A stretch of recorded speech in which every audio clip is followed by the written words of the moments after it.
première, Homme. Terrain numéro 1, Espagne, Suisse.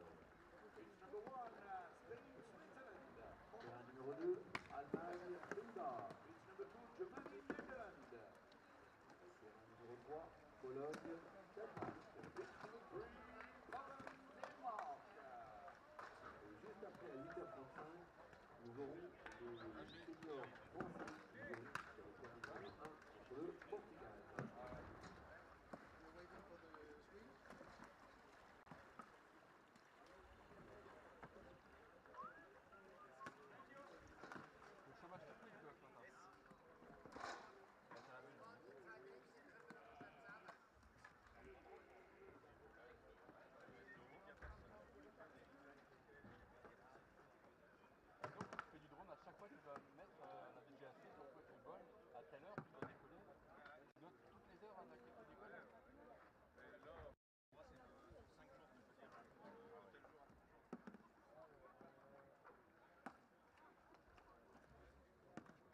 Et dans cette poule, nos équipes ont déjà fait un premier match hier, c'est donc le deuxième match de poule.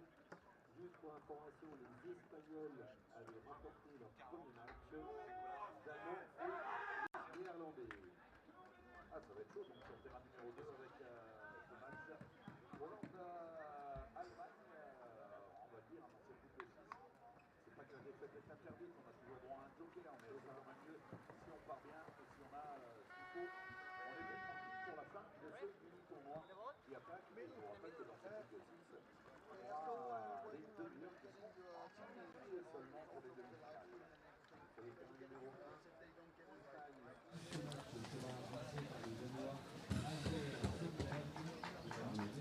They might have to really watch out to get the screens, the team rooms on the live stream.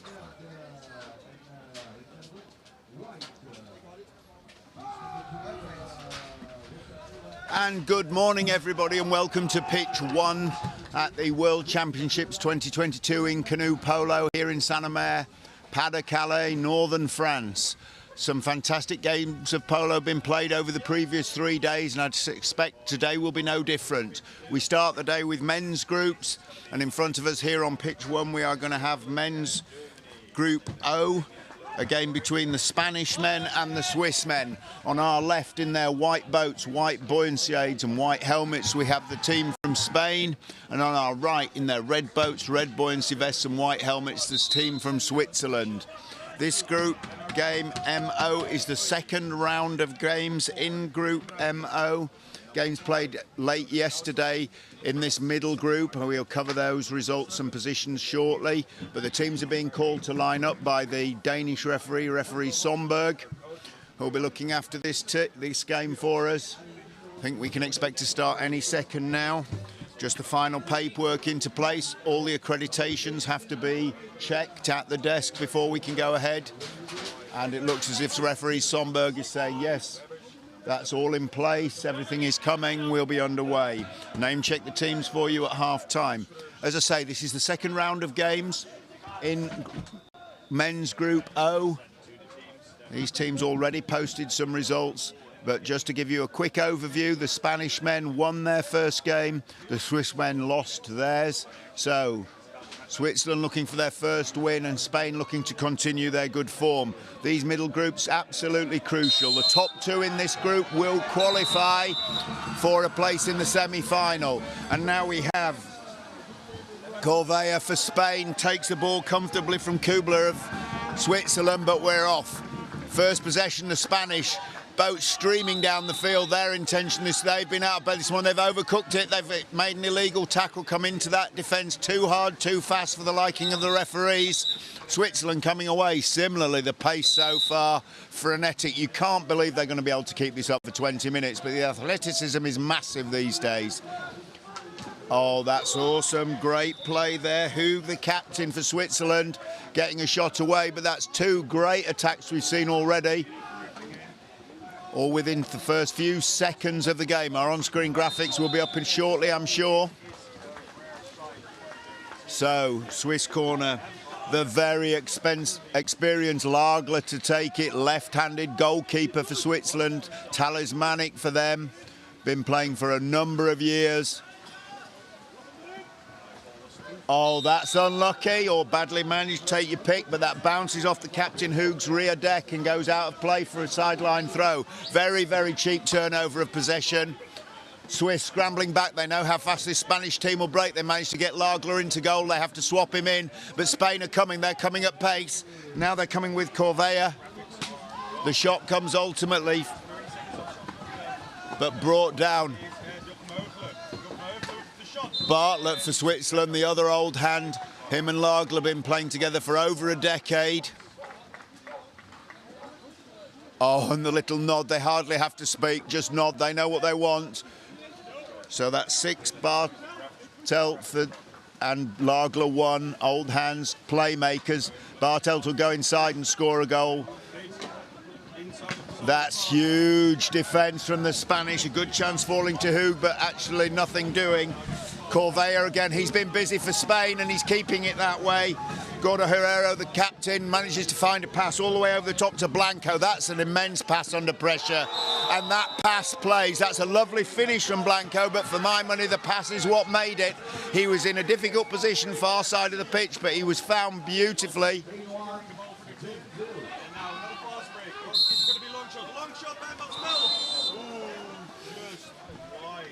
Graphics team are on our on-screen graphics, but that's the lead.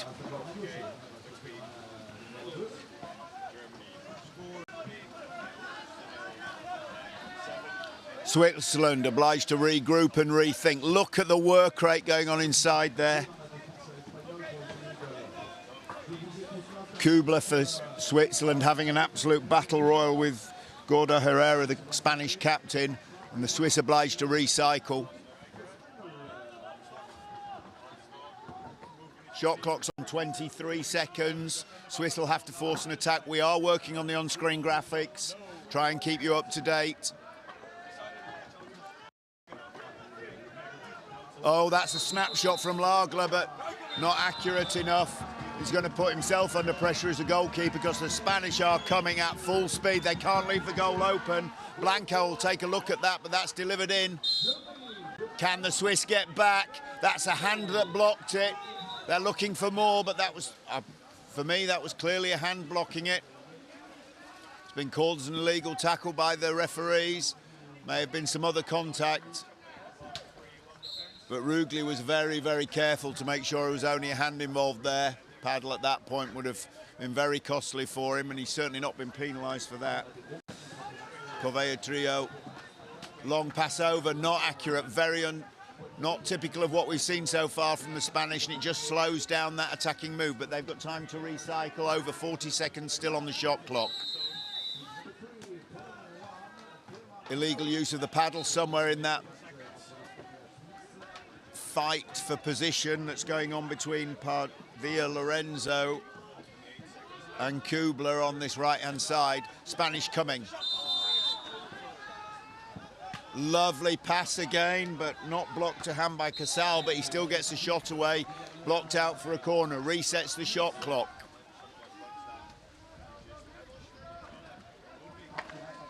Huge work, look at that work there. That's Hoog, the captain, making his defensive line out on the 6-metre point. If they can hold it there, they'll bank on Lagler saving anything that's thrown up. The Spanish have got to break it down, and they'll know that. Arejo Tyrrell pushing in. Oh, a little fumble there. The heart will be fluttering now for Casal. Nearly dropped that ball away, did recover it, but oh, that'll have been a worrying moment for him. And the Spanish come again, trying to find an inside pass, nothing doing. 30 seconds on the shot clock.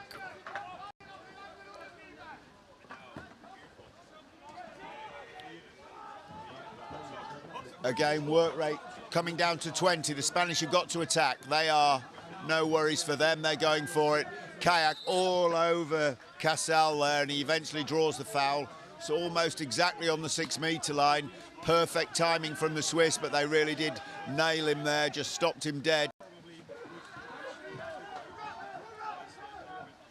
Corvea trio. Here we come. Arejo Tyrrell. building slowly. They've got time. The shot clock reset coming on the free throw. That's a half chance, but saved onto the bar by Lagler. That's close when you do that, but he'll say he practices it. He's under pressure himself, massive, looking for an outlet pass. He's got one there, but can he see it? Yes, he can. He finds Kunze. He'll have been grateful to see that under a lot of pressure. Bene Lagler used to taking it, but always good to clear the lines. Brings the ball up the pitch. Set play attack now for the Swiss. Opportunity. And Rugli's powering up their field. He's a finisher for them. They'll be wanting him inside. If he can take it himself, he will. He's looking for it. He's looking for it. Nothing doing, and he drops the ball in the end. Disappointing, but Spain come away with it, and this is going to be fast. Gordo Herrero, the captain. Oh, that's again, a little bit of nerves there, but that's a great recovery pick-up. Oh, no. 2 bars and out. That is a huge let-off for the Swiss. Oh, a little timeout there. The referee's not certain whether that actually went in the goal. Very close to it here in our commentary position. The opinion I have irrelevant here. This will be up to the 2 referees to sort out.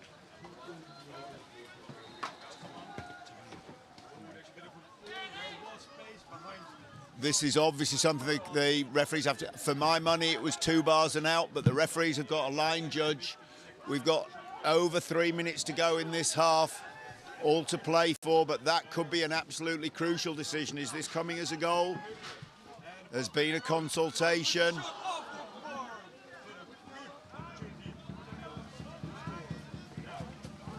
That's a goal. The Spanish going to a 2-goal lead with 3:30 on the clock. Wasn't sure from here that took the referees and the line judge to fish it out. No doubt they're right. That will have crossed the line, but it must have been close. So, all buys coming away for...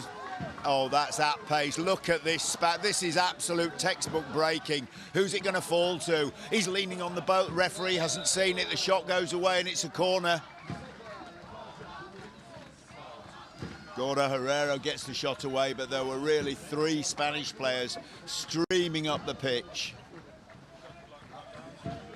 Gordo Herrero going to take the side corner ball. Work rate going on. Spanish have played this game at fantastic pace, and it's worked very well for them. Don't see they're going to change that formula. Looking for an inside pass, nothing doing. Swiss defence wise to it. They've been compressed. That's 3-0. Is that going to be too much? That is an amazing effort. Buys for the Spanish this time, so they've shared around the goal scoring duties. The Swiss really have got to find something now. They lost the first game, losing the second almost certainly stops them qualifying for the semi-finals. The Spanish continue, but 3-0, very difficult. The Swiss have to roll the dice and throw everything at this now. Not half-time, but game ebbing away at 3 down, but this is a good... That's Rugli, as I said, a scorer for them, got inside. Unfortunately, they've slipped possession. That's a kayak tackle. Probably Rugli, who was going very fast when he went through that defence. Referee Sonberg not going to let the Spanish be moving that fast when they take the throw.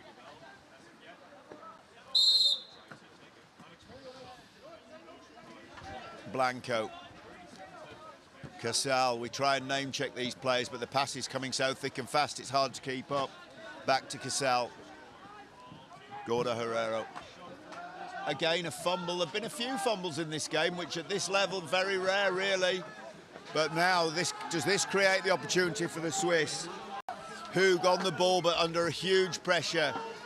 Bartelt again. Spanish pressing 5 out. They're banking on themselves to be able to play this. What an amazing pass. That is an outstanding pass up the field to the hands, but unfortunately received by Kuntz, who couldn't quite control it into the net, but that was an amazing play. That could have been the goal that chipped away at that enormous 3-goal lead that the Spanish have, because that pass deserved some profit. Corner ball, nothing. Lagler, I take the corners, out of the way. Distribution specialist extraordinaire. Slips a little pass into the captain, who can they find some distribution? Again, moving players, but can't quite control it. Bartelt. saved over the top. This is more like it from the Swiss. Very, very threatening attack. That really needed saving, but this is the Swiss, as you would expect a team to do, going to the likes of Rugli and Bartelt. Big players to score them a goal. That's what they need right now. They've got to get a goal back in this. If it goes to 4-0, they really will be in trouble. As it is, still within their grasp, but they do need to chip away. And that's the way they have to think about it. Can't start chasing 3 goals. You have to get the 1 first, and then suddenly a 2-goal lead doesn't look so bad. Bartelt driving, working. He's been fouled. Doesn't want a foul. Ref, he wants a goal, but they're not giving them away today. Brilliant play. Oh, snapshot. Oh, and time. So, an amazingly fast half. The story of the half for me, the speed of the Spanish boats. And they lead by 3-0. Very, very close, but that's a danger scoreline. If the Swiss come out and score the first goal, and they'll be looking at 2-1, they'll hope the momentum swung their way. We've seen they brought their big hitters on in the last couple of minutes of the half. They really don't have a choice. They lost the first game. If they lose this one, I'm afraid for them, it will all be just impossible to get into the semi-finals. And they still got that ambition. In these middle groups, it is that brutal. If they lose another game, they will start to drop down the rankings, so the playoffs cross over. Yeah, it really is. Every place counts. If they drop into 5th place in this group, they end up being the maximum they can come is 9th. If they can be 3rd or 4th in the group, they play for 5th to 8th. But what they're still all aiming for is coming in the top 2 in the group and getting a semi-final place. And so we will have the second half starting shortly with the Swiss on our left, and they will be number 1, Lagler, number 2, Stern, number 4, Kubler, number 5, Kunze, number 6, Bartelt, number 7, Rugli, number 8, Nussler, number 9, Schaub, number 10, Hug. And the Spanish on our right, number 1, Arejo Turel, number 2, the captain Gordo Herrero, number 3, Corvea Trio, number 4, Padavia Lorenzo, number 5, Blanco, number 7, Gordo Herrero, number 9, Cassell, and number 10, Baez. Behind me on pitch 1, the game between Germany and Netherlands has just started the second half, and the scoreline is 1-0 in favour of Germany. So a very tight game there. The Germans moving. They won their earlier game, the Dutch won their earlier game, so very, very tight in this league so far, but the Germans would be hoping to win their second game just as the Spanish are. The Swiss in front of us have got to spoil that party to keep their hopes alive. As I say, 2 losses, pretty much certain they won't make the semi-final. It's never mathematically done at this early stage, but just the markers get put down by these teams. Who's having a good day, because today is a very, very big day in this competition. This is where not literally the final placings, but your chances of getting to the final or your chances of coming bottom of the round are established. Swiss have got to find something here. 1 more goal from Spain and 4-0, it would probably be impossible, but while it's 3-0, 1 goal to Switzerland and they're still in this. Referee Sonberg checks with the table, we're good to go. Who's going to take on the sprint duties this time? Stern versus Corvea Trio. The 2 number 3s, light men, fast men. That is an amazing pickup from Corvea Trio. Dipped the boat on the ball, lifted up onto his spray deck, careful not to paddle afterwards. Absolutely brilliant sprint technique. I don't know whether that was accident or design, but it was amazing. And he gets the ball back, and he gets that first chance. He won the ball, he earned the chance, he gets the shot, and he takes the goal. 4-0, absolutely amazing. The Spanish speed has been fantastic. This is an amazing display from them. They've used that speed at every opportunity and it has stood them in good stead. This is a very good Swiss team, but they're 4-0 down just as the second half starts. The rain beginning to fall here in Saint-Omer. We've had a real mix of weather. Mainly it's been bright and sunny, but it's been interspersed with some mist and some cloud, and at the moment we're getting treated to something quite drizzly. The Swiss trying to regroup. They know they mustn't panic. They don't want to rout again. This is a group game. If they get a poor goal difference, it'll come back to haunt them, but they have to try and dig something out. I suspect somewhere in their hearts they're wanting to be able to win this game, but they need to come back into it. So far, the scoreline at least has been dominated by the Spanish, and that is an outstanding pass. Absolutely, from one corner of the pitch to the other. Unfortunately for Cavea, Trio couldn't control it, and it's stolen by the Swiss, and in his frustration concedes a foul. Didn't get a warning or a card from the referee, so maybe he was lucky. I think that was just a little bit of frustration spilling out. And again, classically, Lager and Bartelt having a little talk coming up the pitch about what to do. At some point in this half, they're going to have to decide if this game is about damage limitation, but at the moment they're still trying to win it, making that inside pass towards Rugli, but nothing doing. Timeout from the referees. 8 minutes to go in this half, very exciting. The referee's having a little chance. Is this the chance that comes up? That's a green card for number 2 from Spain. Is this the point where the game swings? That's the captain, Gordo Herrero, going off. It's not given as a penalty, but that is a 4-minute power play.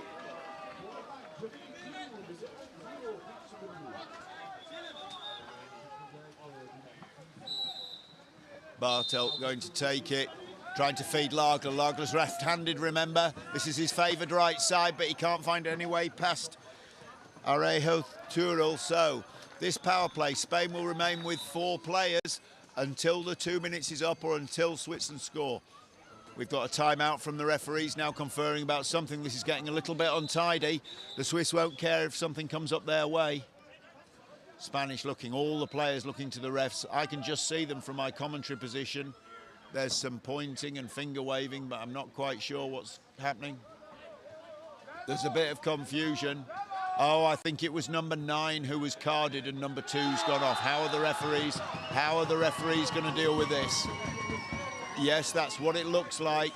Number 9 for Spain is the man they intended to send off, and the one who's gone off is number 2. Now, whose confusion is that? The Swiss captain Lagler going over to, I would like to imagine, help. But yeah, looks like it. This kind of dialogue, not popular with the organisation, eats into the time frame. There's obviously an issue. Lagler coming away. So who is going off? Is it going to be the number 9, Casal? Does that mean that Gordo Herrero comes back on? No, Casal is staying on the pitch. Referee goes to the table. This is where we could do with a mic feed to the refs, and we'd know what was going on. As it is, I'm obliged to guess like you are. That's it. So it was correct in the first place. The card was intended for Gordo Herrera, the player who went off. He knew that. So Casal lives to stay on the pitch. That has been tidied up. Clearly there was a moment of hesitation from the referees, but now they're comfortable that they're correct.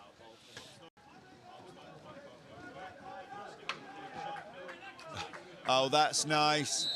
Just the Spanish players just having a joke with Bartelt. Clearly good-natured on their part, but here we go. So the Swiss, can they dig their way back into the game?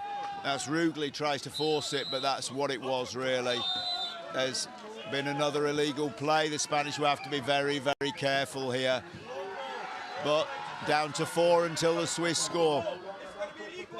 Bartelt gets the chance. Bartelt gets the chance, but he's been pushed out already. This is going to need a bit of referee management. The defence want him out as far as they can. Bartelt wants to be in as close as he can. This is his shot chance. Looks out. Fakes a little look to Rugli, who's on the run, but doesn't take it, and it's saved over the top. Here we go again. Another corner. Spanish weathering this pressure. Remember that scoreline, sorry we don't have the on-screens, they are working on it, I'm assured, but the Spanish have the 4-goal lead. Very comfortable lead at this stage as the clock ticks down. Lagler. Oh, the Swiss not at their best now. I get the impression that they've realised this is probably slipping away from them. that vim and vigour that they so often have, and the crowd, their own crowd, trying to get behind them and not really managing it. Rugley over the top. I think this may be turning into that damage limitation exercise.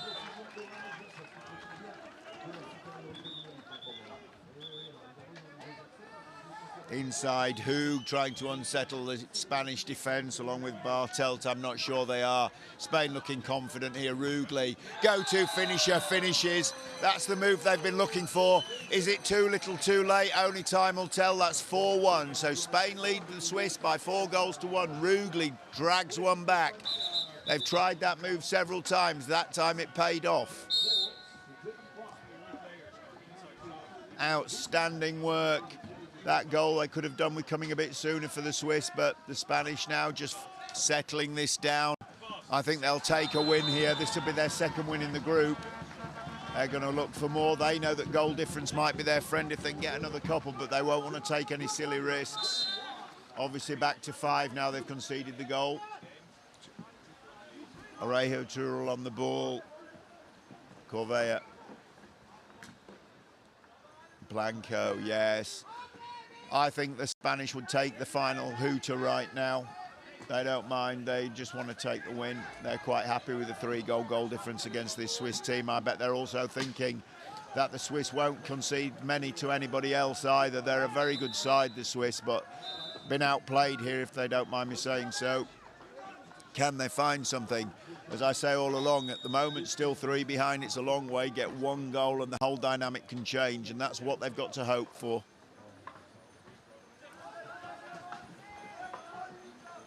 Nice passing, no product. That's just bombed over the top by Corvea Trio.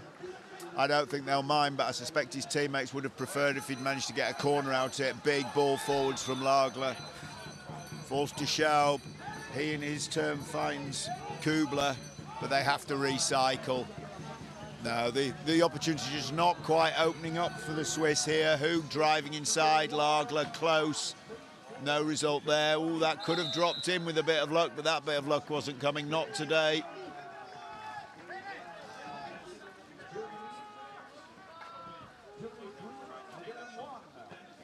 So once again, we get Kubler on the corner.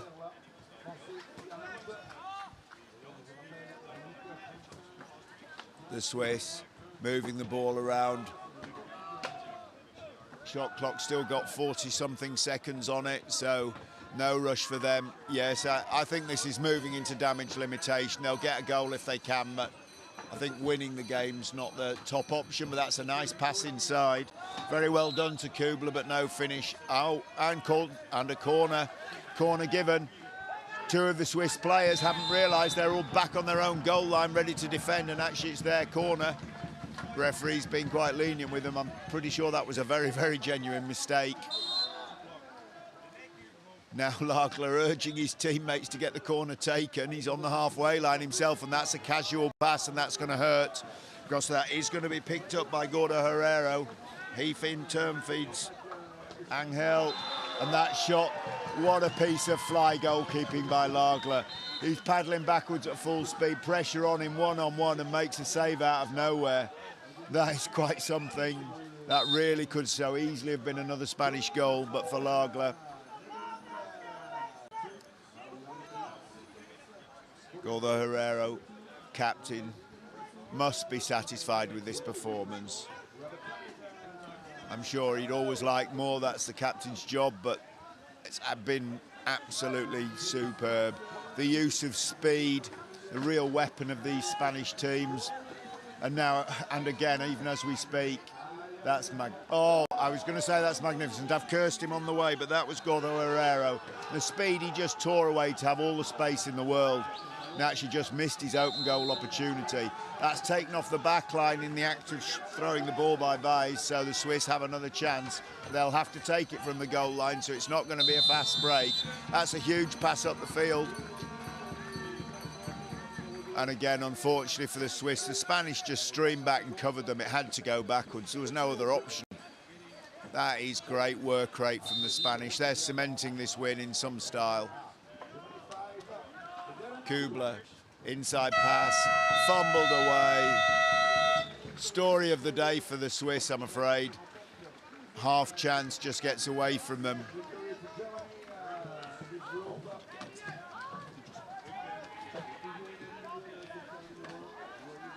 Yeah, Swiss are 2 minutes to go. The Swiss are starting to press.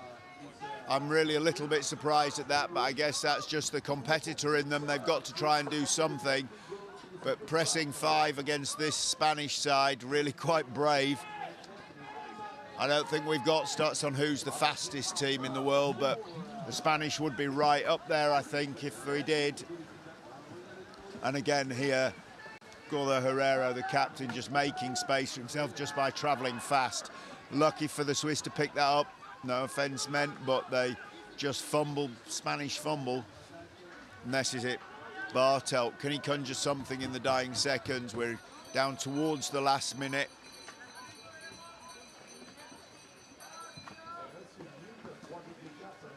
Lagler.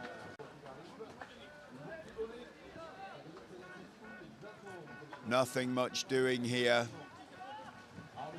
Lager takes a look at the clock, runs in.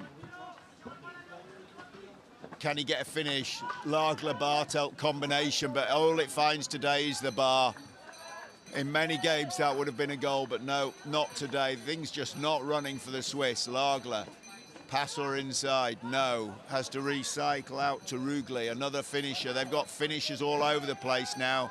They're throwing this at Bartelt. Great shot, but saved down. Nothing doing. This is the time for frantic defence from the Spanish, but the luck's running. Arejo Tural in goal, saving everything. Could afford to let one in, but he's not going to. He wants to keep it to 1, and he's working hard to do it. It's another corner.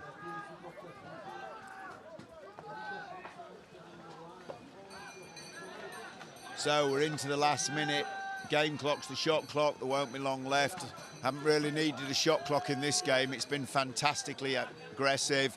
Oh, that's Stern just trying something round his back. And the final score, Spain 5, Switzerland 0 in men's group O. That's the Swiss have lost 2 games in this group, and the Spanish have won 2 games. So clearly them having a better run so far. There will be more men's group O action later. But for us now, we'll be switching over to the next men's game on this pitch was scheduled to be in men's group P at 8:35. I don't know if that's been changed because of the overrun here. No, I would have thought we'll be starting there.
Voilà, applaudissements pour l'équipe de France qui se présente.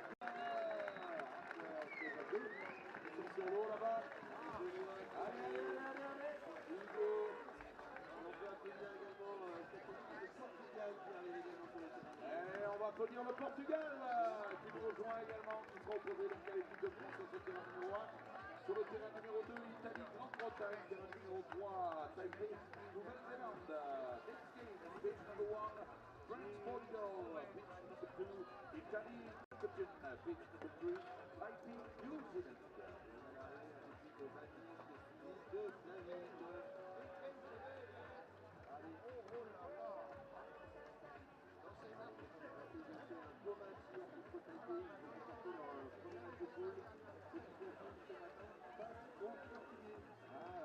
lever le matin, 8h30 comme ça. On a attaqué à 8h sur les terrains. Et franchement, on a déjà vu un très match très sérieux des Espagnols. Et puis de l'autre côté, il y a une belle bagarre entre la Hollande et l'Allemagne. Si vous oubliez le début, qui était mené 2-0 et qui a réussi à gagner ce match 4-3. Voilà, on est parti sur un bon tempo dans cette quatrième journée de ces championnats du monde 2022 de kayak polo ici à Saint-Omer.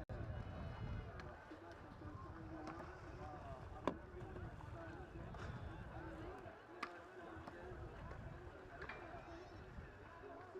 venir au stade secondaire. Referees for the pitch number 1 from Spain, Ivan Fernandez Canareras, and from Great Britain, Dean Watts.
Number 1 for Portugal team, Victor Assunção. Number 2, Pedro Assunção.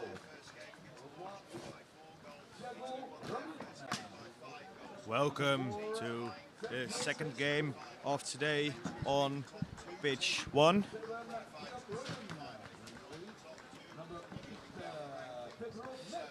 Welcome to the game between France and Portugal. The game is about to commence in 1 to 2 minutes. Let me introduce the teams in the last minute before the game. For France, it's Alain Lignel, Baptiste Cotta, David Linet, Antoine Lefloche, Patrice Bella, Hugo Esmiro, Clément Candy, Benoît Richer, Christophe Bella. With coaches Thomas Berthelemy and Thomas Bretenois. For Portugal, it's Vitor Assunção, Pedro Assunção, Thiago Rollin, Sergio Bento, Guilherme Rollin, Pedro Mestre, Afonso Ramos, Francisco Correa, João Ribeiro is the coach, with Guilherme Bispo and Bruno Cruz. 3 coaches for the Portuguese man. So in the bottom side of the screen you can see the teams give each other a little present. That's custom on World and European Games. And on the top right of your screen you can see the France do their greeting to their players every start of the match. They started clapping. I think Iceland did it on a World Cup a couple of years back, and now the French are doing it as well.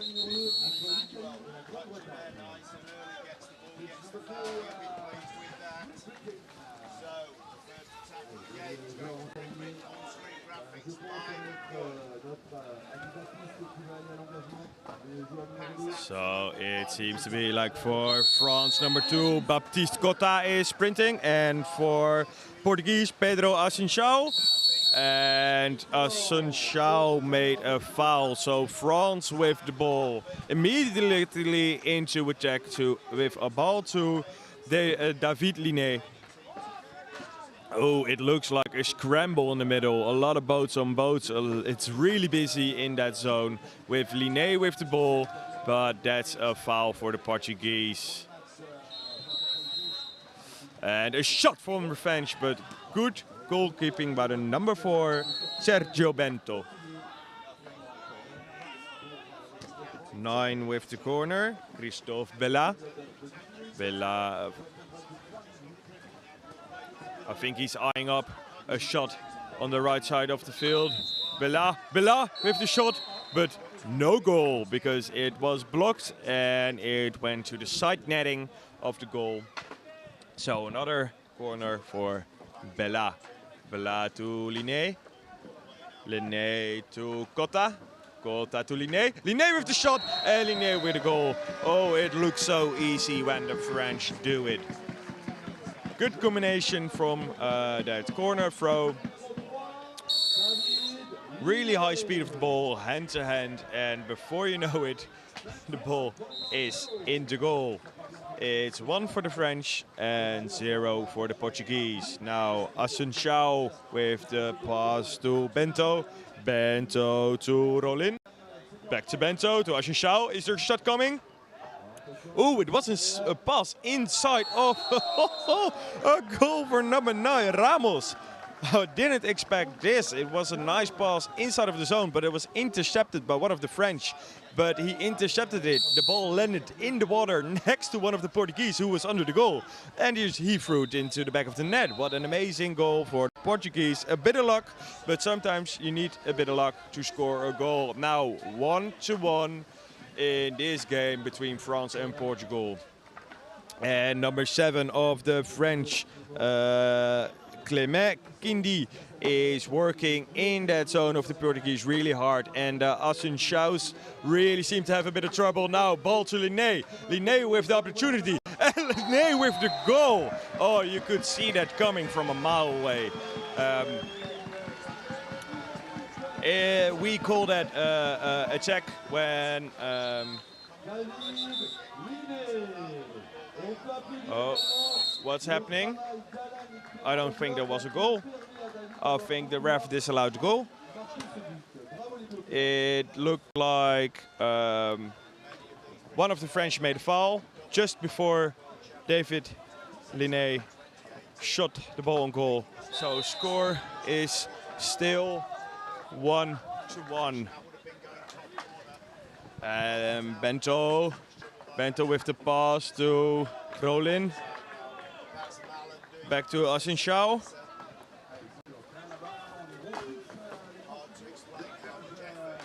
And the shot, the fake, the shot, the pass through Assunção. Assunção under the goal. Ooh, he shot it, but it was low.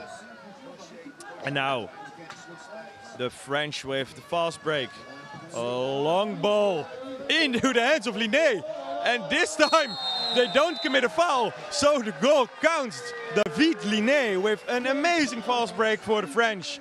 It was a pass so good from Bella. He threw it from under his goal into the hands of his attacking player who was on the 6-meter line of his opponent's side. Amazing goal for the French.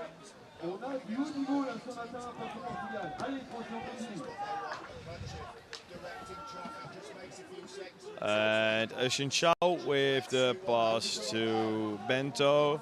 Bento to Rolin. Rolin to Bento to Assunção. Assunção with the fakes. Is he going to throw the ball? No, he passed it back. Oh, that was a shot, but quite easily blocked by their number 1, Alan Lignell.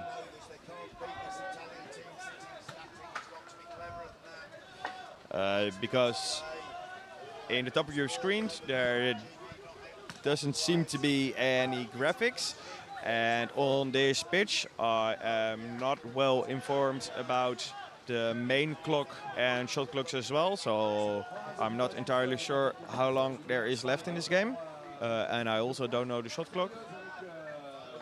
But in the meantime, Bento is giving the ball to their number 7. Number 7 into the zone with the shot, blocked by Richard.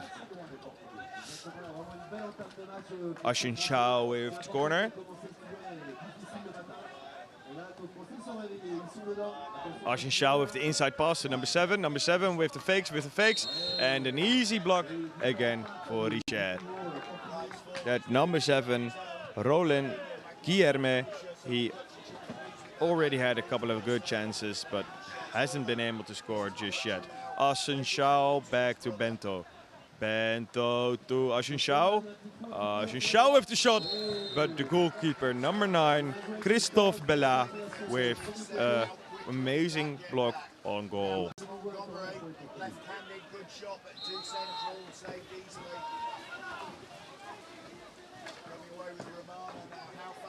Excuse me if I confuse you with all the Ashin Chows, but there are 2 people for the Portuguese with the same last name. As there is for the French, there are 2 Belas. When out of nowhere, number 7, Guilherme Rollin, scored a goal for the Portuguese. I think equalizing this game.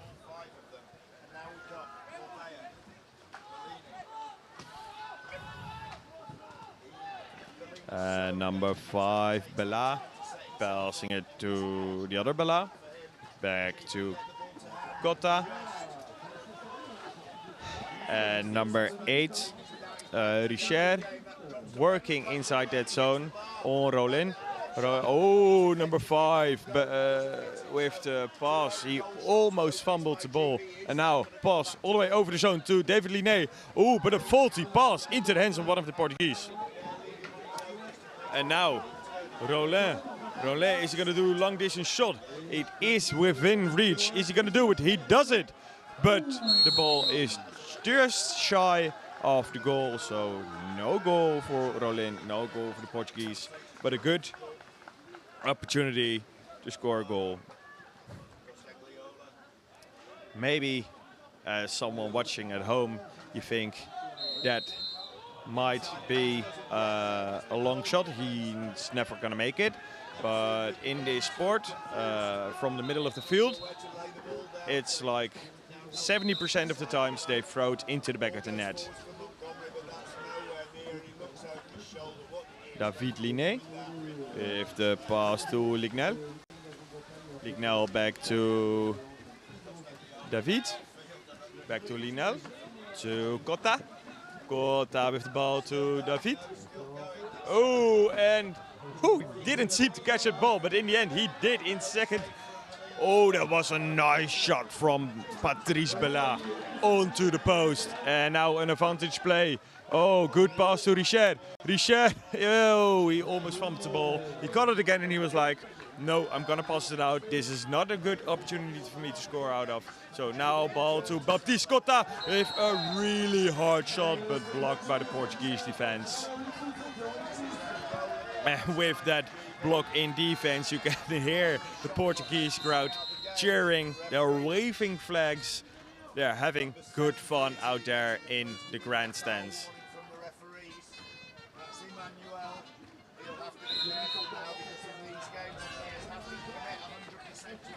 And now David Linné to, oh, what a fast attack. No, that is not allowed for the Ashin Chow Portuguese man. He was on top of one of the French, grabbing for the ball. And for once, you're not allowed on the spray deck of your opponent.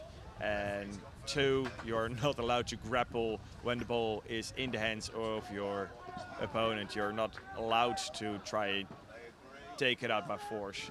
Now there's an attack coming for the French.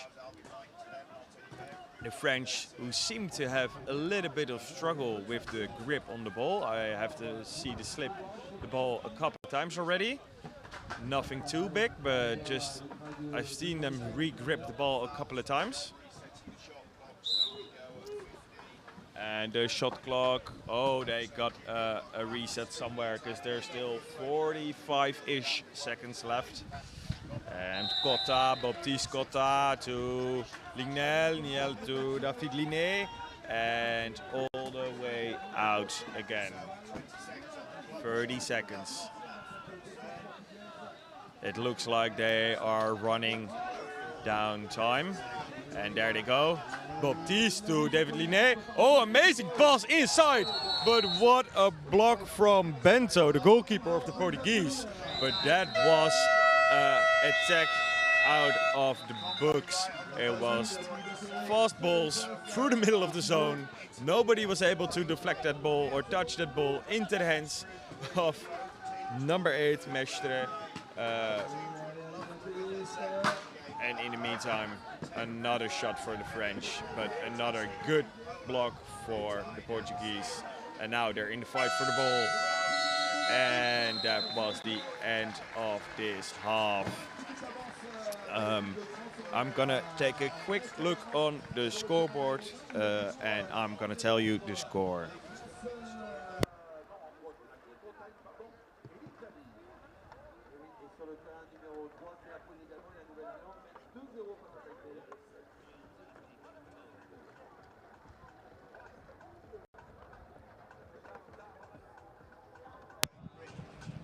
So if you've been watching this game closely, you should probably already know, but the score is 3 for the French and 2 for the Portuguese. So we have a tight game on our hands.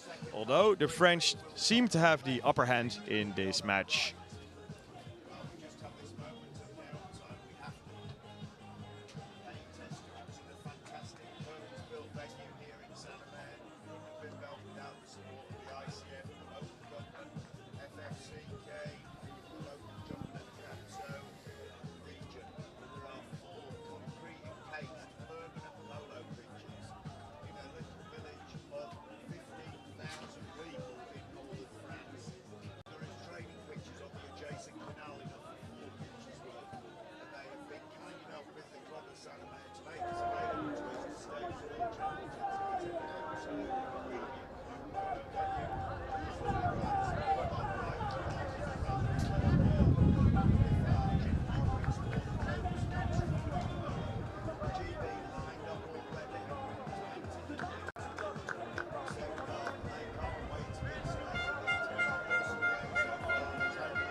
And both teams are lining up.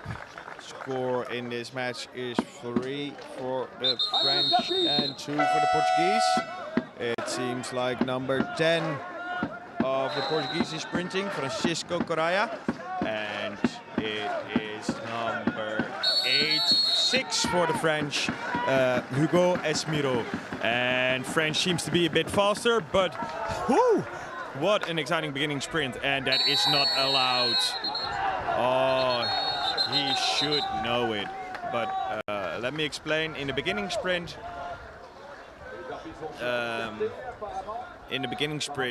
you need to let both teams fight out the battle, the two sprinters, and you can't just take the ball as a third. But the refs seem to have decided that he was already fully in possession and then lost it. So then that rule doesn't count. So the French have the ball.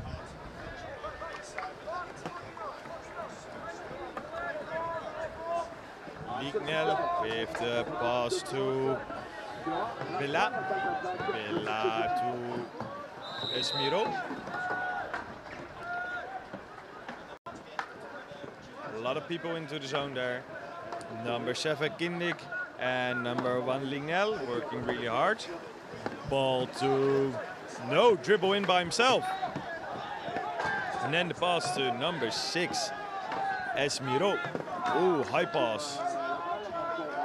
Almost a fumble.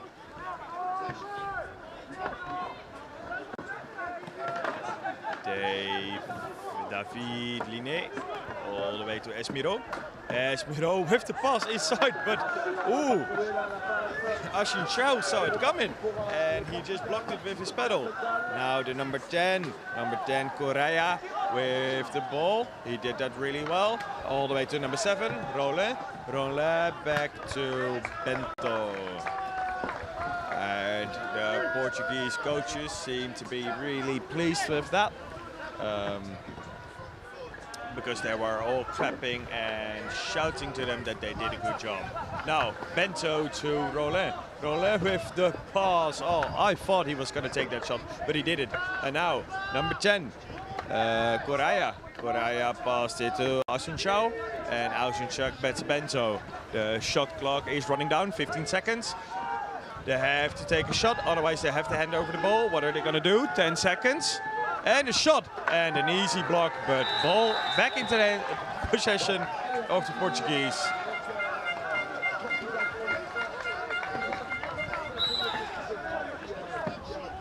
I think the Portuguese are doing a good job here.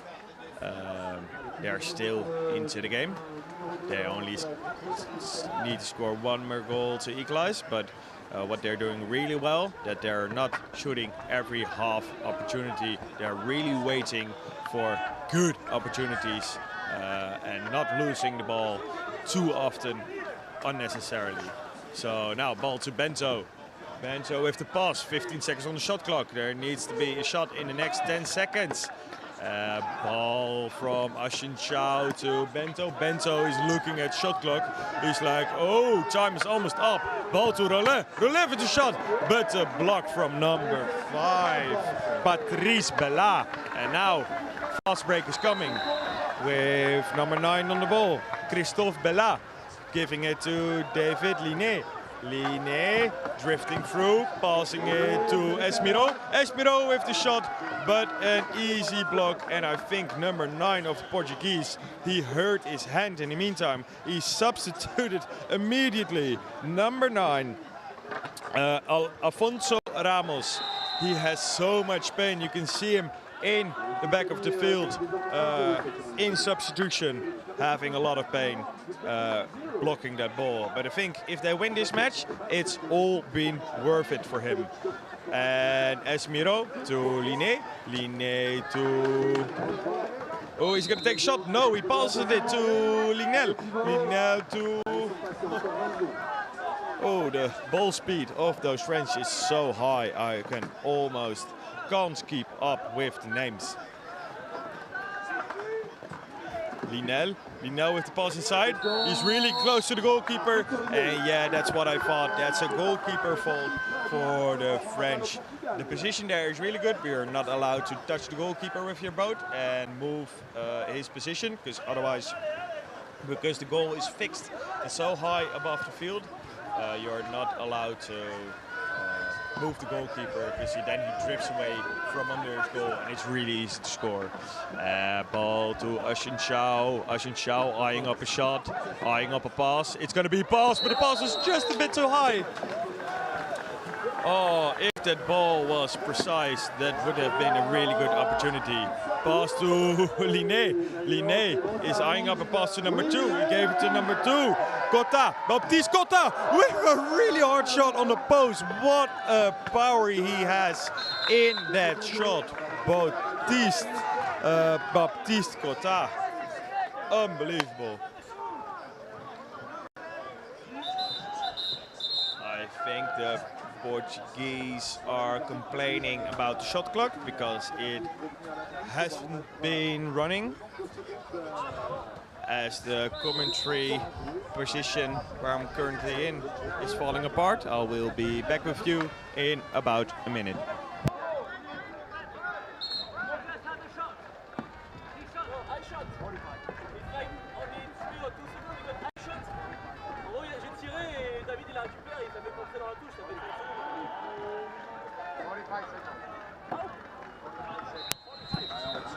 As the ref is still discussing with the French about the shot clock. There's also a bit of movement inside of the zone. And they put the shot clock down to 45 seconds. So they have 45 seconds left to score a goal with a fumble of Baptiste Cotta. That is unnecessarily loss of possession. And now Portugal. Ushin Shao, is he going to throw a ball? Oh, I thought he was eyeing up that long shot, but he didn't take it.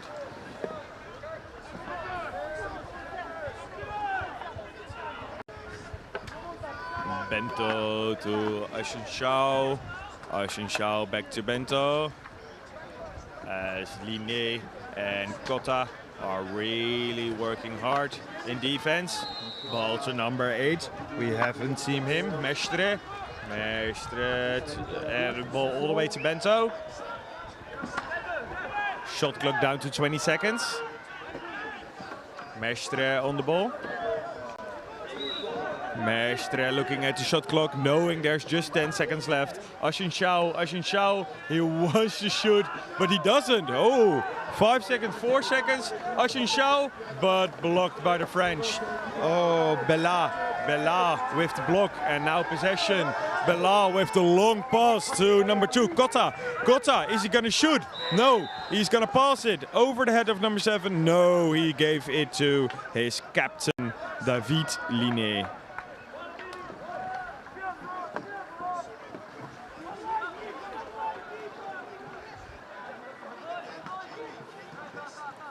Bella to Linné.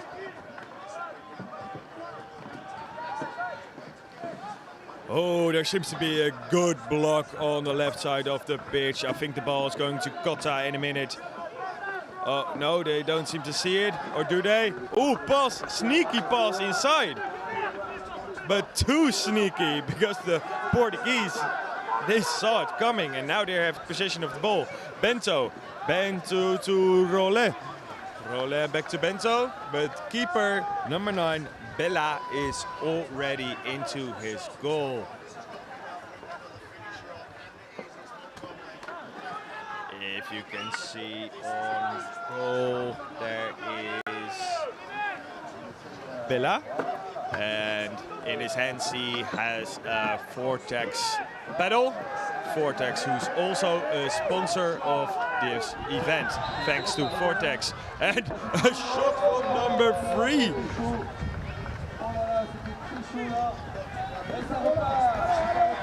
Number 3, Rollet. He thought the keeper wasn't watching, so he decided to shoot his shot.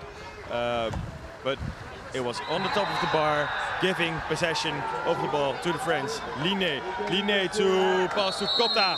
But Cotta didn't have the ball into his hands when they pushed him. So now it's a free throw for the French. And because it was such a foul, hard foul, number 2, Ushin Shao, is being awarded a green card. So there's a 2-minute time penalty for him now. And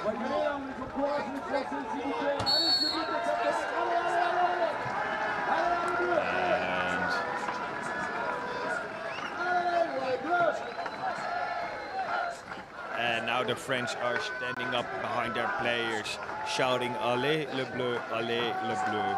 They really want their squad to win into their home country. We're here in Saint-Omer 2022 World Championship, Saint-Omer in France. Now Linné with the goal. Oh, it looks so easy when he does it. It's just, his shot is so fluent. It just flows through his hand into the back of the goal. The goalkeeper didn't stand a chance with that shot. Now, because of that they've scored, the Portuguese are back with 5 because it was a power play. And now, good shot from Rollet. Unfortunately, he didn't score, but it was unexpected. It was good.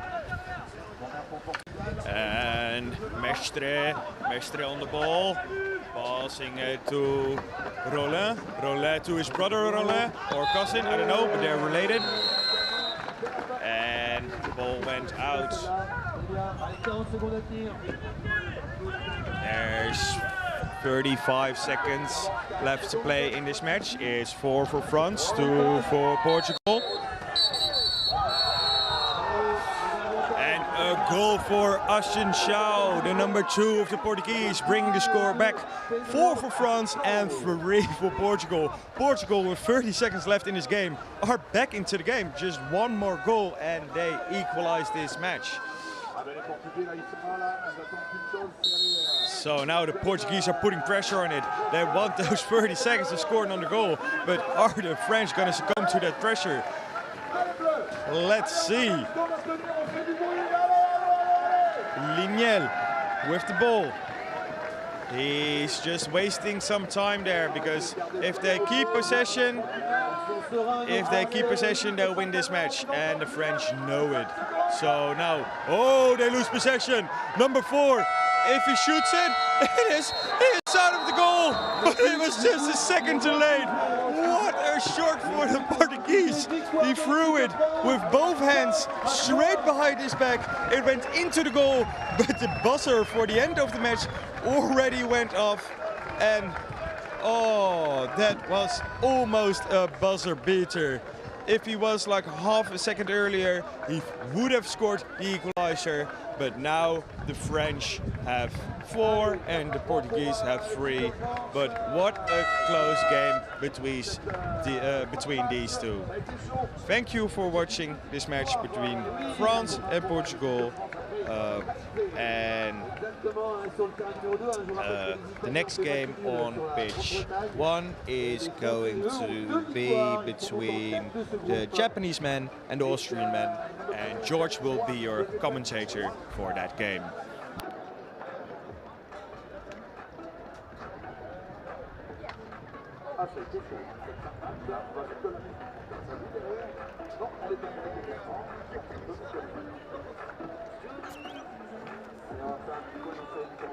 Vous venez de voir la France de match de Portugal 4-3, match nul d'Italie, Grande-Bretagne, 6-1 entre la Nouvelle-Zélande et Taipei.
Okay, welcome to this senior men's game on the ICF World Canoe Polo Championships here in Saint-Omer, northern France.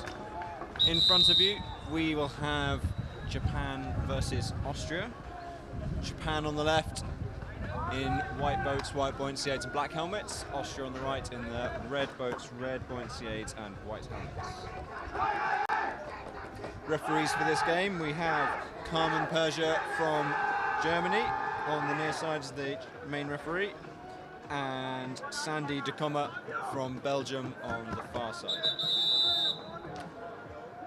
Teams been given their 1 minute warning to line up, so we'll be starting shortly.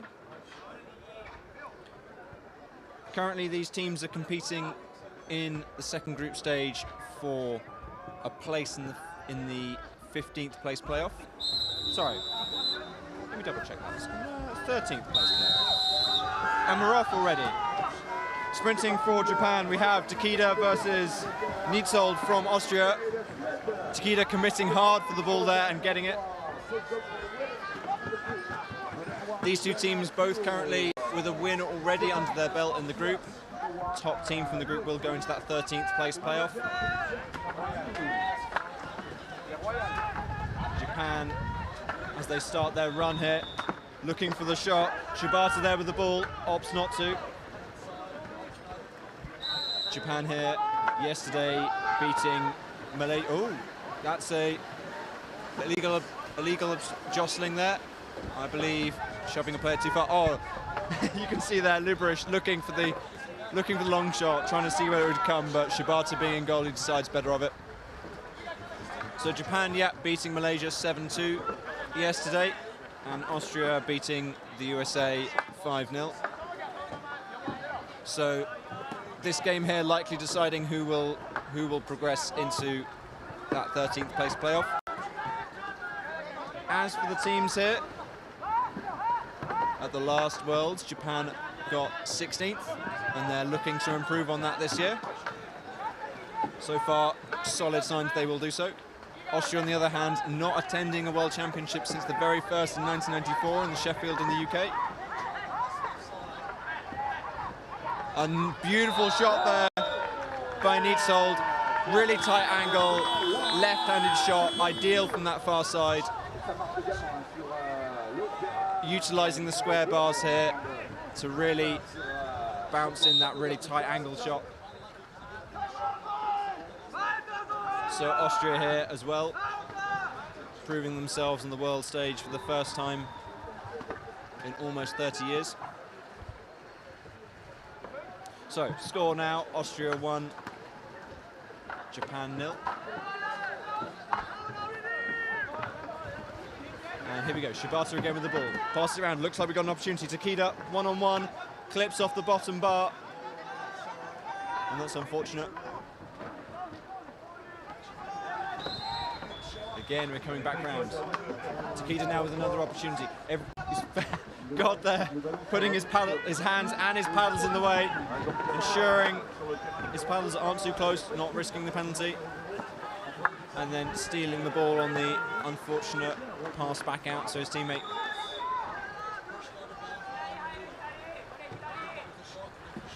Captain Hoffman just slowing things down,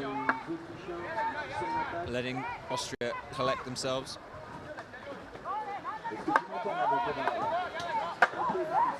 You got Takeda versus God there. God forcing a gap, making room for Kushta-Lisberg. Not quite enough. You can see Kushta-Lisberg going for the looping shot, trying to sneak it over the panels. Not quite enough. And Japan here on the break. Shibata can't see it. Wants to keep hold of the ball. Wait for his team to come up and join him.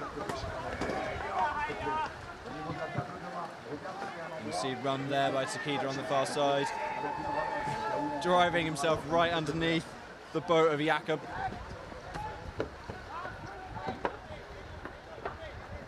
So we're watching Takeda and Nagawa trying to force a gap. Yanagi joins them with the ball. Shove on the front there to play on in favour of Japan. Ball tries to get through to Daigawa. He was right underneath the goal, but unfortunately bouncing off his shoulder and straight into the hands of Nietzold. Loose passes there, a little unfortunate.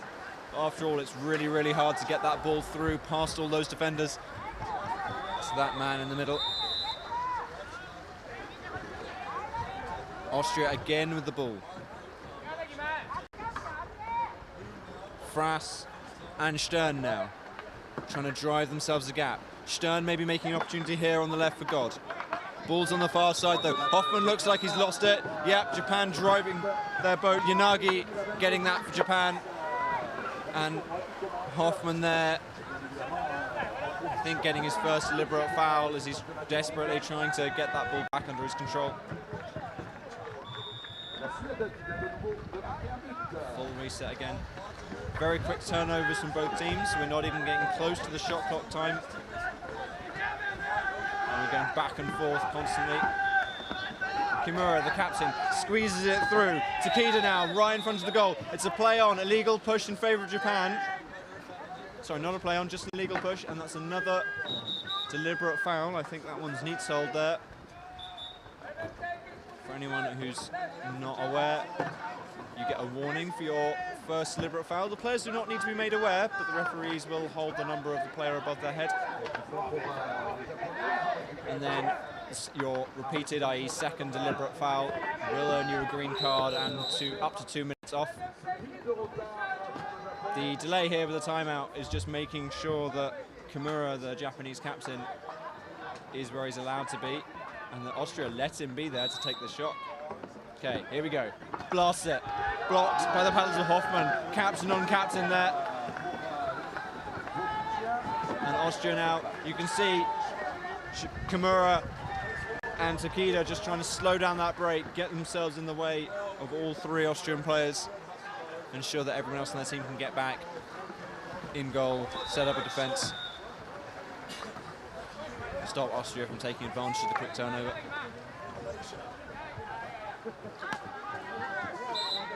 So again, Frass and Stern in the Japanese zone. This time not an opportunity for God on the near side. Hoffman, the captain, looking for an opportunity, gets it into Stern. Stern hit, Stern looking around, left, right, looking for his pass, just opts for the shot. And Shibata, I think, caught slightly unawares, and a beautiful shot by Stern goes straight into the top. Austria with another goal. As I was saying before, the way this middle stage group works, top team will go into the 13th place playoff. And both these teams currently in the position to vie for that. Winner of this game will earn that spot.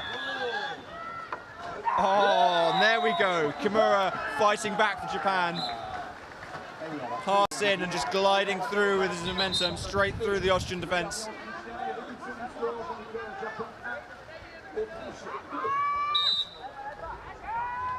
But Austria back with the ball. Japan now one off an equaliser. Both teams showing they can score, both teams in the scoreboard. Austria again opting to slow things down. Loads of time on the shot clock. Kuchta-Lisberg starts it off, all the way over to Neitzold. Neitzold drives into Takeda, but Takeda holds him off. Both Austrian attackers here, Luberis and Jakob on the far side. Neitzold behind them, can he get in? Kimura gets free, tries to take him on, and manages to drive him to an awkward angle, forces that back, but it doesn't matter because they're back on the other side. Kuchta-Lisberg there. And you can see the Austrian attack there, forcing the Japanese to focus on the far side. And then as soon as Japan is overcommitted to that side, they draw the ball back around the other side. Kuchta-Lisberg there is ready and blasts it into the undefended open space. Austria now 3-1.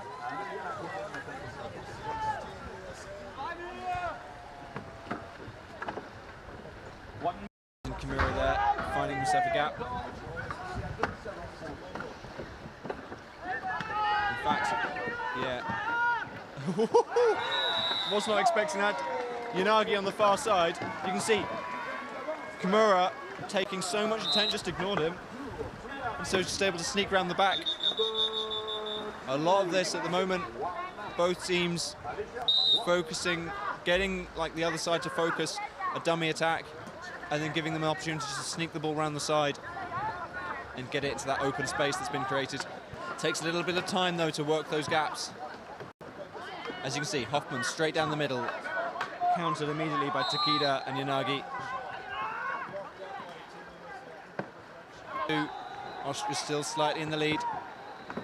Stern now tries to get it to God, but unfortunately fumbled, and therefore Japanese start.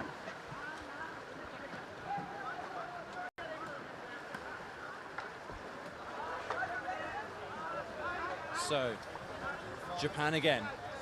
Will we see the equalizer? Ito starts the move for Japan. 1v2 here. Trying to find himself a space, currently squaring off against God. Shibati all the way over to the captain, Kimura. A beautiful shove there by Christian Lisberg, but the pass was already in motion.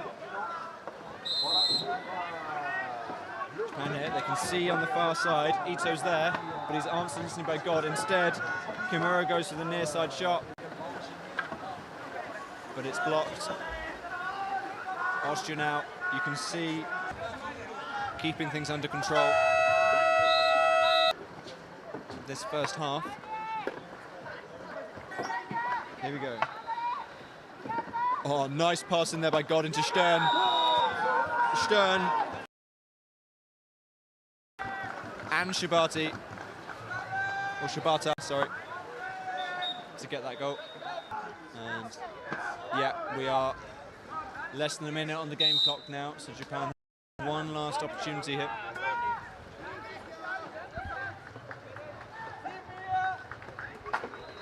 So Austria just have to weather the last attempt. Shibata brings it straight down the middle. Christian Lisberg straight there. Oh, Kimura blasts it through. And I thought that was clean, but I think, yep. Kimura there, and the referees agreeing that it was a Japanese corner. Here we go, Shibata. Oh, and that's a nice little interception by Jakob, slowing down Japan. That was, I was going to say, God there. that was poor timing, yeah. Hopefully you guys got a good view of that. God grabbing the back of the buoyancy aid of Takeda, pulling him down to the back of his deck.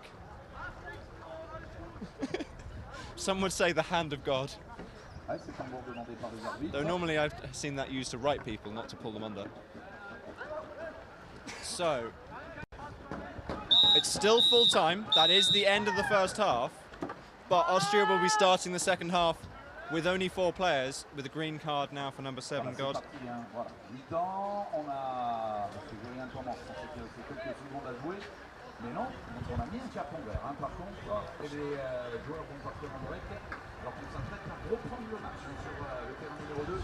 And so Japan now using this half-time chat, they know they'll have the numbers advantage as soon as the whistle blows, and this will give their opportunity to fight back into this game. Austria, on the other hand, are going to need to work out how they're going to hold off Japan for a solid 2 minutes while being a player down.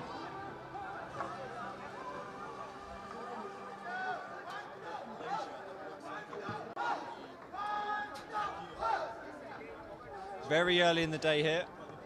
Stands will slowly fill up throughout the day. I think especially towards the mid-afternoon, we can expect that stand in front of you to be absolutely packed, especially with the locals, as France has a number of games later.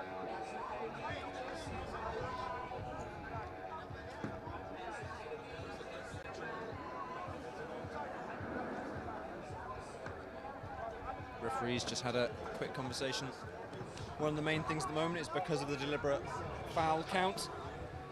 They just need to make sure that they're happy They agree on who's got a deliberate foul so far, and therefore who's at risk of earning themselves ignominious green card by the end.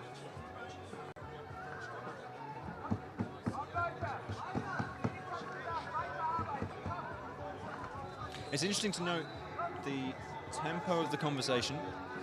Austria's talk much more hyped up, much more enthusiastic.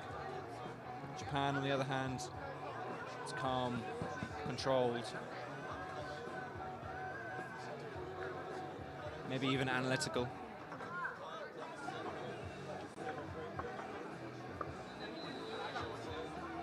Coming to the end of the half-time period. Carmen Perger, main referee for the game, telling the teams to line up.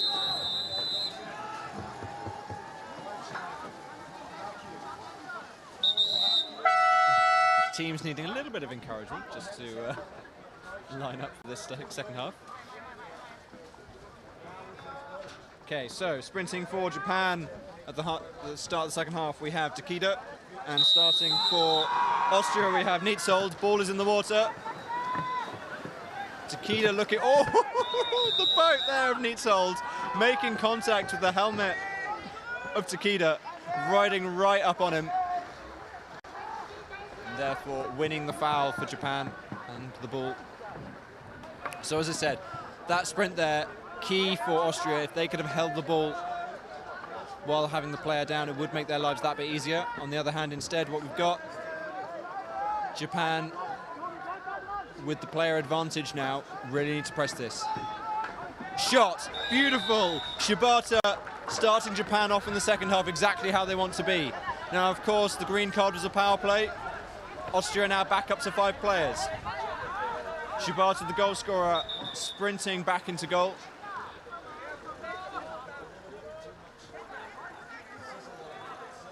We got a timeout here because the table is... Oh, it's just because the card hasn't disappeared from the board. Players are already back up to 5, so we're all good. Yeah, and there we go. So, Japan here, still got a bit of an uphill battle to go. They're not quite there yet. Reminder from the very start, if you've joined us afterwards, these two teams are effectively fighting for a place in the 13th playoff. Whoever wins this is pretty much, like, these are the main 2 competitors in this group for that place. Therefore, whoever wins this will undoubtedly earn that place. A draw, however, will mean that goal difference makes this even more exciting.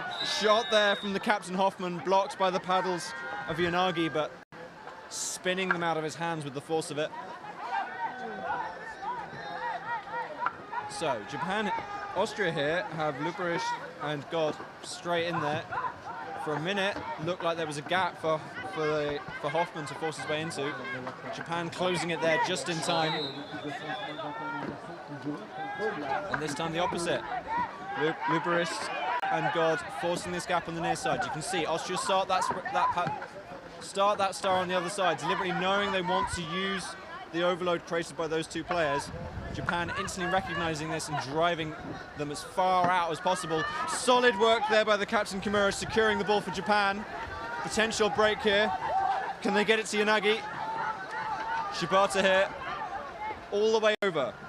Ito just subbed on, nice and fresh. But Austria back in time, and Japan forced to work a proper attack now against the Austrian defence.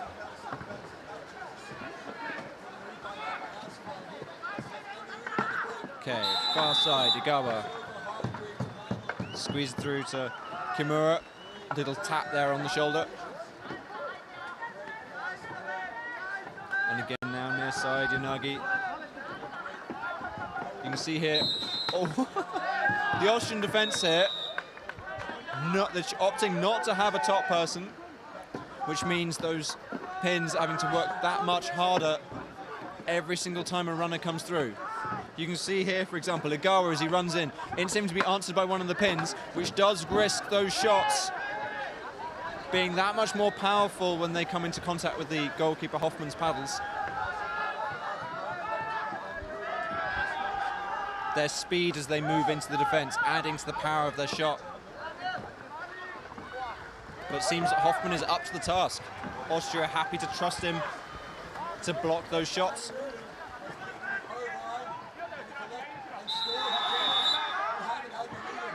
On the other hand, you can see Japan choosing the opposite tactic. With 2 players across the top, that's just a clear miss, unfortunately. Oh, we have a timeout. I think it's just because the ball went a long way and they're just going to fetch it back. So yeah, Japan on their defense, by the other hand, opting to put 2 players out front to slow those runners down, remove the pace from the shot, make it that much easier for them to save.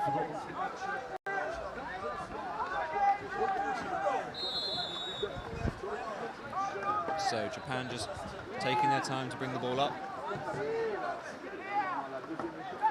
No rush, over 40 seconds on the shot clock. Shibata tries to squeeze the ball in. I think he's got it to Ogawa. But it's unfortunately, I think in the process, Ogawa nudged the keeper. And so, ball handed over. Most of Japan are back though, no real break. Long pass over the zone to Jakob. Oh, Hoffmann there. I think that came up. Yeah. The paddles there of Kimura made contact with that just as Hoffmann's paddles did as well. Which means Japan, that's a green card for Kimura. 2 minutes off, well, up to 2 minutes off. And a penalty for Austria. So, God here, shooting against Shibata. This goal will put Austria in a much more comfortable position in this game. He's ready, lines it up. Just goes for the straight shot, no dummying. Blocked by Shibata.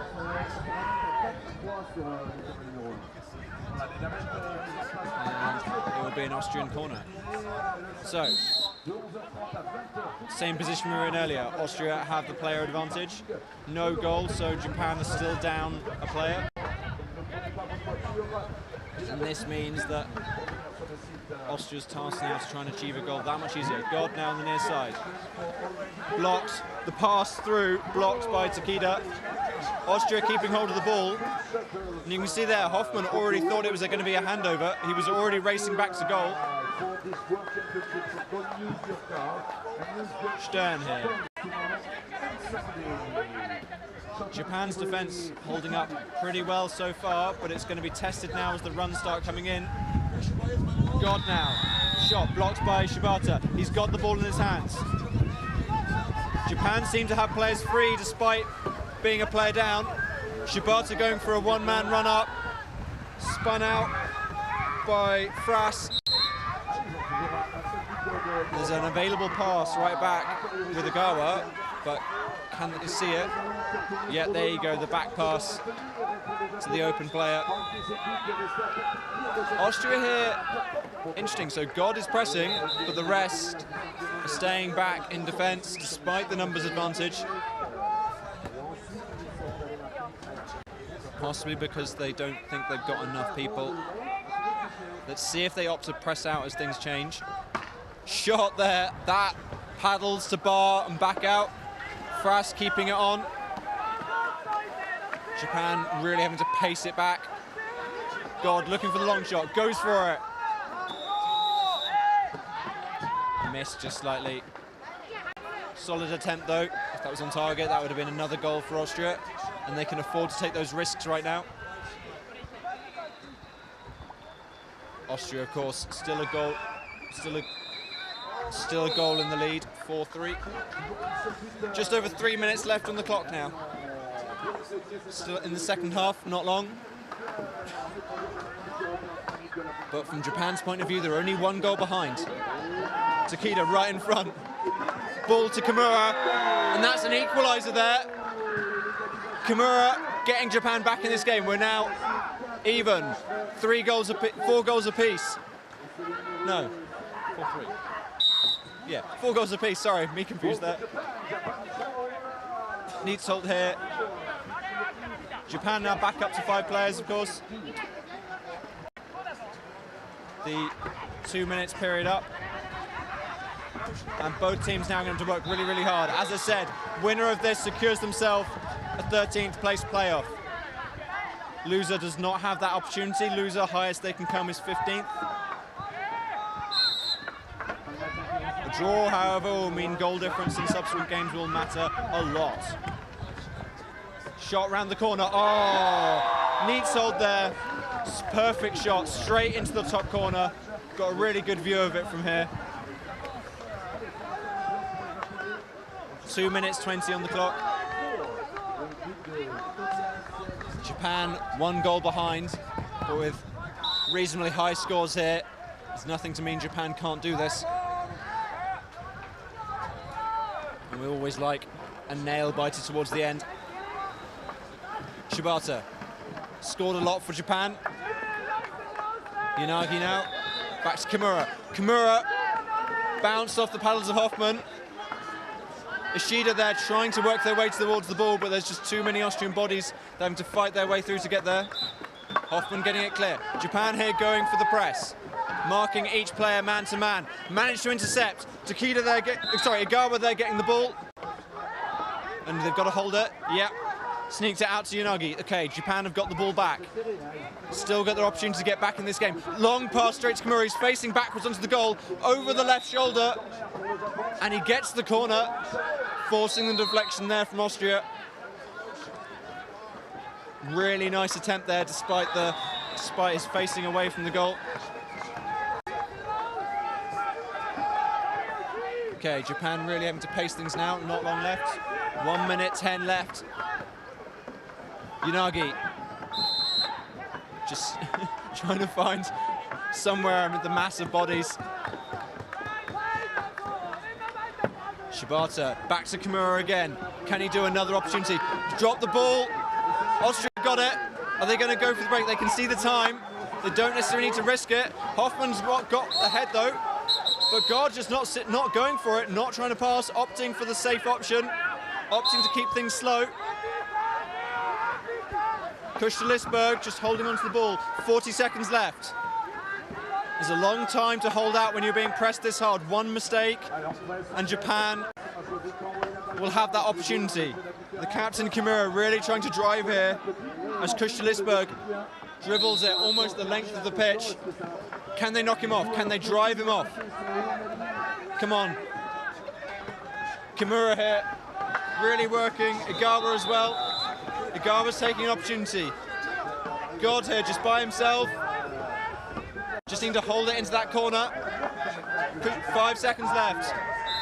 Push. 2 seconds left. And that is time. A solid work there by Austria to keep that ball for the last 40 seconds. Just letting themselves being driven around the pitch. Keeping it on. Starting on the far side. Back to one corner, back to the other. Really well worked. So that means Austria have de facto got the place in the 13th place playoff. Japan now looking for a top of 15th. And hopefully they will to beat their 16th place they earned themselves in Welland.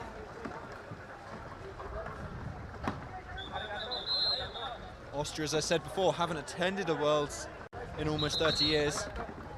So a solid achievement to have made it this far already.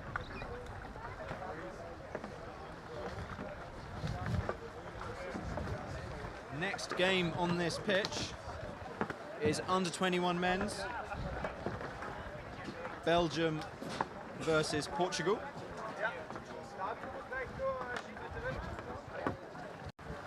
That will be starting in local time in approximately 6 minutes. 9:45. And we'll be rejoining you for that shortly.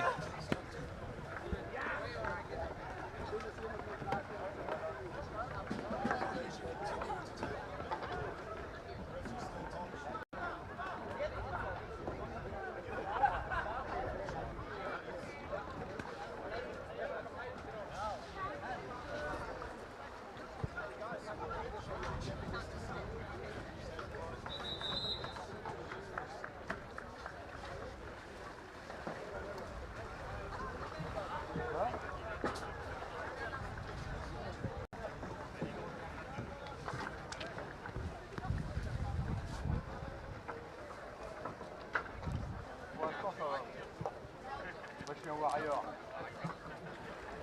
Avec le foot ce soir, sinon ça va.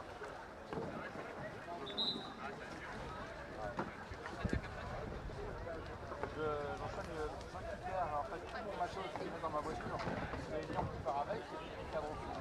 Oh, tu go! Tout là-bas, pour monter le... Et un match que j'aurais pas vu.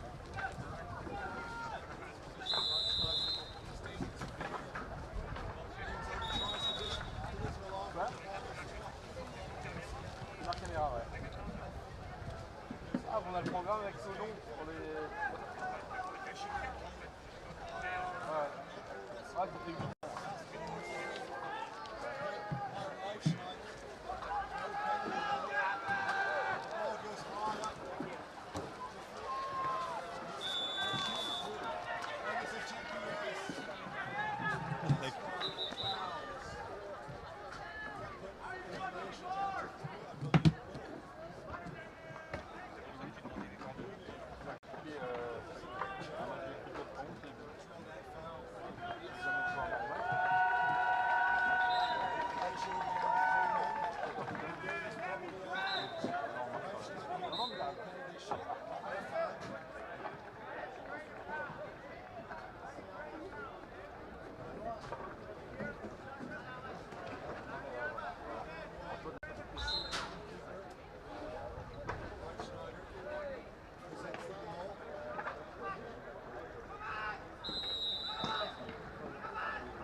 Désormais 8 pour la Malaisie, 5 pour les États-Unis. Il reste 35 secondes à jouer.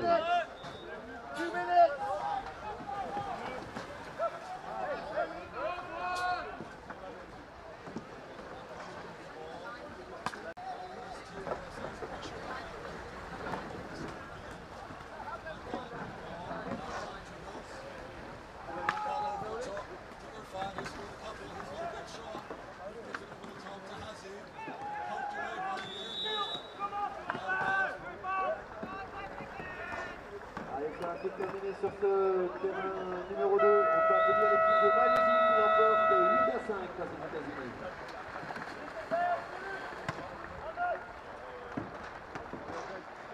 Et on peut applaudir l'entrée des joueurs français sur ce terrain numéro 2.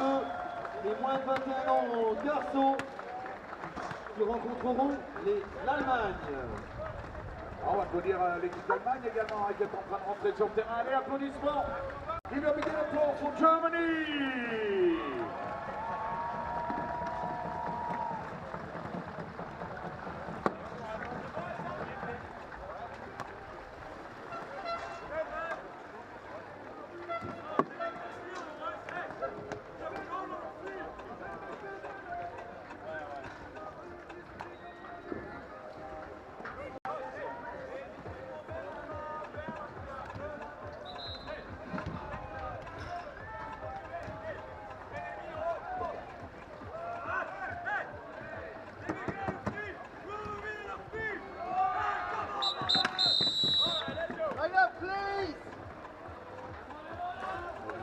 Sera arbitré par l'arbitre de Singapour, Kung, en principal, et par l'Irlandais Sean Downs en secondaire. Ouais, c'est ça. Et je vous rappelle que c'est la seconde poule. Les Français ont battu les Belges et perdu les Espagnols. Ce match est important évidemment dans cette seconde poule. Je vous rappelle qu'il y a deux groupes de 6 et uniquement les 2 premiers partiront en demi-finale.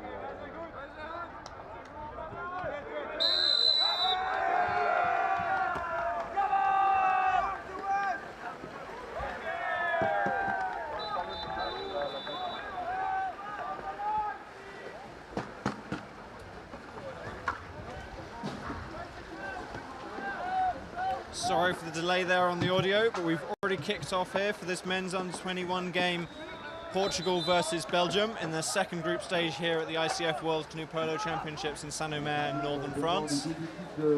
Belgium already winning the sprint and starting this game off, and currently doing some significant damage to the Portuguese defence, and that is a shot by Lapierre, starting Belgium off with a 1-0 lead. Situation here for these two teams. Both have already played 2 games in their group. Currently occupying the last 2 places, though, in the group between them. Both teams have played Switzerland, though, so we can use that to compare their performance. Belgium beating them 2-1. Portugal losing 5-1. And so Portugal definitely the underdogs in this game. Abru there. Now Jose. You can see Portugal there as Marsh tries to squeeze the ball in to Hudrigs, but it's blocked. Belgium now looking for this potential break. Mampay, the captain, stopped though by Jose. Belgium keeping onto the ball, blocked again. Oh, nice little deflection there from Abru, controlled by Duo. And I think, yes, Portugal there in their rush to keep hold of the ball, unfortunately taking it off with them. Belgium back in possession.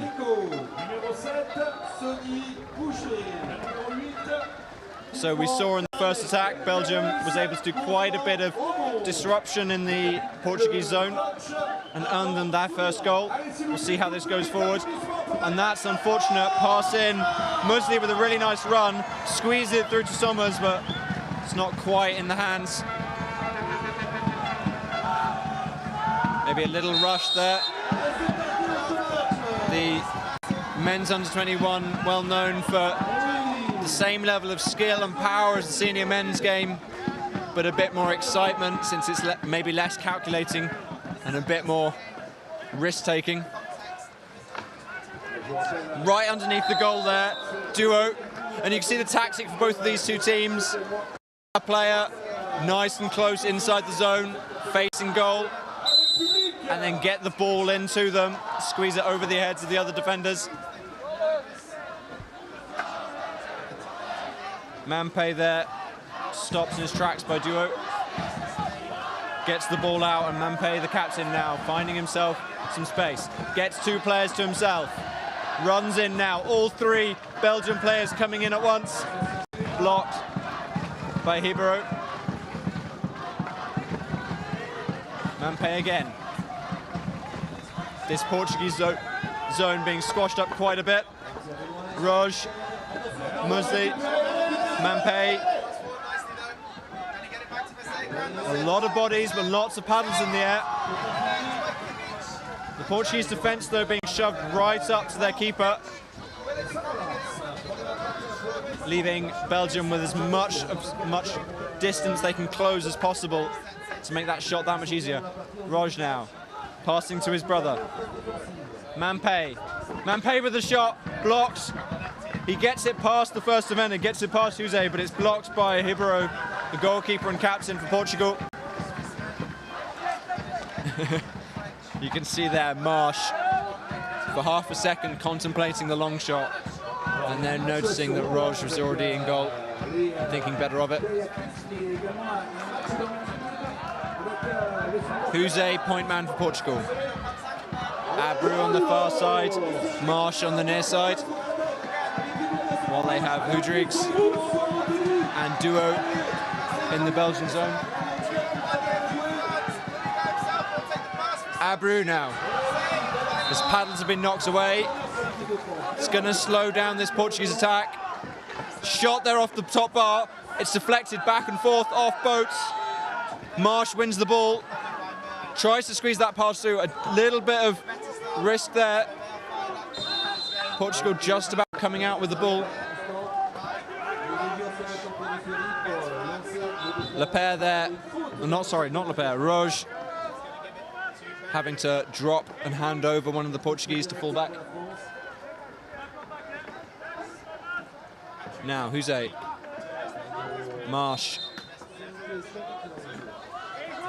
who's again is the point man. Abreu and Marsh with him. Opts for Abreu. Abreu there, you can see him being stopped in his tracks by the boat of Lepere. He gets the shot off, but by that point the extra pace from his run is off. Makes it that much easier for Roj and goal to get the save.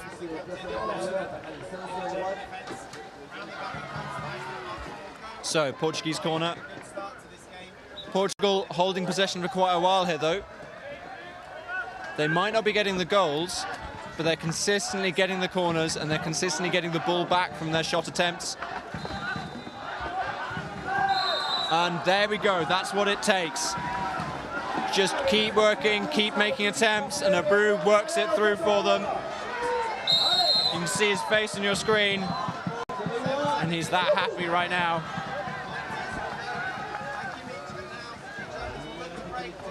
So, Portugal leading 2-1.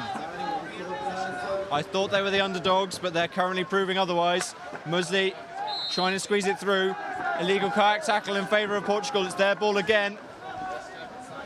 And Belgium here just slowing down the break. Mampé sitting on the ball just to make sure that that Belgium can get back in time. So, Belgium now with an uphill battle. They've been doing better so far. They got a far better result against the Swiss than Portugal did. But currently a goal behind, not quite showing that same level of ability quite just yet in this game. Set up now, Jose's point man, Abreu still on the far side, but we have Damas on the near side, now with the ball. Just can he squeeze it through? And that's unfortunate, he literally places it on the deck of Roj. I think, yeah, paddle foul as Roj's paddle came down onto Damas's hand, and that's why he got the ball.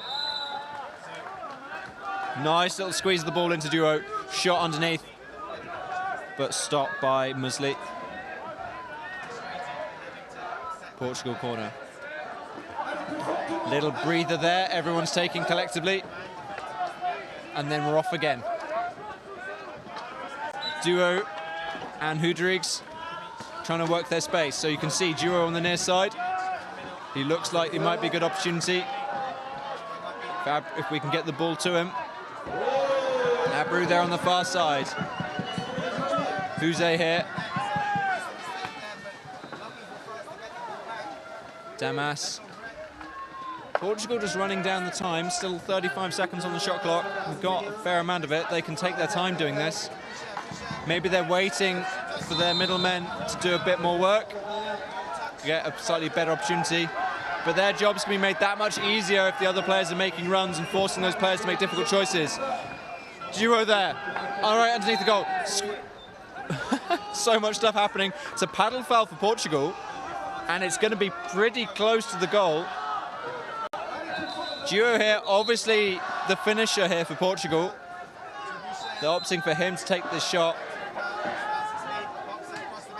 And just guiding him to where the foul was taken and where they can take this free shot from. Does Duo believe he can do this? He decides better of it. Decides he doesn't think he can make that shot. Nice. Calm decision. And so we're back again. Same runs by Portugal. They can just keep doing this all day while they're holding possession. They're controlling the pace of the game. They get to keep their lead. Don't give Belgium an opportunity to equalise. At some point, the shot clock will force them to take a shot, and they'll just, at worst, aim for a corner. Oh, so you saw there, Jose driving in as Mampé tries to counter him. He rides up the boat over the top of Mampé, and then while balancing on the top of Mampé's boat, Jose blasts it into the boat, into the goal. The core strength required to keep the stability to be on target. And so now, Belgium 2 goals behind. They've got to eat into this cushion of safety that Portugal have constructed. Deliberate foul there, recognised by Damas, number 6 of Portugal. Next one will be a green card. Musli, Sommers, Oh, sneaked in there to Coppens. But Abreu got his paddles to it. Belgian corner. There's only 30 seconds after this half-time. You can hear the subs and the coach from Belgium shouting at their team. If they can get this last goal, it makes their second half starting point that much easier to contemplate. Mosley now, can he get it? Squeezes it in. Mampay underneath the goal, beautiful work. Starting from the point man, going round the top to the side, and then back in behind him to Mampay in the middle. And with mere seconds left, Abreu goes to the long shot. It's tapped by the paddles of Somers to ensure it doesn't go in goal. And it is now half-time. So, start of the second half will be Portugal on 3 goals, Belgium on 2. And Portugal, as I said, potentially the underdogs before we started this game, with their 5-1 loss to Switzerland versus Belgium's 2-1 victory. We're expecting them to be the ones fighting the uphill battle, but that is not the case. They've secured themselves the 3-2 score line so far and put Belgium in that unenviable position.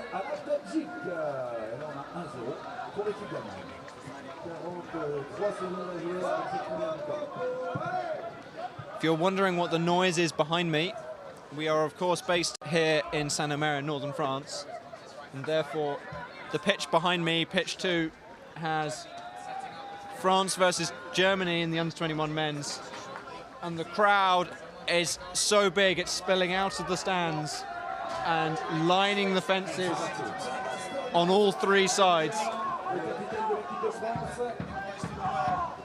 And they only had 10 seconds left of their first half. Germany leading 1-0. And we'll see if the French supporters, with the sheer noise they're making, will encourage France to equalise.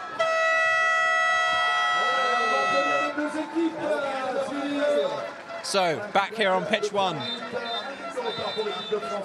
Both coaches from both teams will be inspiring their teams, maybe adjusting tactics for the second half. It's very noticeable the attitudes of the teams. Portugal, positive, confident, and they have right to be with the scoreline where it is right now. Belgium's is a little more critical of their performance so far.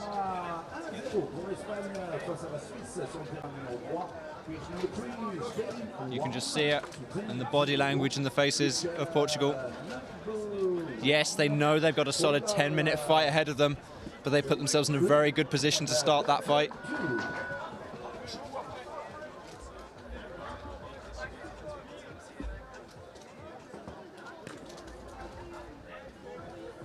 Referees for this game will be set up shortly, but they're not there yet, so we've got a little while. Belgium here with a pre-game chant and shouting, get their head game set and ready. So, referees for this game, by the way, on the near side, the main referee, Ellen Winter from Great Britain.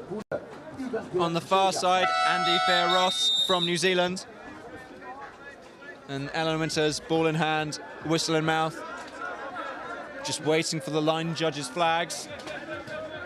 And they're both up.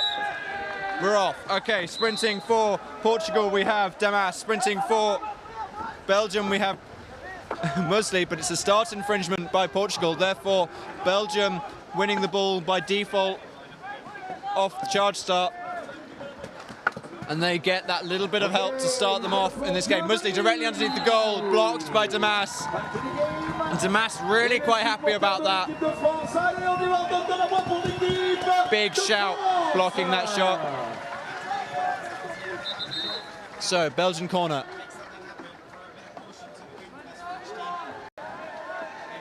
Mosley goes for the shot straight over the top. Blocked confidently by Hibero in goal. Nice smack from the paddles there. Another Belgian corner.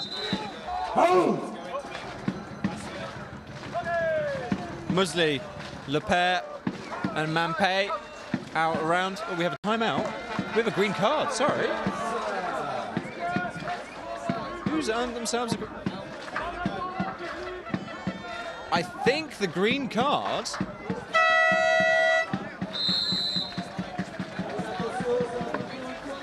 Okay, I'm unsure who that's for because both teams are at 5 players and the referees are happy with that, so it's not.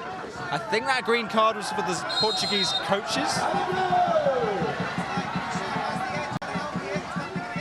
Possibly to do with some interference there as Belgium tried to take that corner.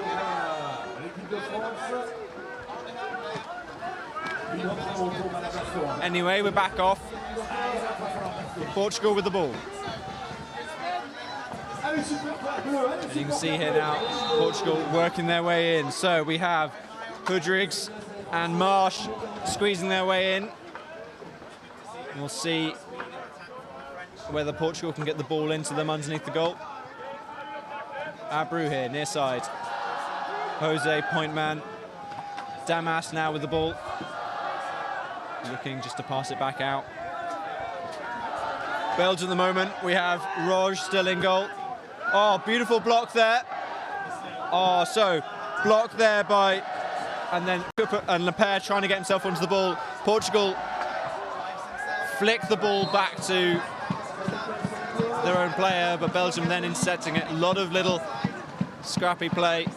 Belgium then going for the break, and Portugal just squeezing off, but unfortunately giving themselves committing a foul themselves in the process. So Belgium back with the ball.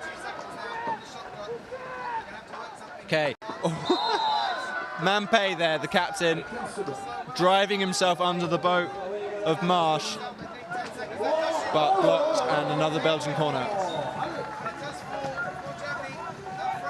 Roj here, Musley, Sommers, Musley again, or maybe Roj. Very calm right now, the Belgian attack. They're going to need to work themselves up to drive the Portuguese out of the way. Musley straight down the middle. He just drops the ball, and Marsh is straight on that, securing it for Portugal. Unlikely Portugal to have the break here, but they've secured the ball. Jose just having to hold it while he gets shoved around by Mampé. But yeah, Portugal capitalising on that mistake beautifully. Marsh winning the ball for his team. Portugal just taking a number of quick substitutions here. They've got the time after all.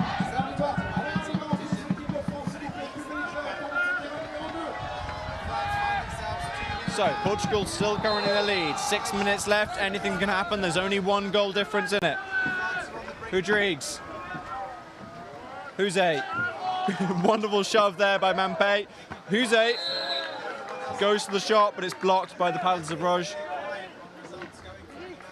Another Portuguese corner. So, with the 1 goal gap, Portugal still have a fight ahead of themselves in this group after their loss to Switzerland. This will make it that bit easier for them if they get to secure this victory. Belgium, on the other hand, after beating Switzerland themselves, will have been hoping for a much better result here. And they need to earn that for themselves the next 5 minutes and 30 seconds. Abreu now, answered by Roj. Squeeze it into Duo. Musley trying to get his hands onto it, but it's not enough. Duo gets that ball straight into the top right-hand corner. And so, Portugal now 2 goals ahead and can maybe relax a little bit. That little bit of comfort from the 2-goal lead. Oh no, Roj passes it to Mampé, but Mampé isn't looking, and it just reverberates straight off his paddles, straight back into the hands of Portugal. Belgium here, the coach calling the 5-man press. With the 5 minutes left, this is going to be a long 5 minutes. The fitness of these two teams now really determining, yet holding in favour of Belgium there. Deliberate foul by Rodrigues. So Lepere goes for it. Shot saved by not by Musli, by Abreu.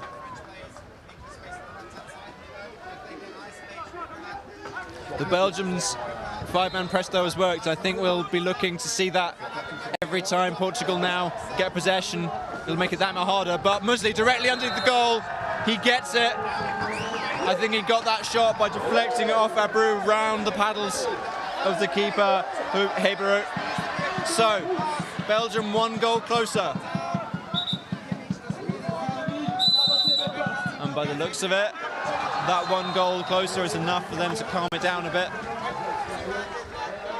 But it's passes like that they might have been able to capitalise on if they'd gone for a 5-man press.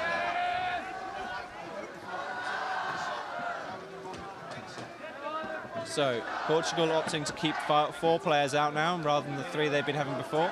This might be just as they sort themselves out. Duo, one of their main goal scorers though in the middle, getting the ball to him will definitely be a nice target. You can see Abreu takes the look and decides that he's not going to get it past the paddles of Mampé.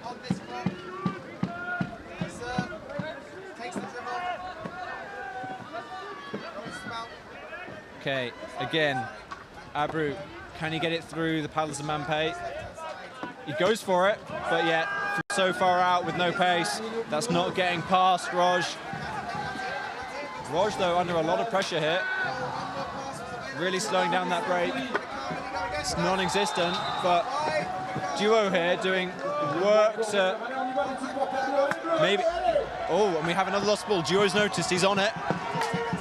But just about getting control there. Lepere able to pass it off to Kuppens. Belgium again. You can see Kuppens seeing if he can find a gap, but the paddle's just right in front of him. Somers now. Mampé. There's only 20 seconds left on the shot clock. Belgium need to move. The coach is yelling at them from their sideline. Oh no, that's exactly what they don't want. Another missed pass. Mampé not quite able to get his hands to it. And yeah, as we expected, Belgium again with the 5-man press. Let's see if it works for them again, gets them the ball. Somers there, steals it straight from Demas. Belgium securing the ball, but they're forced to throw it off for a sideline. And are they going to go back for the press? Yeah, they're sticking with it. So, Hebrew here with the ball. Where can he get it? Ooh. Yeah, so Lepere there not allowing the ball to travel over a metre horizontally, which is why they just get that sideline ball again. Hebrew making himself some room. Is he going to go for the long ball over the top? Does he believe himself? Maybe not. Jose does. It's not quite on target though, but most importantly for Belgium, they've won possession back. Just under 1.5 minutes left. Can they secure themselves this draw? Okay, quick substitution there. Bring on some fresh players, bring on maybe some more offensive finishers for Belgium. Musli here. Mampé just dropping the ball. Musli gets it back for Belgium. They keep possession. Mampé, less than a minute now. No shot clock anymore. Somers. Roj. Mampé. Let's see these runs. Roj now. Somers on left-hand side. Slightly dropped ball. And Mampé there, leaning right out to get the ball, and then just launches it from the water line straight up into the corner. Most importantly, equalising for Belgium. But with so little time left on the clock. So, 35 seconds. Belgium sticking with the press. It's been working for them so far. But the risk here now is that Portugal get that 1 player free they need to secure the shot. Jose now with the ball. The goal's behind him. It's a play on in favour of Portugal. No shot clock, so it's not going to matter. Belgium securing the ball. Musli's got it. 13 seconds. Oh no, it's a foul. for Portugal. And with 6 seconds left, Roj is in goal. I think Belgium is going to accept the draw here. And that is time. So, Portugal are holding the lead for most of that game. And unfortunately, you can see the disappointment on some of their faces as they end up conceding the draw. But also Belgium here, I think we're expecting a far better result. They are also, like, despite how hard fought that draw was for them and how they drew that and how they got that back to that draw, they are still not happy with this result. Belgium feeling they should have played better from the get-go. Portugal feeling they squandered the victory that was in their hands. And that is the end of this under-21s men's game here. Portugal versus Belgium, ending in a draw. Next game on this pitch is also men's under-21, and it will be Great Britain versus New Zealand. You can see the, oh well, I don't know whether you can see it on your feed, but the boats are lining up. And that game is due to start at 10:20. So,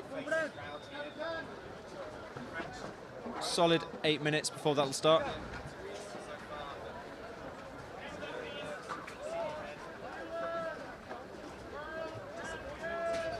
Okay, so that's the game. Will be starting at 20 minutes past in 8 minutes. I've been George Longley, and I'll hand over to the next commentator for this pitch. In the meantime, I suggest you go and get yourselves a cup of tea, cup of coffee, maybe a snack.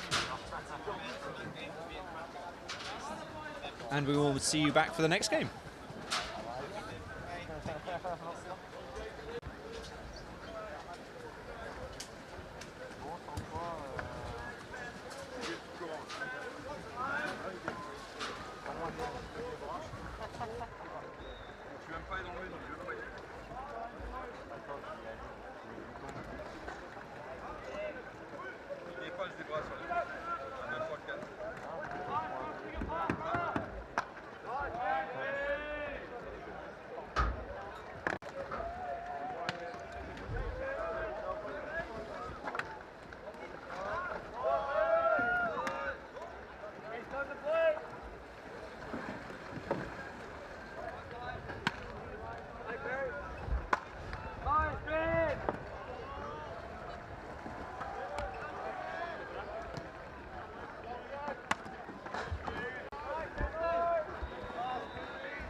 Group 1 men category, pitch number 1, New Zealand represent.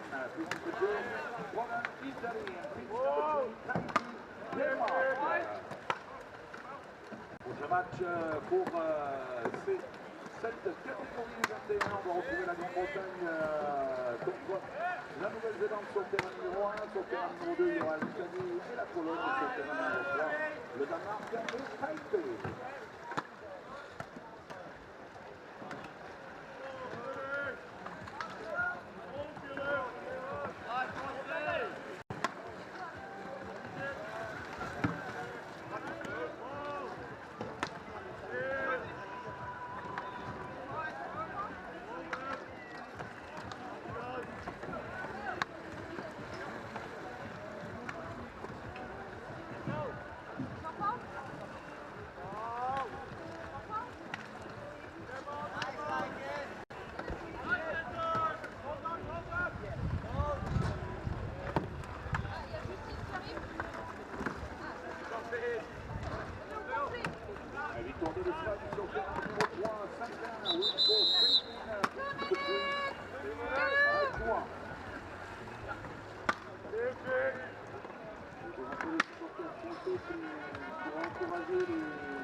Alors là, c'est la poule, l'autre poule des 21 garçons.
Welcome back to Pitch 1. I'm going to be your commentator, Elmo, in this men's under-21 second stage group game, sprinting for Great Britain. We have got Darren McConvey taking on Ben Coleman from New Zealand. Beautiful that work there by Coleman, just turning his boat around the ball, laying the ball off to a teammate. Wonderful work. And New Zealand now with the first attack of this first half.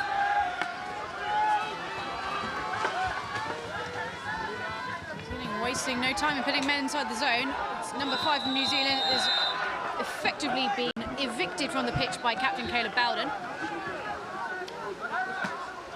Good control there by Darren McConvey. Slightly errant pass, but controlled well. He's running in with speed.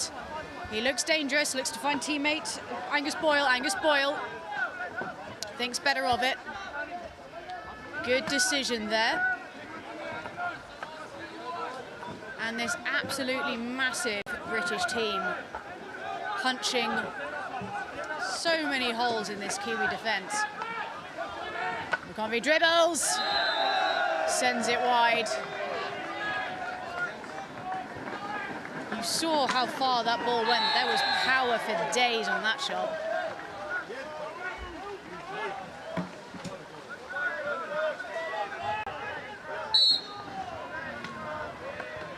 New Zealand just taking a minute. It's looking like they're sending a man in on either side of the zone, just trying to close the zone up and compress the 3 pin players onto the goalkeeper and make some space for a runner.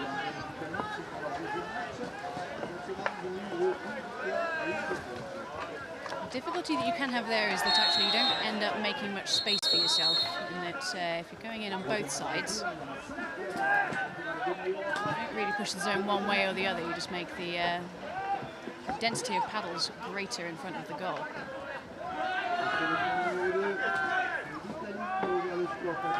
New Zealand now with 3 men in. I think you see Ben Coleman back out a little bit, provide some cover. Faster on the left in the form of Liam Frost. Liam Frost! That's about 30 centimetres higher than he wanted it to be, I think. That would have been a beautiful top bar shot. Both of these teams displaying the guns they're carrying for this game.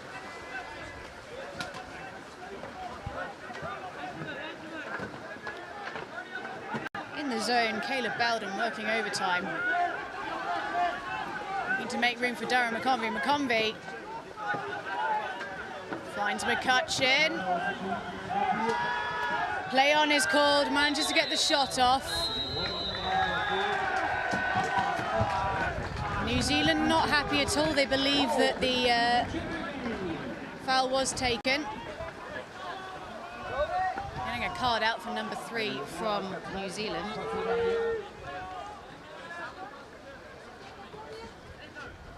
Apologies, number 4 from New Zealand, Philip Maserotto. It'll be Bowden to take. Penalties are now all defended. So trying to keep the ball out will be Liam Frost. Caleb Bowden buries the ball. Great Britain's on the board, 1-0 to Great Britain in the second stage under-21 men's group game. Worth noting, Great Britain did actually top their first group. New Zealand came third. They are currently in a group with Italy, Poland, Denmark and Chinese Taipei. I think we're in for some battles yet.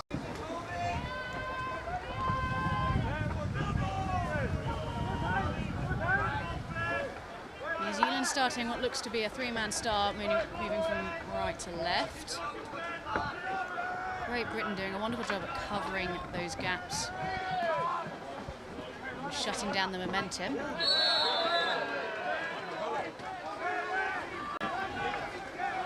Just seen a little fish splash in this zone. Beautiful. There are fish in these pitches. Jury's still out on how they got there. New Zealand just sanding out their opponents. They wonderful punch out there, Toby Marlowe. Interested to see if Great Britain continue to punch out. Fumbled by Jacob Parry. Wonderful stop there.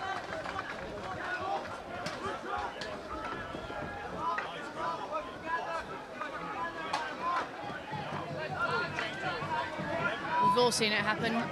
Fake the shot, drop the ball. Hate to see it. And Great Britain, they're 3-1, holding phenomenally well considering. Lovely stop there. Shot doesn't even make it past Ben Muller. Goalkeeper Jake Searle.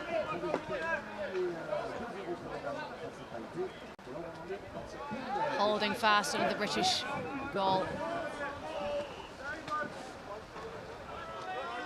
And New Zealand looking to put 2 men in, possibly on the same side and try and make some space. And again, Great Britain punching out. Ben Muller once again.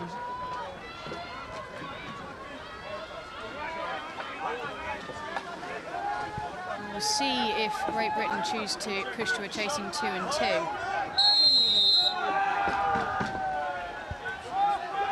excellent control there. Toby Marlowe managing to get a paddle to it. Finds Bertram Noble.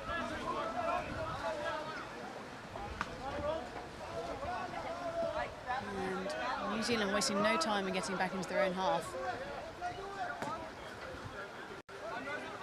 They know how dangerous this British team can be. They're not going to be caught with the break on this occasion.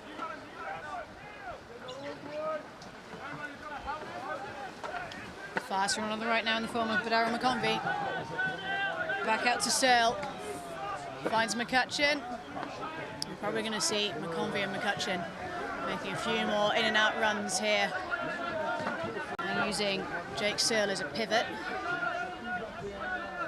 The idea being that you can run in with speed and either take the shot yourself or you can find one of the two men that you've sent into the zone. Lovely shot off the top bar. It's a good thing Diego Waldcock got a paddle to that. Calling for paddle foul. Bowden's not happy about it. He reckons the tackle was fine and he's calling for leaning.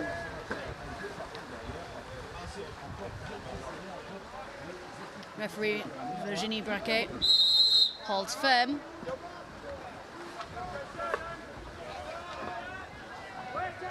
Probably not going to see much in the way of an attack by the New Zealand team while they're just bringing on a sub.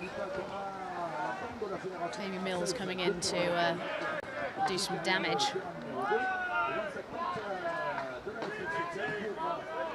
Once again, Great Britain holding New Zealand out, but it looks like there's some ingress there.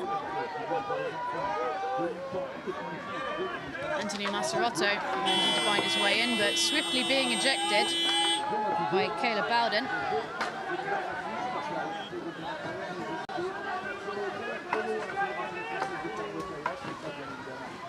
"14 seconds left on the shot clock. Darren McConvey picks it up, resists the push, turns on the ball. New Zealand are briefly down to 4. While Masarotto retrieves his paddles.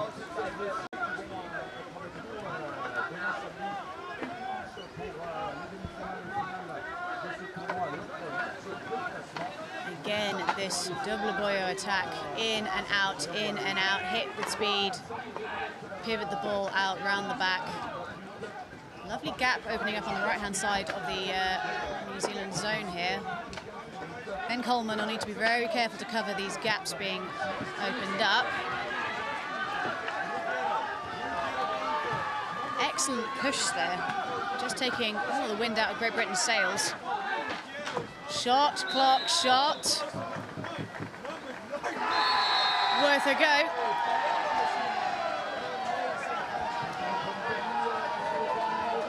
Very least it means that your opponents have to take the goal line throw from the goal line and not from where illegal possession is called.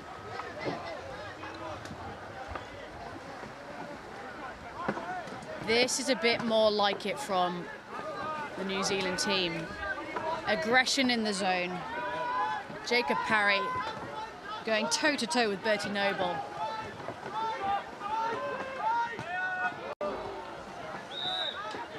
Referee calls play on. He did take the shot, that is interesting. So, calls it back to where the foul occurred. There's definitely an argument that he took the shot there.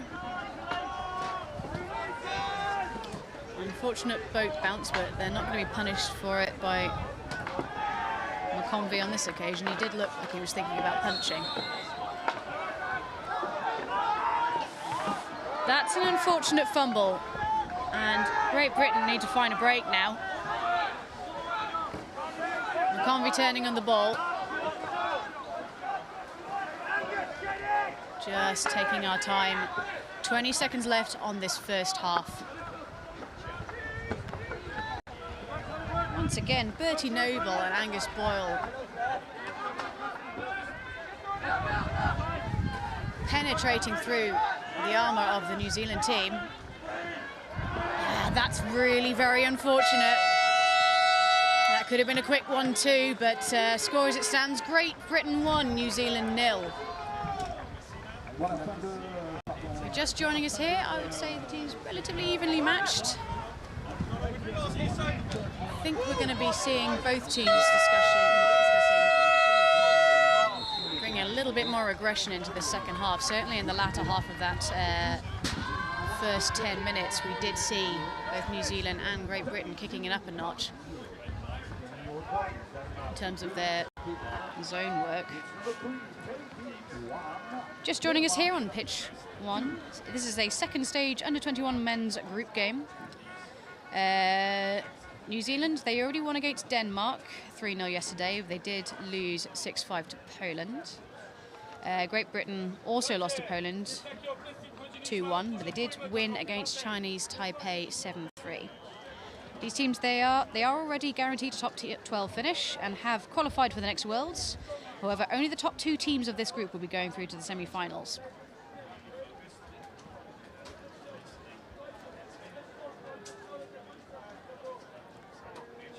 See Coach Andy Lowthorpe there.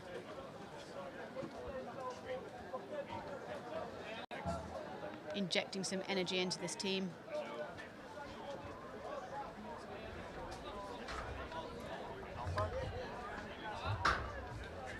Can't sit on your laurels with a 1-goal lead.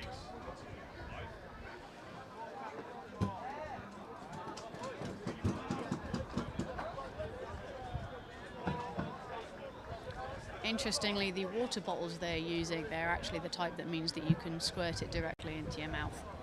So you don't even have to take your helmet off in theory. It does take some practice though to get the knack for it, I've heard.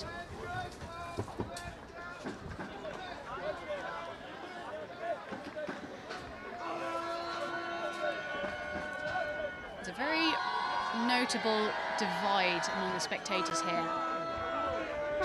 Team GB on the right, as I am looking at them, and a sea of black shirts with white ferns of the New Zealand supporters.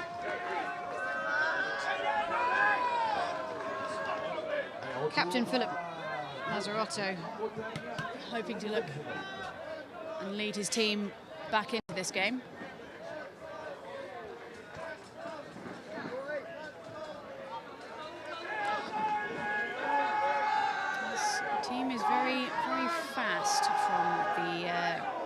New Zealand team, and they haven't been caught on the break once. We'll see if that remains the case in the second half. Referee Virginie Braquet puts the ball in the centre. Again, New Zealand managed to win the sprint. Now that is unfortunate for the New Zealand team. So the rule there is that if you're going for the sprint, it's only the 2 sprinting players that can touch it. One of them has to get clear possession, clear controlled possession. It's not enough to just bump it with your boat before anyone else can touch it. So Jaga Alcock did great work to get there, but unfortunately his teammate jumped the gun a little bit. Shot now. Now where did that go? Top bar, off a boat, off the back.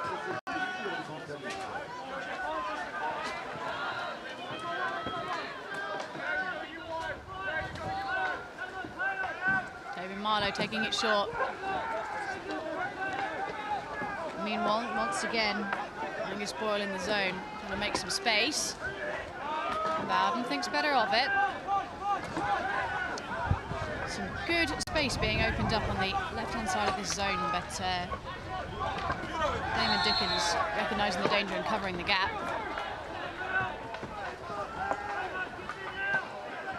Opportunity now. Left-handed cannon, manages to find Boyle. Shot! Massive shot! And a little wag of the finger there, Liam Frost saying, no, nice try, but no cigar.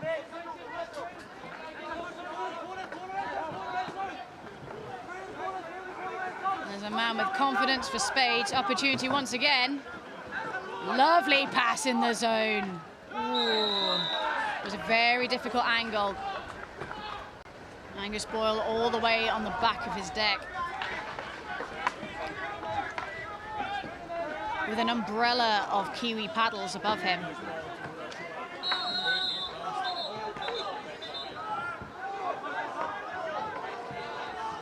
Calls from the GB end of you've got time, use the time. Opportunity potentially now. Shut down decisively. Ben Muller needing to get back in that zone and make some more space.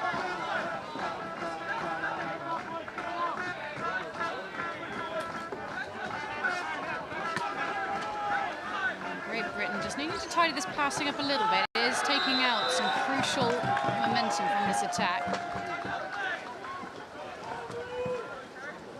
New Zealand just replacing some players just to try and resist the onslaught of red boats coming time and time again into their zone.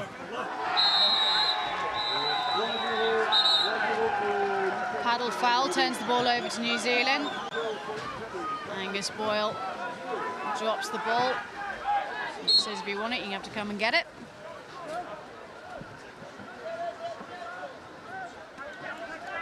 Goalkeeper Jake Sell wasting no time in getting back into his own half.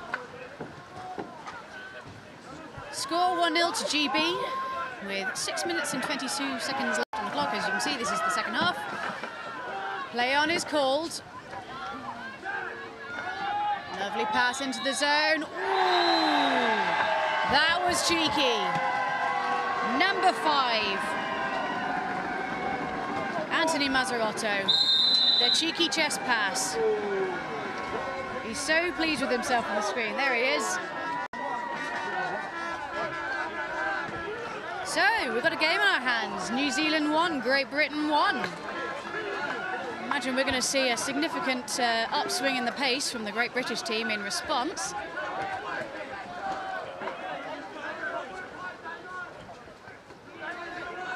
I'm not going to rush it, though.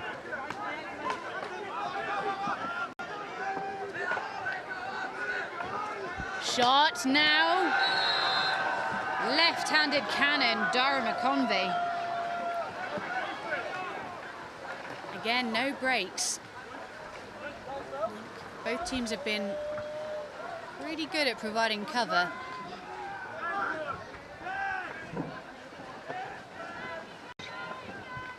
Calls again for the British pin players to turn. You want to be facing outwards from your goal. In order to do that, in time you need to get back long before your opponent. And just dip, turn round. You don't still want to be moving backwards by the time they meet you, otherwise their momentum's going to add to yours. Excellent defending there. No paddle foul called. You managed to get away with that. Amazing long ball. Muller steaming up the pitch, puts it across to Bowden. Bowden now, he's on his own. Lovely ball across. Ooh, just Ben Muller just trying to slow ball it past the keeper. They do get the corner. Absolutely riotous cheering from the New Zealand supporters. What an amazing job they've just done. That was a lot of red boats they had to resist. Won't be getting a green card out.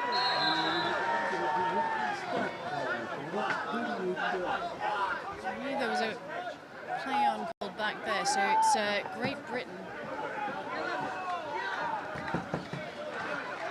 Great Britain being called back and going down to 4. That's unfortunate for them. Let's see if New Zealand can use this to their advantage and put themselves ahead.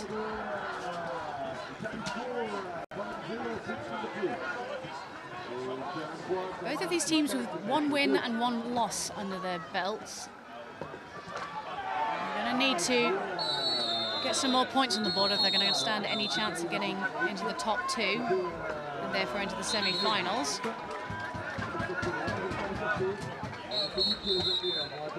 Great Britain, they don't want to be caught on the break here, playing the numbers game. You may see them take their time and run down the shot clock all the way. 18 seconds left. You can see they are being very cautious with when they send their boats into the zone. If it comes down to a purely numbers game, New Zealand's got them dead to rights. Shot clock, shot. Manages to reset the shot clock. Can McCutcheon get to it? He can. Finds Bowden. Lots of calls of help him, help him. So Great Britain just needing to move around a little bit more and create some more passing opportunities. We don't want to rush it still. 35 seconds left on the shot clock. I would imagine we've probably got approximately the same left on the sin bin timer. Worth noting, green cards, they now carry a 2-minute sin bin, just like yellows used to. It is power play. Therefore, if New Zealand score in this time, they will be allowed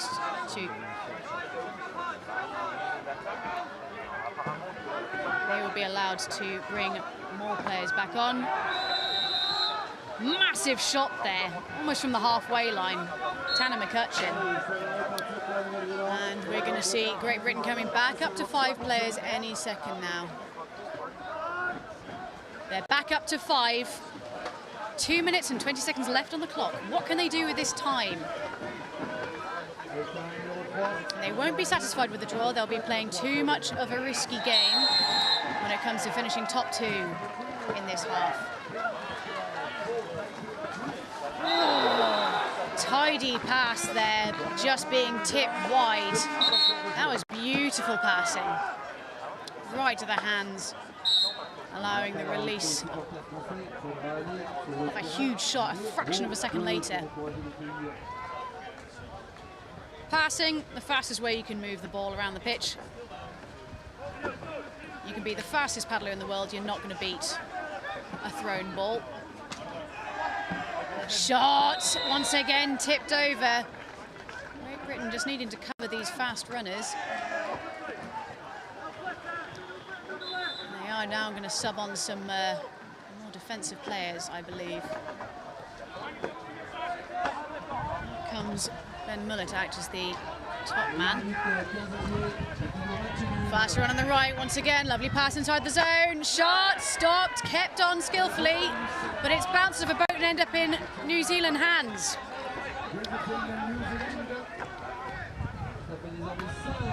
1 minute, lots of calls from the New Zealand subbing line of 1 minute, 1 minute. They're going to use all of this time to try and get 1 goal past the British and give them no chance for a rebuttal. There it is. Is this the opportunity? We're looking for the pass. Now that's potentially contentious. New Zealand heavily calling for a paddle foul penalty. Not quite sure whose paddle that was.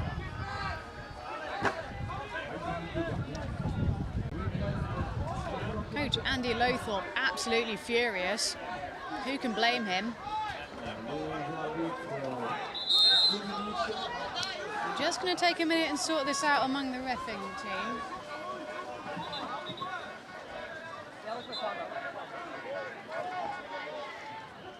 Angus Boyle, I can hear shouting he dropped the ball.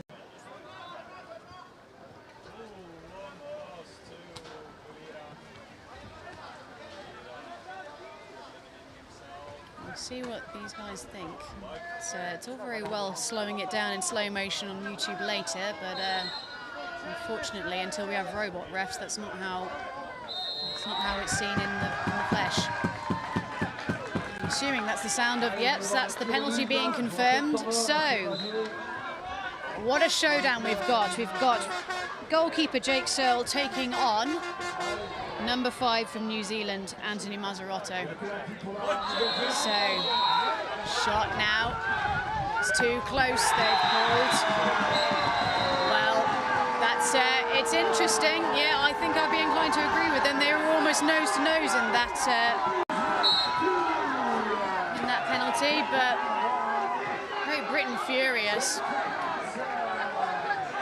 I think we might be getting some more cards out.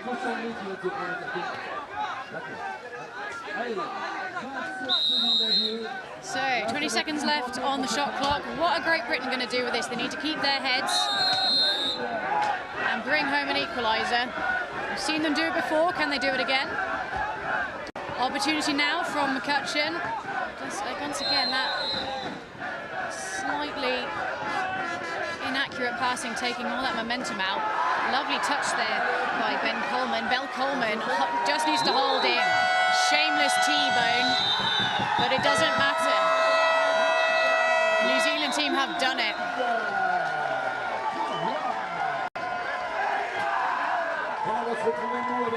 Oh, the chanting from the supporters and the players on the pitch. Absolutely definite. You can see how much this means to them. It's been a long old slog for them to get here.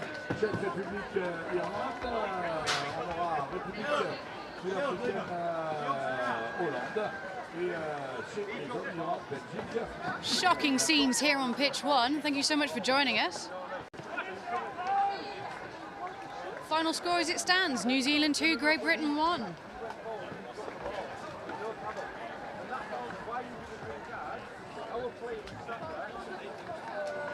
Next game on this pitch will be the under-21 men's category again. It'll be the Czech under-21 men taking on the Irish under-21 men. That is at 10:55 local time. So you've got a few minutes. I'm going to sign off for now. I'm going to get a drink. I suggest you do the same. Thank you so much for joining me. My name is Elmo.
He was completely still.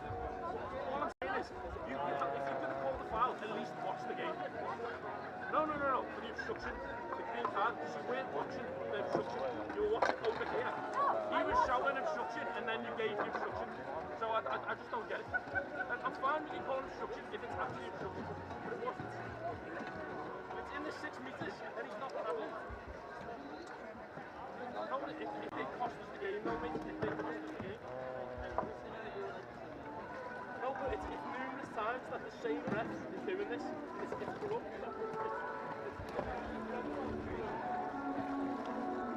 Thank you, ref.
time?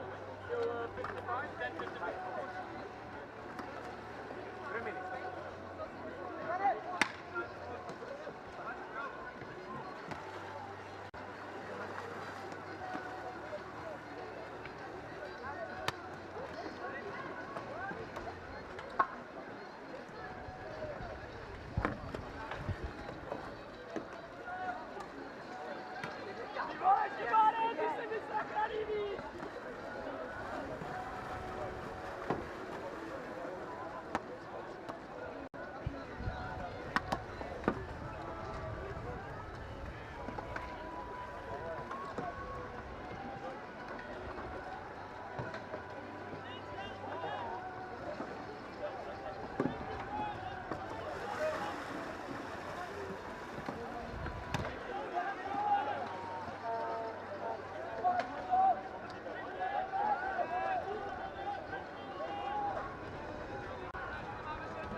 In the middle? 4 meters. Okay.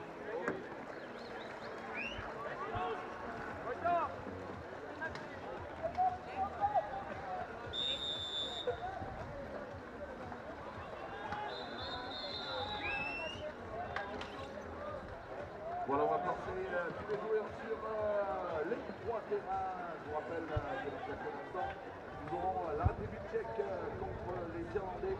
Match de classement sur cette catégorie garçon de la République sud-africaine face à la Hollande. Et puis match de classement, c'est chez les seniors maintenant, garçon, la Belgique contre l'Ukraine.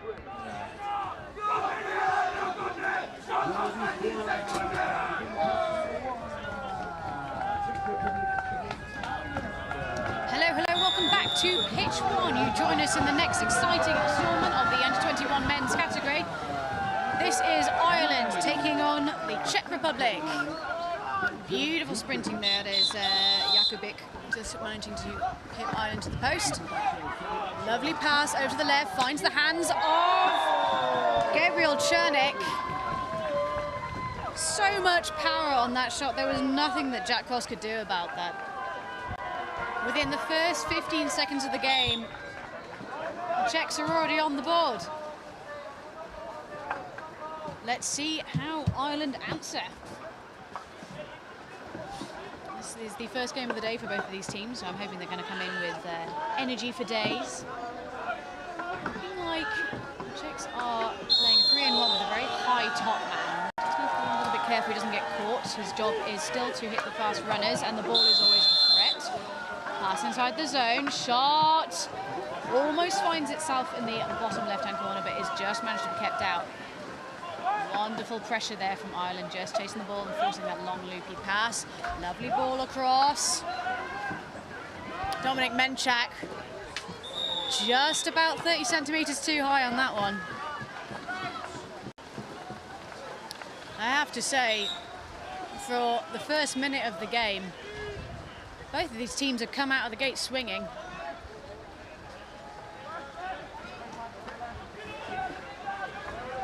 Ireland wasting no time in attempting to punch some holes in this Czech defence.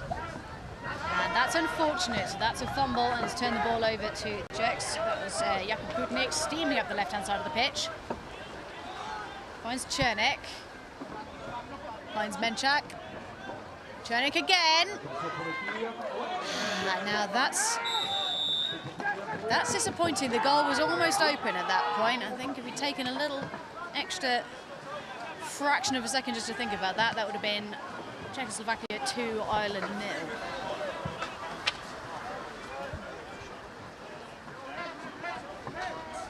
Just warming up into this game. As I said, first game on for both of these teams. Just tipped off, it would seem, for an Irish corner.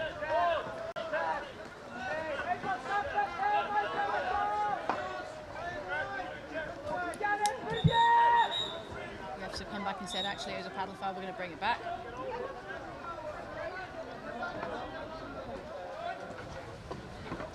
We're going to see the Czech team put as many boats in between Taker as possible. Lovely pass into the zone. Well controlled. Almost finds its way back to Irish possession. I think Captain Wojpal is under heavy pressure. He needs his team to come back and give him a hand, really. Amazing. Oh, wonderful work there. And the push. Kept skillfully on. He's leaning right over his boat. That's unfortunate, but I thought Thomas Gabet did a wonderful job there. You could see he was leaning right over his boat, trying to keep the ball physically over the sideline. That's very hard to do, especially when you're a little bit disorientated from having just rolled up. So, interestingly, the Czech team seeming like they want to go man to man. Once again, Thomas Gabet draws the paddle foul in favour of the Czechs. Referee just saying, calm down, guys, you need to let him take it from where the foul occurred. You can't just keep pushing him backwards. And I think Ireland are also going to answer man-to-man with man-to-man. Managed to draw a sideline ball. It's good work from both of these teams. I have to say, this has been a very enjoyable game to watch so far. Really very enjoyable indeed. Still relatively early in the morning here in France, and to have this kind of energy and excitement, like this over coffee any day. In to Gabet. There's the ball back out to McDonald. 32 seconds left on the shot clock. Still plenty of time for attack. I think Mark Spies did very well there just to avoid throwing the leaning foul. Very deliberately dodged the boat. That was very skillful. And a fraction of a second he had to think about it. Wonderful pressure there. McDonald needs to look inside the zone. He needs friends. He finds Gabet. Gabet's on his own. Puts it across to Cross. Cross. Gabet. And the Czech team, to their credit, doing a wonderful job at covering those gaps and setting up their defence. It looks like we're going to have Jakubik just punching out, giving the Irish something to think about. Gabet. Stopped decisively, doesn't even make it past the first battlements of this Czech team.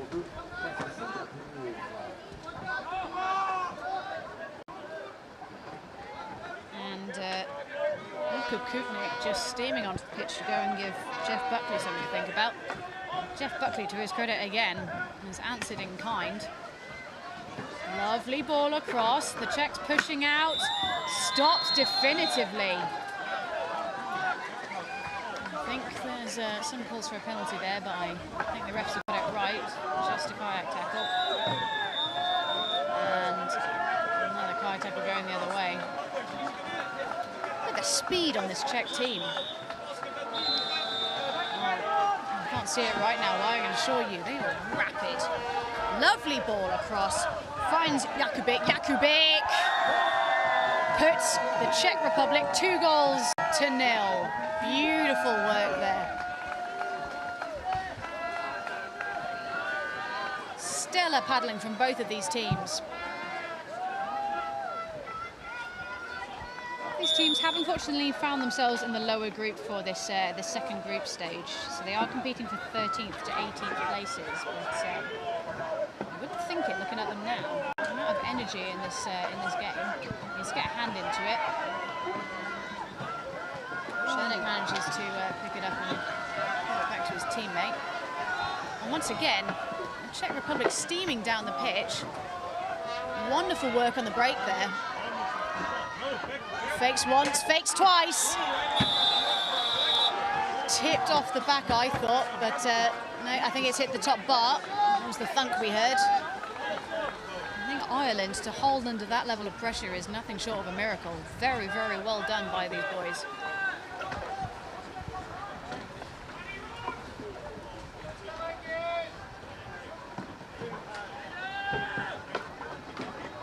Both teams clearly very tenacious in this bracket. They are still able to qualify for the next Worlds. It's top 14, so if you can finish 13th, 14th, you're in the money, lads.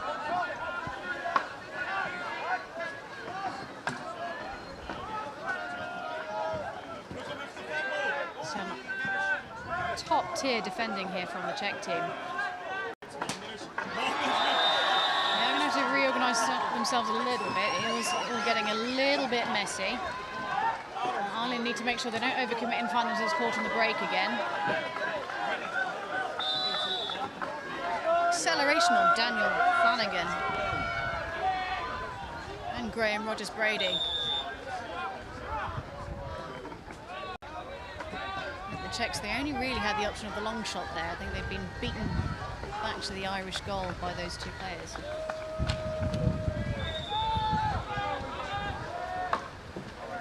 Beautiful work. And they are going to go 5 again. Wow, look at that power. See, I don't think Graham Rogers-Brady may have got the message there, but there was actually a foul called in Czech's favour. So yeah, he's getting a card for unsportsmanly behaviour, essentially. Number 9, the captain, Rochepal, just trying to take the free shot and getting stuffed in the drink in response.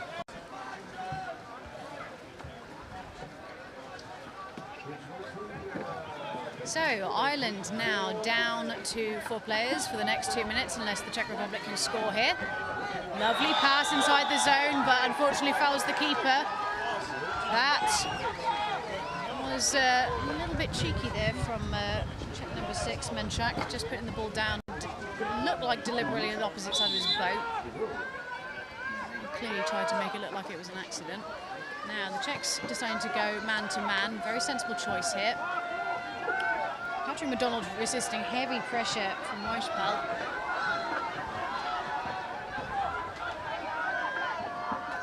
Look at the power. Battle of the number 3s. Thomas Gabbett giving Uncle Kutnik something to think about. But Kutnik comes out on top. Amazing recovery there. We're going to see Rochepal try and put Mark Skuse off the pitch. He manages it.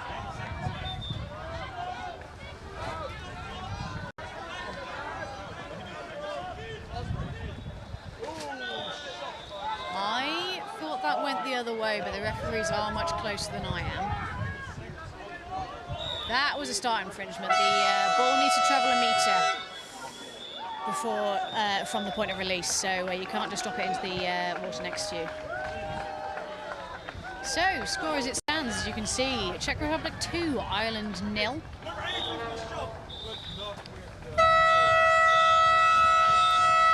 It's been a wonderful game of canoe polo so far.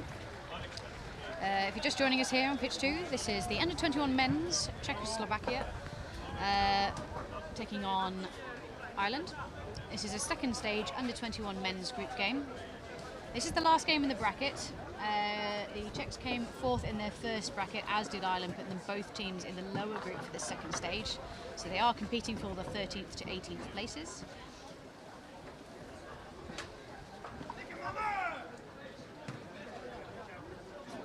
top 14 will automatically qualify for the next Worlds, so they need to come at least second in this group. The other team in this group is Argentina. Now the Czechs beat Argentina 3-0 yesterday, and Ireland lost 1-0 to Argentina yesterday. So to avoid finishing last in this group, Ireland need to beat the Czechs by at least 3 goals. Referees for this game: Luis Badiola of Spain and James Mitchell of New Zealand. Did actually manage to catch up with Paul Gurry before the competition started. He gave me some excellent info. So this is a brand new under-21 development team from the one that represented Ireland in Catania last year. Team was formed earlier this year. It's made up of a great gang of young and enthusiastic players from Kilcock, Wildwater and Kilkenny polo clubs. This is the first Worlds for all of them, and they have actually managed to make it here despite quite the saga. They've had breakdowns, 24-hour ferry crossings, and apparently the curious case of the missing bumpers. We've all been there.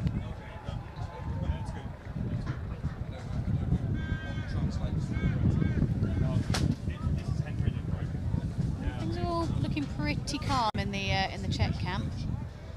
Let's see if we're going to pan over to the Irish team.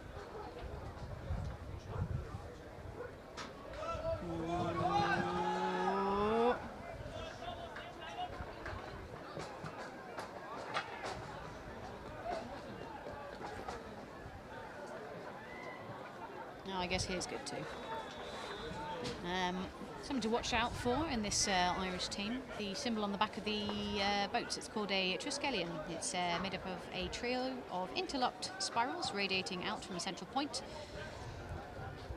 associated with the concept of continuous motion and movement, life, death, rebirth, and eternal life, which just about sums up canoe polo, we feel. So, way to get this second half underway. Czech team 2, Ireland team 0. Love to see some more aggression and explosivity from this game. It's been a wonderful game of canoe polo so far.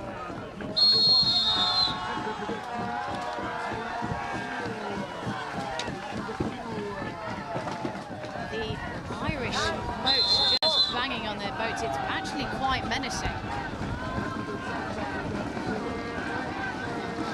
Got some banging on the, you can see the supporters banging on the on our glorious sponsors there, building these teams up for one hell of a second half. So sprinting from the Czech Republic appears to be Jakubik, who is going to be taking on Patrick McDonald. Just taking a minute to get the teams lined up. The spectators took a brief respite before resuming battering the sponsoring boards. Well won in advance by Wojtek Jakubik. Just turning his boat around the ball there. Excellent boat work, and it will be Czech Republic who start this second half with their first attack. Now, worth noting, if you're just joining us, Ireland are still serving out their green card. They will do until the Czechs score. Question mark penalty there. Oh, this is interesting and very unfortunate for this relatively young Irish team. Foul in the act of shooting. I wouldn't describe it as deliberate for sure, but appears to have been a paddle foul. So the shot from Sojovski has contacted a paddle well before it's travelled a metre. I think it was deliberate though from where I was sitting, but the referees are closer. Just taking a minute just to position him correctly. And Sojovski puts the score to 3-0. And it's no excuse, he's now in the sin bin. So I think that's a mistake from the Irish team. They've allowed one more on because one of their sin bin timers is still running, but they're still serving their other power play. I think they're just trying to decide who's allowed on. should be the first player to go off. So number 7, I think. Rogers Brady can come on, or a teammate, but not the one serving the other sin bin timer.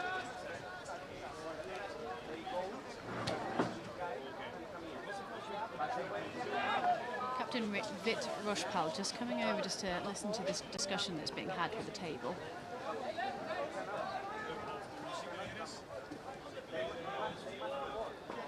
You can see at the top of the screen we've got our signage from our beautiful sponsors, without whom this event simply would not run. So if in the market for some high quality canoe polo kit, you can see at the top who you've got to hit up.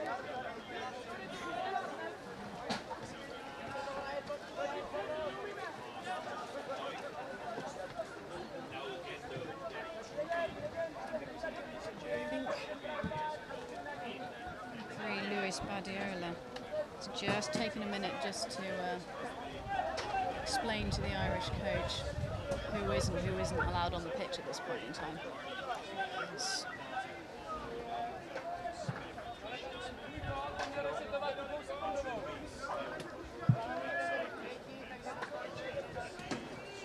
There was also a rumour, I've heard this from good sources, I Bulgaria again. There was the team has been accompanied by the elusive leprechaun that was last seen in Euros in Coimbra. And their luck so far, and it seems like he might be having a day off. Maybe had a particularly wild one last night.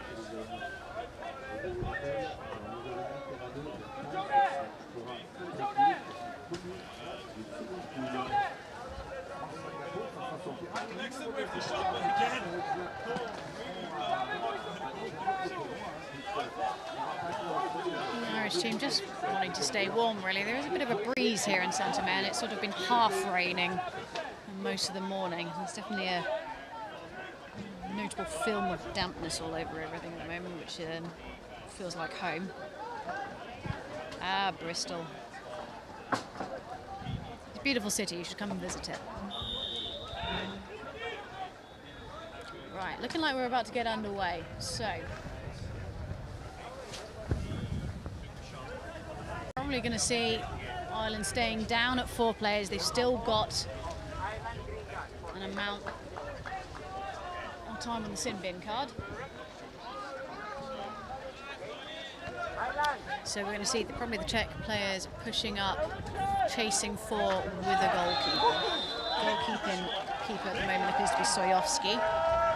Meanwhile, his teammates are going to be looking overtime to keep the Irish in their own half. Just seen Thomas Gavitt storm off the pitch in disgust, throwing his paddles over the back line. So it's looking like we're down to 3 actually. Ireland serving 2 green cards at the same time. This is not going their way at all. There may have been one for unsportsmanlike behaviour, if we chat back to the ref. This isn't football, you can't chat back to the ref, it won't end well for you. The referees are here to keep the game running, make sure everything runs smoothly and to take control.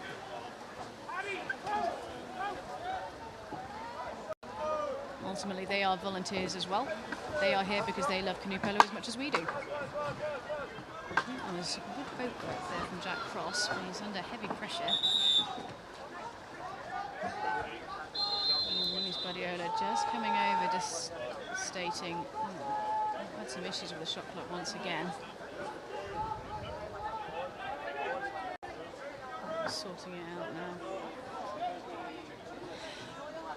Anyone who's played polo for any length of time has experienced this. So much so that it's almost part of the game at this point. And Luis Badiola actually doing a very good job there, just saying, right, calm down, stop shouting at me, wait. Okay, now we can go. Excellent pressure there. Manages to draw the goal line through. That's great work there. Might have not managed to get the pass away, but drawing a chance now. How is he going to get this ball up? Like that, I assume, but it's just too long. So Czechs now with an opportunity. I think the Irish have done an amazing job to resist pressure for this long. Wow! Jack cross over the back of the boat. Wonderful work there. Now surely Ireland should be getting towards the end of their 2 sin bin timers. They should be back up to 5 any minute now. Oh, now where's that gone?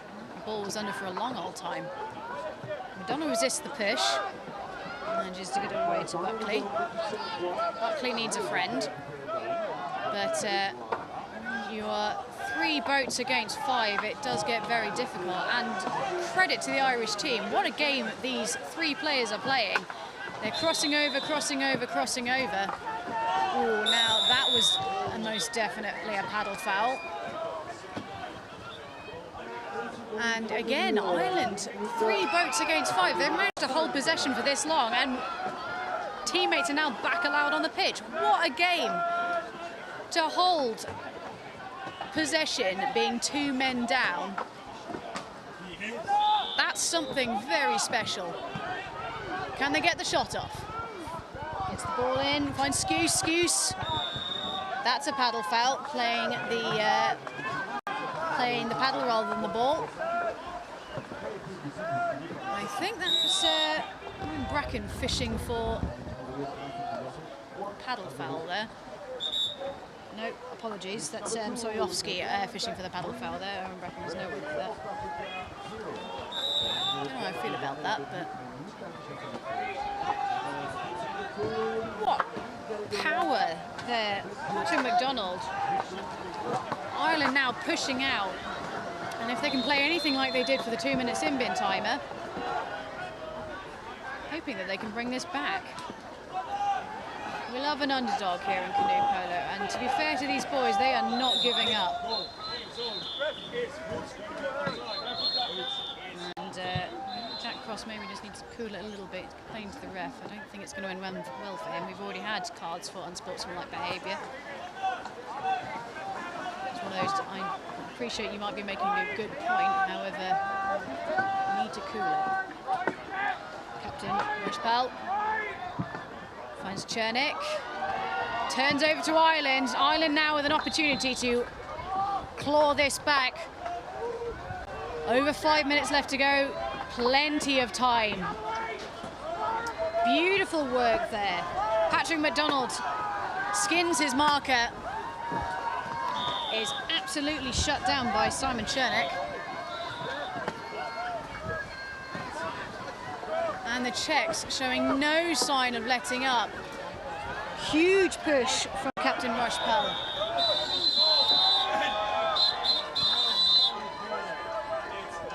And again, I'd say the Ireland chasing game has been absolutely excellent. They've been crossing over, crossing over, crossing over, making new opportunities for passing. Beautiful work. Shut down definitively, but an opportunity now. Needs to find a forward-facing colleague. Finds Gabbett. Gabbett! Yes! Ireland are on the board.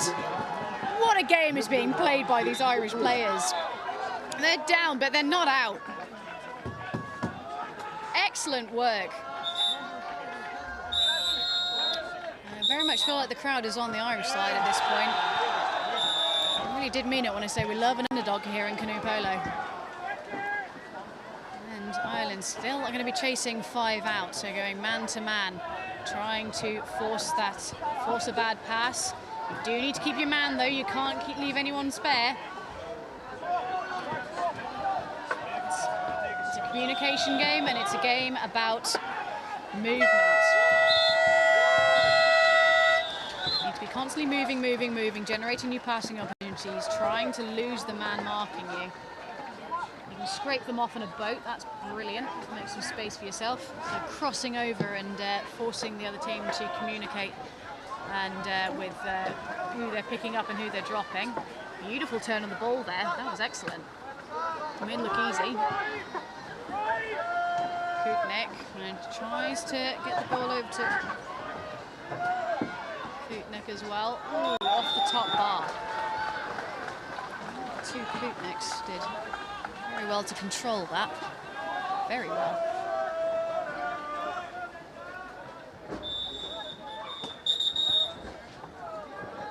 Ooh, now cards coming out again. Number 4 from Czech team, Soriovsky, being banished for what looks like illegal possession. So, for the first time in this game, Ireland find themselves a man up. Can they find 3 goals in this time? Ooh, just tipped under the bar. Powerful low shot. It's a corner. The Czechs are not gonna draw attention to the fact that Ireland need to pick it up. They're gonna run down their sin bin timer. That was very wise. And now, lovely ball in. It's a very narrow shot to take. I think very reasonably recycled back out. It's a very challenging shot. You had a lot of bodies in between you and the goal there. Shot stopped definitively by Simon Chernik. And again, opportunity now, one-on-one with the keeper. Chernik working overtime. Massive shot from Buckley. Doesn't quite find the back of the Czech net.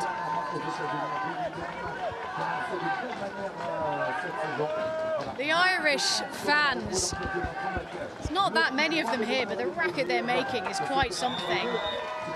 And it's just attack after attack after attack now. Ireland clearly found that second wind in the chasing game, and they're carrying it through to the dying minutes of this game. Gabbett takes it short, trying to sneak into the zone. That beautiful pass there. Ooh, no one touches that. That went to space. Massive shot. It's going to be Gabbett who's going to sit on the taker.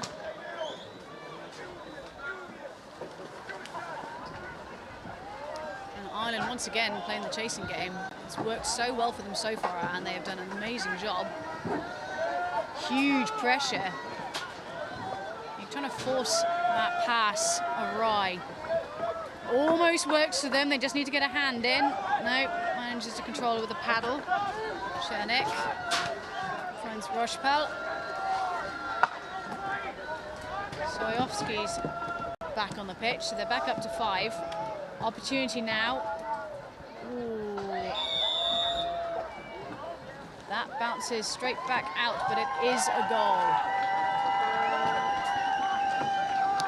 And I think some Czech supporters have joined us. There he is, Václav Sojovský. Making this seem like now an impossible task for the Irish. But they can hold their heads high because they've played phenomenally well in this game. Still a minute left. I'd like to see one more on the board for the Irish. Just to reward the chasing that they've been doing. They've played so well. Just need to get a little bit more speed running into this zone. We're all a little bit static, but amazingly, it works for them. Hush my mouth.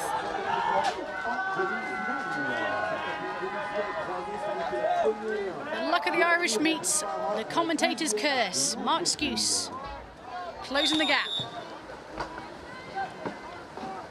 It's just started to drizzle here in Saint-Omer. We shall see if the Czechs continue to rain on Ireland's parade. And I really do think it bears repeating. The Irish lads, they've worked so hard for this. And so that's number 1, Jack Cross getting a warning, just a little signal from the referee there for that illegal kayak tackle. I believe there was significant contact with the body. All of the rules in canoe polo are based on safety, so significant contact with the body with a boat. Oh. To get that amount of power from that angle. Used his full core. Opportunity now, and that's just the time running out for the Irish. What a game of canoe polo that was. They may be in the lower bracket, but you wouldn't think it. truly an absolutely spectacular display here on pitch 1.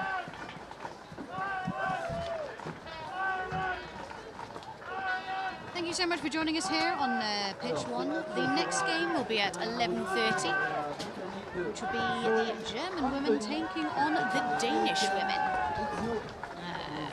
Should be quite the match. I've been Elmo, I've been your commentator today. Thank you so much for joining me here. Once again, thank you to our sponsors, Eiffage, Sheep in Sports, and Brasserie La Goudelle. This is Elmo signing off.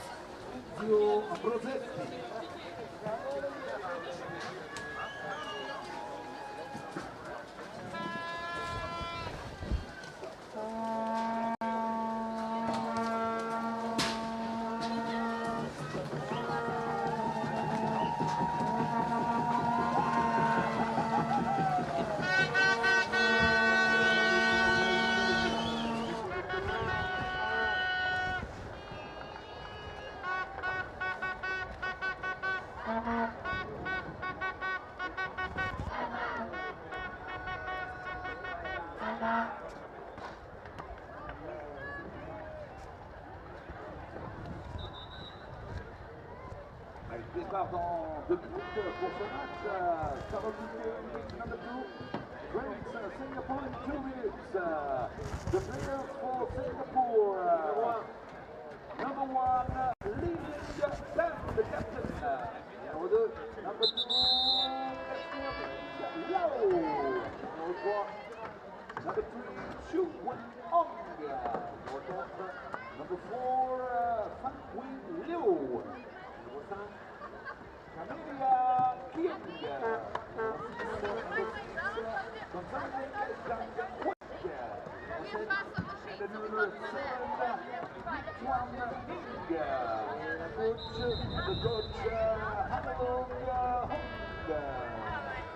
Pour l'équipe de France, les supporters bleus là dans les tribunes, le numéro 1, Héloïse Figo. Le numéro 2, Elissa Lenormand. Le numéro 3, Marion Robert. Numéro 4 et capitaine, Pierre Poil. Numéro 5, Céleste Louis. Numéro 6, Aline Roulant. Numéro 7, Clotilde Lemal. Le numéro 8, Camille. Hello and welcome to the World Championships of Canoe-Polo in Saint-Omer, France. We're going to be watching the Danish women take on the German women.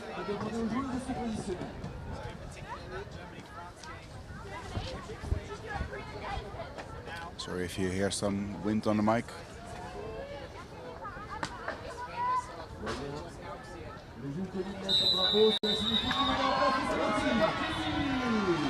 My name is Jan Vergeijn and I will be your commentator for this match. We're joined with Andy from New Zealand and Marta from Poland. Those are the referees for this match.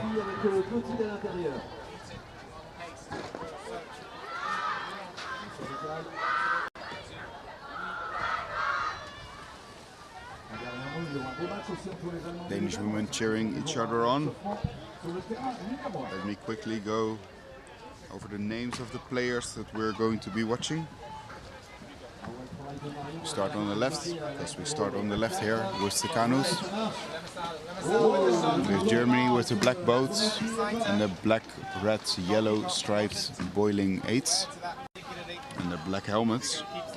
We got number 1 Roetsen, number 2 Kreuzer, number 3 Zwart, number 5 Sharpe, number 6 Schelme Bach, number 7 Wagner, number 8 Voigt, number 10 the captain is Gils. In the Danish team we have number 2 Breitenholt, number 3 the captain is Weinreich. You have just signals you want to get started. Number 3, 4 De Andersen, number 5 Andersen, number 6 Nielsen, number 7 Jorgensen, number 8 Robra, number 9 Tolslund. It seems like we're waiting on the last gifts exchange for the match. The captains exchange gifts from their countries. That's a common courtesy in the canoe polo world. Shown of sportsmanship.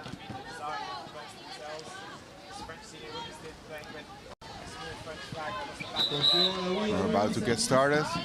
Looks like it will be number 2, Bradenholt from the Danish, versus, I guess, number 3, Swart from Germany. We'll see who is faster. Oh, sorry, it's number 7 and from Germany and number 3 from Denmark. 3, Weinreich, the captain, and number 7, Wagner. Let's get to the action.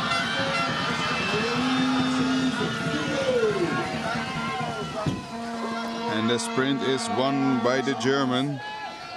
Wagner took control of the ball, which means they now have ball possession and can try to score the first goal. Quick passes from left to right. The Danish are defending with a 1-3-1 strategy. It's a quite common strategy. A bit of room on the right here, but beautifully seen by Weinreich.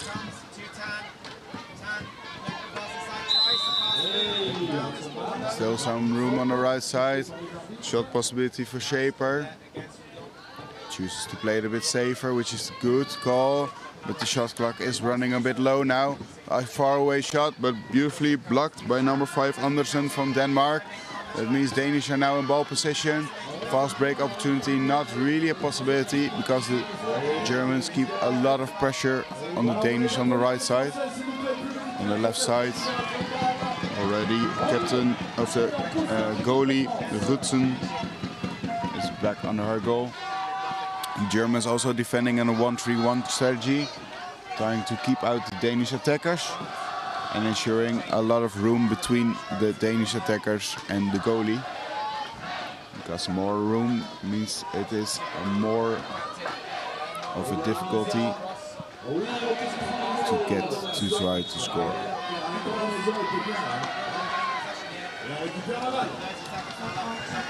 There was a foul being made, so the Germans are back in ball possession. It is still 0-0 tie. The German number 8 Voigt is now inside the defense of the Danish. Can she keep her place and make some room for her teammates? A lot of room on the right side again. That's twice in a row for the Danish defense. Nicely done by Schwalbach, getting inside the defense, using the power and her boat to block off Nielsen out of the defense. Quick pass to the middle. Oh, just a lack of control means Danish ball possession. But if you're having control of the ball, then you're allowed to be pushed out with your boat out of the pitch, which what happened to the goalie Robra.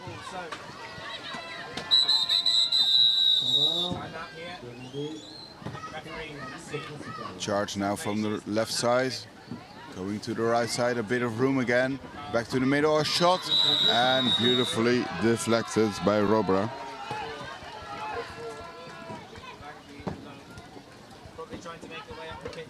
Means another corner for the Germans. And we get another shot clock, or new 60. All those terms are exactly the same. As well, oh, beautifully passes and a lot of room again on the right side. And now third or fourth time is the charm for Schwartz, because she finds the back of the net. Germany leading with a 1-0, a really fast action from the middle line by the Danish. Really good call, trying to surprise the Germans, who were a bit getting slowly back.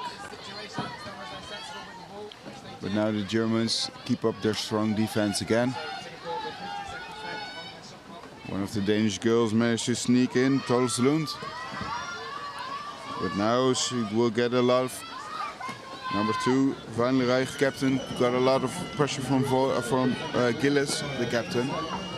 So much so that the Germans are now back in ball possession. Bit of room on the left side, quick shot possibility, but beautifully stopped by Andersen. That was a close call for the Danish. Let me just give you some background information about this game, why this one is so important for the girls. They are both still in the running to make it to the semi-finals. They are sure to end up in a place between 1 and 12. But nobody wants that, of course. You only want one. That is also what the Germans said to us as a target. For the Danish would be a top 5 would be amazing. Quick passes to the right, but shot on the side of the ball.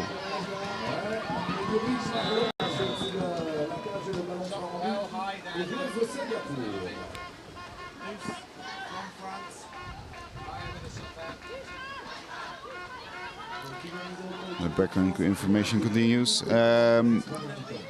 Germany and Denmark are joined with France, Singapore, Espanyol and USA women. They're all 6 in the same pool, and only the top 2 spots will go to the semi-finals, which is a really tight squeeze. So both of the teams really want to win this first match of this pool and ensure that they get a good start in this pool. The ball has gone in, it's a great shot.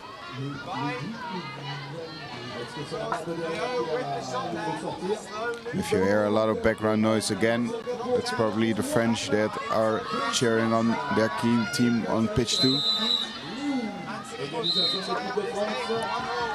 The pressure from Swartz on Le Andersen was a bit too much for her. So ball possession is now for the Germans. With 4 minutes left in this half. Germans still leading with a 1-2-0 goal. The Germans did win all their matches in their previous pool, so they became first. The Danish ended up in second place, only letting New Zealand in front of them in their pool. Beautifully stopped, this time by Nielsen. The Danish did, however, win once, and they had 1 tie. And they lost another one against New Zealand. And that's how they ended up in second of their pool. So both teams are really close together.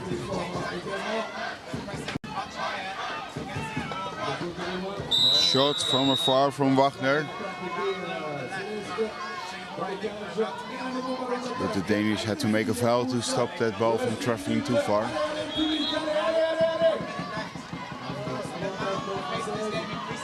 Looks like Wagner will be alright in a few seconds.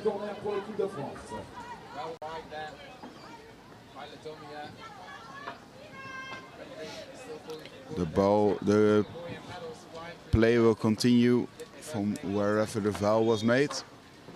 That was the spot.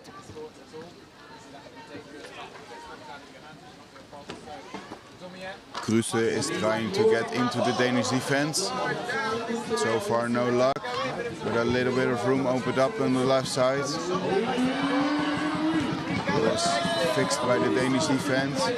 Now Kruse is inside the Danish defense, trying to make some room for teammates. German player used the room on the pitch very well, the space of the pitch. Passing quickly, far away shot, and finds the back of the net. Beautiful goal by Rutsen. That was a really hard shot. That horn is not for us. Far away shot possibility from Weinreich, the captain. It was just a bit too far to the right.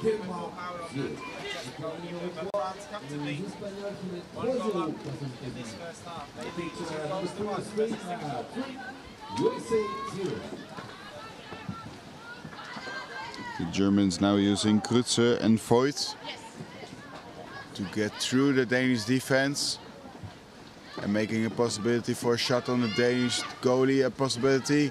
A lot of room on the left, nicely blocked by the Danish defense. Danish now in ball possession, a bit of a short pass, but she can handle Anderson can handle the pressure. Ball from Weinig to Robba. Back to Rijnweg.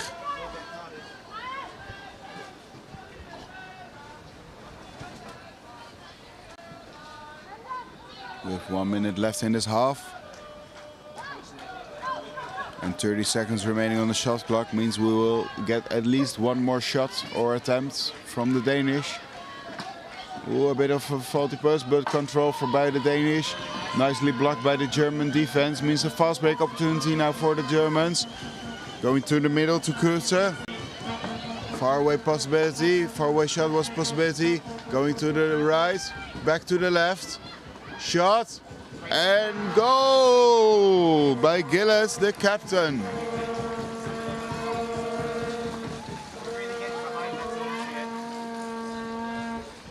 Nicely passed around by the Germans. Ref now said you always have to present the ball online or your own half of the pitch. Can't take it on the opposite team's side.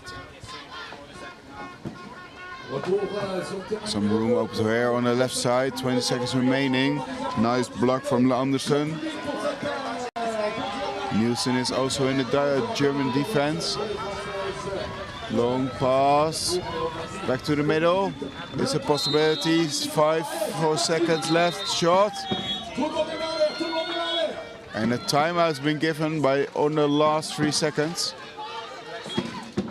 And shot, but deflected by the German combination of Gils and Schmachbach.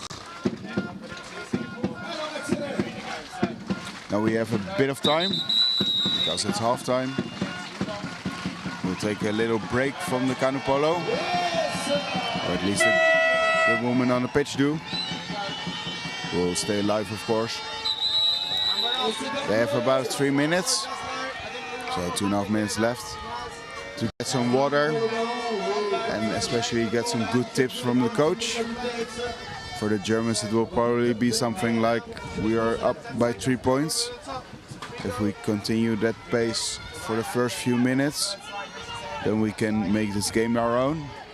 For the Danish, they didn't get a lot of possibilities in the German defense, but they did, however, get a lot of or some fast break opportunities already. A long away shot that was just barely next to the goal. They might be using that strategy again very soon. Just want to thank our sponsors: Brasserie La Goulal, Ivage, Upin Sports, Arc, Connect, Vortex. Thank you.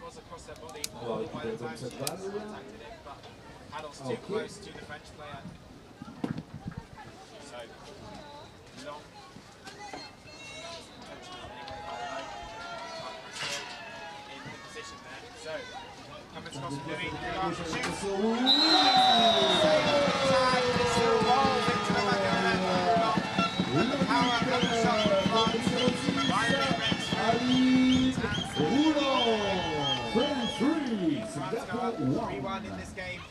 Now we will see if France try to turn the screw a little bit. I think they will. Dans cette catégorie, 6 teams in this group. It could always come down to goal difference. This is the first game. de poule de 6. Donc, on va retrouver 4 équipes au sommet de ces championnats du monde.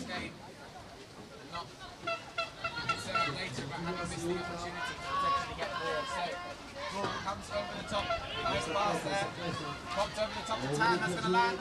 Tan rides, ball inside as well, back across to Omer, Ong. I think Tan maybe got a shot at it early, but playing nicely here, Singapore. Low driving in, she needs a clean pass, she goes for the shot off the top bar and down. Who's going to go with this? The Singapore shot taking long. Women on the pitch are ready again. Germans really targeting for the first position in the pool. They recently results With the World Games just in July, they lost to France and became second.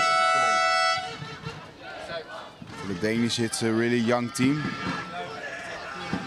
so they really want to present themselves well here. Again, number 3, Andersen, but now this time versus Smalbach from Germany. Waiting on the confirmation, we start! Quick paces and German. This is Smallenbach wins the first possession for this half.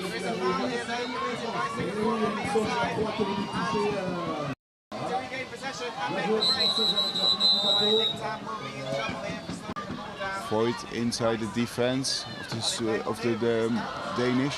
Quick pass to the right. Can she read Voigt? She could, but the attempt was blocked. That means Danish are now in possession, but get a lot of pressure from Voigt. A bit too much. If we look at the referee, it was a foul made.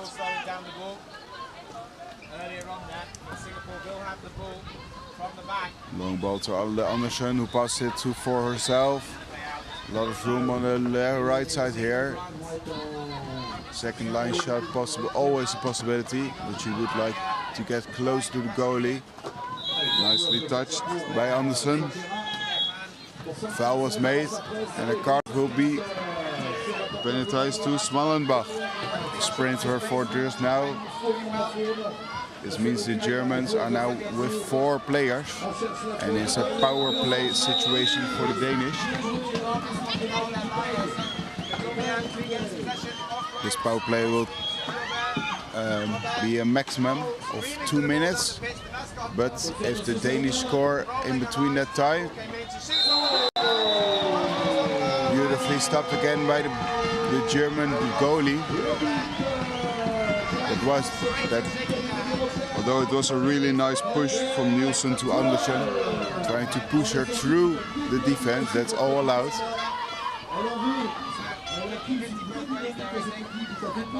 Danish now using a lot more energy in these few minutes, but take an attempt from a bit farther away, but Rutsen stopped that ball quite easily. Foul was made. So the Germans are still in ball possession.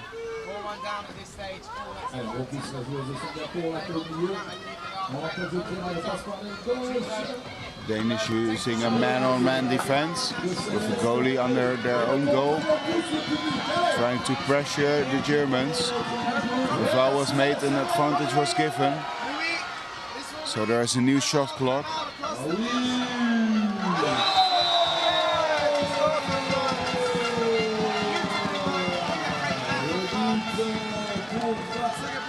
So far the Germans can keep the pressure, can handle the pressure from the Danish. The Danish trying to use this offensive defense as a means to get possession of the ball. Long ball to Sharper. Sharper to Wagner. So now has the ball. Shot possibility, pass possibility. Nice pass, back to the middle, or shoots herself from Zwart. Schaeper was also in position, but a beautiful goal from Zwart. She puts it in the top right corner.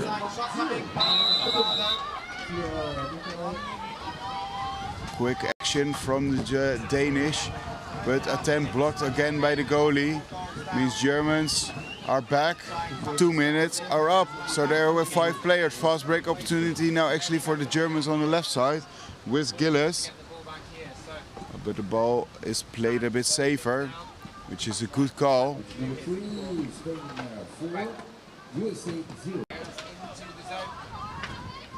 That way they ensure ball possession and making as few mistakes as possible. which in turn means that there won't be some possibilities for the Danish. But now with 20 seconds remaining on the shot clock, far away shots, second line from the Germans, still in German ball possession. So they got a new 60 seconds, a new shot clock. We start on the right from now, continue to the left. A bit of room on the left side here. With a lot of German players were inside the defense of the Danish. So they choose to play it a bit safer. If you're with a lot of players inside the defense of the opponents, a fast break for the opponents is a bigger possibility. Shot from second line from Gillis, the captain, but it passed sailing to the right. Fast break opportunity is still possible because the goal is still empty.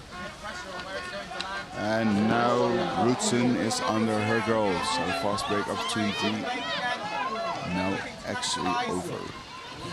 We're halfway the second half, 75% done.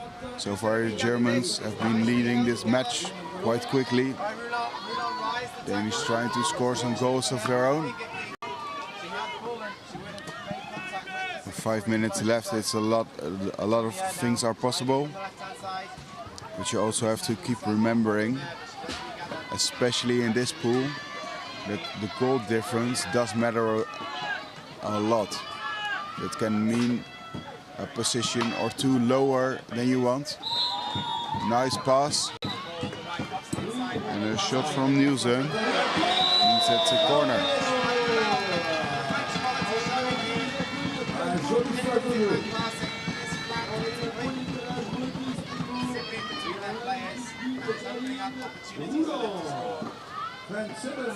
Nielsen and Weinreich trying to breach the German defenses.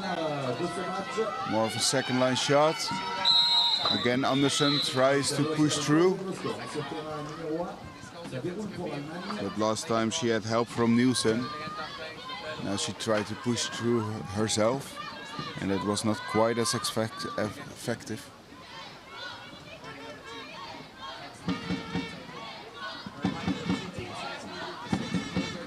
Ooh, a bit of miscontrol on the left side there. Oh, just a lack of control. That was a bummer. Just a bit too high that pass. But that means the Germans are now back in possession with 3 minutes and 20 seconds remaining. Fast break opportunity on the left side. Going all the way to the right. Germans are back with 5 players again. There was a substitution on the right from to Schuiper. Bit of room for Rutsen. Shot quickly done. Beautifully stopped by Roba.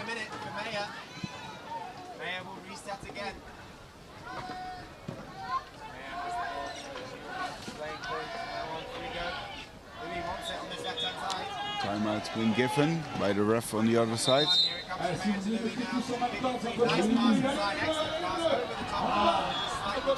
And we continue. More live action for us.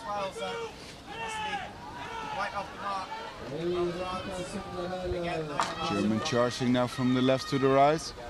Bit of room. But that was nicely stopped by the Danish. But Schmallenbach and Kreutzner are actually in the defense of the Danish. A lot of room opened up for Rutsen. Pass, but that was a bit too late because the goalie was moved and that's not allowed. Oh, there was another foul scene before that. But the Germans are still in ball possession.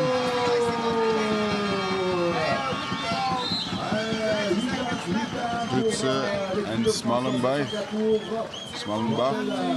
really opening up the Danish defense. Quick passes from left to right to the middle. Quick shot, but it was just on the side of the goal. That's a bummer for Germany. it was actually deflected.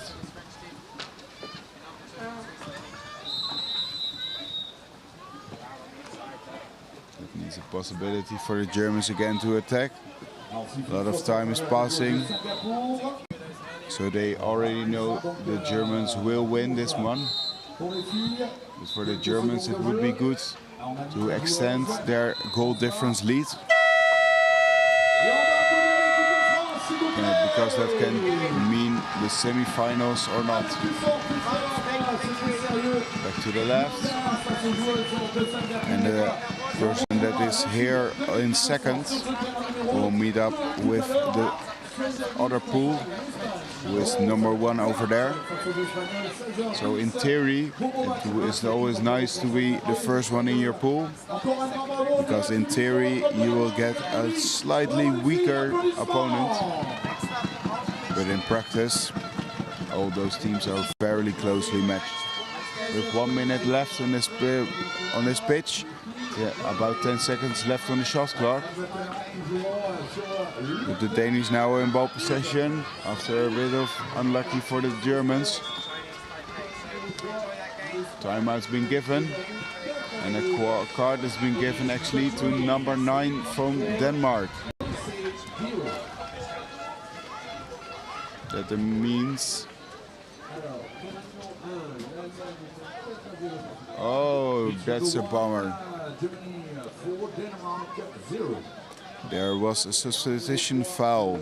You are not allowed to be on your pitch with 6 players.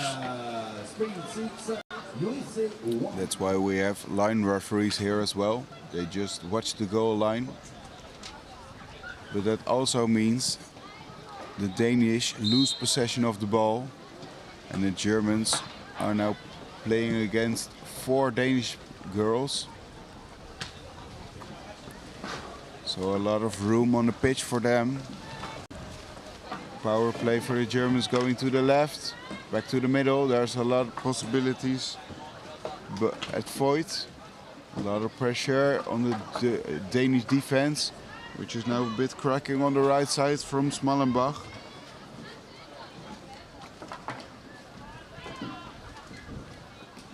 Nicely V-shaped defense from Andersen, of Weinreich and Nielsen. Shot from afar, but blocked by the goalie and hit the side of the pole. And we're done with this match.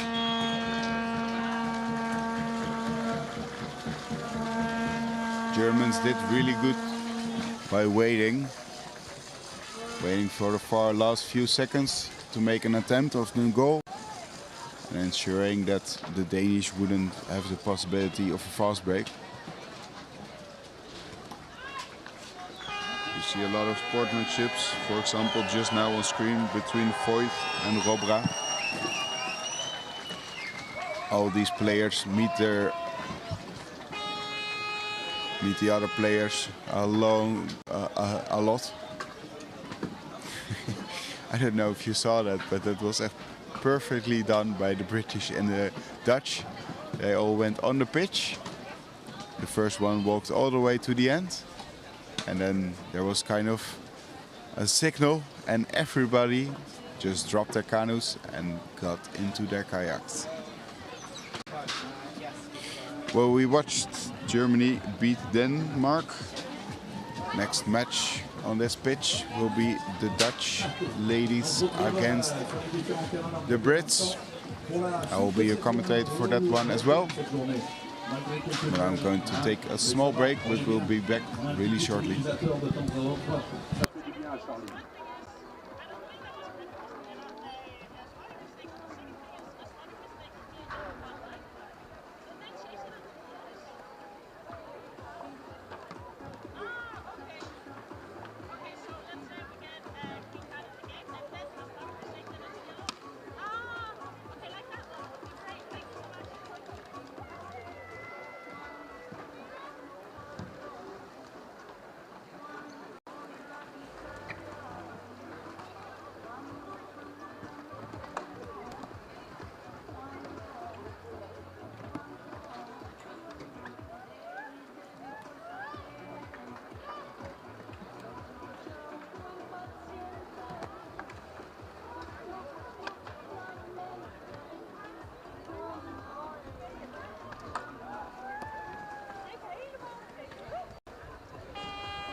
Okay, that's number one. The next game in the women's category representing Netherlands. Numéro 2, Nouvelle-Zélande, Taipei. Pitch number 2, New Zealand, Taipei. Numéro 3, in the pitch number 3, Switzerland, Italy. Italy, c'est les dames seniors, parce dans l'autre poule.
Hello and welcome back to the World Championships Canoe Polo in Saint-Omer, France. It's a bit cloudy as you can see, but that's something the Brits and the Dutch have in common for weather types. It actually drizzled all the way this morning.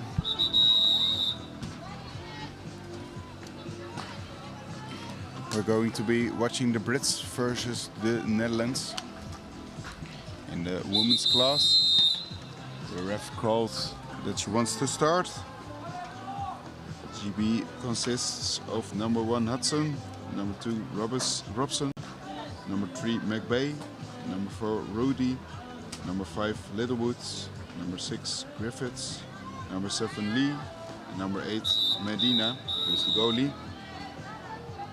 The Dutchies, number 1 the captain Bakkes, number 2 Dijkstra, number 3 Van den Berg, number 4 Dijkman, number 5 Van As, number 6 Van Slot, number 7 Van Veenendaal, and number 8 Brink. It will be Van As from the Netherlands versus Littlewood from the Netherlands for the Brits, and we're off. Sprint is won by the Netherlands. Van As just barely won it. But now a quick charge from the Netherlands against the Brits. Quick pass to the Van As, who won the sprint just now and continued her rampage through the defense of the Brits. Option from Bakkes, but a foul was made, so the Dutch are still in ball position. Timeout's been given. The refs are Virginia from France and Ricky from Australia.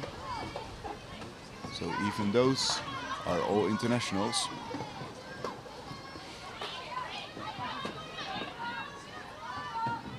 We'll wait till the ball gets back on the same position as the foul was made, and then we will continue this play. The ref on this side is signaling that the foul was made closer to the goal. Presenting, she will take a shot or pass. Pass to Van Hofslot, pass to Dijkman. Dijkman trying to block or make a block on Hudson. Bit of room opened up on the left side. A lot of pressure now on Van den Berg from Littlewood. Van den Berg still has possession of the ball. Van Hofslot is free for the pass. Nice play done.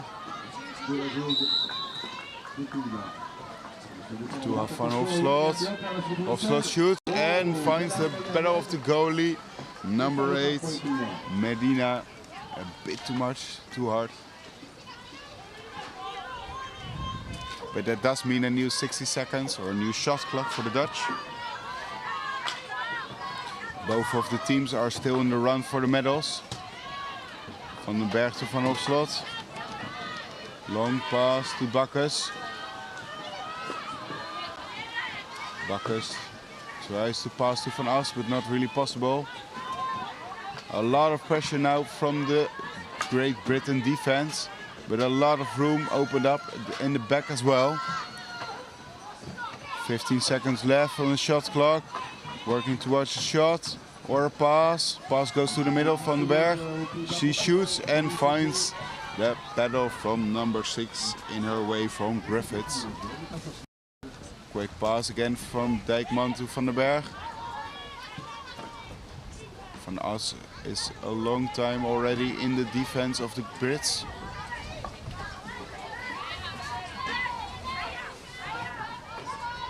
Griffiths can keep out Dijkman. The Brits now actually switching to a 1-2-2 defense, trying to pressure the Dutch in making a mistake. Ball goes back to the middle, to Bakkes, passes to Van As, but just a lack of control means now ball possession is for the Brits. As I was saying, both of the teams are still in the running for the top 12 slots, which you only want to first, of course, here. But they are joined up in this pool with Swiss, New Zealand, Taipei and Italy. And only the first 2 slots will go to the semi-finals. So after this match, both teams will still have to play 4 matches before it's so far. But that will all be decided later. I just wanted to give you some background information more. GB actually won all her pool games. So they were the winner of their pool. The Netherlands came in second. And only tied with France, and no goal difference were they second. Shot from afar, but beautifully stopped by Van Hofslot. Shot was from Hudson. McBay trying to breach the Dutch defense is now successful next to Rodi. Some room opened up to the left. They play it a bit safer with more than 30 seconds remaining on the shot clock. Means they have plenty enough time to work towards a perfect shot. It's still tied with almost 5 minutes passed in this match. Shot from afar, again stopped by Van Hofslot. With a bit of luck, it ended up with Rodi. But again, the goalie from the Netherlands stopped this ball. Actually, a switch between the goalies from the Netherlands, from Hofslot to Van Veenendaal.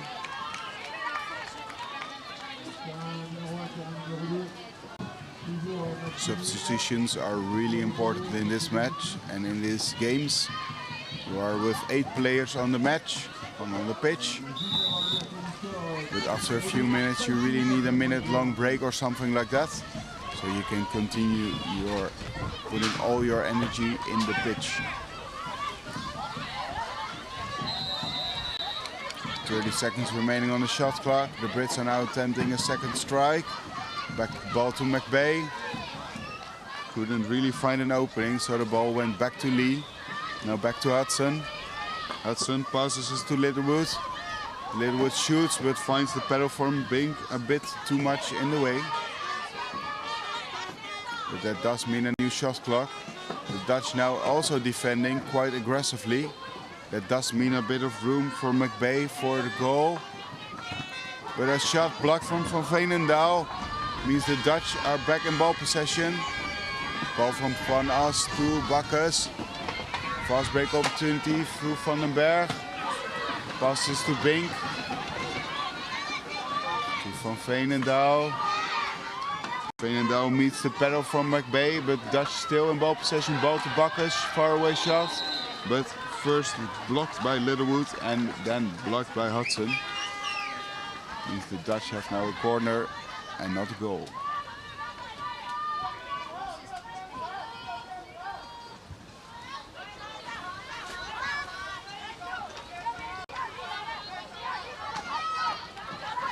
Continue with 3.5 minutes remaining on this pitch. In this half, from Veenendaal tries to go herself, but was blocked by the British defense. I thought it was number 6 Griffiths. So another corner from Veenendaal.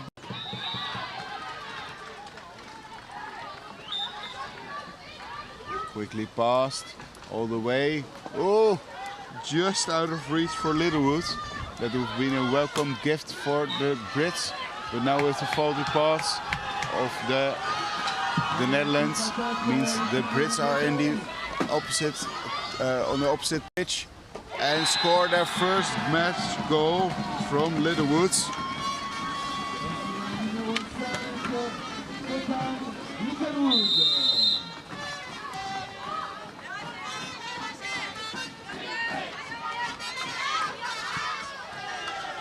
The Brits here on the stadium, in the stadium, all shouting defense in a cheerful way.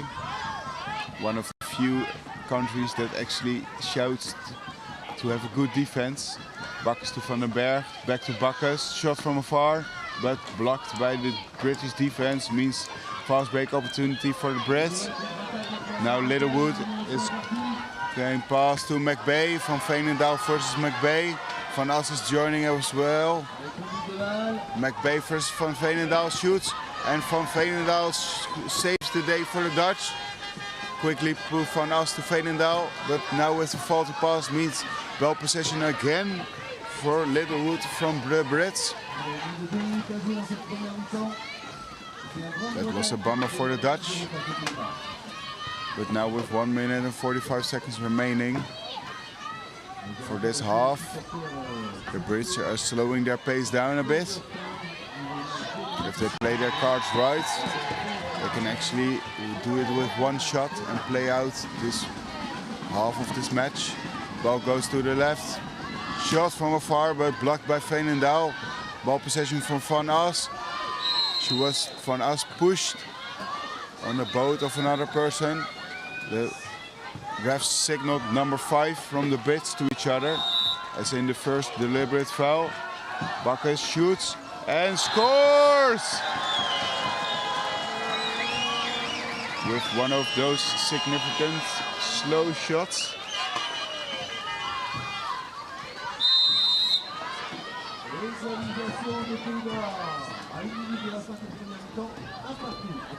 So that means we're with 1 minute left in this half.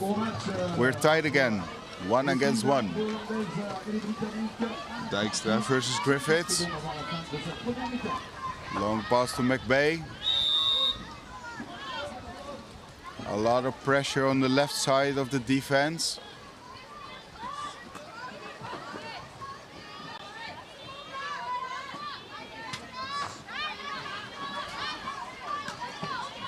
In the defense it is Van den Berg versus Rudy.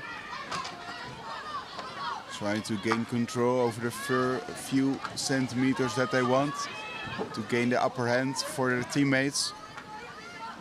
Shot from afar, blocked by Bakkes. Means it's a... Oh, that was nicely done by Dijkstra, because that means a goal line ball rather than corner. But those two really loud horns means that it's halftime on pitch 1 and pitch 2.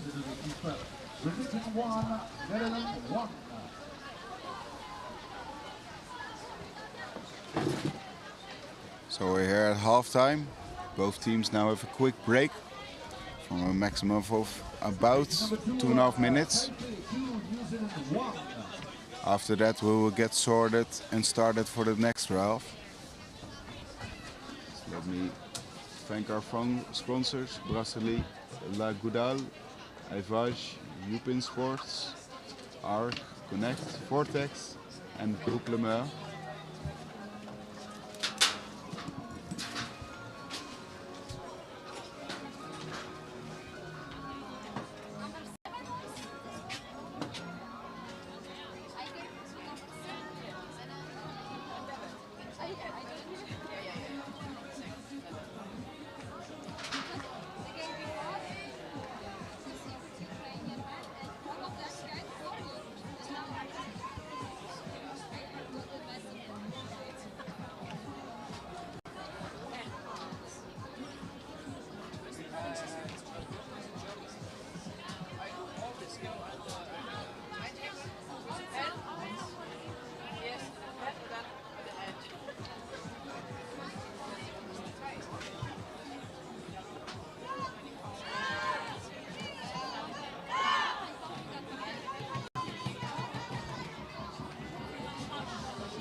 We're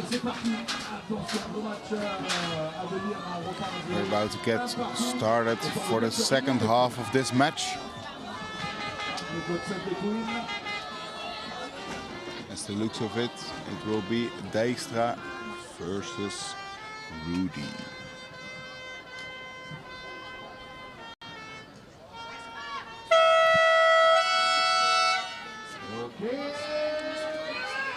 We're ready here, and we start. Dijkstra versus Rudy. And it was just slightly won by Rudy now. Foul was made, so ball possession is guaranteed for the Brits. Rudy now continuing her streak, trying to breach the defense for the Dutch, for the Brits in the Dutch. Back ball to Hudson, passing it around. Bit of lack of control means that's actually ball possession for the Dutch now. Quick ball taken by Van den Berg to Van Hofslot. Dijkman is free on the left side. Ball to Bakkes, far away shot, and it curls inside the goal.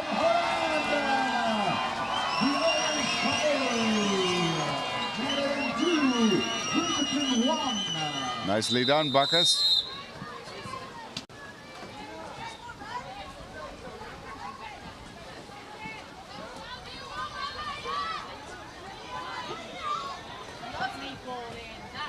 Little Roots and also Lee are trying to breach the Dutch defense and are now quite successfully.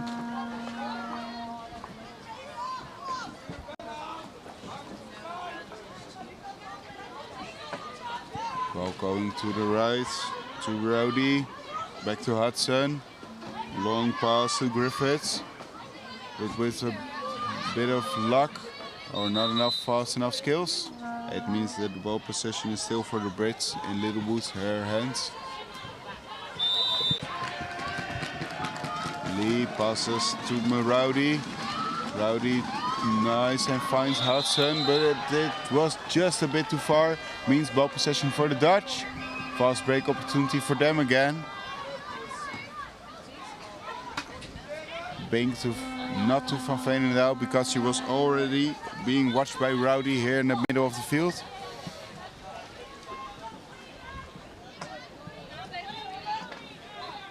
Bakkes to Van Veenendaal. Veenendaal starts on the right side with her left hand. Back to Bakkes, who gets a lot of pressure from Hudson and a push. Van den Berg to Van Veenendaal. Veenendaal can shoot or to pass to Bink. Oh, and the foul was made by the Dutch. So that means Brits are now in ball possession. Hudson can still pass to her two teammates who are in front of the Dutch defenses. It was just not possible to reach Littlewood or Griffiths. Littlewood was thinking about throwing backwards. You saw it in every movement of her body, but could just barely contain herself. It is always a fun way to score, but with a one goalie difference in not your favor, it was a smart move not to throw that ball. Number 4, Rowdy, and number 8, Mendina. Now breach the Dutch defense on the left side, but a faraway shot from Littlewood means the Brits are back with a tie.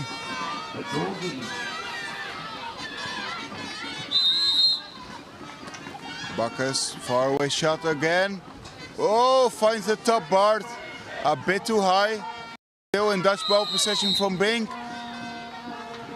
To Van Veenendaal. Throws it to Dijkstra. Dijkstra with a fast, trying to get it past the goalie by some fake throws. But the goalie was not surprised enough. Van Veenendaal passes it to Bakkes. Bakkes to Van den Berg. Van den Berg gets a lot of pressure from Griffiths.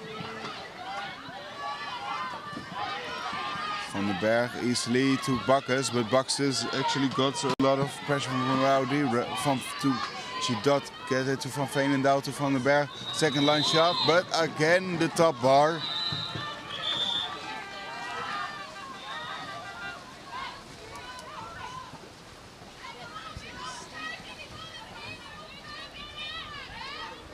Timeout's been given because the ball actually left the pitch. But now, luckily, we can continue with 5 minutes and 40 seconds remaining in this half. Still tight. We started tight at 0-0. We're still back tight again. Far away shot from Littlewood, but it was just about a foot over the goal. Van Hofslot to Dijksman. Fast break still in play. Dijkman to Van Hofslot. But now goalie Medina is back in her favorite position. Ball to Dijkman, but a lot of pressure from Hudson. Hudson made a foul. So the Dutch are guaranteed ball possession. Dijkman to Bakkes. Bakkes to Van Hofslot on the right side of this pitch. Back to Bakkes to the middle. Really high pass to Dijkman. Passes it to Van As. Possibility to shoot, but is blocked by McBay. Or Littlewood, I mean, sorry. Foul made by the Dutch. Means ball possession for the Brits. Rudy passes this to Lee.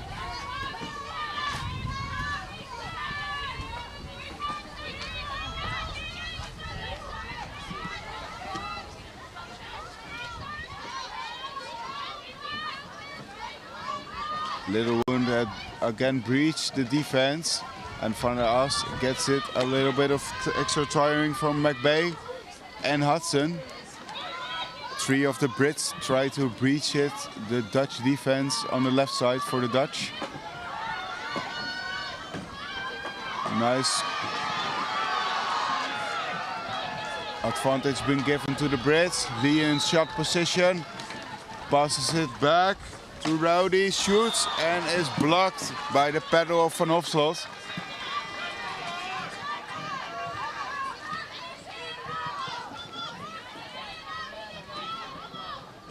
Both teams really shouting to each other's teammates, trying to amp up.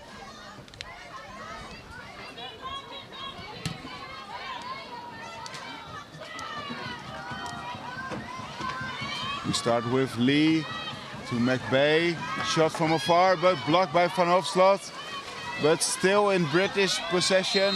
Pass to the middle, and a paddle foul was made by the Dutch, so that ensures ball possession for the Brits. 3 minutes left at this tie. Can one of the teams get the upper hand and get the first win in this next pool? And make sure that they go for the top 2 slots. Lee to McBay. McBay can control that ball just barely.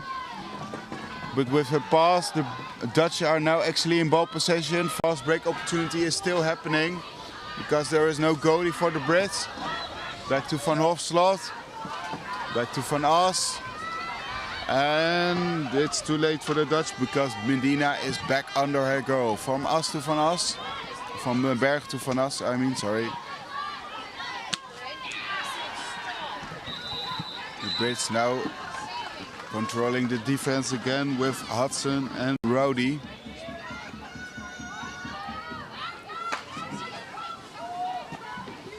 Ball to Van Hofslot, gets almost a pressure from McBay.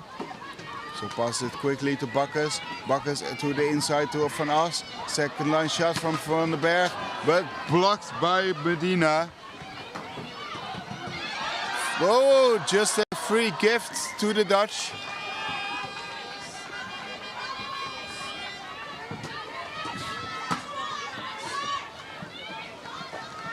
Van den Berg gets a lot of pressure, but managed to pass to Van Hofslot. Van Hofslot also got some pressure from Rowdy.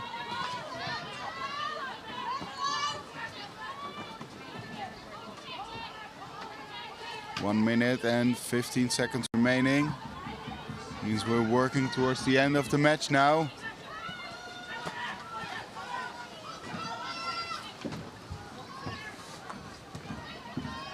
Van den Berg to Bakkes, to Van Hofslot, shoots from second line. Oh! And Medina saves the day again for the Brits.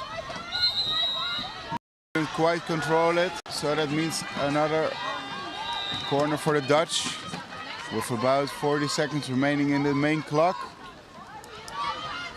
Probably means one last attempt for the Dutch.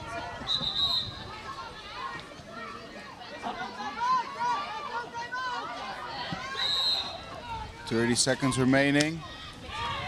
Pass to Bakkes. Bakkes, long shot to Van den Berg. Van den Berg to Van Hofslot. Last 20 seconds remaining for the Netherlands versus GB. Far away shot, but a foot over the goal means the last 10 seconds are for the Brits. Timeout's been given. 8 seconds remaining. McBay is free. Bain can take possession of the ball, last 2 seconds. Oh, and it is time. Oh, that were some close calls for the Brits on the last few seconds. But they managed to keep a game point for themselves with this 2 against 2 tie.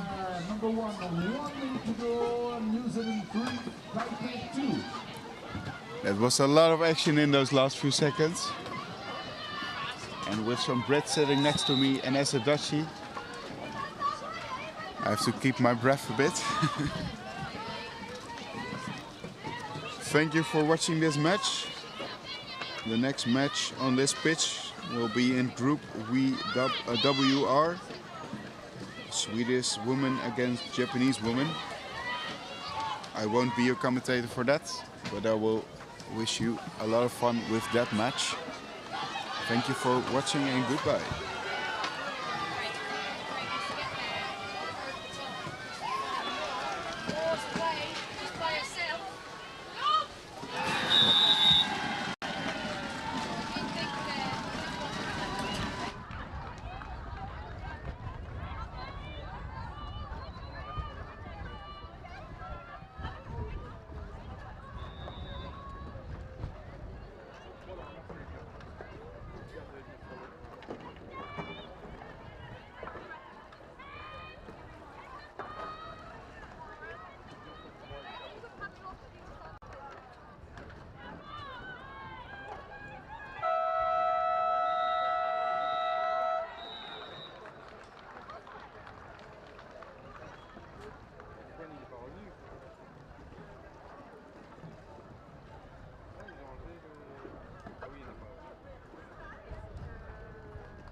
it's Sweden Japan.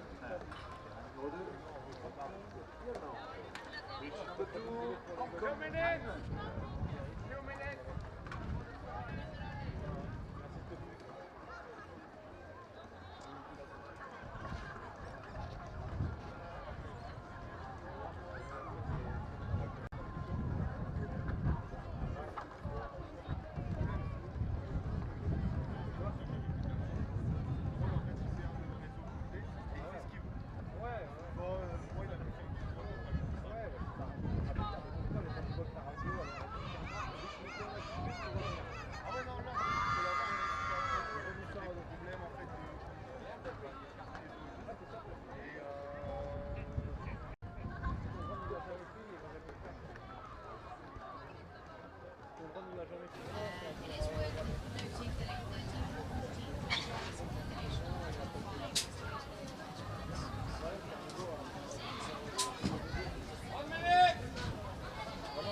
Hello, welcome back to Pitch 1.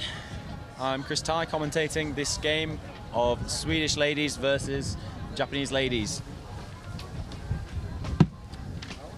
The Swedish side, both teams in fact, are yet to win a game in this tournament so far.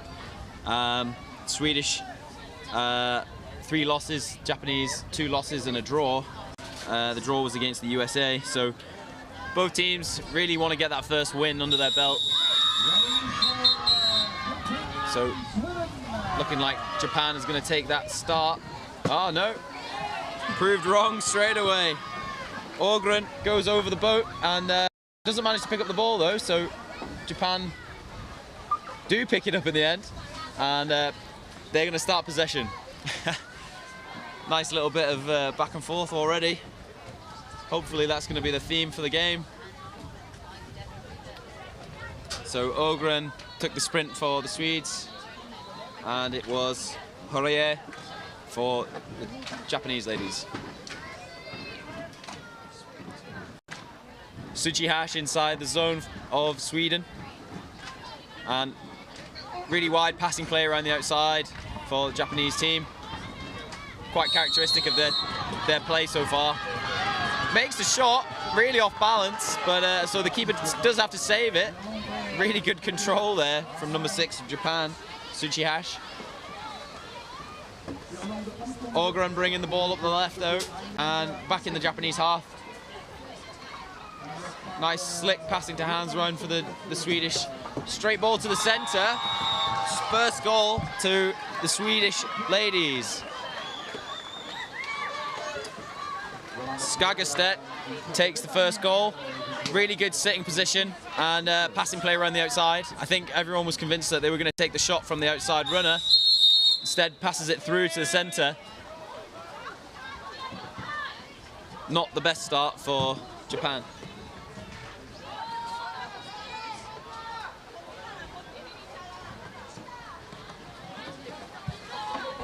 Ooh, early shot there from number 5, Suzuki. Picked up by Arai.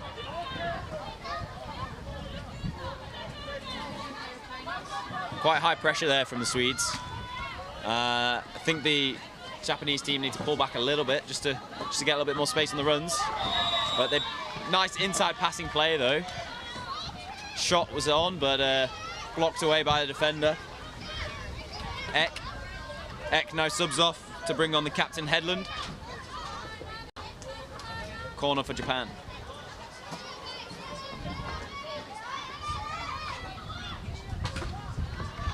Yeah, again, seeing that really high pressure from the Swedes. That top man really pressuring.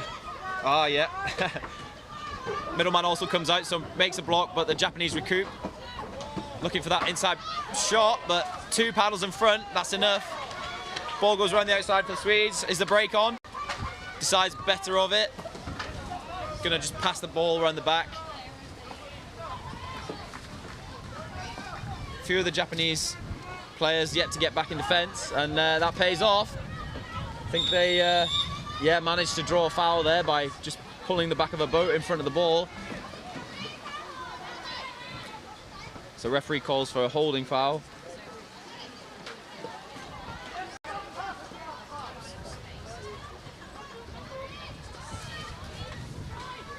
quite a lot of back and forth already. I think, what, 3 minutes of the game gone? Oh, fantastic shot from number 4, Captain Matsumoto of Japan. Hits the bar though, bounces right back out into Japanese possession. Good cover back from number 3 and 5 of Japan, Arai and Suzuki. They're just holding that ball at the back. Bit of a fumble though, so Ågren comes out high again, takes the ball. She's going to take it all the way on her own. Gets a little bit of a push there, still manages to hold onto the ball. She's waiting for the teammates to back her up. Lundgren passes it off to the side, receives it again. She on for a shot? Nope. Passes it through to Ågren.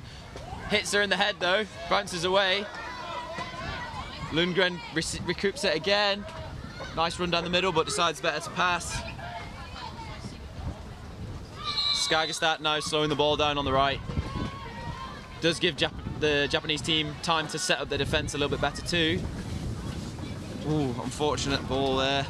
Ek didn't quite manage to get her hands on it. Hits her in the shoulder, bounces over her head.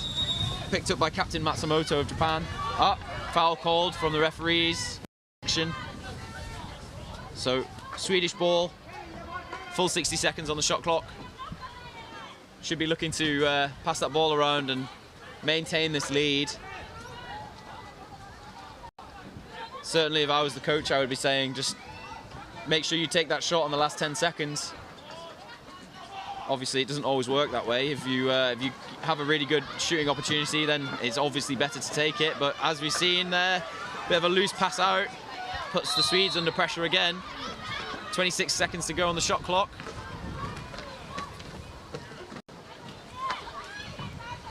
Ek brings it down the middle. She's going to look for a layoff to the right or left. No, shoots instead. Japanese keeper goes for the save, even though probably wasn't needed, but it's better safe than sorry. So Arai takes the ball off and Swedish corner. Skagerstad in the corner. Passes off to Lundgren. Lundgren off to Ek. Ek takes the shot, goes wide. I think as this game continues, a lot of this back and forth is going to impact the Swedish players a lot more than the Japanese. The Japanese have brought 8 players, so they have 3 substitutes that they can sub off for. The Swedes only have 1. That being said, the Swedish team are using that sub quite a lot more than the Japanese are using theirs. So I think really important to just keep sending one player off for Sweden and getting the fresh player on. As much rest as possible, basically. Ooh. Quite an awkward pass to the inside for the Japanese. Bounces off the boat into the captain of Sweden's hand. She tries to clear it up the pitch. Skagerstad loses it though, has to regain it. Now she's immediately under pressure. Poirier giving a foul away, so shot clock reset. Not that it really mattered that early into possession. Hjortedal now on the pitch. Passes it off to the right. Yep, back into Hjortedal. Open on the left. Is she going to take the pass? Big loopy pass. Japanese paddle gets to it. Captain Matsumoto picks it up. No passes though to her. At least not under pressure. Not under pressure. So she ends up offloading to the keeper. Keeper sends it back up to captain and play resumes. Bit of an early run down the middle there. I don't think she was sure what to do with the ball when she caught it. Captain going to take a shot? Yes, she is, and it goes in. 1-1, Sweden-Japan. Big shot from Matsumoto. Swedish keeper got the paddle to it, but didn't manage to keep it out. Loses the paddle. Quick restart from the Swedes. I think they're looking to take that lead back.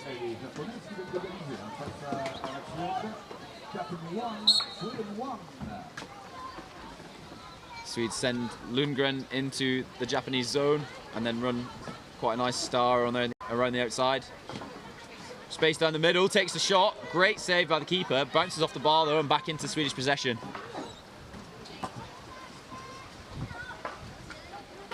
Looking to just keep pressing this zone and capitalise on that space that they've gained.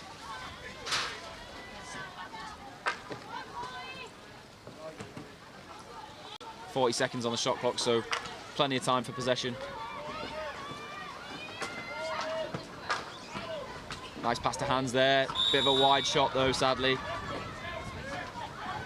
Need to be a little bit more patient on those. There were a few players in front as well. And I think it was quite clear to the Japanese players that that was not on target.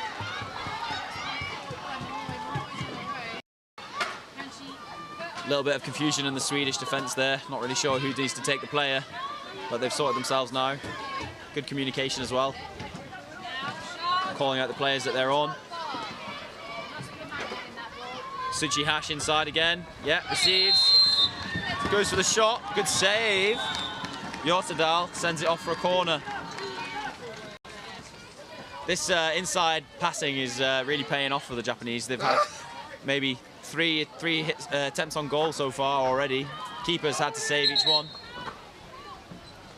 I think the Swedish really need to start predicting that it's going to happen. Just block those passes, and as I say it, another happens. Shot taken though, probably wasn't on there. 3 Swedes in front of the shooter with the paddles up. Probably would have been better to lay off 2 players on the outside of the field. Slightly overlapping play here as well, so the Swedes are overlapping the Japanese defence. Passing it off, nice run down the right. Takes a big shot. Ågren scores, takes the Swedes back in the lead. Really difficult shot to save. Low, just above the top bar, almost bouncing off that top bar into the goal. Tight angle too, actually. She shot with the right hand and she was on the right hand side.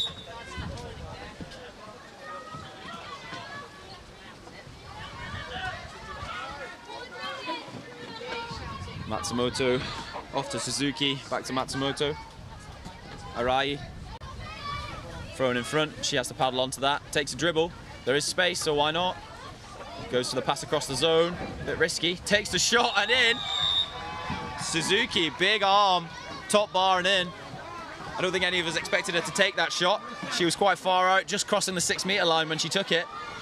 But then the Swedes are giving them the space, so they're going to take it. Equalised 2-2. Captain for Sweden, up ahead of the Japanese defence. Bit of a questing shot, but goes above the top bar. Worth a try. She was past the defence. And the Swedes, very bold decision to press high here. Yeah, end of the half. They knew they had enough time to cover that.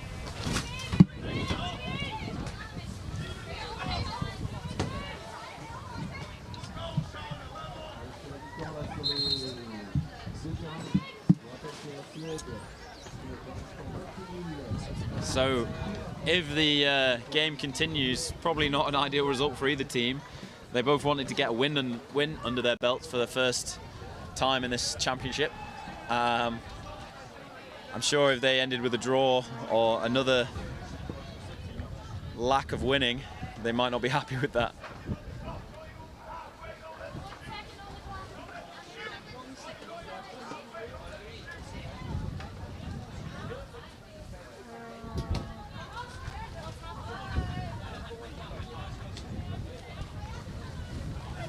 Wind's picking up here in Saint Omer.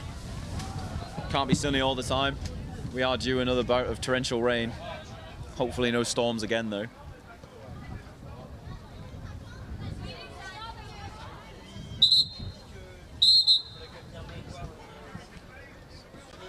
We'll see if that wind actually starts to have an effect on the game as well later. I'm sure if it picks up even more, long upfield passes might be off the cards.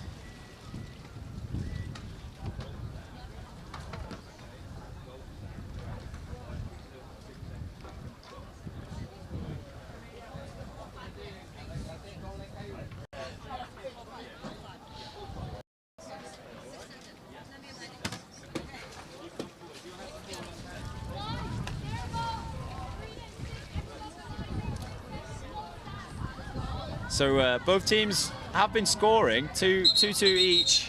I think what we can say is that the failure of both sides so far has been the defending. Both managing to score, but not managing to close down those attacks from the other team. So probably that's what the halftime discussions are going to be centered on. Yeah, Japanese keeper just testing the goal face there. Can I reach it? Just because you can't see it on the screen, I'll let you know she can reach it. Yeah, the Swedes are going to have to try and pressure that inside man from the Japanese a little bit more. They're just having a sitter inside. Tsuchihashi from the Japanese players has just been playing that inside role and waiting to receive a pass. Very classic Japanese attack. From the Swedes, the main goals have been coming from big runs to the sides and big shots under no pressure. So we start again. Horie taking the sprint for Japan, and yet again Ågren for Swedish, and Ågren wins it cleanly this time. Japanese defense obviously already set up. Cheeky little speed bump there from the Japanese top man Horie. She's doing her job quite well actually, covering a couple players all at once. Swedes attack breaks down a little bit, so they need to drop back and recirculate.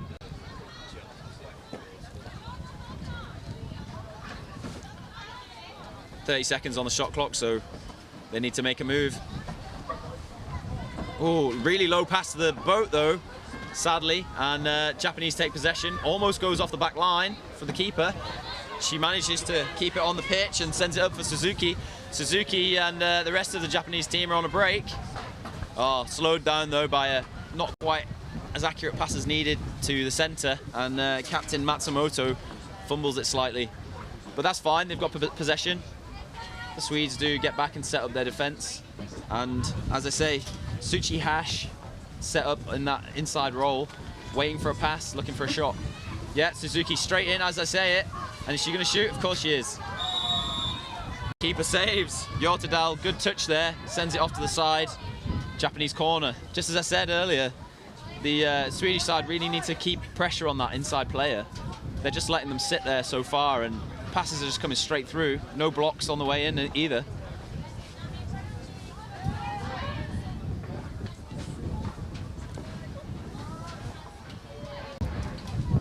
Horie taking the corner. Arai the pass. Again, really high pressure from Ågren. Sends it off to Captain Matsumoto. She going to look for another shot. She goes around the outside of Suzuki, passes off to Suzuki, and good pressure from the Swedes. They must have heard me in my commentary. Good pressure on the inside there.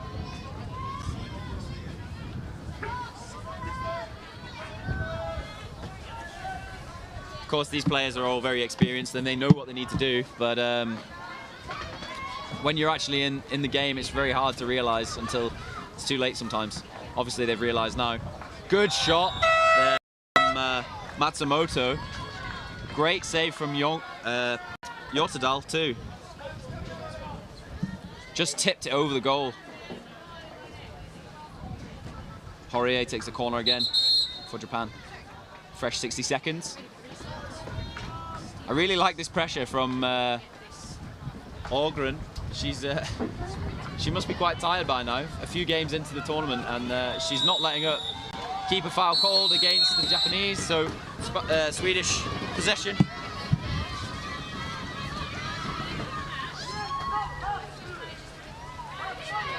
And yeah, Ågren straight into the Japanese defence. After pressuring really high, trying to pressure a few players all at once, and then goes straight into the zone. That's no mean feat. It takes a lot of energy to do that. Really shows off that fitness. Good pressure on the top of the zone there, making the Swedes pass round to the left and then crosses back over to the right. Ågren on the ball again, looking for an inside pass, doesn't make it. Captain on the way out with the ball, decides to recirculate, reset the attack.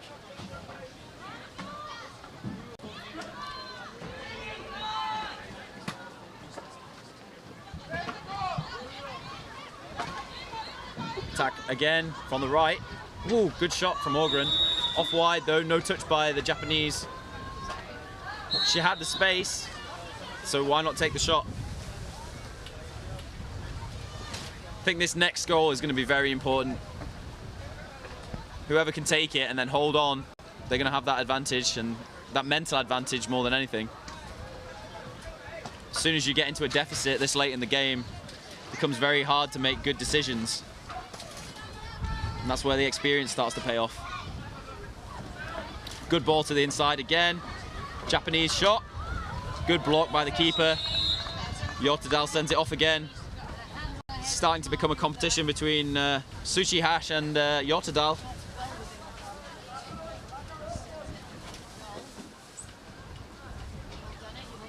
Poirier seems to be that corner taker, dedicated corner taker. Takes the shot, hits the bar, bounces off, and it looks like it's going to be Swedish possession. I think they need to get on that break, utilise that advantage. They're going, but it's not very quick. 2 Japanese players back, another dribble. X still on the ball, pretty much been all the way up the pitch. She's looking for a shot, passes it off. Good shot there from number 5, Skagastedt. But Japanese keeper saves and passes off. Poirier on the ball, oh, loses the ball. Swedish captain takes instead. Hedlund is on the ball now, looking for a pass. Is this on? Skagastedt decides to pass it back to Hedlund. Hedlund looking left. Lundgren brings it in. Ooh, good block, really important block there from Tsuchihash. Japanese possession. No clean break, but quite a high pressure from the Swedish side, so good decision to pass it off to the right-hand side of the pitch. Arai, she's under no pressure, so why not? Straight into the attack though for the Japanese. I expected them to have a little bit of time on the ball, but again sends it to that inside player. She makes a good shot. Again, keeper saves it. This is keep on happening, and I think eventually one of these goals is going to go in. Ågren on the ball, passes it off to Lundgren. Lundgren probably looking back for a pass. Yeah, Ågren takes it again. Shot. Great save though from Arai. Wind really picking up here now.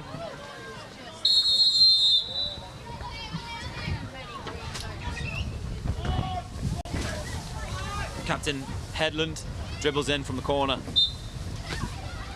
Looks for the pass. Touched by the Japanese players, but Ågren picks it up under a lot of pressure. Good decision to pass it off. Hedlund on the ball again. Lundgren out back with her. And then Skagastedt also paddling back out of the zone. X seems to be the dedicated inside player for Sweden. Fighting off against Suzuki. Ball comes in, goes wide. Ågren takes a shot. Saved though, and drops back into Swedish possession. Ooh, good block there from Japan. Tried to make an inside pass, but didn't make it. And then picked up by the Swedes. This is quite an intense game of defensive play. 40 seconds on the shot clock for the Swedes, so what, third phase of play already? Oh. Shot straight down the middle from Captain Hedlund of Sweden. Straight into the goal, keeper couldn't get it. Didn't see it coming, nor did the defenders. So that does sit the Swedes in a really favourable position for the rest of the game. 2 minutes left to play. Doesn't seem like much, but when you consider one full phase of possession is 60 seconds, that's only 2 full phases of possession left to go.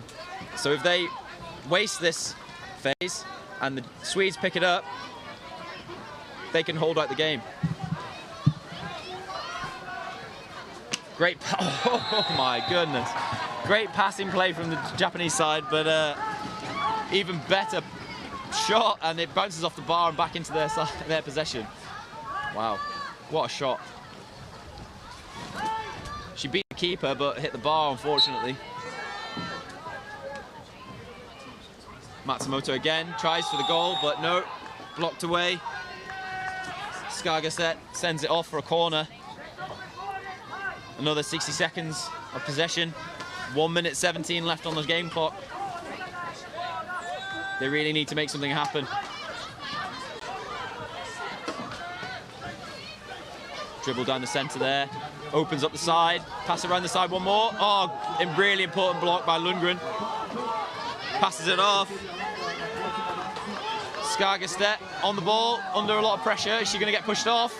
Possibly. Oh, it's close. Right on the line. She keeps it. Well done to her. Passes off to Eck. Eck to Headland.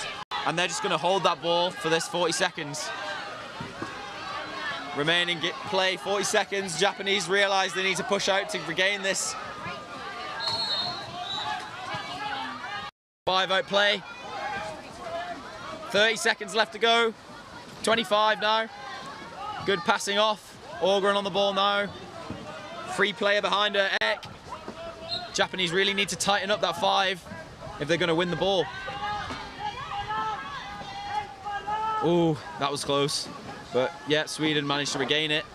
5 seconds to go. She just should hold it, just hold it. There's the game. Really, really good game. Back and forth from Sweden, Japan. Sweden just managed to take the win. 3-2. And really good character shown by the Japanese there. Pressing hard in that last 60 seconds. Didn't manage to make anything of it, but they gave it their all.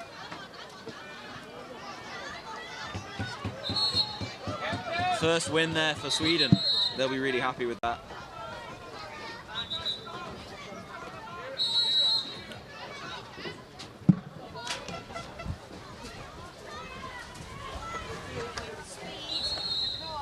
So next game on pitch 1 is going to be France under-21 women versus GB under-21 women at 1:15. And I'll be remaining with you for that.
Il faut pas oublier qu'il va y avoir les 4 leaders pour le prochain tour.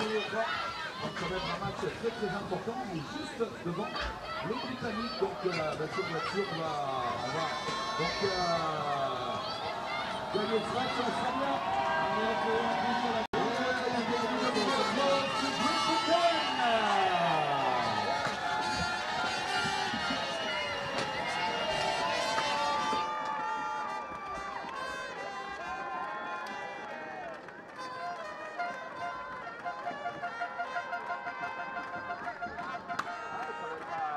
Sympathique entre la Grande-Bretagne et l'équipe de France.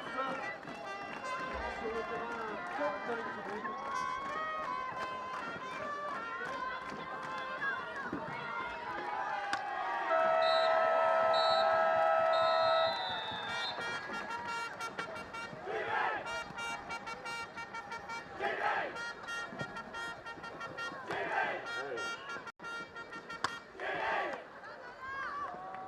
Alors, on a un match en match avec les supporters. Et les Britanniques, pour le moment, font du bruit.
le Polonais, la Polonaise, Ardena Antiak-Ginter.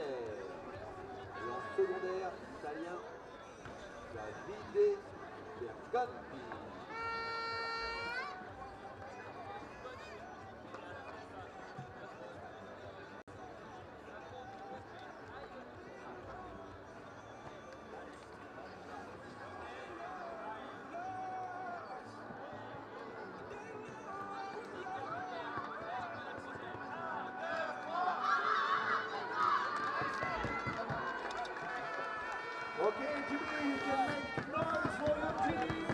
Allez, numéro 1 pour la Grande-Bretagne.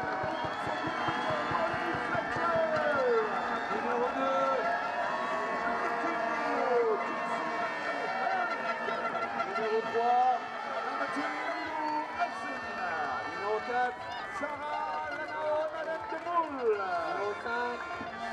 Numéro 6 le capitaine.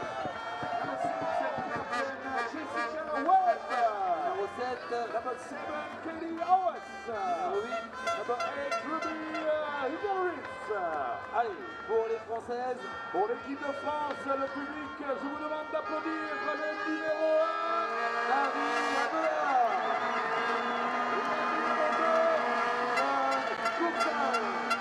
Le numéro 3, Anaïs.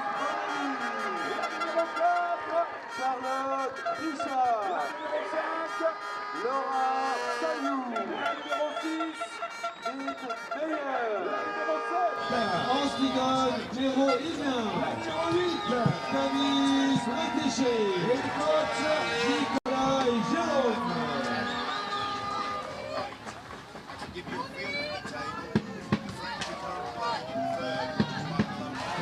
allez, allez, on y va, tout le monde est là en l'air là.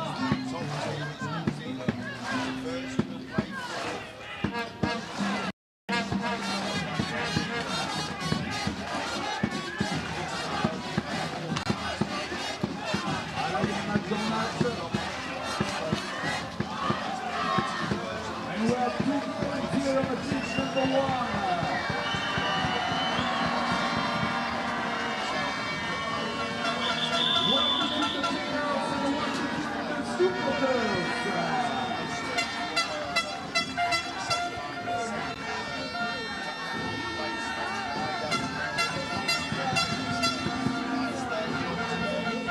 Hello, welcome back to pitch 1. I'd be surprised if you can hear me over the cacophony of the French and Great Britain supporters.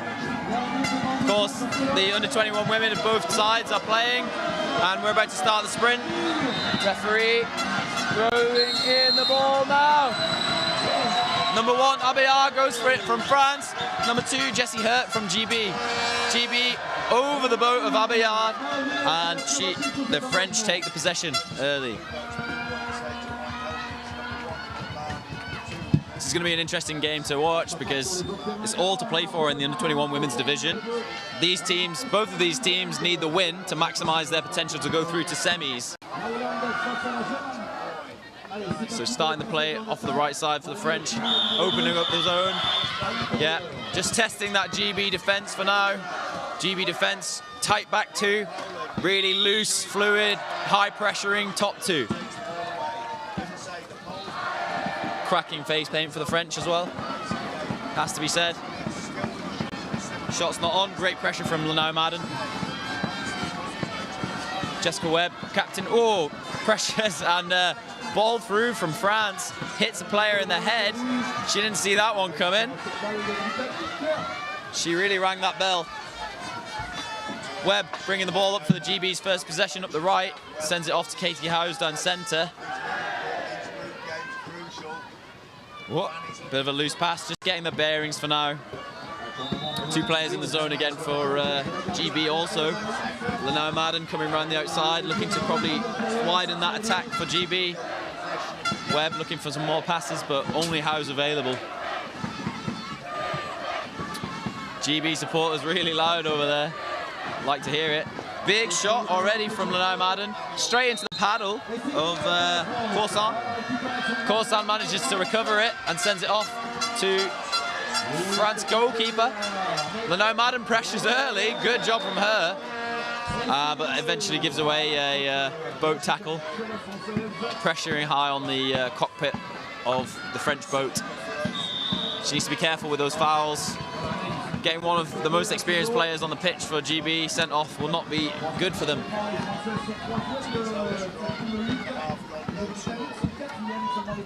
Mero Irien on the right. Down the centre comes number 3, passes it off to number 6. Good block from GB. Meyer took the shot, brought in by Bonami. French corner. Oh, the sun's come out for us. Richard taking the corner for France. Not quite in the corner there. Okay, okay, being called a illegal tackle. So she brings it through to the centre, directed by the referee. I imagine Richard really wants to take the shot. That's why she's forcing herself into there. Obviously, GB trying to not shot, get her in a favourable position. No Madden in front of the ball, passes out after all that.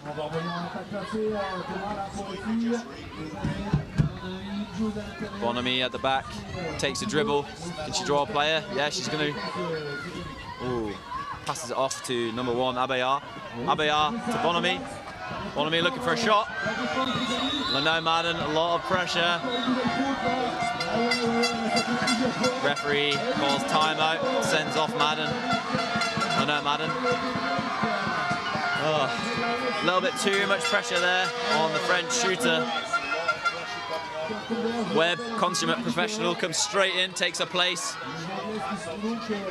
No time to protest. She has to get in there as captain before a shot is taken, and it's a good job she did. So Bonamy sends the ball back. Big shot there from Abayar. I think keeper Katie Howes has to touch and save it. Oh no, she didn't touch it. Hits the top bar and out. So goal, sideline throw for GB. Demul takes the ball back off to Howes. So down to 4 players now. GB need to be careful not to send another one off. Howes brings it down the centre under not very much pressure. Now the pressure comes. Abayar, big push from her. Webb provides a pass. She's under pressure too though. French taking a 4-man press. They know that they can pressure whilst keeping a keeper in the goal. Good movement though from GB. They're really holding this. Demul takes the ball. She's on it on her own. She's at the back. She needs a pass, and there's the pass ready. Jessie Hurt comes out and gives her one. Straight over the players to Katie Howes. Katie Howes looking for a big pass up to captain Jessica Webb.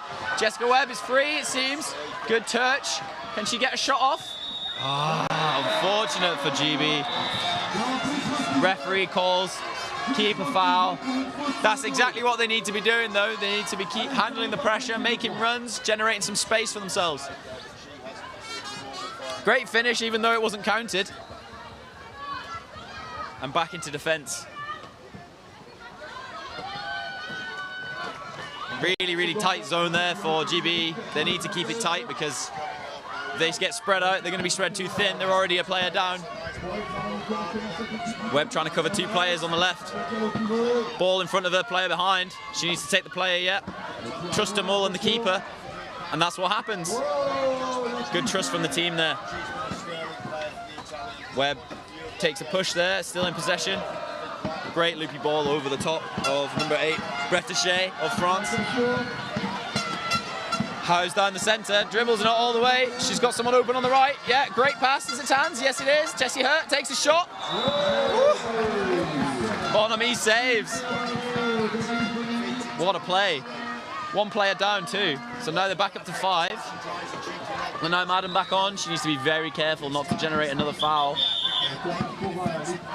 Corner for GB.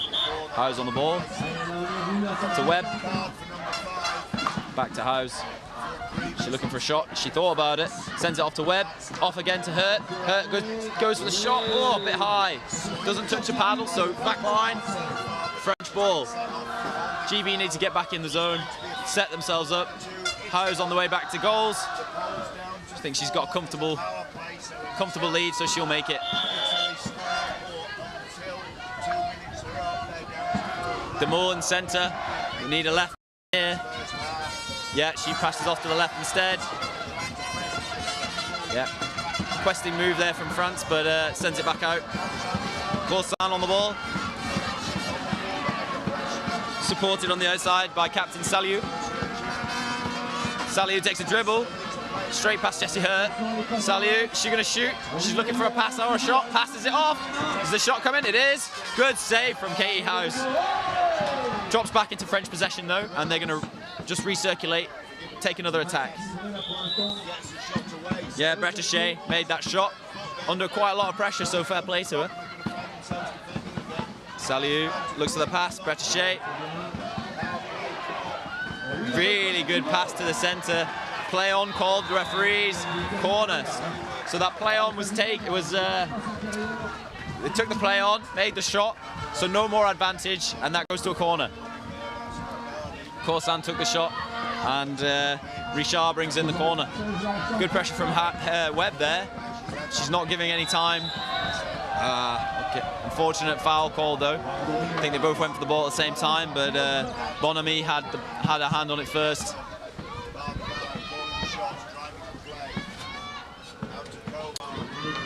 Hurt has to push left to cover a player, free player. Yeah, free player through. Shot on. Katie House saves. Woo. Good movement from Richard around the zone there. She knew she had the space. Lenoir Madden was already taking Bretéché, so she had to make a decision. And Richard was like, well, I'll receive and shoot. I have the space. Corner move here from GB, pressuring those, well, preventing an inside pass really. Forces a loopy pass over the zone. Saliu brings in, takes the shot. Oh! Hits the paddle and drops into the goal. Really good shot, but Howes won't be happy with that. She got a touch on it. Sometimes it happens. They just spin in. Webb restarts.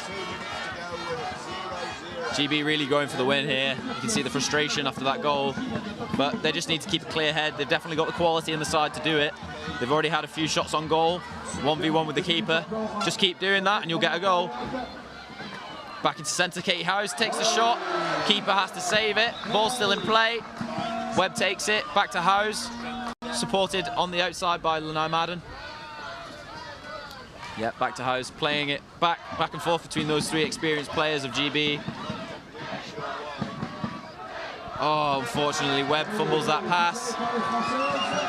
Richard picks it up. Corsan on the way, sends it up. Saliu, the captain, coming in for France. She's going to take the shot. Yes, she does. It's wide. Ooh, it's not wide. It hits the bar. Looked like it was going really high, but must have been helped by the French wind. Brought it down.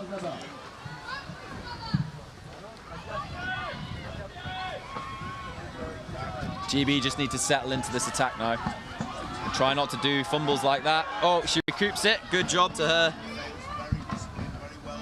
Hussin back on the ball, sends it to Howes. Howes under pressure, sends it off left, right to Webb.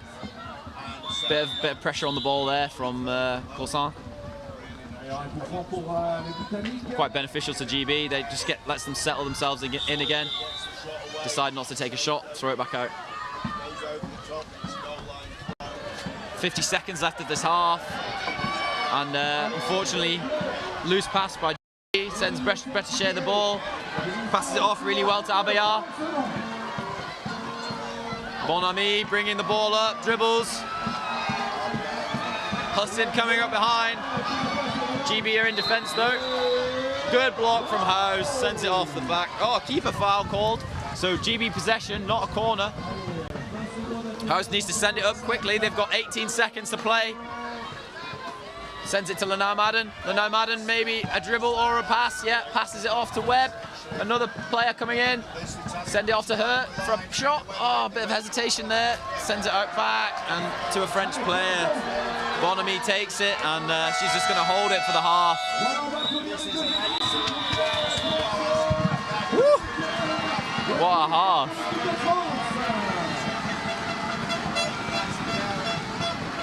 French are going bananas over there. So are GB though, to be fair.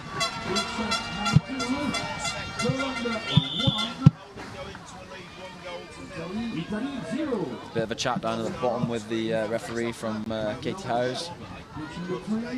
Asking for a little bit of clarification, I think. Corsan splashes the referee with the ball. I have to say, I think all of the GB supporters have been... Excuse me, that was the half-time for the other pitch behind me. I think all of the GB supporters so far have been very impressed with the GB under-21 women's team. Obviously, maybe not the most established team already, so almost cobbled together, some might say, last minute. So for them to see them doing so well is really, really good to see. 3 of the players really inexperienced. Obviously, they were learning to play during the COVID pandemic, so this is actually their first tournament, full stop. Not even been to any national domestic tournaments. Which is quite a step to take. We have some players from some of the inexperienced players, 3 of which from Friends of Allenby in Liverpool, coached by the infamous Mike Moffat and also by Georgie Longbottom, it has to be said. Ex-senior ladies player. I think they've both done a great job with those 3 players, and obviously we have to add as well Jessie Hurt from Meridian. Great job from them too. Yeah, I mean, the fact that they've got to this point, amazing. Playing against a slightly more established side in the French, especially against a team with home advantage. Of course, I've said it a lot before about the other more experienced players on the under-21s, GB under-21 side. But yeah, I thought I'd better have a quick shout out to those younger players.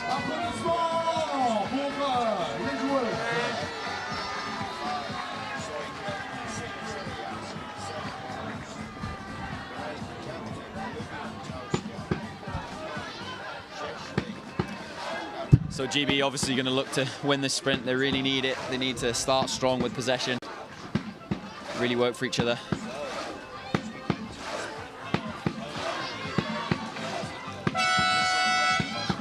Looks like Saliou of France is lining herself up for the sprint against Jessie Hurt of GB.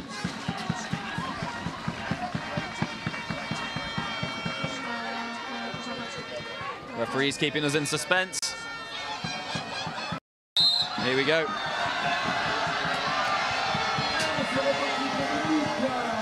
Saliou takes it. Good pressure though from Hurt. Yep, GB drop back and defend.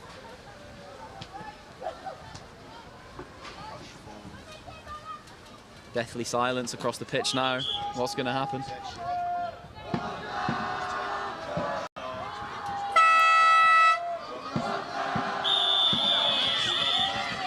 Not much happening there. French just waiting down the clock before they make a move.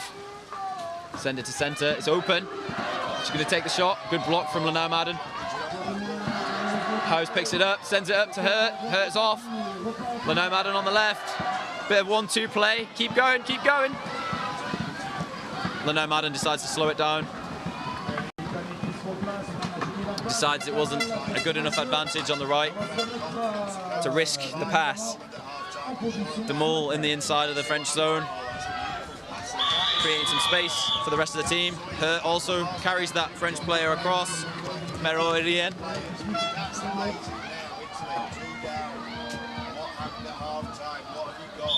House to Webb.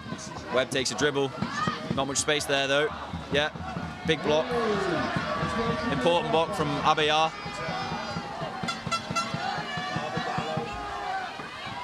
Richard brings it up the right. She's dribbling, looking for a pass. Yeah, sends it off behind her. Saliou, the captain, there to support. Bonamy comes out too. Mero Irien on the left.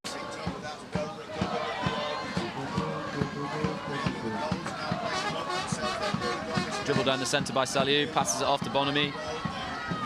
Nice little play around the back. Webb pressuring hard. She wants that ball. Good defence from GB.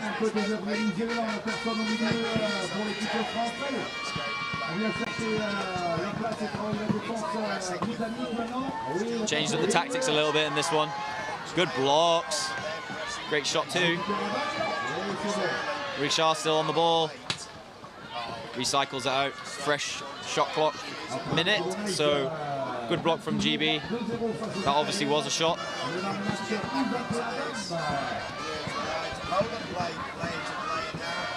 Mero Irien on the left. Saliou tries to dribble round behind. Jessie Hurt's having none of it. She sends her off the back.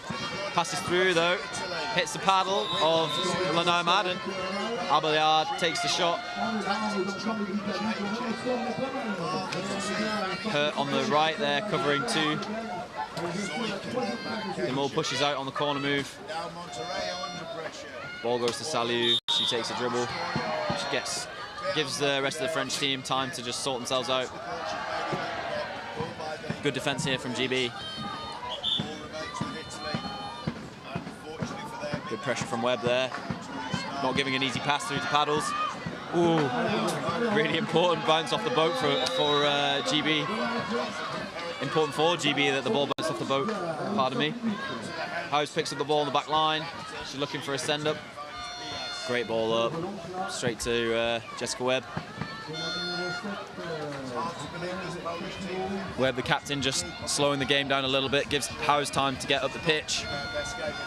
French defenders already in place, of course. Webb makes a run, passes off to the left, Madden's there. Whoa. Big righty from Madden. No, Madden sends it off the bar. So, backline ball for France. Bretichet comes on from the subline. Mero again off.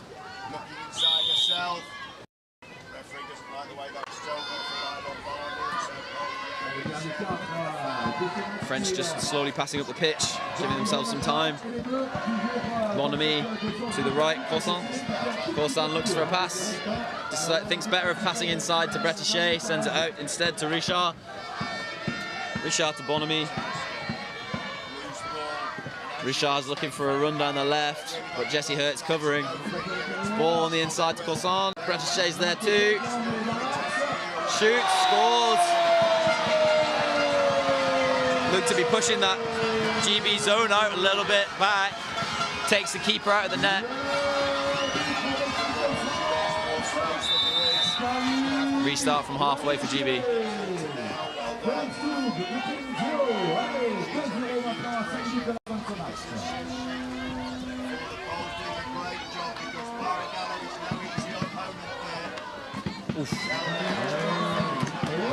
Leno Madden tries to pull out that Ulster red right hand. Nothing comes of it. Ball comes back up to French. Possession. Corsan on the ball. Not quite on for the shot. Passes it off instead. Ball still up though. Goes to Richard in front of the goal. Good pressure from Isilis. Ball comes in. Shot. Captain Webb saves it. Not the keeper, it has to be said. Also, not very long paddles either. So good job from her to do that. Leno Madden takes that ball under a lot of pressure from Richard. Fires it off to Webb behind. 4 minutes left of this second half. GB in a 2-0 deficit. They need to make some goals happen soon. Play on, the referee calls, so another fresh minute for GB. Isilis on the ball, not really any options for a pass. Sends it over to Howes, right on the back line. It's getting a bit risky. Howes looking for a shot, maybe. Yeah, she goes for it. Tipped by the French keeper. Bonamy, good save. Leno Madden takes the corner.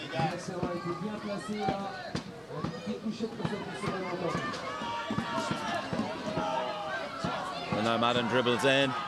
Under a bit of pressure, passes over to Kate Howes, look for a shot, maybe. Yes, she does. Oh, it's the bar, bounces out. Back into Leno Madden's possession, send it up. Ooh, thinks better of passing off to Isilis. Takes a dribble instead. Sends it off to Webb. Webb calling for a recirculation. 50 seconds still on the shot clock, so they've got time. Webb dribbles down the centre, under pressure, passes off to Leno Madden. She's going to take that shot, isn't she? She has to. Takes it. Off for a corner. Come on, GB, you need to take that corner. Not much time left. 3 minutes.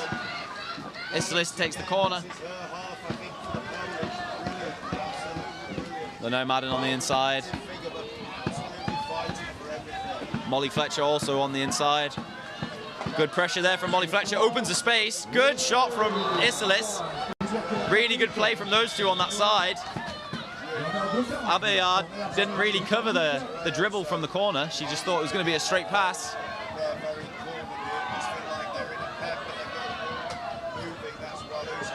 Molly Fletcher trying to get out of the zone. French switch keepers. Not too sure about that one, but the referees do know best. Abayard looking for a pass.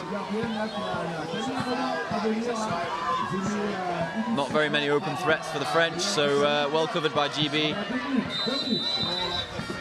Keeper foul the other end, or kayak tackle foul the other end, so back in GB possession. Webb's going up. Leno Madden loses the ball. Abayard takes it. Leno Madden tries to take the ball. Doesn't get there. Abayard sensibly takes a dribble just to give herself some space. Throws over to Meyer. Meyer to Bonamy. Abayard down the left. Corsan in the centre. Meryl Irien as well. Is she going to pass it off? No, she shoots. Whoa. Big left hand into the goal.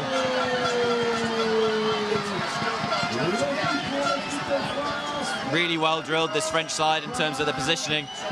Two inside players right in front of the goalkeeper. If the ball gets to them, it's really hard to stop. Ball to Jess Webb. Jess Webb scores. What a banger. Right bar, top bar in. Caught the French sleeping there. Caught me sleeping. French restart. High pressure from GB. Bretish being told to get back to the halfway line. 1 minute 25 on the clock.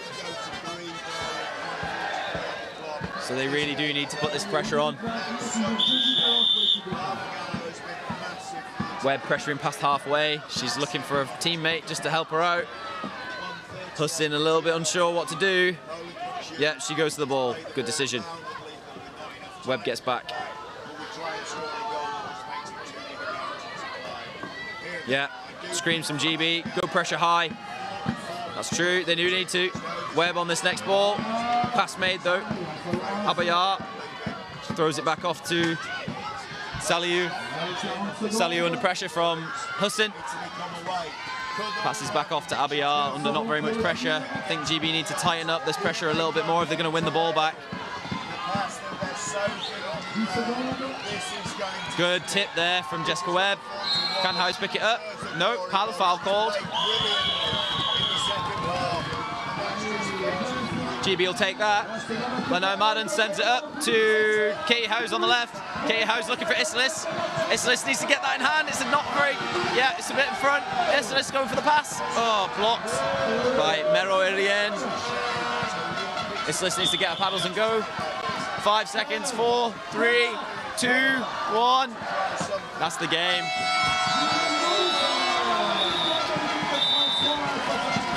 What a good game. Really, really good threats from GB there. But that experienced French side takes the win. Considering this GB side came in with the intention of having fun and getting used to playing with each other, to be taking such a competitive game to the French team, really well done.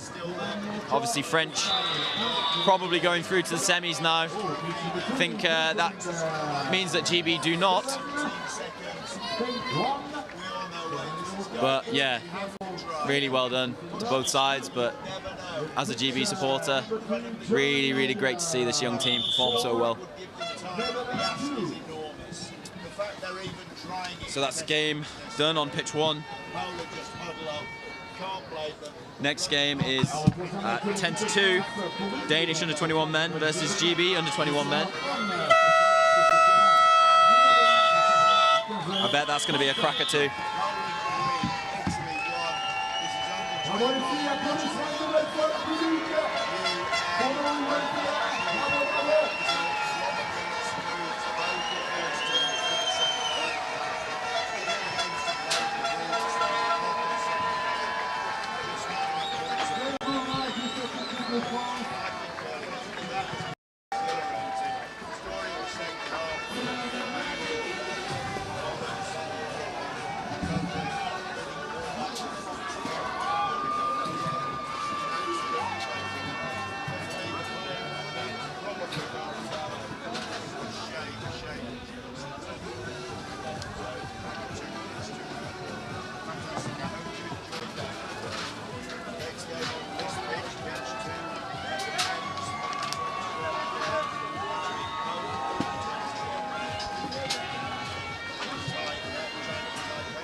to start 1:50, 10 to 2 local time in approximately 7 minutes. We will be back at 5.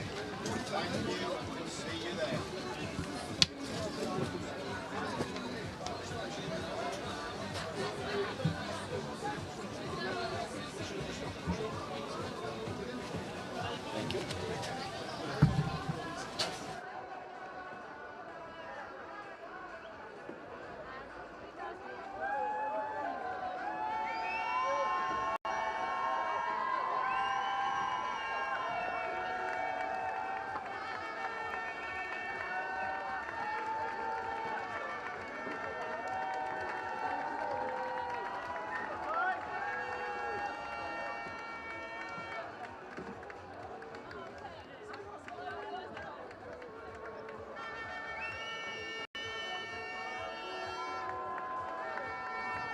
Pour les supporters français, il faudra aller encourager l'équipe de France moins 21 ans, 14h25, loin en Suisse.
Voilà les prochains matchs dans quelques instants sur le terrain numéro 1. On va retrouver la Grande-Bretagne, U21 garçons contre le Danemark.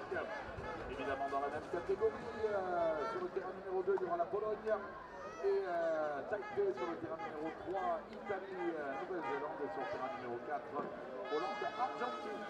The next game, pitch number 1, Great Britain, Denmark, pitch number 2, Poland, Taipei, pitch number 3, Italy, New Zealand.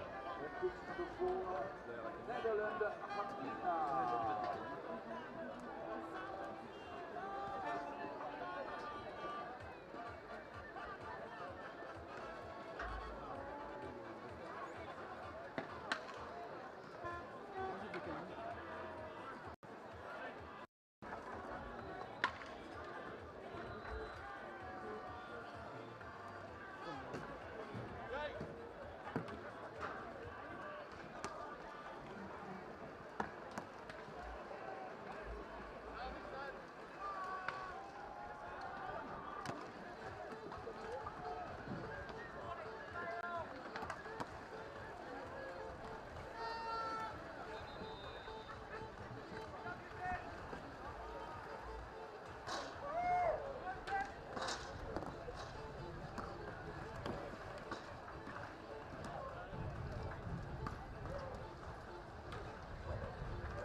Welcome to this men's under-21 game, Great Britain versus Denmark, here at the World Canoe Polo Championships here in Saint-Omer, northern France. We are currently in the middle group stage, so for those of you unaware, format is you play a series of groups at the start. I think in this section the top 3 teams went forward. Out of that you now have 2 groups of 6. The top 2 of those will go forward to semi-finals. Expectations for the GB squad on your left is they want to be in that. Denmark haven't told us, so I'm unsure. So we'll see how things go. Currently, however, they are both a long way from that. In the table of 6 teams, Great Britain is currently 4th. Denmark is 5th. Great Britain with 1 win and 2 losses. Denmark with 2 losses and a draw. As a measurement to compare these 2 teams, both have currently played New Zealand in the group, both lost. Denmark by 3 goals to none, GB by 2 goals to 1. So maybe GB are the stronger team coming into this. Referees for this game, if I can see them. Well, I can only see one, so we'll introduce them when I can work out who both of them are. So we should be due to start any minute now. I'll look out for the 2 and 1 minute warning.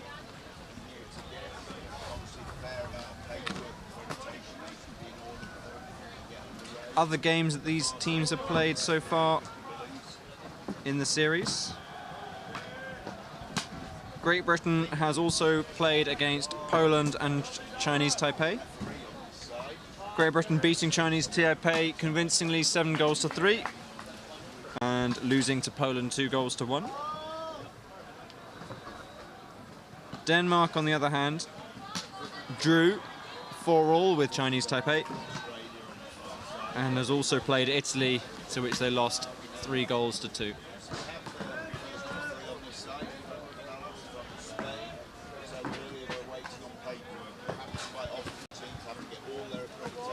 Goal difference, of course, in a group stage can matter, especially for Denmark, who currently have a draw under their belt with Chinese Taipei, and so to edge out above them. They're currently 7 ahead on goal difference, and they'll want to keep that as high as possible as well.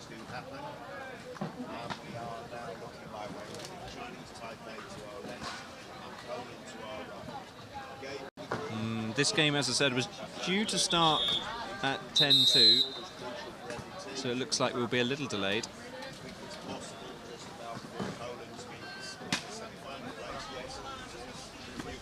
Unsure quite what's holding us up though.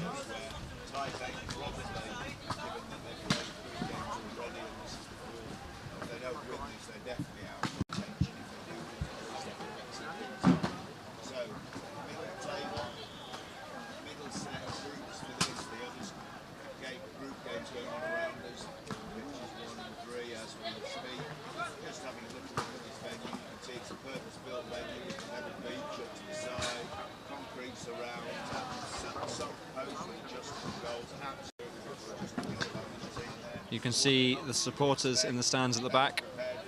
GB are the sea of blue underneath the word Denmark, or Den, on the just the right middle top of the screen.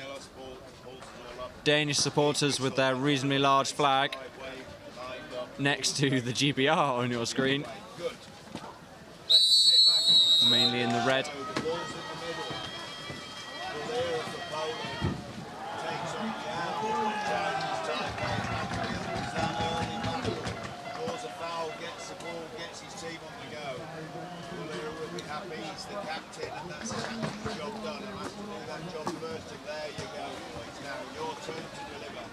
Okay, looks like the reason we're slightly delayed, our referees were caught up, and so we'll be starting any minute now. Oh, can they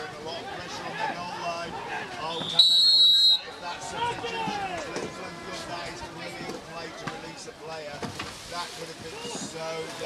Unfortunately, the here are like buses. We've now got 4 on this side of the pitch.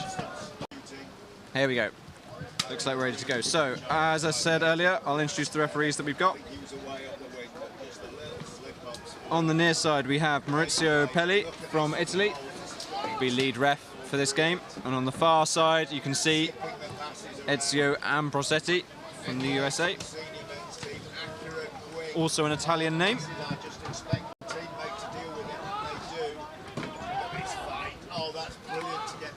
Denmark just to the right of your screen, currently just having a pre-game chat as they're called to line up by the referees. Denmark there with their pre-game chant. I don't understand a word of it, but it sounds good.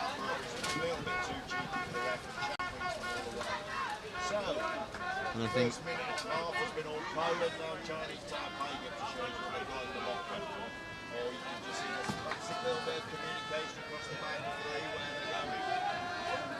some of the teams have had issues with some of the balls. Caleb Bowden, GBR captain, just checking that it's suitable. Okay, we have 1 flag raised. Whistle hand, ball in hand. 2 flags. Whistle blow. That whistle was not blown from this pitch, and it confused all the players here too. It was the pitch behind us. And we're ready. Still only one. Okay, 2 flags. Ball's in the air. Whistle's blown. Sprinting for Denmark, we have Londorf. Sprinting for Great Britain, we have McConvey. McConvey convincingly winning that ball and pretty happy about it. So Great Britain will be starting possession of this game. Already, Bowden and Noble driving a wedge into the Danish defence. McConvey trying to take advantage of it, but it's not there. McCutcheon now through to Bowden. It's a bit loose originally, but it works. Shot. And I think, yes, you can see Jorgensen for Denmark is already sending himself off. Yeah, I think that's a green card there for Jorgensen. Brought the paddle down on Bowden as he went for the shot. Yeah, it is a penalty. So, Bowden taking the shot. Christensen in goal. And I've seen Bowden score a number of these already over this week.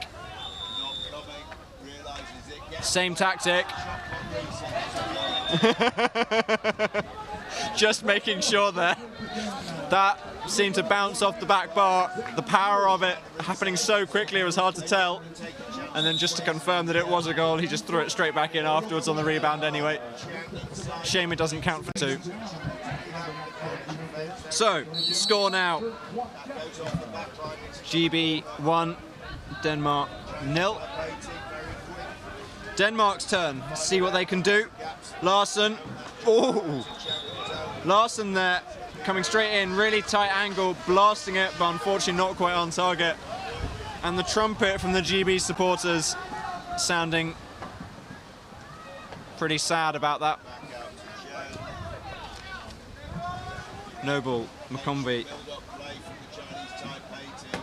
in the centre there. Boyle fighting against the captain, Kong Thielgaard.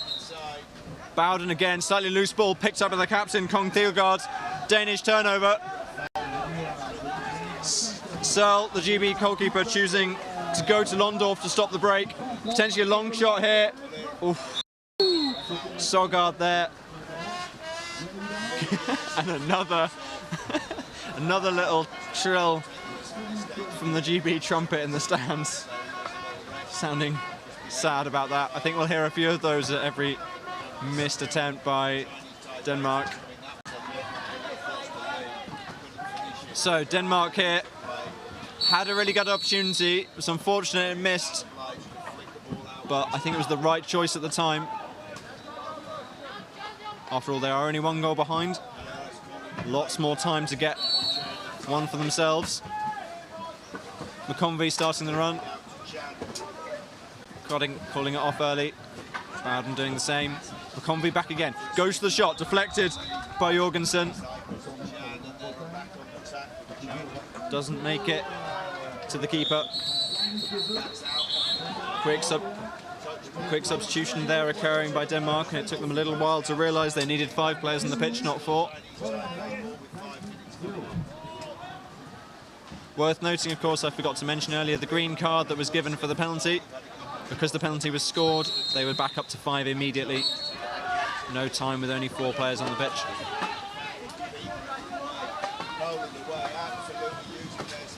GB again, going for a run in. You can see the space that Boyle's created there for McConvey, but it's quickly closed by Londorf.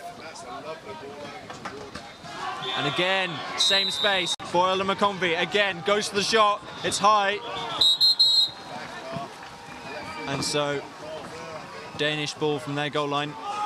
Bodum bringing it on.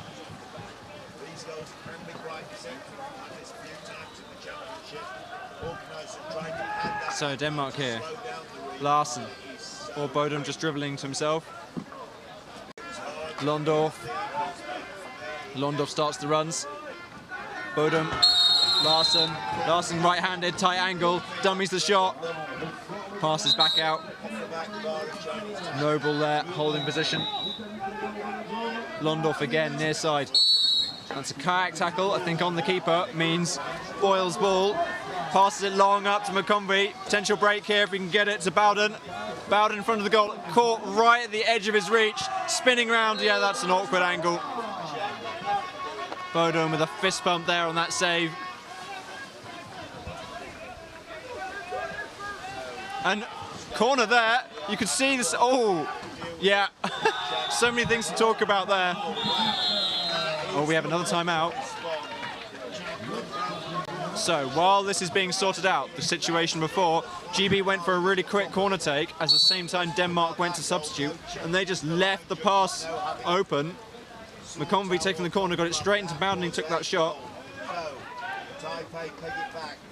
There was some complaints there from Bowden that the attack on him was a bit aggressive. But no card. Denmark still at 5 players. Boyle there, saved by Willemsen.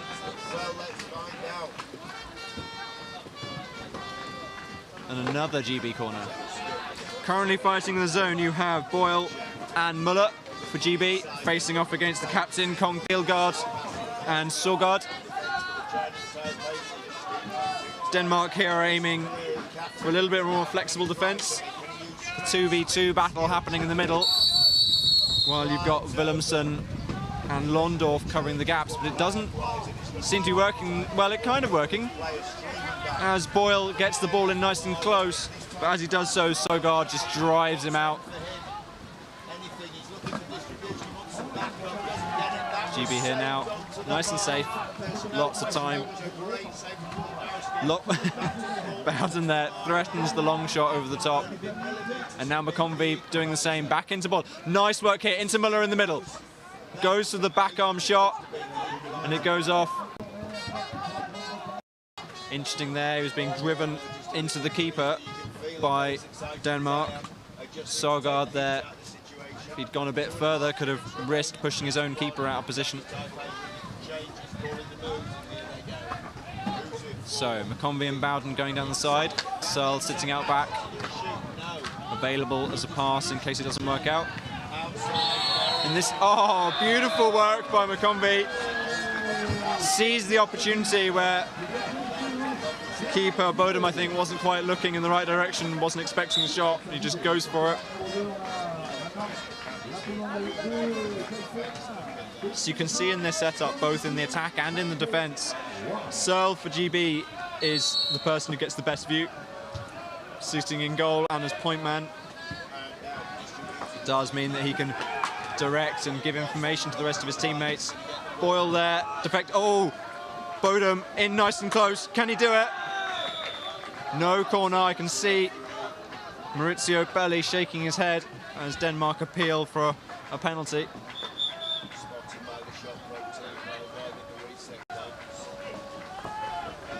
Still got So you can see the work going on inside that zone. Just because it's a corner doesn't mean these teams stop. Kong Thielgaard and Jorgensen trying to work themselves a gap. McCutcheon here, paddles in the way. Just a corner.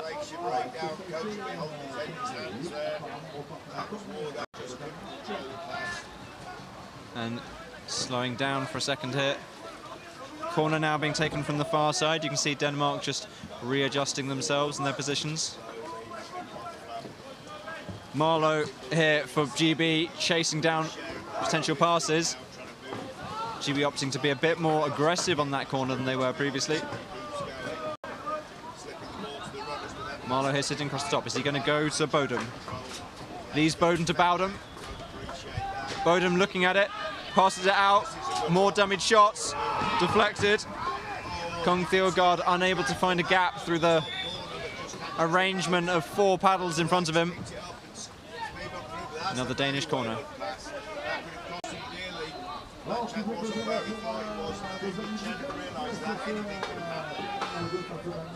Larsen to Bodum. Willemsen. Bodum. Bodum there holding that ball behind his head, and McCutcheon just punches it out of his hand nice and clean. Not in the act of passing or shooting, so absolutely fine by the rules. Larsen. Bodum. Not long left on the shot clock. Denmark are going to be forced to take a shot soon. Slightly loose pass, but it's controlled nicely. Larsen over the top. Willemsen held 12 seconds. This is probably going to be a shot. Oh, tries to get it in. Kong Thielgaard's got his hands on it. Deflected. That's reset the shot clock, though, most importantly. But Denmark need to hold possession. McCutcheon's contesting it. And yeah, he uses the water to push the paddle off, to push the ball off. Doesn't count as touching it, so he gains possession as it goes off. So, Willemsen just pressuring the corner, stopping the break. Just threatening that as he goes past. So, GB ball.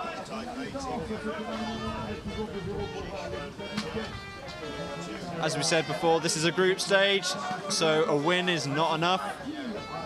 If they draw in any future game, goal difference will matter. Same for Denmark here. They, regardless of if they think they can't win, they still want to reduce this. Oh, paddle foul in favour of Denmark, their ball.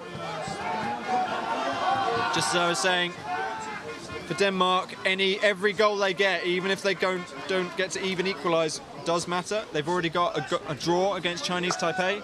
This will help them get the better goal difference going forwards. So, Bodum out back. Bodum choosing to dribble it in himself. McCutcheon getting in the way, acting like a nice speed bump, slowing him down, and taking a looping shot from out back, and that is the end of the half. Londolf forced by the time. Worth an attempt. So, half-time. Great Britain leading 2-0.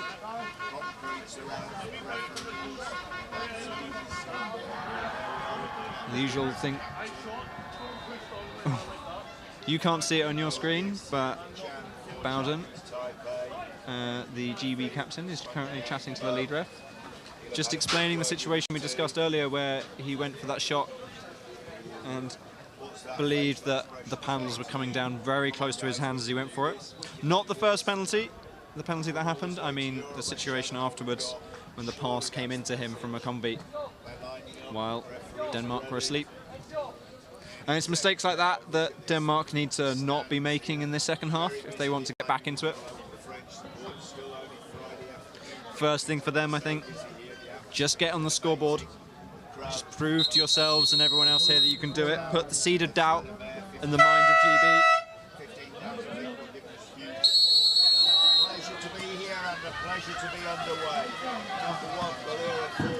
The weather here has been changing all day. We have rain and rain and wind predicted, but right now there's a fair bit of sun coming through the rather overcast clouds. Wind has also been picking up. It comes from the right of the pitch as you're seeing it. So potentially Denmark had the advantage, maybe. A little bit more pace being added to their shots in that first half. But as I say, that wind isn't as strong as it was earlier today. Maybe not as impactful.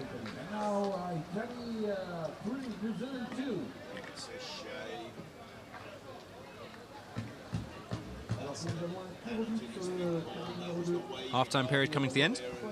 Teams lining up, referees getting in position.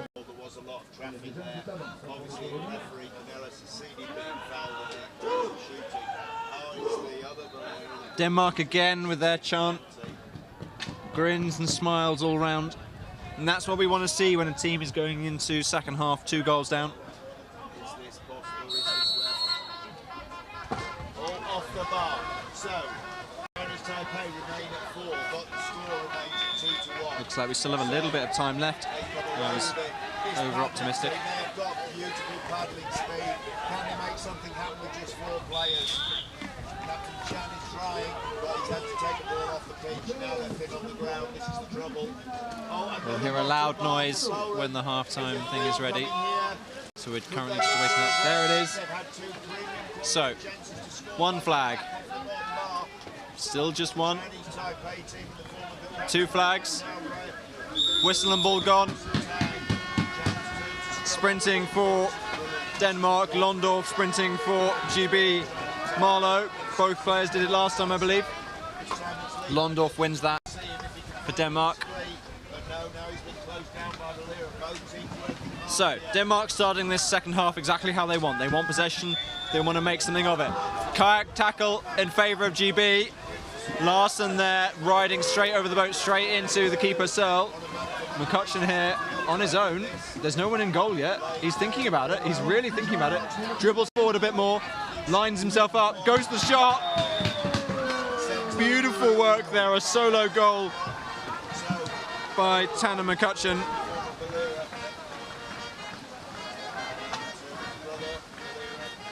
One of the 4 McCutcheon brothers here on the GB squad this week. It's 3 older brothers, all on the senior GB squad.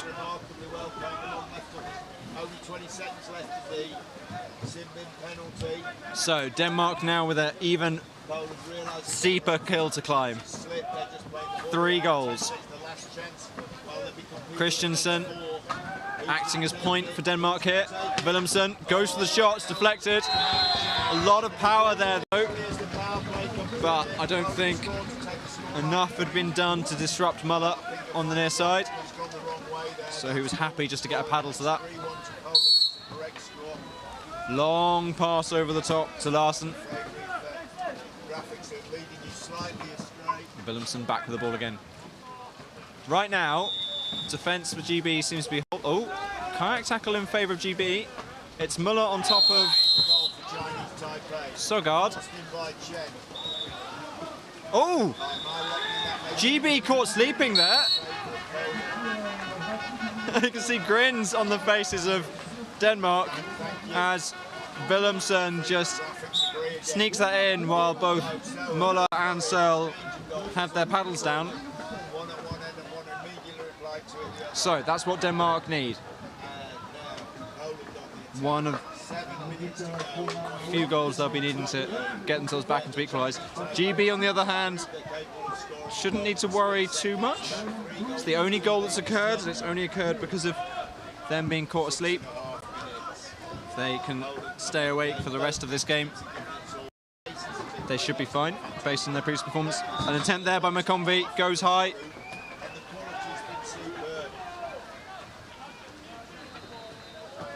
So Denmark with another go.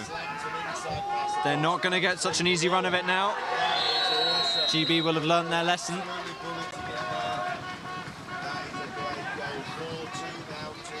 Sending captain Kong Theelgaard and Sogard into the Great British defence. Londorf. Too many people in front of him. Bodum. McConvey just stopping him in his tracks. Londorf. Bodum. Interesting that you can see the difference of the. Beautiful work there by Sogard. I think GB defense is concentrating so much on the players out back that they didn't have enough people to stop the two inside men. So we got a very different situation now. GB only have a 1-goal lead. Denmark have eaten into it, scoring 2 goals on the trot. It's still 6 minutes 40 left. McConvey, Searle, McCutcheon. In the meantime, in the zone, Muller squaring off against Jorgensen. A loose ball again by GB.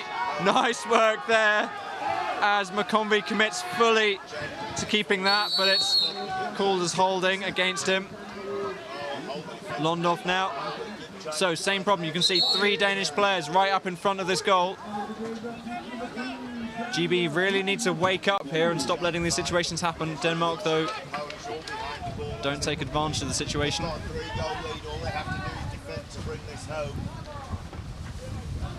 So Boyle coming on, sitting, helping out the zone. Paddle foul in favour of Denmark. Sogard taking it. So Kong Thildgaard once more, along with Jorgensen in that zone, squaring off against McCutcheon and Boyle. McConvey and Muller will now be the ones fending off the rest.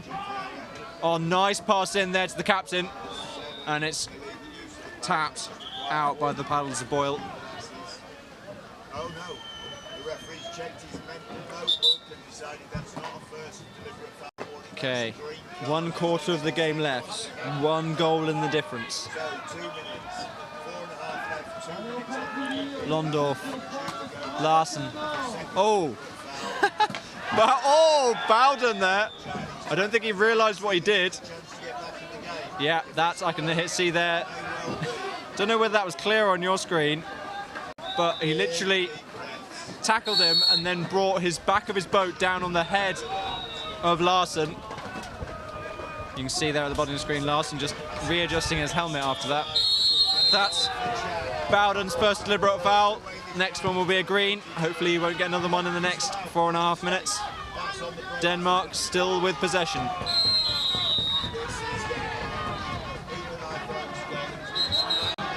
Corner there, taken by Jorgensen. The ball goes into the open, but there's no one there to contest it.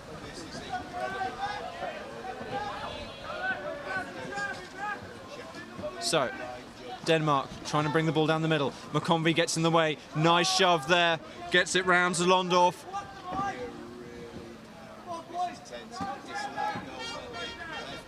GB recognising they just need to hold out. Need to just have that little bit more enthusiasm as we get towards the last few minutes of the game. These players getting really quite tired now. Lots of paddles, lots of hands in there. Yeah. Paddle foul in favour of GB. Their ball. Boyle aims for the long pass, but it's blocked by Sogard. Sogard just about keeping it on the sideline. Back to Kong Thildgaard. And it's all the way back out. The coach for GB, Andy Lothorpe, just asking his team to calm it down. Need to be a bit more collected.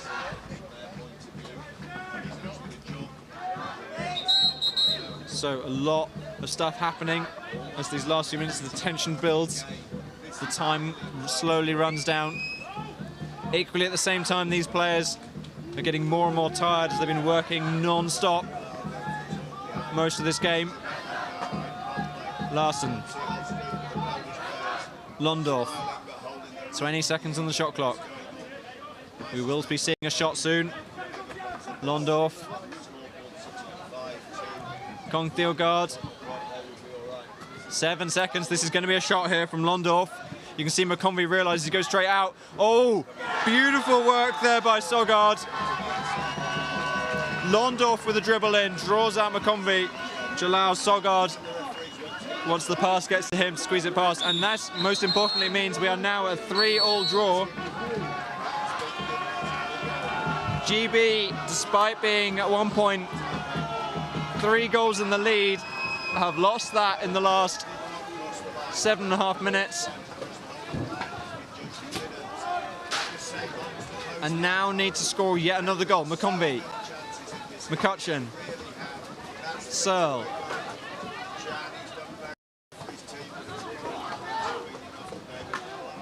McConvey makes a run. McCutcheon now is thinking about it, tries to squeeze it into Muller, but it's intercepted by the paddles of Sogard. Denmark here with the potential break. Williamson's out front, but McConvey's in his way. Sogard on the other side, McCutcheon's on him. Williamson with a grin, recognises the shot's not on, but it does. Oh, shot there from really out far back by Bodum, with Denmark's 4th goal in a row. Puts them in the lead for the first time all game. If you'd asked me this at half-time, I wouldn't have thought it possible. So, now out back, McConvey, McCutcheon, Marlowe. McCutcheon now. McConvey getting in close, he's going to go for this. Yes, shot blocked by Londorf. Marlowe receives that back, GB keeping possession. 1 minute 25 on the clock. McCutcheon, McConvey, will he go again? Squeezes it into Bowden. Bowden's dummying. Blocks by Bodum. Williamson now shoved by Muller. No foul, no whistle blown. Marlowe there, Marlowe there trying to slap it out of Jorgensen's hand. Legal holding called, so that most importantly means now shot clock and main clock are essentially the same. Hence GB going for the full 5-player press. Larson versus McCutcheon. McCutcheon driving. 40 seconds. McCutcheon drives again, shoves. Some complaints there from those players. Another holding, we have a timeout. Muller given a green card there. Not happy.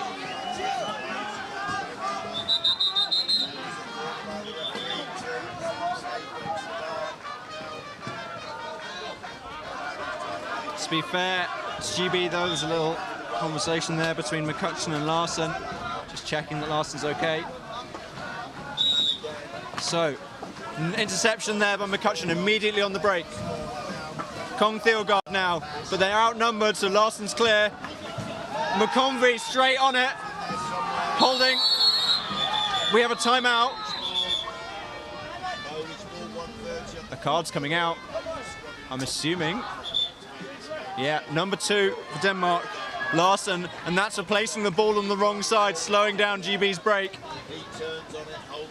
So, this is now 4v4 with 20 seconds to go. GB are 1 goal behind.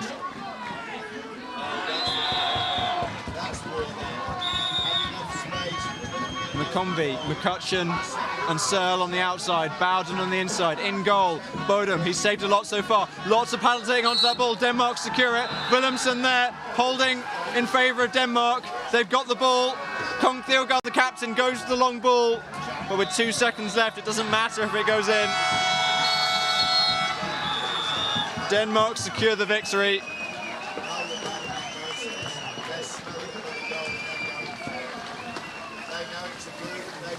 A tough fought battle there by Denmark.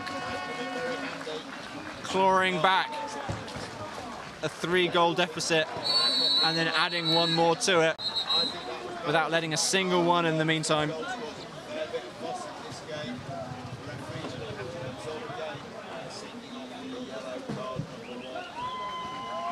Whew. Gonna need to give my voice a break after that one. Next game on this pitch, by the way, will also be under-21 men's. Germany versus Belgium. You can see them walking up to the pitch behind you, or behind, well, at the back there.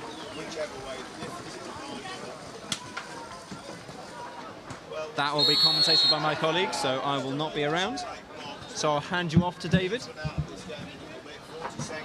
who might take a little breather before he starts too. It's been a magnificent fight all the way through from Chinese to Taipei. They've gone quite enough to beat the which is going to show. The goals they've scored have been beautiful, but they needed to score a few more. That's it, 20 seconds remaining.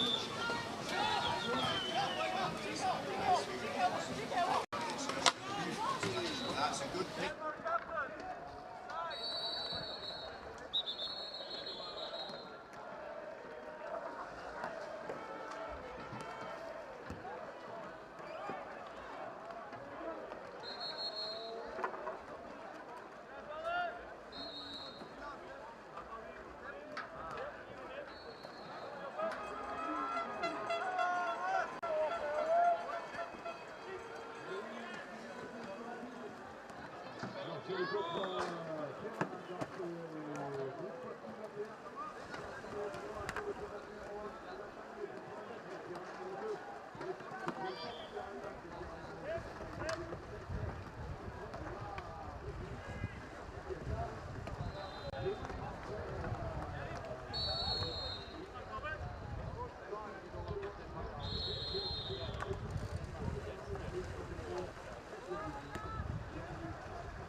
Okay, so we're lining up and getting ready to start in this men's under-21 game between Germany and Belgium. This is their second group phase game. These two yet to meet in the competition to date, and so far they have played 3 games each. Germany with 3 wins from 3 and 9 points. Belgium with 1 win, 1 draw and 1 loss. So Belgium here will want to take a scalp to try and get through to a semi-final in this championship. The top 2 teams from each group of 6 will go through to the semi-final stage. And Germany start with possession of the ball here. Germany playing this game in their white rash vests, white BAs, the reverse colour for Germany, given that Belgium are playing in red and yellow and black. Early shot there from Henning Mai, but it's over the top. Takes a little tip on the way through though from the defence. So Hackenberg for Germany. Belgium currently with 4 points and Spain with 6, but a victory over Germany would leapfrog them ahead. It would be unexpected. Oh, and there we go, first shot from Kimmich in the game, into the top of the netting.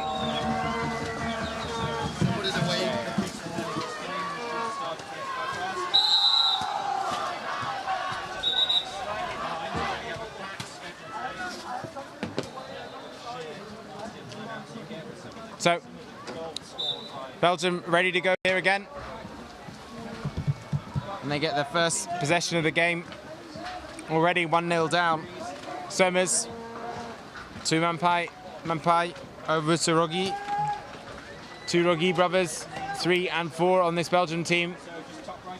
Just playing between them, each other then. At the moment, Tim and Wout. Here it comes on the right-hand side to Rogi. Rogi shoots, scores! Goal to Belgium! And a fantastic left-handed shot there. Bouncing off the top left-hand bar and in. And a bit of a shock for Germany, I think, that shot.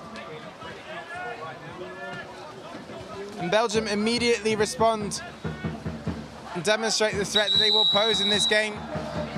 So, Hackenberg to Kimmich. Back to Mai.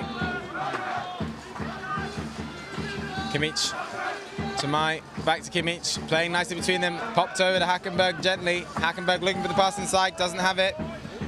Passes it back to Kimmich. Belgian defence working hard here. Rogi currently fighting his way. Mai well over the top from him though, and that will be Belgian ball. So Belgium on the way up the pitch. Wout, Rogi to Lampert. Lampert back across to Rogi. Rogi to Lampert. Lampert back out. And it's with Rogi again. The 2 brothers on either side of the pitch. Potentially the left-hander on the right and the right-hander on the left. Those are the favoured positions to give you more rotational options, more angles to shoot from towards the net. So, Mampai at the back, the captain. He floats it over to Lampert on the right-hand side. Tries to pass it inside, but not gathered by the man on the inside. So, Germany are away here, and their fast attacking game is coming to the front. Do they have a pass up the pitch? There isn't an easy one. It's well covered, but Hackenberg stalls back. Hackenberg, goal to Germany. And Mampai tracked Hackenberg down the pitch, but he had to commit to getting the net, and the second he did, Hackenberg put on the nets and opens himself up for the shot. And Belgium told yet again to slow the ball down at halfway. So, Germany 2, Belgium 1. Germany restore that 1-goal lead. Germany playing with a tight 3-1 defence. Belgium looking for a way to separate that.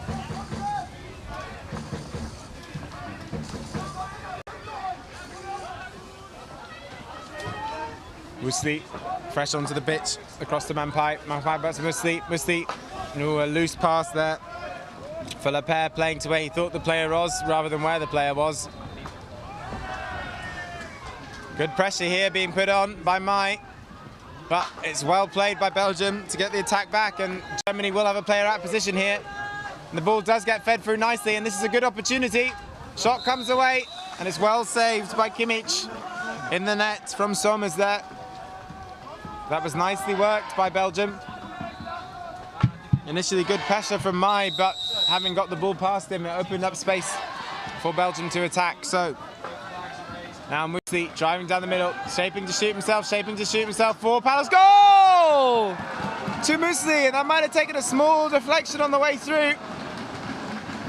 He had 4 paddles up there and somehow managed to get it into the net. And Germany will be frustrated. 4 waving paddles, at least 2 of those paddles should have been driving out to the man.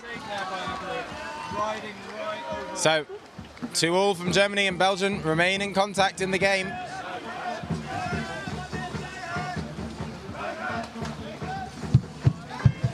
Kimmich across to Mai. Mai shaping to shoot, pops it inside nicely.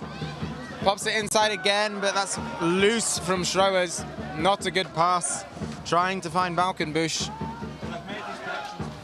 So Kimmich again down the middle. Hackenberg away on the right, on the left, sorry. It's behind him from Kimmich. Some poor handling here from the German team, uncharacteristic for them, but some of these passes not finding their target. Mai making a nice run here into the space that's been opened up. Can't offload on that side, so it comes to Hackenberg. Hackenberg across, really nice ball. Ooh. And a big opportunity for Ollie Schroers, who taps his head in frustration. He went for the slow ball approach, trying to trick Somers, but too close, you feel, for the slow ball to really work there. I think his teammates would have preferred him to just go with full power on either side of the net. So Kimmich very deep back at the halfway line here. He will offload to Hackenberg and then grind his way through the gears, but he now heads over to the left. Nicely worked again. Full power this time, and that's off the top bar. Timeout. Timeout. So the referees here, they are uncertain whether this ball went into the goal or whether it came off the front of the net. Hard to tell in full speed. Hard to tell for me here. I can't call it either way. So I hope the referees have a decision. It did look a little odd. I think the referees won't be giving this. I don't think it was clear enough. Germany retreating back. Oh, goal is given though. So they consulted with their line judge. The line judge sits on the plane of the net, so has the best view of whether the ball goes in. And the referee's happy to determine that that ball must have gone into the net. And these nets have an inside bar at the top and the bottom, and that top bar at the moment has been causing some problems in this championship. If the shot hits that bar, it can come straight back out of the net, and that is a goal because the whole ball will have gone into the net, but it's only coming back out from making something behind it. So a couple of decisions becoming hard here. So Germany again on the break to Hackenberg. Ball's going to come back here. Yeah, so ball comes all the way back to Kimmich to where the foul was. You can't play a foul at high speed. So ball comes from Kimmich to Hackenberg, and the German drums start up. 3-2 to Germany it stands, and Belgium have kept in touch in the game so far. But Germany hoping to open up a bit of a gap between the teams here. Nice passing from Kimmich, or at least assured passing. Not the best that we've seen from Germany so far. Again, that's dropping down to Hackenberg. It's not really going hand to hand from the Germans at the moment. Comes over to Mai, that's a better pass, gets the shot away. Not really a clear opportunity there, just a shot to reset the shot clock. So, Hackenberg skips Helm, goes right to the back of Kimmich again. Well regathered by Mai. Mai has Hackenberg, he needs a better pass, gets a better one this time, shot straight away. Well gathered though, and can Belgium get on the break themselves here? They have two of their own men in behind. As long as Somers can get it long, he does send it up the pitch. That's a beautiful pass. That's landed for Memplay. Memplay shoots, saved in the net by Kimmich. And does he keep the ball in as well? He does manage to keep it in play. So Germany now on the break by comparison. And this game opening up a bit. Kimmich does slow it down though now. And the German captain, Helm, arriving into the Belgian defence, just pockets himself inside of Somers, who gave that long pass just a minute ago. Opens up a space here. This ball's going to come back, and Hackenberg's going to run behind that space that Helm's just made. Hackenberg then, oh, unlucky. That was beautifully made space by the captain, Helm. Hackenberg couldn't convert, so Helm will keep trying to open up that same spot.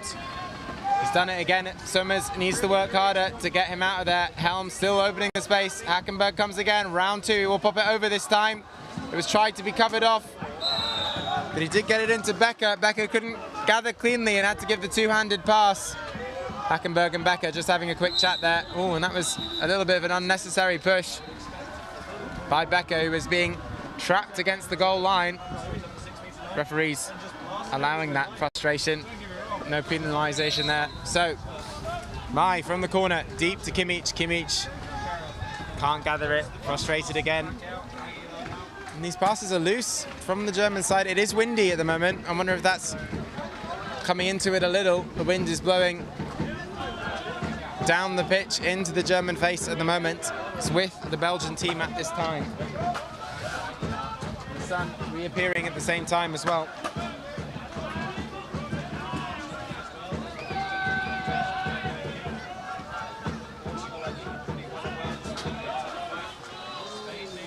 So running down the clock here. Mai back to Kimmich. Kimmich starts the move now, having taken some time out of the clock. Kimmich to Mai. Mai shoots off the top bar. Who's this going to regather to? It is Belgium. Will they hold? Shot. Oh wow! Is that on? No, just off target. Had the legs. Oh, close to the legs, looked like it stood a chance, but that is half time. And we go into the half with Germany having a slender 1-0 lead versus the Belgian team. It's done well to pin Germany back in this game. We'll see whether they can get back into contention on the scoreboard and even push for a win, Belgium, to keep their hopes of a semi-final alive.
So half-time here in this under-21 men's game between Germany and Belgium.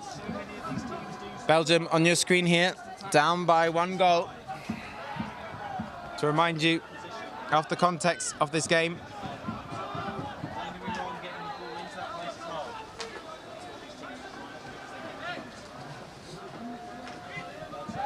Again, back in there. Enoch gets the ball inside. Third time in a row. That bounce off the top bar. And Portugal regain control.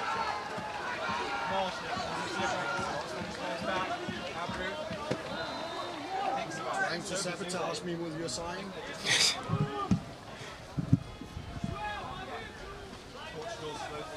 So for context then, in this group, Germany currently top of this second group stage with 9 points, 3 games played, 3 victories. One was against the Spanish men, who currently sit second with 2 victories, and Belgium with 1 victory, 1 draw and 1 loss from their 3 games so far, sitting third with 4 points. Also in this group are the Swiss under-21 men on 3 points, the French under-21 men, who are having a disappointing championship for them considering their recent positions and the home nation, and Portugal, who have lost 2 and drawn 1 as it currently stands. So Belgium hoping to get a draw or even a win to leapfrog them ahead of Spain. And this time Helm commits the foul on Mously, and Mously will claim that as his win. Foul hasn't been taken yet by Helm. Sorry, by the Belgians, has now. Helm was hunting there for the ball. But so we're with Mously. Comes to Lapierre to Mously. Ball gets blocked over the top.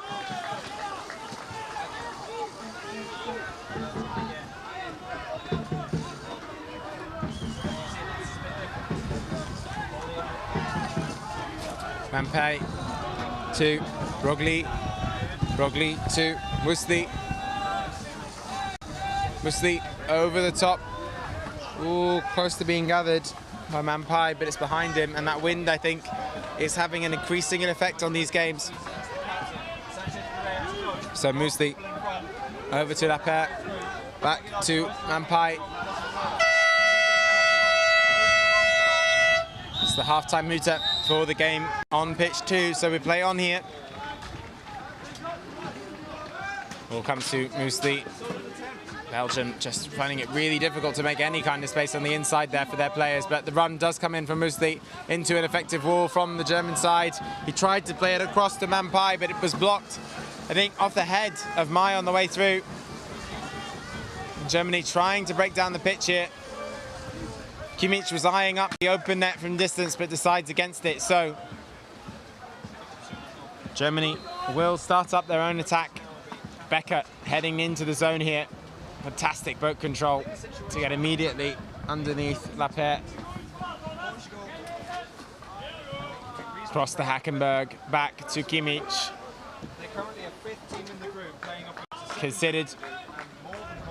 Considered to hand off the ball to Mai there, but thought against it, Hackenberg. So we reset again, and the Germans are looking to open up space. They have made a space here, a pocket for Mai. Mai looking to feed it inside, does feed it inside, but it's blocked and regathered by Belgium.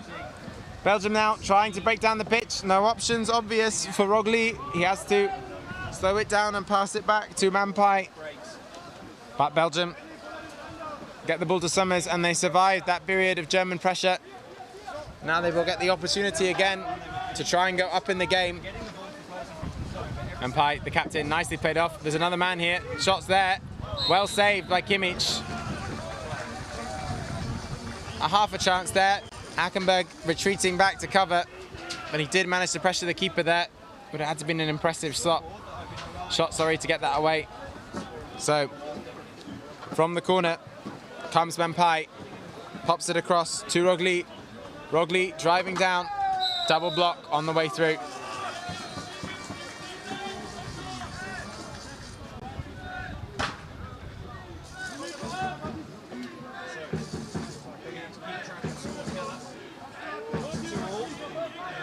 Rogli to Rogli over the top. The ball is floated to Mampay, the captain, who hurriedly gets rid of the ball before Hackenberg is alongside of him.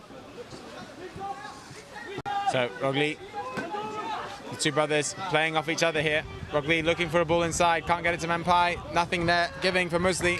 Mously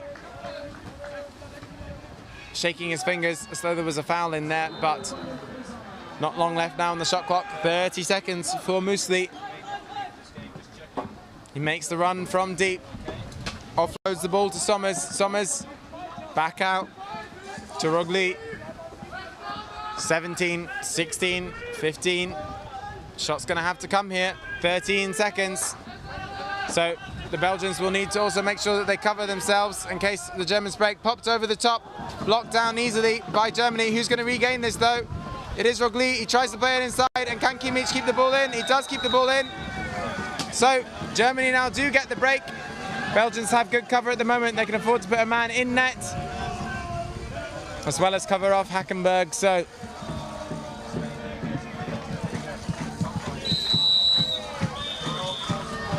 Kimmich on the ball now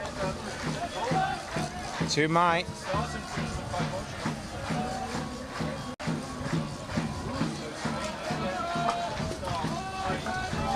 Hackenberg to Kimmich. Kimmich to Mai. Mai doesn't really have an option here, so he has to load back to Kimmich. Both of those German players within the zone in their own fight or facing the wrong direction. So Hackenberg back to Kimmich. Kimmich well gathered. Mai on the run again. This time he does have options, but chooses to shoot and scores. Nice by Mai into the space, left-hand side of the net. Excellent work by Balkenbush to open up that space for him.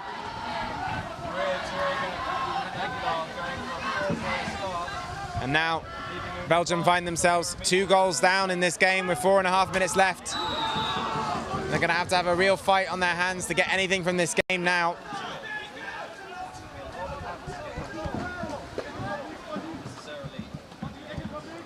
Well,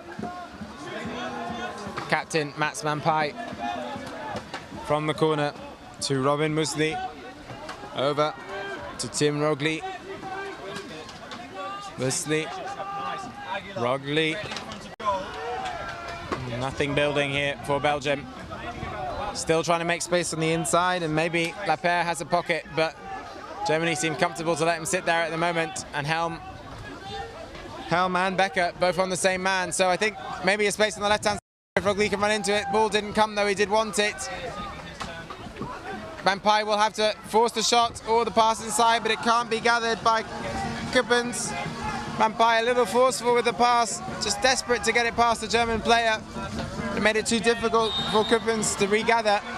And so Germany now will turn the screw here. Balkenbush back to Kimmich, and Balkenbush will head into the zone, I'm sure, to try and open up a space again. And this time on the left it's Ollie Schroers and Mai on the right. So slight change in position from the German side, but the same tactic being operated here. Those 2 people trying to split the outside man of the 3-man defense. And if they do manage it, then there's a pocket for those 2 runners to move into. So Becker trying to make that space. He can't at the moment. Ball comes into Schroer. Schroer shoots, takes the save, and back out again. Belgium have the ball though, and they need to break.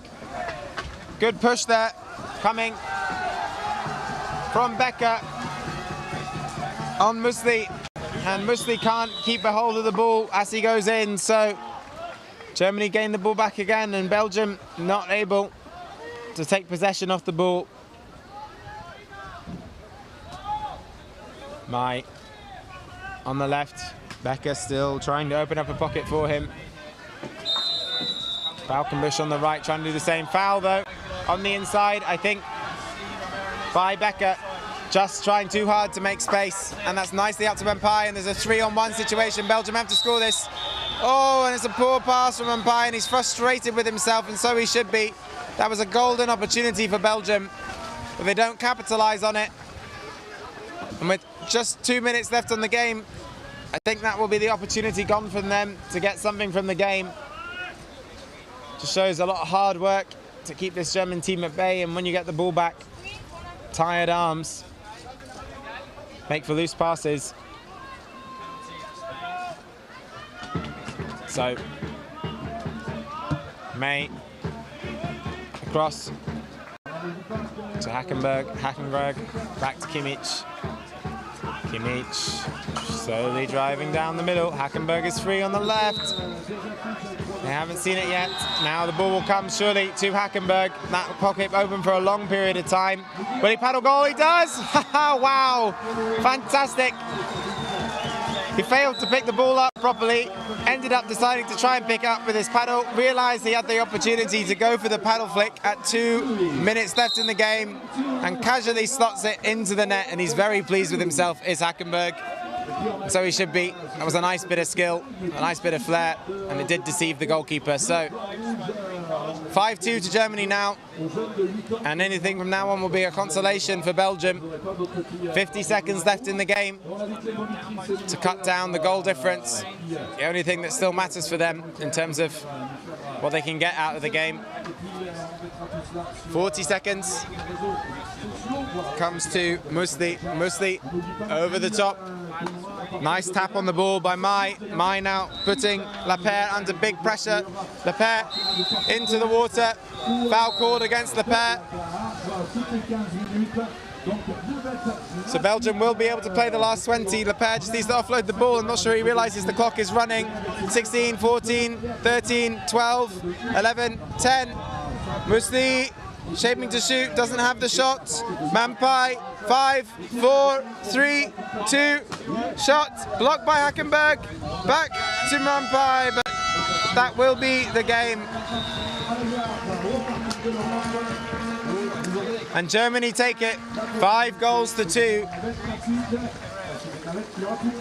And Belgium, having kept with them in the first half, unable to match Germany as they went through the gears a little bit more in the second and just built upon their lead. And once Germany get 2 goals up, it's very difficult to claw back into the game. So Germany 5, Belgium 2. The next game on this pitch will be the Dutch men against the Polish men shortly. Rejoin me again in a minute for that game.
prochain match dans quelques instants avec de gros matchs chez les seniors hommes.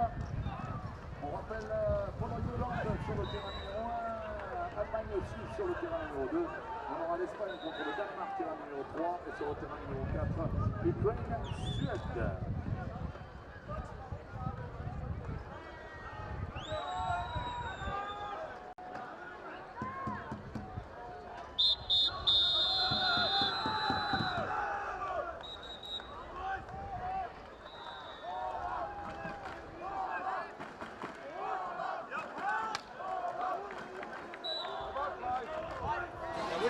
Yeah, there we go. Long shot from Garcia.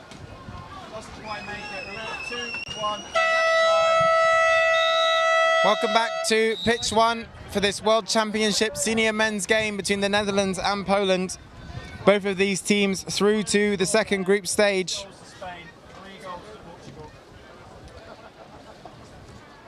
And as I said at the start, The Dutch having topped their group and the Polish having come second in their group, in the group stage, narrowly to France. It was a very, very tight group for the Polish. So these groups now in a group with Germany, Spain, Denmark and the Swiss. Germany and Spain with 2 wins from 2 so far. The Netherlands with 1 win and 1 loss. And the Polish with 2 losses, having been in a really, really close game earlier today against the Danish men that they lost in the last couple of minutes. So this should be an excellent game. And a lot on the line for these teams. The Netherlands chasing a semi-final position. Definitely in the more favourable of the 2 teams, but Poland could upset them here and prevent their charge towards a potential semi-final. So Webers against Smug, but Smug takes possession off the ball, and Poland will start with the ball in this first half. Nicely looped over there to Maslak. Maslak regains the ball, the captain, and it's now with Malushtak.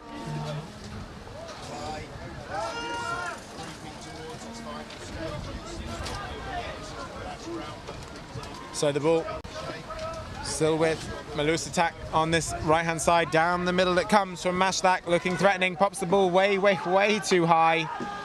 And can the Dutch capitalise on that? Obstruction there against the Dutch player, preventing him from competing for the ball in a fair manner. So Hogela will be able to get this ball down the pitch. It currently sits with Vliet. Vliet drives down. Vliet back out to the captain in Pell. Pell across to Hogela. Hogela back to Webers. To Pell. Pell has the slightly loose pass from Pell to Vliet. Vliet may have had the opportunity to shoot if that had gone clean, but Vliet is on the ball again. Over the top the ball comes to Tough. Tough driving from the side, wants that pass inside to Webers.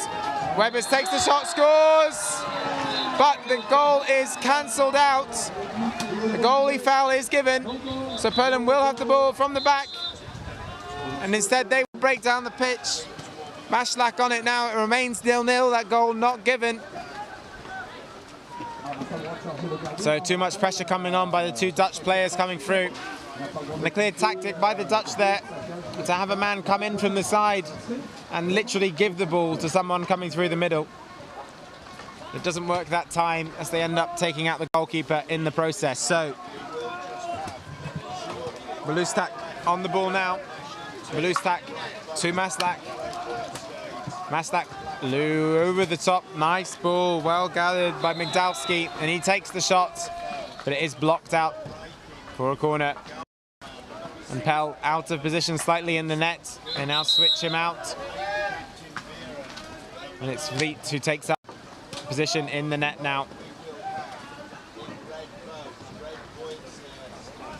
So Migdalski loops the ball over. Maslak on the ball now. out to Malustak, Mashlak, Migdalski trying to lay the ball through, does get the ball through. Oh, nice pass there, excellent pass, opportunity here for Donnet. Donnet shoots, saved.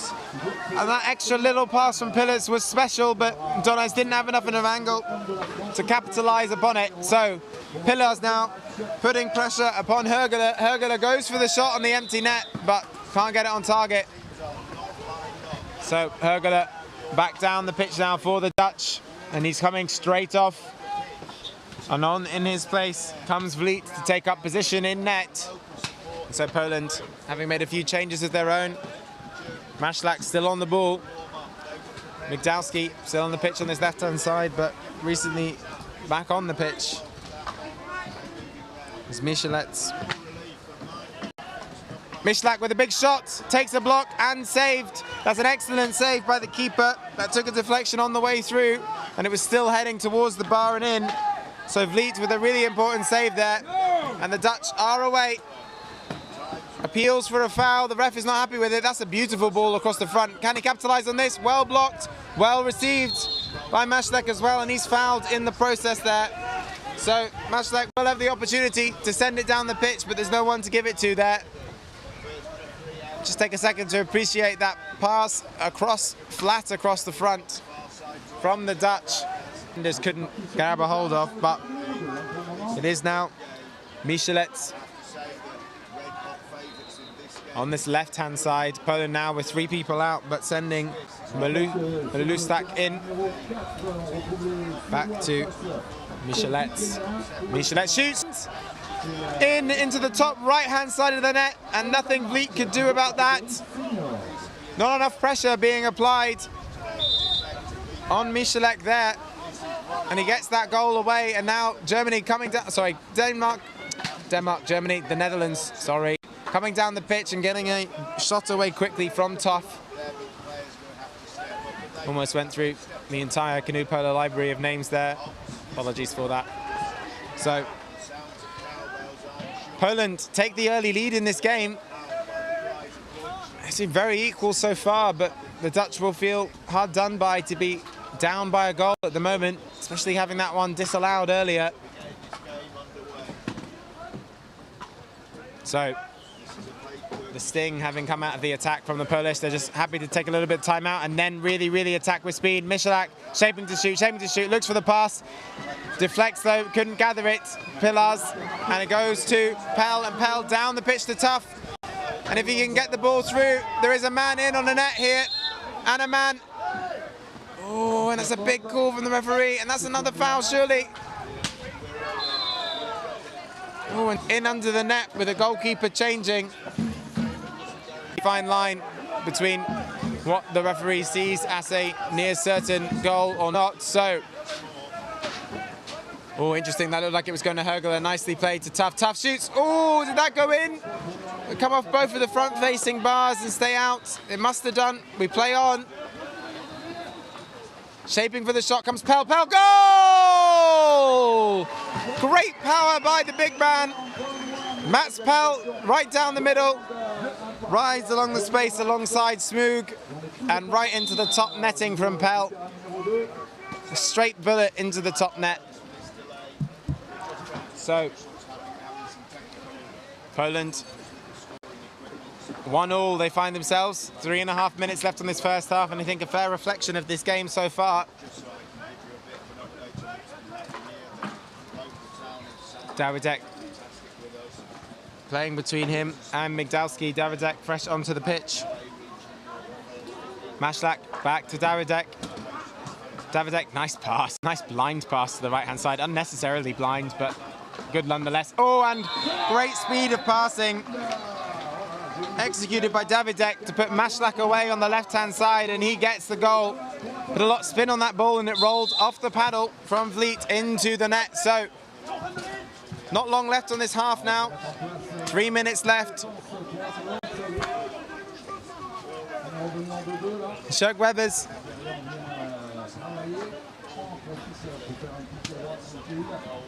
Starts the play for the Dutch. Wrapping round here through the players. And Vliet back to Webbers. Webbers to shoot. Double block by the Polish. Will that stay in? It doesn't. It has gone out for a corner. So, Högele, Joachim Högele, no, Steve-O Högele, sorry, takes it from the corner. Now his brother on the ball, back to Steve-O Högele. Bebbers doesn't want the pass to Joachim Högele. Setting back up again. And Wessel Vroon trying to make space on the inside. Oh, what an incredible shot that is from Joachim Högele. There was absolutely nothing on there for the Dutch team. They had 5 players committed, wrapped around the zone, and he just absolutely fired that into the top right-hand corner of the net from a tight angle. And the Polish unable to do anything about it, so we're all tied again with 2 minutes left in this first half. And what a great game we have on our hands here. Back and forth the whole way so far. See if the Dutch can get the next one in the game to get themselves up. They will have to ride out this period of Polish pressure first. Driving it in there is Malulustak. Ball comes back out to Mishlak. Maybe he will have one of those driving runs through the middle again. He will take up position on the left-hand side though now. Malulustak drives down the middle, but the ball doesn't come from Migdalski. Migdalski passes it to Pillars though, who does get the shot away.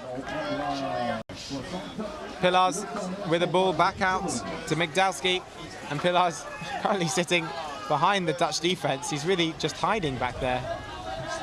I've never seen someone spend so long off the pitch in the defender's area. Very, very odd. Maybe he's trying to make them forget. He's still off there. You can see him on your picture, hiding behind Vroon. Now he comes back into play. I think he was aware he was there, but is slightly perplexed, I think, by the actions of Pillars. Pillars now. Is he going to go? What is he doing? He's just stuck behind. Okay, it's fascinating to watch, but the Polish just taking time out. 35 seconds left on the half. That's almost as much time as they have on the shot clock, so they're just running the shot down here, and Pillars has now decided to rejoin the game.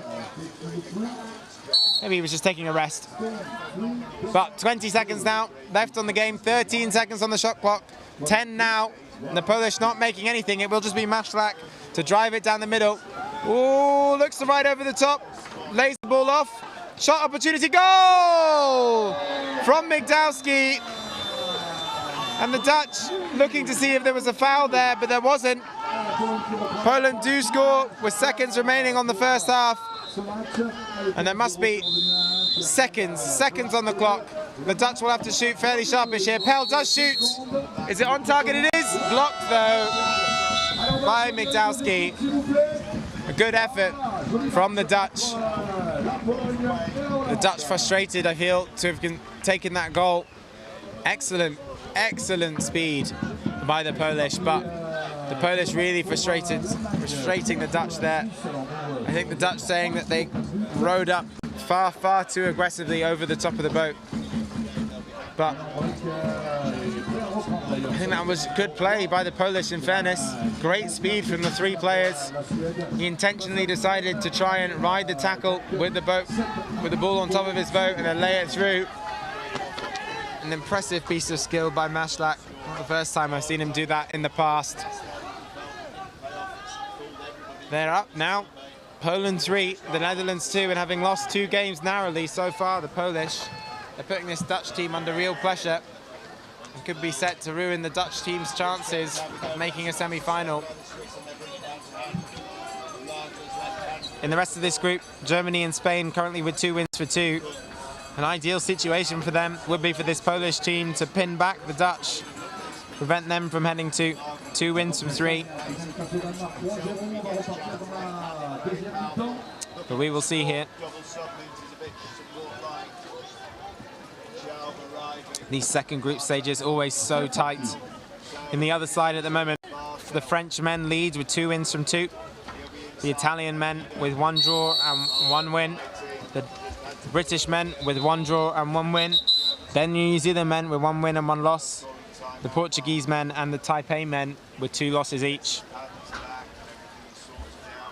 The next game actually on this pitch will be the Great British men versus the Taipei men. So Poland, very good value for 3-2 up in this game.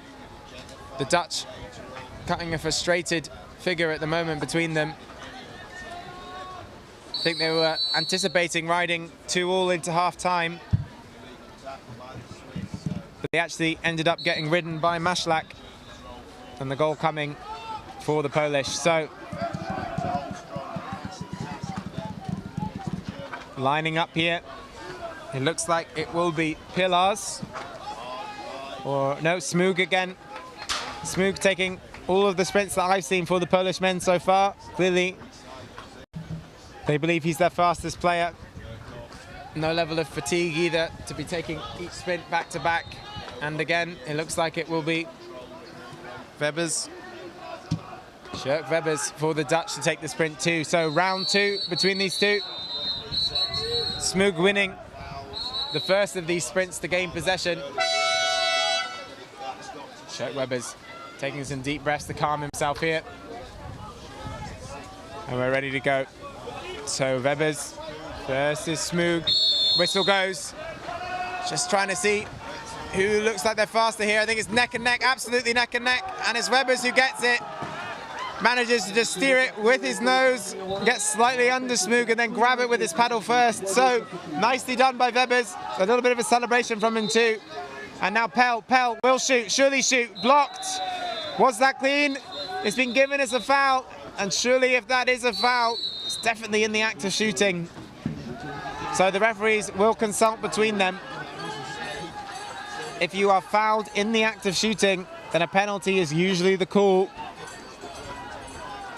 So they will have a conversation here about whether it is a foul from both of their perspectives.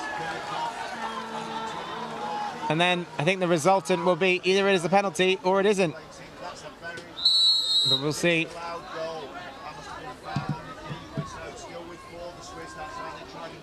Very tight call this, in fairness. Don't have the angle or the skills to determine, from my perspective, whether that was a penalty or not. I will leave it to these two to decide. Corner given. So a massive call from the referees. Pell shakes his head in disbelief. But clearly, Mark Thomas, the referee on this leading side, thought that there was clear light between Pell's release of the ball and the paddle. And as a result, he says no foul, just the corner. So the Dutch need to recompose themselves. Mats Pell needs to recompose himself as well. They still have the opportunity to score here. They're looking a bit slow, but Webber's adding some speed into it. And he flicks it, but it goes wide for a corner. So Dylan Tough takes the corner. Tough driving on the inside again. And I think we're going to see this move. Oh no, popped over the top to Pell. Pell has an option for Webers. Can he get to him? He does get to him.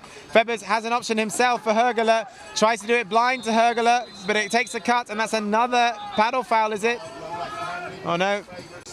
Illegal holding. There must have been some leaning on someone's boat there by the Polish, gaining support of someone else. So Mats Pell, the captain, asking for where the foul is. The whistle goes for the foul to be taken. Stevo Hergele driving in himself, tries to get it back to Pell and can't. To the other Hergele brother, to Webers, in off the top bar! And Tjerk Webers is having a fantastic tournament. From a shooting perspective, I don't think he would have been recognised as one of the biggest shooters in his team before this championship, but he's been absolutely clinical in the games that I've seen him play so far. So Tough into an immediate fight with O'Donat and Malusutak, and the Polish come again. Oh, Maślak looking like he would take the shot but decides against it. And you can see Vliet's eyes light up whenever Maślak gets the ball. Hands straight on the paddle every time the ball drops into his hands. So looking to lay the ball off here. Opportunity on the left-hand side. They've made space for two players currently, the Polish, but there's no one wrapping around for them. Maślak will drop this ball off to the right. I thought it would come to the left. Shot comes. Weber's ending up in the water there, leaving it one-on-one to the keeper. Good pressure here by Hergele on Maślak. They will have another minute. 53 seconds remaining on the shot clock for the Polish. Migdalski across the pitch to Myślec. Comes back to Maślak. Maślak again on the ball. Maślak across. Time running out here on the shot clock. Still time to set up. 35 seconds. Shot comes. Blocked. And Hergele says, I'm watching you.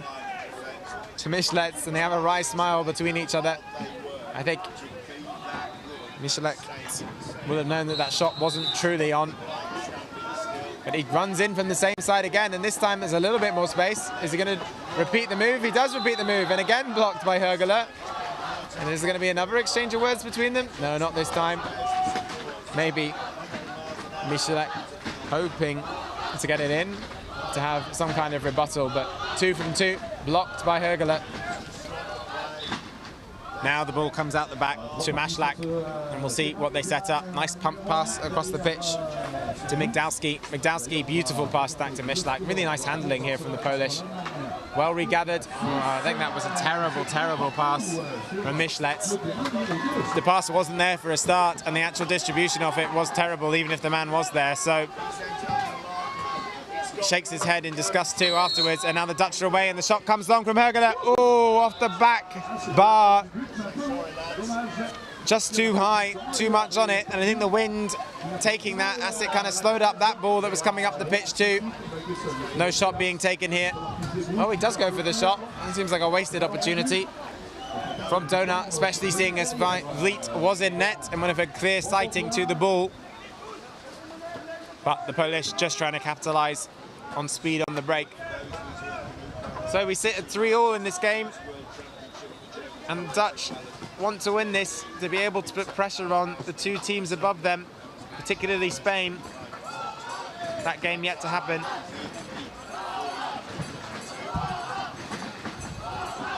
Nicely played across the pitch. Shot comes from Weber's. Just check now when that game may be. So Hergele from the left-hand side. Drives in himself nicely in there. To Vliet. Vliet back to Pell, who pops it over the top for Tough. Tough shoots left-handed, but it's well blocked. And can the Polish break here? Not enough people down the pitch, so they slow it down. And Davidek passes the ball over to Smug, and it's definitely very windy now. This wind is ripping around the venue, upsetting all of my papers and all of the flags as well. It's going to make it difficult for those long passes down the pitch to really connect to their target. Yeah, Netherlands play Spain tomorrow morning, so a big game that, but only really if the Netherlands can capitalise here on the position they're in and go up against the Polish.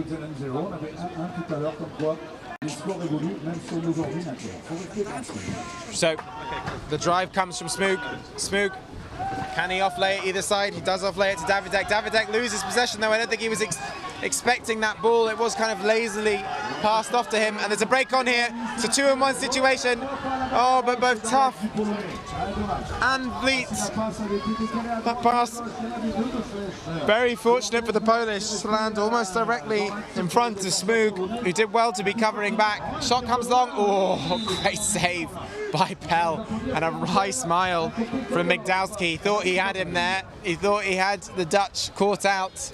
No keeper in the net, but Pell managed to sight that in time to pop it behind. So ball coming in, foul against the Dutch, and Davidek leaves it behind him, and the Dutch will look to break. 3 minutes left on this game, so still opportunity for the Dutch to clinch this game. They've done well to get back into it after Poland went up. So Hergele to his brother, to Weber's, over to Vliet. Vliet, not a recognised shooter, don't expect him to shoot. So comes back to Weber's. He can of course shoot, just not the quality of some of these other players. Oh, and off the bottom bar from Hergele. And it's been given for a corner, but from my perspective, I think that hit the bar and went down. Maybe it took a glance off the Polish goalkeeper Davidek's boat. So the Netherlands will have the opportunity to go again. Webers resets. He was looking for the pass over to Vliet, but decided against it, and so out comes Högele. So we've got Stivo Högele on the inside, his brother Joachim Högele on the left. Högele gets it now. Can he find a pass inside? Doesn't decide to do that. Doesn't decide to pass it on to Webers. It just comes over the top to the left-hander. Tough driving from the right. No shot from him. Pops it over for Stivo Högele. Högele across to Smoog. Oh, sorry, not to Smoog. Oh, big shot. Where's that bounce back? It's still Sadin, and another save. Interesting. I think this went out for a sideline throw. Is the call? Or a corner? No, a corner is given. Big change in numbers from the Polish. Very odd time to bring on their subs whilst the corner was taking place. And the Netherlands can't capitalise, so Webers on the ball still, driving. Opportunity for him on the left here. Pops it off nicely to Högele. Högele shot, blocked on the way through. And they're getting frustrated, the Dutch, but that was a better opportunity, worked for them. Coming round the back is tough. Tough will probably drive in to the left-hand side of the zone. No, he comes back round.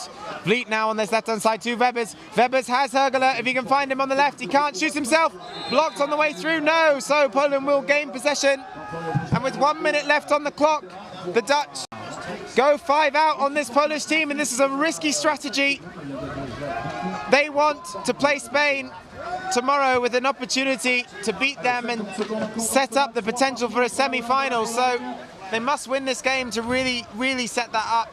Otherwise they will be hoping for results elsewhere. And that's really nicely worked down the pitch by Poland. Oh, and can they get the shot away here? This could be heartbreak for the Dutch. They've chased this game to try and win it. And they're seconds away from potentially losing it.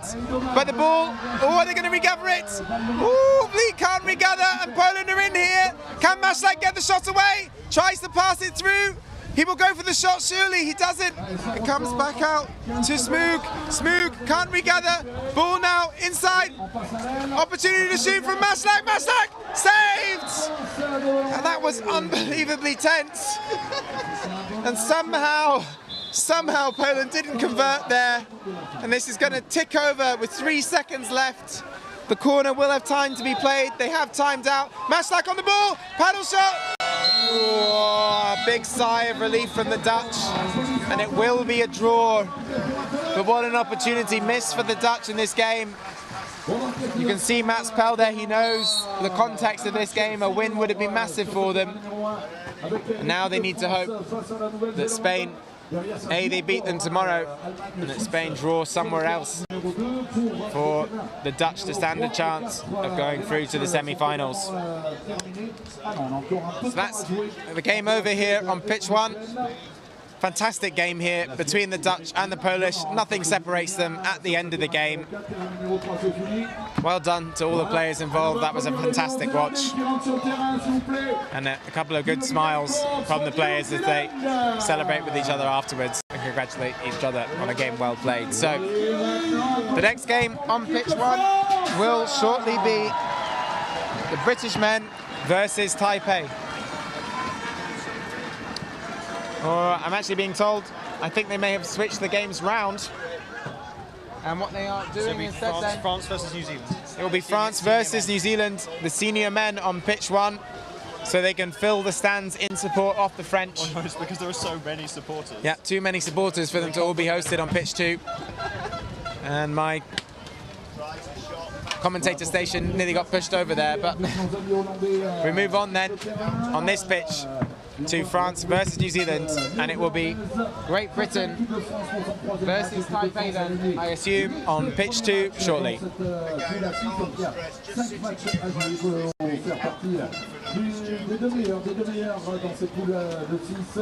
Afin d'obtenir son billet pour les demi-finales, voilà, c'est ce que nous avons vu sur le règlement de ces championnats du monde. Et ça va être comme ça pour toutes les poules de 6, ça sera peut-être un peu différent. Tout à l'heure, concernant les 21 dames, on fera un point sur le classement.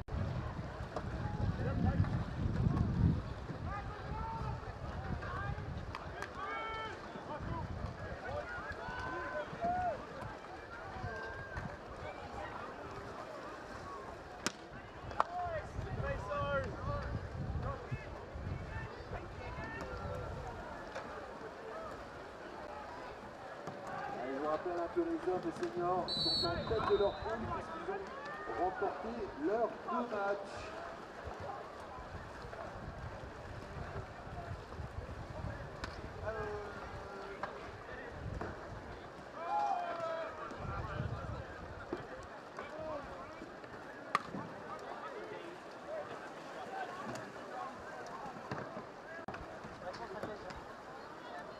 Ce match va être arbitré par l'Espagnol Luis Badiola en principal et en secondaire par l'Irlandais Sean Dowes.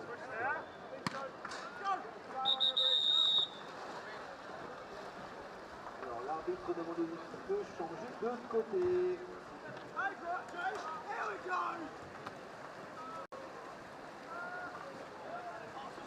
Alors, en noir, on aura l'équipe de Nouvelle-Zélande. New Zealand, are you ready for your players?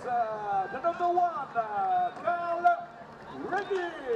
Number 2, Connor Taylor. Number 3, Jed Johnson. Number 4, Ron McDonald. Number 5, Joshua Duncan. Number 7, Marshall Norbit.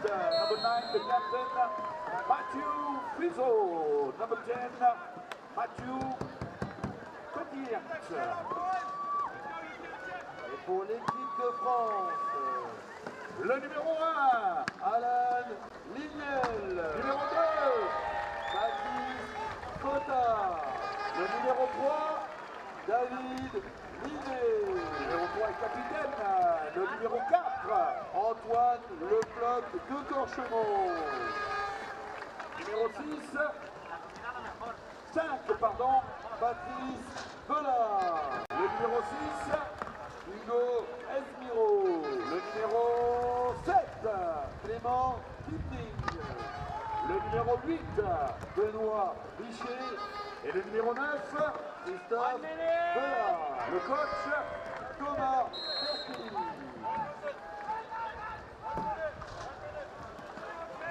Goals the whole time they're attacking the German face, but come on, something. Welcome to this senior men's France versus New Zealand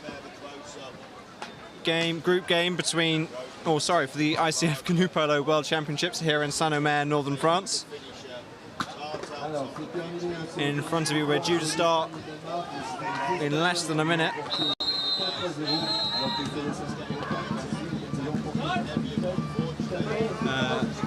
Referees for this game on the far side, you can just about see him on the far right, is Sean Downs from Ireland, and on the near side is Luis Badiola from Spain. So in the format of this, France and New Zealand are in one of the 2 groups contesting semi-final places. France currently sitting top of their group. Both teams have played 2. France has won both. New Zealand, on the other hand, have only won 1 of their 2 games. They previously lost to Italy, by the looks of it. I will go and double check. But we are due to start any second now. Allez, on va se lever. Tout le monde se lève pour le clapping. Les Français, tout le monde est bras en l'air. Allez, Yes, tout le monde se lève. New Zealand lost 6-0 to Italy earlier, so this is their chance to get back in the running. And you can see in the background all of the local French supporters all chanting. The commentator here really revving them up. Sprinting for New Zealand, we have Duncan, and for France, we have Cotter. I may have to shout for this entire game to hear myself speak. Apologies if I lose my voice partway through, but the atmosphere here, the reason this game has been moved to this pitch in the first place is just the sheer quantity of supporters couldn't cope on pitch 3. And Cotter there, winning the ball for France, them starting play and instantly straight into the New Zealand zone. And opting there, Linet, the captain, bringing it back out. Ooh. This is going to be pretty intense just with the noise. Linné on the near side. Bella. Cotter on the far side.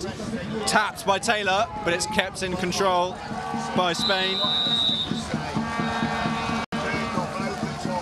On the far side, you can see Taylor and Richer currently fighting against each other as France set up a 4-man start. Trying to draw the New Zealand defence out, force them to commit players as they run in. Oh, the power of that shot there from Cotter. Nothing came close, it just bounced off the bar. And actually it's a sideline for New Zealand because it bounced so far back it went back off the side it started on. So, New Zealand now with possession. Quick substitution of Bella for Kindig. Fizo, captain, starting the runs in. Patient on the near side. Duncan now with the ball. In the middle of the zone they have Taylor and McDonald. Trying to fight their way past, as I said before, Kindig, Linné, Cotter and Richer. In goal for France we have Bella. Shot clock's running down though. New Zealand not really finding an opportunity yet. They're going to have to take one soon. You can see here, Patient goes in, takes that shot, forced by the shot clock. Luckily, New Zealand, despite it landing in the lap of Richer, managing to get control of that ball. You could see 3 of the New Zealand players already sprinting back to their zone thinking they'd lost it. And they get to keep the ball for another 60 seconds. Let's see if New Zealand use this shot clock period a bit more effectively. Patient there, not being so patient, blasting his way straight through, forcing the corner. He saw a gap momentarily appear as McDonald and Taylor worked one out, tried to take that opportunity. The French defence closed around him. Run now on the far side. Fizo there, over the top. That misses. French ball. Bella starting from the start. Goes to the long ball to Linné. And that's not quite there. Could have been beautiful. So France here in this attack. They have Bella currently in the zone. Lignel near to us, along with Le Floch. Bella and Linné now with the ball. Again, same tactic here. I can hear McDonald for New Zealand coordinating the defence, repeating hold until it comes in. And here goes. You can see that French start doing exactly what it's meant to do. Each player coming in, trying to draw that one out, recycling the ball round. Lignel now committed, trying to force a gap round McDonald, really making them work. The sheer power being exerted by these players as they fight for a space. Lignel really in close. Yes, I thought so, yeah. So as Lignel went for that shot, I think it was McDonald. Well, I'm unsure who it was from the. Yeah, it was McDonald. Yeah, punched the ball out of his hand as he took the shot. And therefore, French penalty. Cotter coming on to take this penalty. Obviously, their chosen taker. For New Zealand, Fizo. Oh, sorry. Yeah, Fizo, the New Zealand captain in goal. Cotter, ready to go. Dummy, and oh! You can see him prepping for that, and then just straight in the middle, right at the top. Fizo, even he appreciates the skill there. Smile on his face as he just got beaten.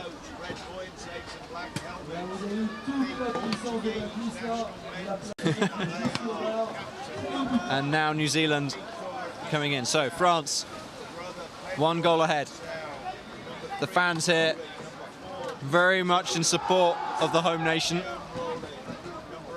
as is only fair. New Zealand, on the other hand, have had to come halfway across the world to get here. Many of them have been in Europe for a few weeks, taking advantage of the tournaments.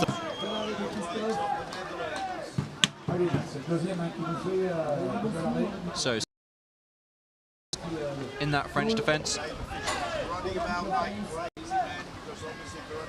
more runs. New Zealand committing 2 players on the far side, but kind of only half-heartedly, and they're instantly straight back out. Another chant started in the crowd. Allez le bleu. Patient in. Fizo. Norbert goes to the shot. Bella gets there, but he was definitely off balance when he went for that save. Maybe an inch or two higher and that would have gone in.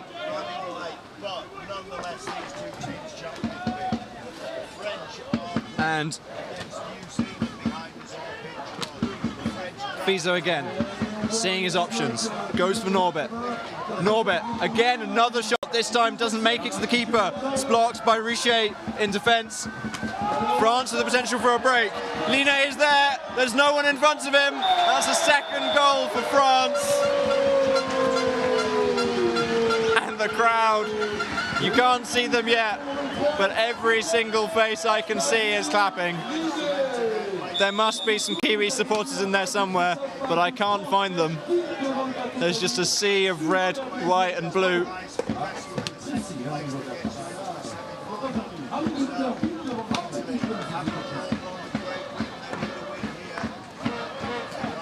New Zealand again with possession. So they've had a few shots, they've been on target, they've had power. Just need that little bit extra. Duncan starting on the near side. Rees now in middle, on point. Fizo taking up position on the right. McDonald and Johnson committed into the zone. 15 seconds, shouted from the substitution area from New Zealand, and it's dropped. Line is on it. Another French break maybe. Bella on the ball, looks at his options, looks at the goal. Quick dribble forward. Will he go for it now? He's really close. Out to Richer. Richer thinks, and he goes for it. Tempted to say that Bella should have gone for that. Yes, it was unlikely, but I don't think their opportunities ever got better. Either way, just the fear that must be putting now into New Zealand. The fact that every time they slightly make a small mistake, the French are going to be able to capitalise on it like that. And they're going to have to work so hard to recover it. Patient. Fizo. Rees and McDonald now in the zone. Fizo brings it in, but he's kind of drifting. And you can just see the difference here. New Zealand here much calmer, albeit Rees and McDonald are working very hard in that zone. It's nothing compared to the pace of the French when they're breaking.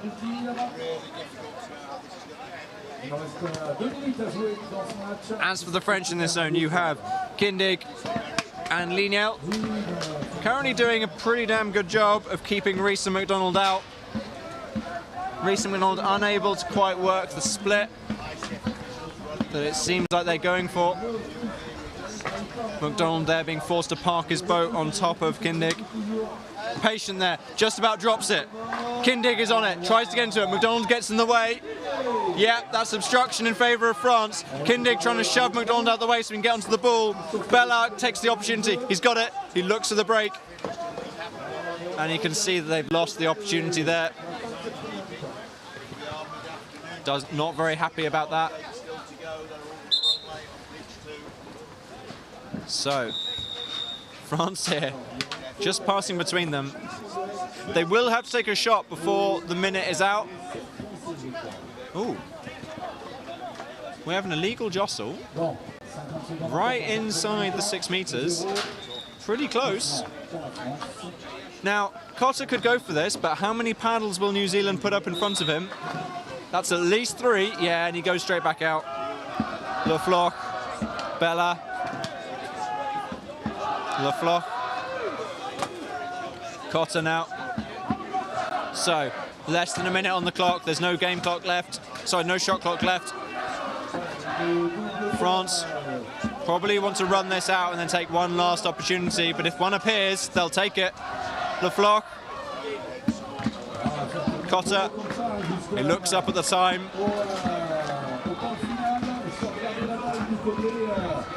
Okay, they're almost ready. You can expect this run to start in maybe a couple of seconds. Here they go. Cotter in. Goes all the way over to Bella. Bella looks in the middle. It's Kindig. He's right there. He goes for it. Blocks. And I think New Zealand will just hold on to it. Yeah.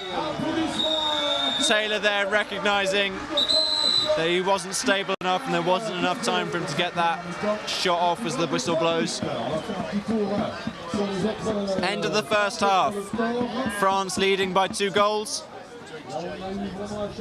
Their sea of supporters here quite happy with that right now.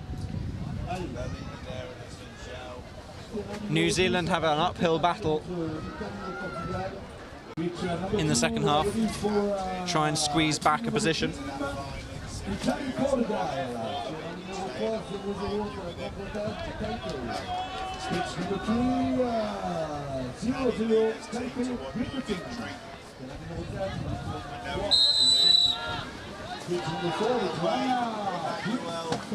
So, in this halftime chat,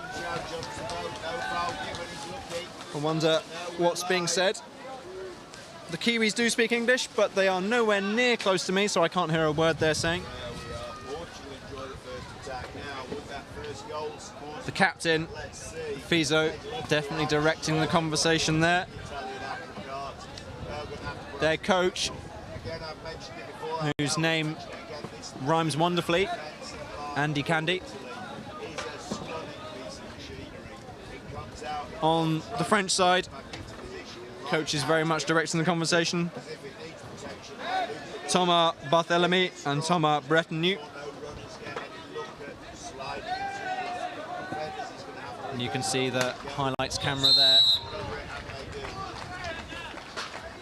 We'll have some footage of this chat later.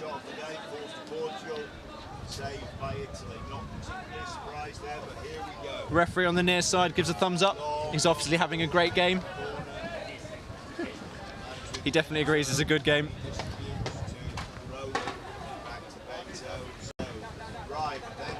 And we just have a fixed 3-minute half-time break. So we'll just wait for that to finish. Give the players time to have a quick drink and discuss the changes they will intend to make for the second half.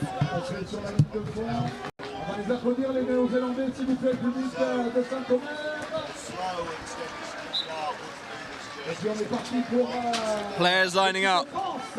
An introductory round of applause from the supporters in the background. You can see them all now on your screen. And by the way, they aren't just there. There is another stand to the left, which is also entirely full. There is another stand on the right, which has limited access, but still pretty full. And there is a crowd standing off to the left. Whistles blown, balls in the water. Lignel versus Duncan. Lignel gets there, passes it out. Richer, Lignel, Richer. He's still got it, despite riding. Oh! Bella there with a beautiful looping shot, baiting the goalkeeper's paddles to come down hard and just slowly floating over the top of them, putting France 3-0 in the lead.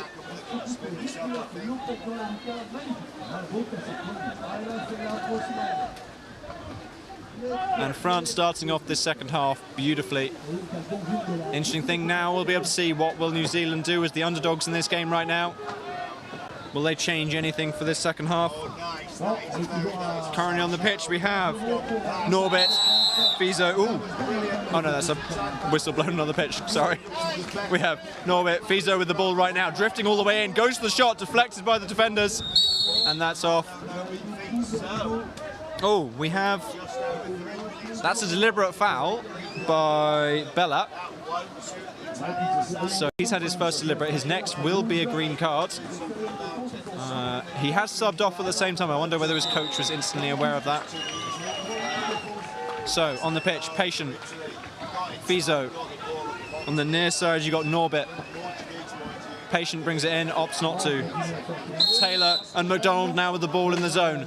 McDonald, I think, wants to flick it back out to Norbit. Norbit to Fizo. Patient takes the runs in. And as his name says, is fairly patient and passes it back out.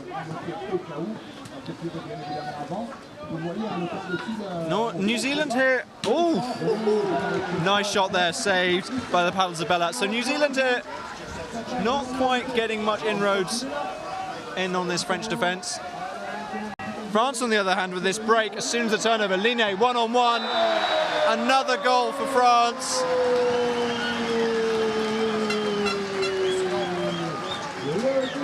(4-0).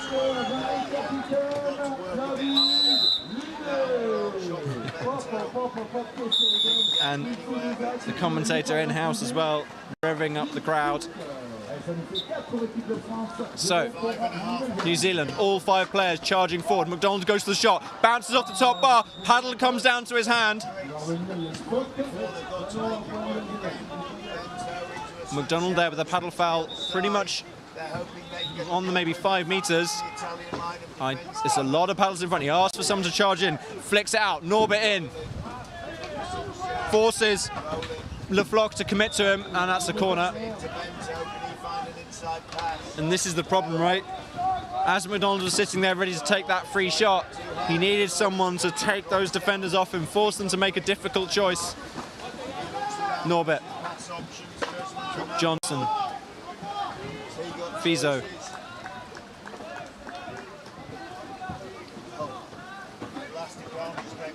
Meanwhile, in the zone, French side working pretty hard to keep these New Zealanders out.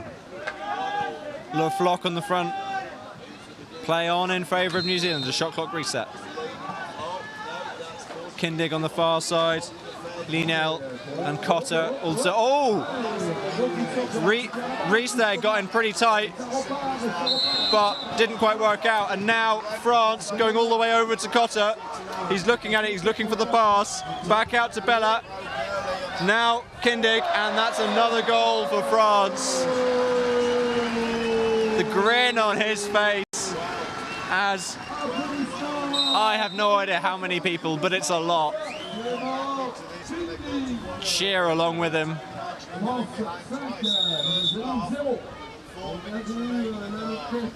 So New Zealand again on the restart, all 5 players aiming towards the French defence. Duncan there opting to pass it back out, not seeing the opportunity. Fizo again at the back, making choices as to where to place this ball. Okay, so New Zealand aiming for the overload on the left. They start the ball on the right, bring it round, hope there's a gap. Hope there's a gap forming by the time it gets there. They see it's not, and they bail on that idea for a bit. Reese and Johnson still working on that left-hand side. And here you go, Star again. If needs be, they can get it all the way over to Duncan if that gap forms. Doesn't. Instead, Taylor tries to get it past both Lienel and Bella, but to no avail.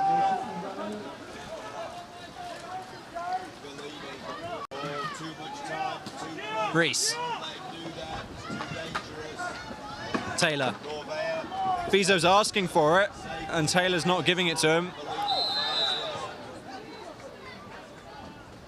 The signs of frustration showing here. We're 15 minutes into this game, 3/4 of the way through. These players have been working and fighting against each other hard for that time.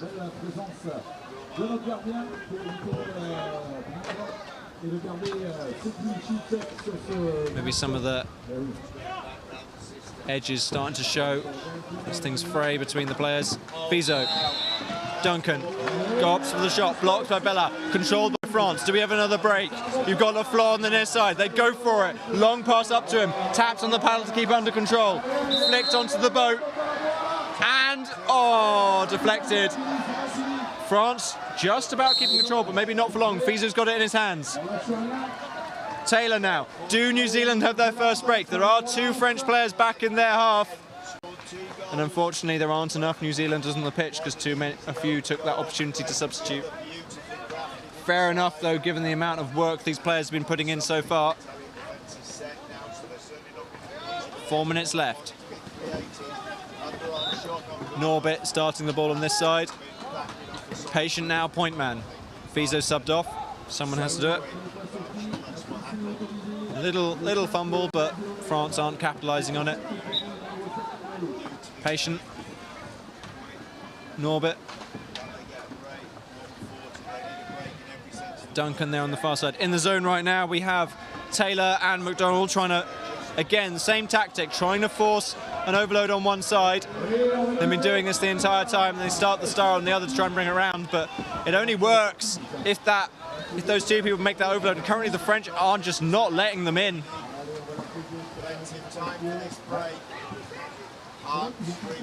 Potentially now we'll get one of those few opportunities to see a French worked attack since they break so quickly and score so reliably on it. We haven't seen much of this in this game. France opting for a slightly different approach. Liniel. Cotter. Line. And you can see them discussing between each other, trying to work out exactly what they're going to do here. Kindig goes in. Line starts it on the far side. He's got the option, spins it round. Linel. You can see Cotter there. He's the shot. Yes! Now that worked, textbook style. Kindig and Richer holding up the New Zealand defence. And the star starting on the far side, forcing New Zealand to commit to that side. And that space opening up, allowing the one-on-one. And Cotter to get the shot on the goal. Yet another to add to France's tally here.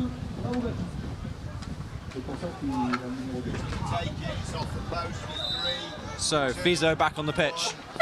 Norbit.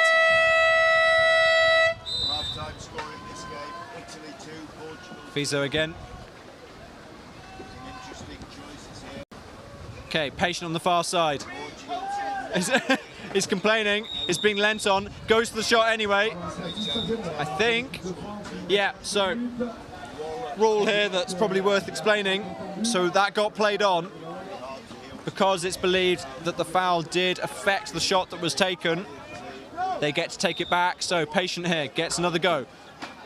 We say same thing, tries to dummy the power and then loop it over the top, but French had enough time to get the paddles to that and stop it.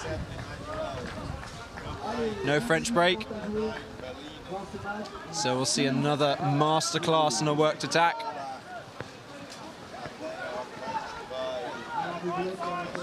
One minute 10:06 on the clock. 40 on the shot clock. So won't be over after this little sequence.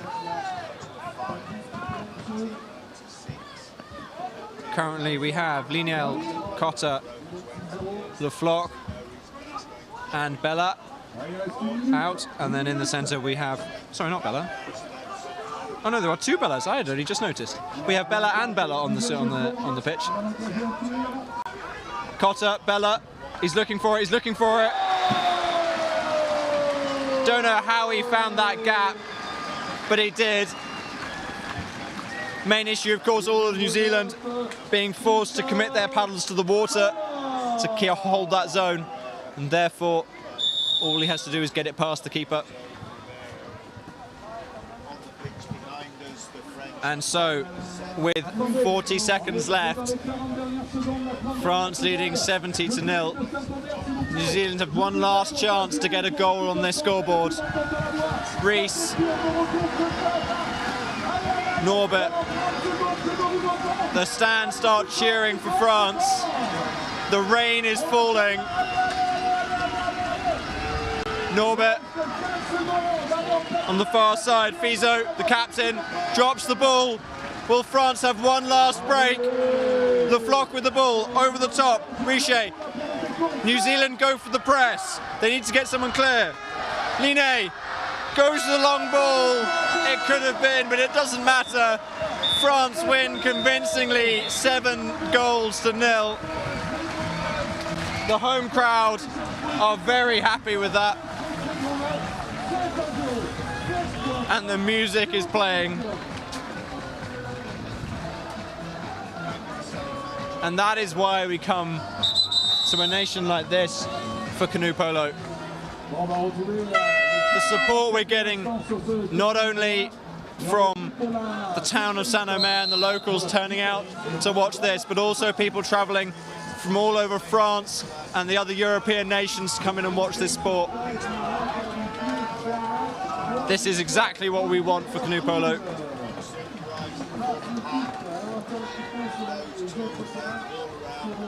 And of course the games don't stop there. Next game on this pitch, we have Germany versus Singapore in the senior women's. And you can see them getting on the pitch now.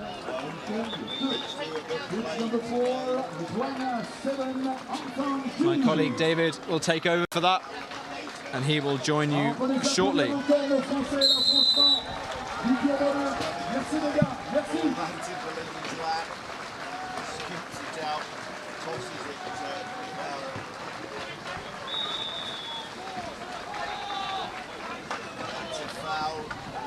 Inside the referee's court and from away. Can they reinstate their one goal slender lead? They've had it twice, they couldn't have it for the third time in the second half.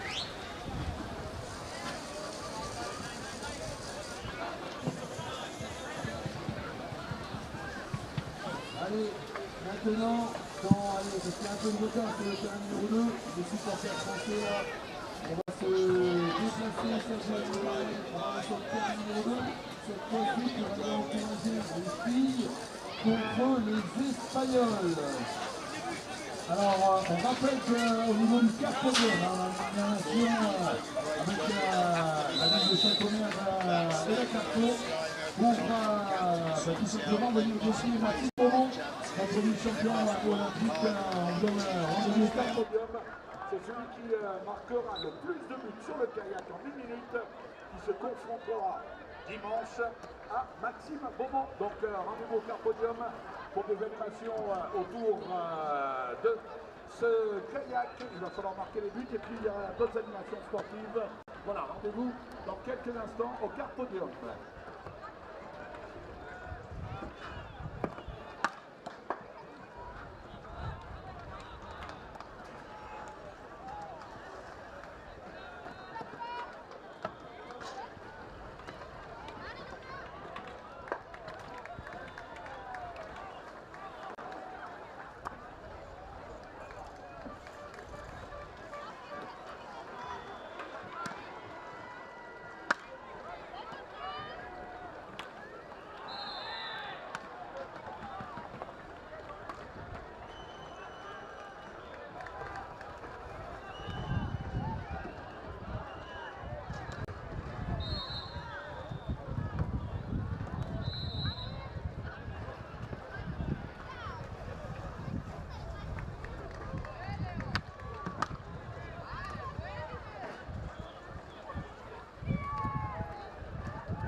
Lost the ball under his boat there.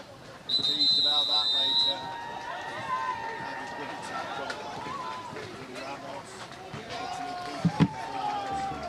Welcome back to pitch 1 for the Canoe Polo World Championships. And we have a second stage group game here between Germany and Singapore.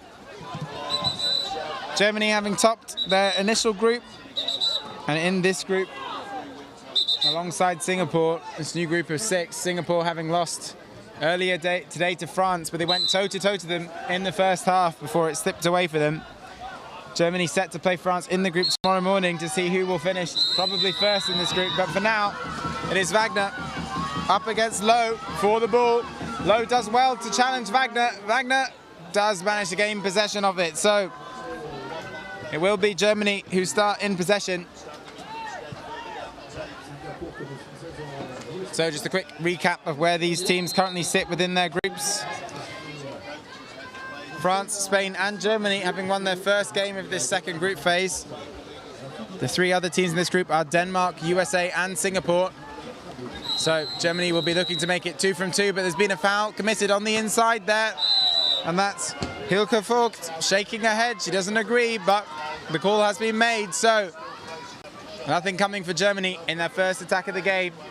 And now Singapore, that's a loose pass from Tan. Maybe some nerves at the start of the game, but immediate pressure from Wagner, and Wagner now looking to punish them for the mistake. She's down the pitch, she has no support, she will end up having to shoot herself here. Nope, lays it back out, decides against the shot. Decides to build up the pressure instead, so Schmalen back over to Schwartz. Schmalen back again, back to Shaper. Shaper drives on this right-hand side. The Germans playing with 4 players around the back. Comes round to Schwartz. Schwartz lays off to Wagner. Wagner over to Shaper. Shaper shoots. It is saved, and the ball does grow out. Lowe playing it out there. So it will be a corner to Germany. I think Singapore could have taken possession there, but they're not taking any risks at the start of this game.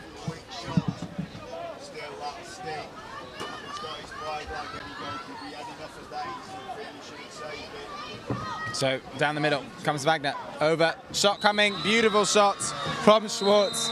Almost no bend in her elbow. I wouldn't quite call it a trebuchet of a shot, but all the way around and into the top of the net. an interesting style, but it's deceived the keeper. And Singapore go 1-0 down at the start of this game. So Tan takes the ball up to halfway. And we've seen Singapore put together some really good plays in this championship, and they're going to have to find some of those here. So Germany setting up their zone. And they respect this Singaporean team. They played them recently at the World Games. They know the threat they can cause. And they're not chasing anything at the start of this game. Shot to come from low, but it comes back out to Tan. Tan back to Ong. Ong over. Too low. Low. Over the pitch, right the way across to Tan. Tan can't gather though, that bounces off her boat, and just some uncharacteristic mistakes here from Singapore early on. So Kruse, Katarina Kruse, on for Germany, lays it over the top. And there again, here's Schwartz with that unconventional shot, but this time it's blocked. And it still remains 1-0 to Germany at the start of this game, and just over 3 minutes played. So Elena Gillies from the corner, the captain, the elder statesman of this team. Round the back it goes. Nicely to Rutsen. Rutsen shapes the shoot but decides against it. Schwarzer comes to Gillies. Gillies nicely passed to Schmalenbach, but the shot saved, and good fight here from low to regain possession of the ball. And that's better from Singapore. Can they escape from here nicely? They do. Ball comes over the top to Tan. Putting each other under a little bit of pressure with these passes, but I think the wind is quite heavy here at the moment. So Tan on the ball to Ong. Back to Tan, and Singapore get the opportunity to set up an attack. And driving with speed comes low. Back to Tan. Opportunity on her left-hand side to pass it off. Tries to pass it inside. Decides not to. Well covered by Germany there. And now on this left-hand side, Ong has it. This is building better from Singapore. The Black Merlies, as they call themselves. Shot coming here. Time shot clock running out, and it's gone in! And just a simple floated shot by Low. Comes off Rutsen's paddle. And not a nice goal to concede for a goalkeeper. Rutsen shaking her head. But Singapore have tied it up. And hopefully they'll bring some confidence from that. Not sure what's happening here. Oh, Gillies forgetting that she has to line up at halfway after a goal. Maybe she thought it was a goal throw. So it's being allowed to retreat back to the halfway line. A wry smile to the referee. So Wagner on the ball. Paddle flicks it to Gillies. Across the pitch it comes to Shaper. Shaper back to Gillies. Gillies over to Wagner. Wagner drives now. Back to Gillies. Over it comes. Oh, just a little bit behind Shaper. A loose pass from Gillies there, breaking down the attack really. Here comes to Shaper again. Shaper with the dribble. Big space in the middle here for Gillies if she runs into it, which she does, but well covered off. Shot and deflected by Singapore. They did well to get to her. We'll just make it a little bit harder for the shot there. Ong covering across nicely. I think it's one of the two zoning players in front of the goalkeeper who got the block in as well. So Wagner with the pass over the top. Comes to Gillies. Singapore lurking around slightly. Maybe looking to apply a little bit of pressure of their own. Opportunity here for Wagner on the right-hand side if they can work it across. They've got two people blocking for her. Shot comes. Well saved, though, by Tan. Both Tan and Low becoming effective goalkeepers there. That was nicely worked by both Kruse and Vogt to make space for Wagner to run into. And back round we come. Gillies gains possession. Back to Wagner.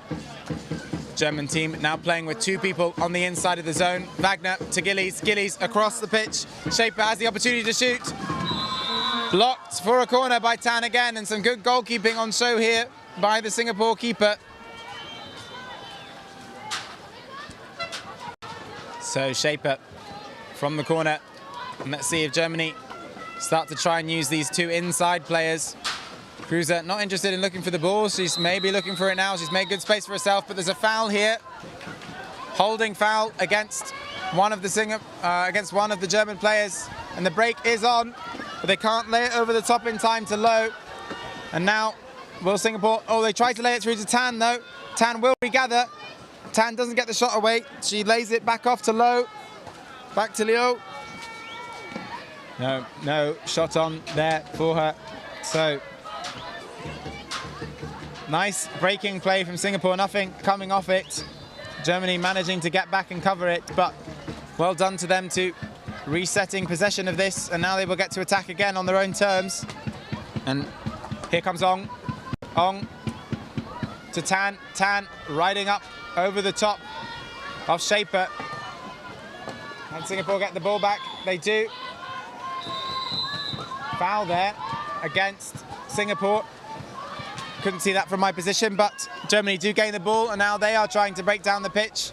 And onto the ball because Schmalenbach looking for the pass up. Does get it to Rutsen. Rutsen, no free pass for her. At the moment, Shaper looking dangerous on this right-hand side. Kwek will have to look out for her. She's spotted her now. So someone will have to take Katarina Kruse in the middle to make sure that she's covered as well. Now Germany with two people on the inside. I think they can look for the opportunity to pass it in here. Wagner lays it over the top nicely for Rutsen. Rutsen will pass this inside. Nicely done to Kruse. Kruse finishes. And that's what they've been building towards for a while, the Germans. And Rutsen, don't think she ever really intended on shooting that. I think she was always looking for the pass. She gets it away to Kruse, and Kruse calmly finishes it in the back of the net. So great preparation, build-up and timing there from the German women, and they retake the lead with 1 minute and 50 seconds left on this half. Quite a similar game so far to the Singapore-France game earlier on. France pulled away slightly in the second half, so Singapore will be looking to keep this tight as possible for as long as possible. Tan driving in now, offloads nicely to Ong. Ong passes back out, shot comes, blocked twice. Can it be regathered? It isn't regathered. The break is on for Germany here. There's 1 minute and 20 on the clock, but the long ball comes up to Shaper. It drops slightly short, but she will have the option of Schmalenbach, which she takes. Schmalenbach with the lob shot into the net. Nicely played by Germany. Truly clinical there. The shot from Singapore just needed to test slightly more to either go out for the corner, but the ball dropping back into play means that they were caught on the break, on the turn. So Tan from halfway, too low, and it still is only 3-1 in this game. 1 minute left on the first half. Plenty of good things from the Singaporean side so far. Nice passing there, one more potentially to come, but opted against and hovering on that right-hand side, but decided to come back and cover. And it gets in your head a bit when you get broken on by someone of the quality of Germany. You just hesitate to commit to what you would normally see as good attacking opportunities. But picks up the speed on the ball. Back to Tan. Tan looks for the pass. Nice loop over her shoulder to Keong. Keong passing back across to Low. Low with a shot. Oh, off the inside bar and back out. And can get this ball back for them. Schmalenbach around her back nicely to Rutsen. Rutsen all the way up the pitch to Gillies, but that's going to fall for Singapore. And the foul called there against Gillies for the contact to the boat. And Tan, the captain. Half time for Singapore. So 3-1 between Germany and Singapore at half time in this game. The Singaporeans with that ball that just dropped off Rutsen's panel, and Germany working one break and two good shooting opportunities. So Germany looked pleased at half time. Singapore still in the game. Just one mistake maybe costing them, and then just a little bit more emphasis to their driving may result in more corners than blocks. So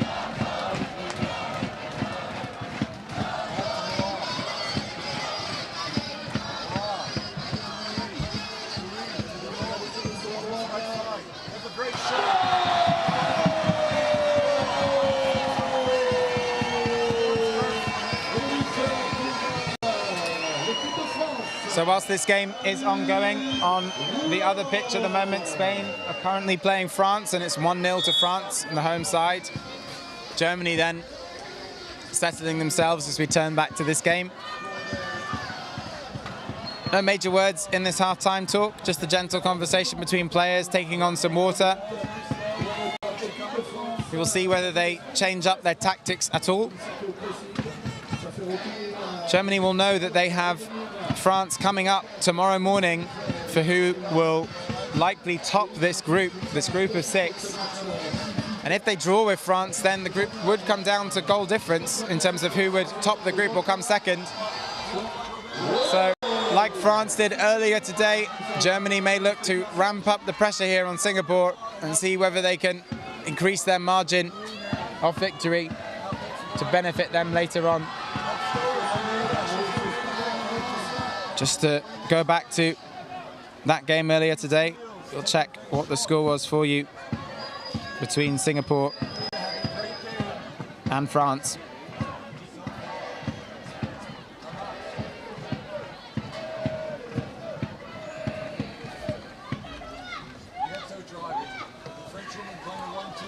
It's 8-1 this morning between France and Singapore. So Germany will be looking to at least match that, if not try to better it in the second half. But currently that's 5 goals difference from where they currently stand. And the Singaporean defence has been solid. Only the 2 goals through the fixed defence of Singapore, although the last one from Cruiser was really nicely worked by Germany. So getting ready now to go again. It will be Wagner sprinting for the Germans. And she will be up once again against Lowe. Wagner just taking the first of the 2 sprints. We'll see whether she can take this second one too. She's off now. They're both off. That ball looks like it will be easily taken this time by Wagner. Lowe gives up on that and just covers off Wagner's run instead. So first possession of the second half to the Germans. And they reset again. They've gone back to this 4-man on the outside structure. So they will whip it round the back through the hands from Rootson to Gillies. Interesting that rather than commit there, Schwartz turns back in, and now she is on the ball herself. Schwartz back to Wagner. Wagner driving in, shot from Wagner, well blocked by Singapore. Nice block there by Ong, who skies the ball up and into the stands. It's caught and recovered by one of the spectators. So corner set to come now. Corner coming from Rootson. No, Rootson gives the ball back, and instead the ball will come from the other side from Schwartz. So Schwartz with the dribble. Schwartz to Gillies. Gillies to Wagner. Wagner to Rootson. No, decides against it. Just a little bit. Either the ball needed to come quicker or Rootson needed to delay a run slightly more, but they set up again. It comes from the back from Gillies, and Wagner resets for more depth in the attack. And the call comes from the back. I think maybe 35 seconds left on the shot clock. Rootson to Gillies. Gillies pop over the top maybe, no. Sorry, Wagner to Gillies there. There's a new advantage for Germany. They have another shot clock possession. There must have been a foul in there. Back out from Schwartz. Wind picking up again now. Gillies on the ball. Across to Schwartz. Schwartz driving to Gillies. To Rootson. Rootson to Wagner. Blocked and red. It was quite telegraphed from the Germans, and Lowe did manage to get a paddle to it. And the ball stays in. There should be no resetting of the shot clock, and it hasn't been reset. So 30 seconds now remaining for Germany on this play. Good defence from Singapore here to disrupt them. Gillies to Wagner. Oh, Rootson with a power play shot. And Tan frustrated. Maybe didn't see that coming. It wasn't perfectly placed from Rootson, but an incredibly powerful shooter of the ball and not able to tip it up and out of the net. It tips into the top of the net for Tan. So 4-1 to Germany, and Singapore will have possession of the ball here. So Lowe to Leo. Yo, to Tan.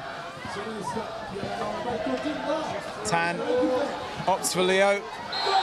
Back to Tan. Ong on this left-hand side here, making the run. Tan back across. It's a bit loose to Lo, but she regathers.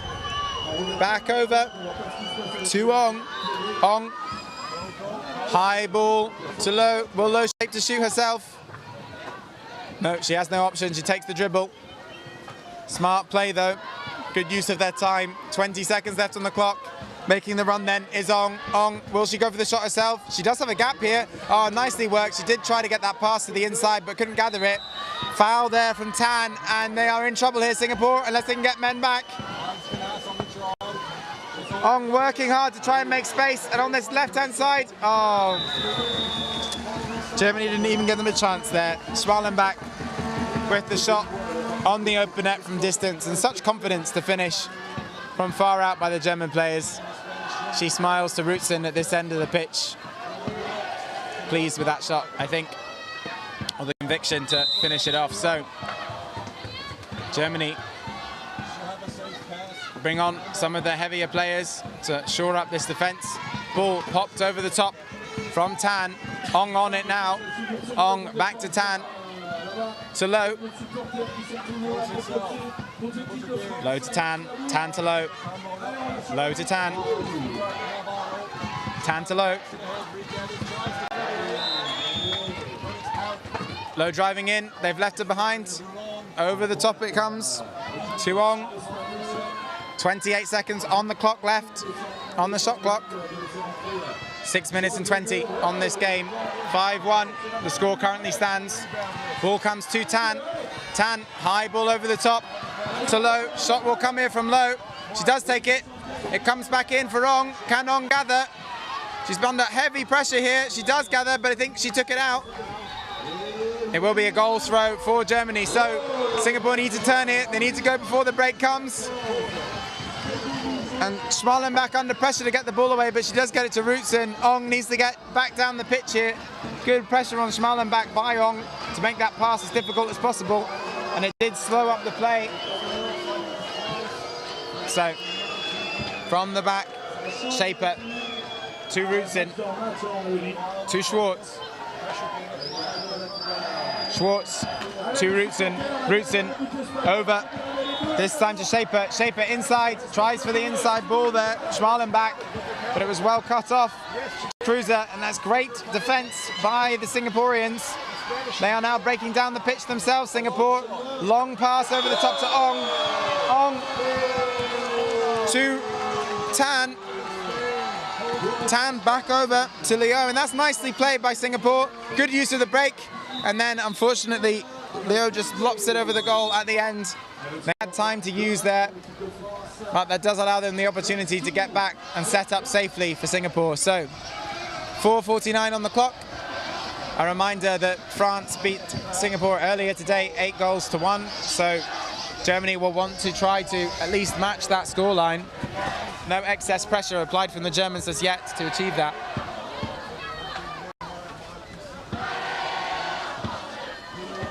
Nice ball there. Or at least nice run there on the right-hand side.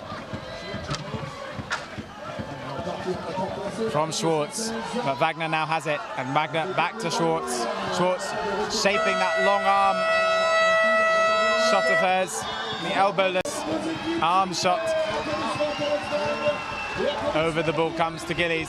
Gillies trying to listen out for whatever the call is. She sees there's 20 seconds left now on the shot clock. Gillies with a run down the middle. She commits. Low. Pops it over the top to Wagner. Wagner, an excellent pass there to Hilde Vogt. Hilke Vogt there with the shot, but blocked. And good vision there by Wagner to get the ball to her. So Wagner from the corner to Gillies. Gillies over to Schwartz. Schwartz with the run this time. Schwartz to Gillies. Nice run on this side from Wagner. Well controlled off her paddles. Can she get the shot away? She does. Did that take a touch? It did on the way through, so it will be a corner. Singapore making a substitution. In comes off the pitch. And on in her place is Kwek. So Kwek straight into the fight against Katarina Kruse. So Schwartz driving on the left again. Germans with 2 players on the inside once more. Wagner making the run. Can she pop the ball inside? She can't. She has to go with a loopy pass back out to Gillies. Gillies, nice pass and take by Schwartz. So back to Gillies. Billy's taking to shoot. Does shoot. Goal for Elena Gillies. Just teasing the Singaporean side in every direction, and eventually they couldn't cover the break down the middle. But that was a better period of defence from Singapore. They shouldn't let their heads go down here.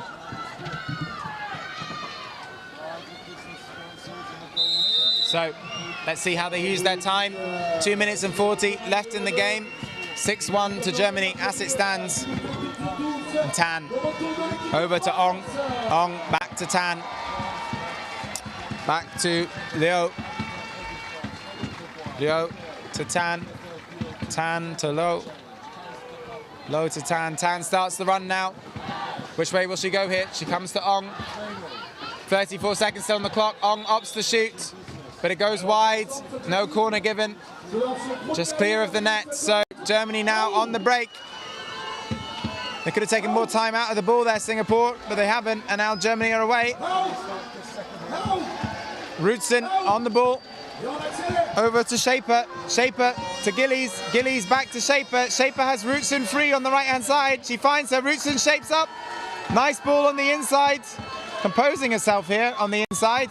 But the goalkeeper foul given, and I think she might have gotten away with that if folk to put it straight into the net, but the lingering draws the foul. And so Singapore do get the ball back, and with the minute 30 on this game, they can try to see out the rest of this game with 2 attacks. Some game management required here. Try and break the deficit down a bit. Shot comes though, and it's well saved. And that, again, not all of the time used up on the shot clock before taking the attack there by Singapore. Maybe they just want to play. Maybe they prefer that than chasing. But the best result they can still get is. But the ball comes down the pitch now from Vogt. Vogt, casual flip behind her to Wagner. 50 seconds left on the game here. And I think Wagner with the run. Rudson coming down the middle. Not a lot of speed from Rudson. She's just happy to play make. Shaper back to Rudson. Rudson adding the speed now. Can she pop the ball inside? Nicely blocked by Singapore. But it wasn't nicely blocked. It was illegally blocked. And a paddle foul is called. So Rudson, frustrated, passes the ball back out to Shaper. Shaper. Wagner to Shaper. Shaper to Rudson. Rudson back to Shaper. 12 seconds left on this game. 10 seconds. Over to Wagner. Wagner shapes up to shoot. Does shoot off 2 bars. Did that go in? It is called in. And Wagner will have the goal. So with 4 seconds left on the clock, the score stands 7-1 to Germany. That ball looked for all the world like it had gone top bar, side bar and back out, but it must have taken one of the inside bars on the way. And Germany pressing here for the final 4 seconds of the game. You can't shoot straight from a goal. Well, it's quite impressive. Ball lands on top of the net and the game is over. So we can just a little picture of Rudson here, popping the ball back off the top of the net. And admiration between the players here. Some nice words being exchanged between them. Germany 7, Singapore 1, the game ends. These two having met recently at the World Games. And an improved performance by Singapore. Yes, the game got away from them like it did in the game versus France, but 7-1 this time, not 8-1. Some good opportunities made and some good blocks made too. They can be much happier with that performance, Singapore. So, next up on pitch 1 will be the Great British women versus the Taipei women. Join us in about 3 minutes time, approximately 3 minutes time for the start of that game. I've been David McBay. Thank you for listening.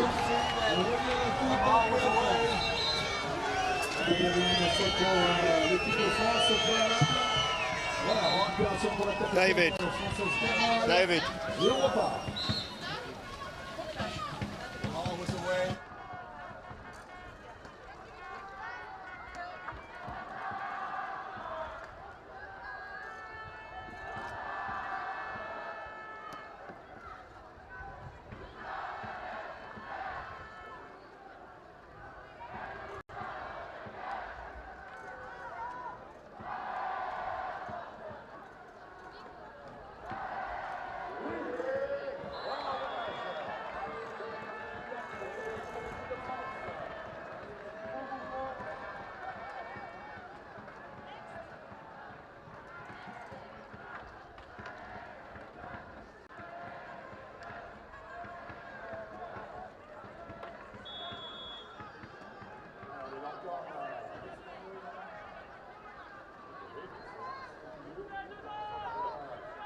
And welcome back to pitch one here in Saint-Omer on Friday the 19th of August 2022 to the World Championships of Canoe Polo, the 14th World Championships, the second ever to be held in France. We have before us today and now the Great Britain women against the Chinese Taipei women, playing off in Women's Group P. Women's P is a group in the middle rounds of the championship. So far each team has played one game. This will be the second game for each of these teams. In the first game, Great Britain drew with the Netherlands. The Taipei women lost to New Zealand by 2 goals. So still early days in this 6-team league, but the 6 teams consist of New Zealand, Italy, Great Britain, the Netherlands, Taipei and the Swiss. The top 2 from that group of 6 will qualify for the semi-final. Lower ranked teams than second will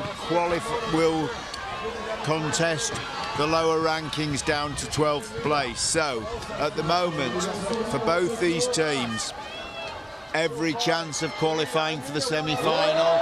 Obviously Great Britain with a draw would like to get a win. Taipei with a loss, desperate to get a win. So this is where it comes together. We will introduce you to the teams, but just so you know, that is the current standing. New Zealand and Italy won their first round games. Great Britain drew with the Netherlands. Taipei and the Swiss lost their first games. So we have before us 2 senior women's teams. On our left, the Great Britain women's teams, multiple world and European champions over the years. Today they consist of number 1, the captain Hudson, number 3, McBay, number 4, Rowdy, number 5, Littlewood, number 6, Griffiths, number 7, Lee, number 8, Medina, and they are coached by James Layton. That's Great Britain in the red boats, blue and white buoyancy vests and white helmets. On our right, in the black boats, black and blue buoyancy vests and black helmets, and the distinctive pink rash vests, the team from Chinese Taipei, and they are number 1, the captain Lee, number 2, Hong, number 3, Liu, number 6, Xian, number 7, Lai, number 8, Fu, number 9, Yang, and number 10, Xie. If you can hear a phenomenal noise behind me, because on pitch 2, the French team are playing, and the local crowd here in Saint-Omer have been absolutely phenomenal for all of the Home Nations League. They've been fair and they've been supportive of every team here, but there is a simple truth: when a home team comes out, the noise level goes up 10 times. You can't blame them. That's what they're here for. The town of Saint-Omer, 15,000 people, a canoe polo family all of its own. They'll support those home teams to the dying embers, and at the moment the French team's going well. Maybe it's that 6th man the crowd bring.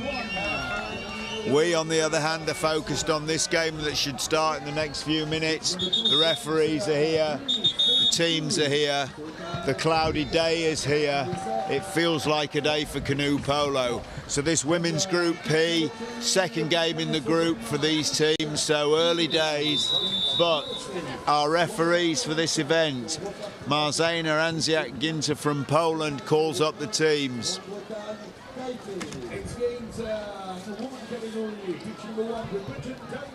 And on the far side, the second referee, we have Chadong from Singapore. British trumpeter in the crowd, making himself heard. I hope my unidirectional microphone's protecting you from that, but maybe not. Teams lined up, referee McGinter, Anziak Ginter ready with the ball to go in. And we're so ready. We're off. And it's McBay for Great Britain. No, correction, it's Littlewood for Britain versus Liu for Taipei. Liu coming the good there. Plays the ball out, Chen. Communication across the back line there, what we're going to do. Chen, Lai directing the traffic there. I want you to move there. Don't speak Chinese, but that was pretty clear. Oh, that's a fumbled pass. This is going to sting because this is Griffiths coming away at pace. She's got some support from McBay. Can we get anyone free on the other side? Brings it across, but that's a pass that's touched down and Chinese Taipei win it. Fu was left behind on the break, and this could profit her now. And it does. Fu was left behind by the break and just turned and popped that in. That's a bit of good fortune for Chinese Taipei. Unlucky for GB, all broke past the Taipei player, and when their pass went adrift, it was all just too easy. So, a minute in. Chinese Taipei 1, Great Britain 0. Fu takes a sub, drops off row, returns to the fray. Oh, that's a save from the first shot, poked over the top.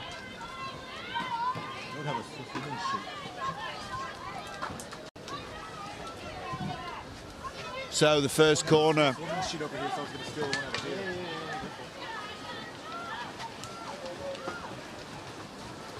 Chinese Taipei playing well here. They've cleared their lines and they're moving.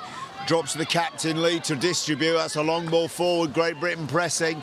Littlewood closes down. Hesh finds a nice outlet pass to Yan. Xian, certainly the early minutes of this, Chinese Taipei enjoying the better of it. Can they keep linking these passes? Littlewood putting pressure onto her there. And Littlewood gets the reward, gets the pickup. It's not clean, there's still a lot of traffic. Ball spoons out to Medina. Back to Littlewood. Chinese Taipei sub, they bring on the captain Lee under goal. Hudson for Great Britain coming up, fires the shot in, but Lee's up to the challenge, taps it out for a corner.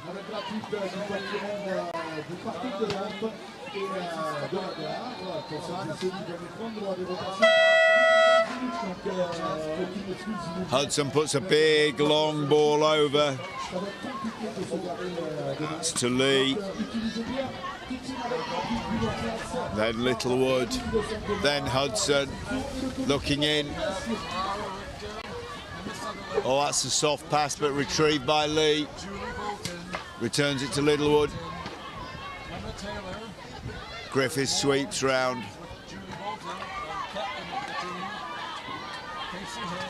Hudson. So Great Britain enjoying a period of possession, not getting a lot of pressure on this Chinese Taipei team. This shot comes in, comfortably blocked down and retrieved. That's cleared badly and blocked, and that's going to be Griffiths picking it up for Great Britain. Number 6, Chen for Chinese Taipei, getting a first deliberate foul warning off the refs. Great Britain keep control. Hudson throws in the water for Lee, swings round, left-handed but doesn't fancy it. Then she does, looked away, fooled me, fooled the Chinese Taipei team. Kirsten Lee scores that, that's the equaliser. So, 4 minutes gone, 1-1, Great Britain and Chinese Taipei. Taipei take the restart throw.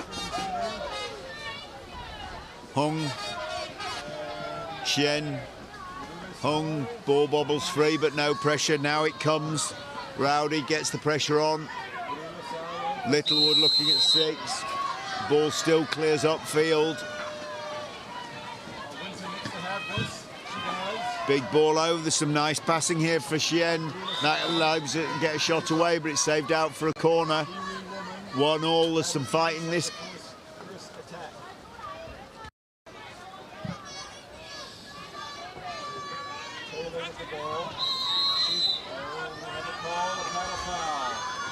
It's going to be taken by Chen. On pressure in the corner, can she find a pass through it? Finds it, looks for it inside and it lands there, but no. Medina's out from the goal and picks it up. Can she clear her lines? That's going to be a deliberate foul warning for Liu. So 2 of the Chinese Taipei players pinged already by the refs. Ball being brought up the pitch by McVeigh. Littlewood, big ball over. Not sure whether that was to McVeigh or to Lee. Retrieved by Lee. Interplay between McVeigh and Lee. Can she recover the loose ball? Again, a nice piece of possession for Great Britain, but not really threatening the Chinese Taipei. Now they are. Comes forward. It's with McVeigh, and it's finished by McVeigh. That's the Great Britain take the lead for the first time. It's been disallowed. It's been disallowed for a kayak tackle on the keeper. Rode into the defence, McVeigh, and then obviously a foul there somewhere. So 1-1 still. 4:23 on the clock. Reset shot clock and away we go. So still tight, 1-1.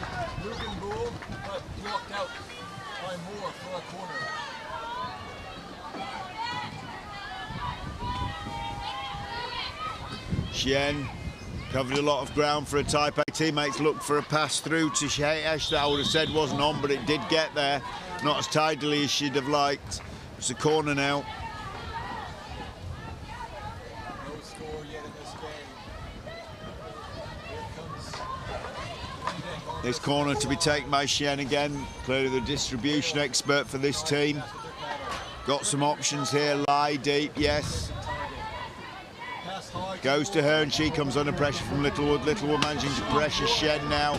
Can she force an error pass? No, Shen does well, gets it away to Fu. She takes the shot and it's blocked out for a corner. So again, switch from one end to the other. Now it's Chinese Taipei enjoying the possession but not scoring a goal. Lai inside to Fu. Shot's going to come. That time from Shen, but brought down by Hudson. British defensive goalkeeping pair of Hudson and Medina being called into action there, making block after block. Shen's going to take another corner. GB will be hoping they can block one down and hold possession and get a break on here. Does look possible. That's a big long ball, and it's Griffiths chooses to come and pressure Lai. Lai goes past her. Now it's Littlewood, spanks the ball forwards, clever thinking. She saw the gap there, she played it into it, and she's backed up by Rowdy. One of them surely is going to score this. Rowdy picks it up and cleanly, doesn't lean on the boat, doesn't make a classic mistake, just pops it into the goal. Very, very nice. And now, for the first time, Great Britain take the lead.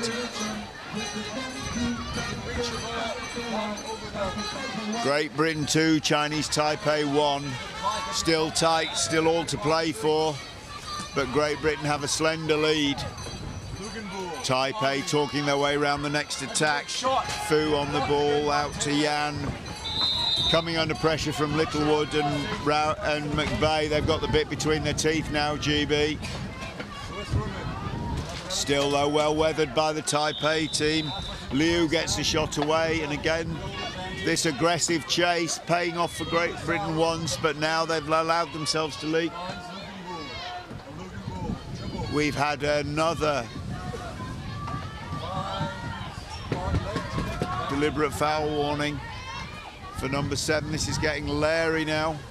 Obviously, these teams realising that they have to get something out of these early games. Lee coming forward, beaten by that pass through. This is dangerous for Great Britain. A lot of paddles going on there. Great Britain going to have to be very, very careful. They're walking a tightrope now.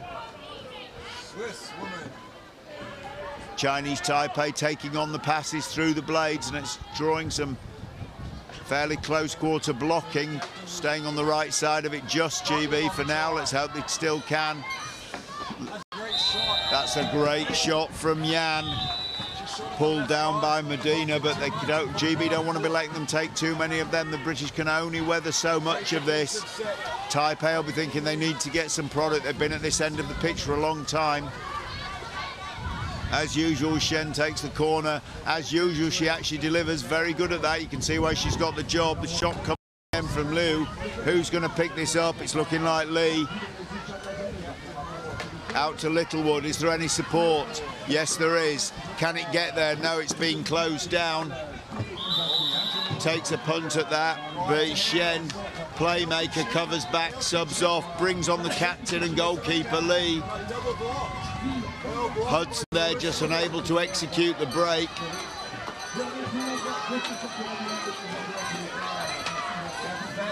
Out to Griffiths and Lee.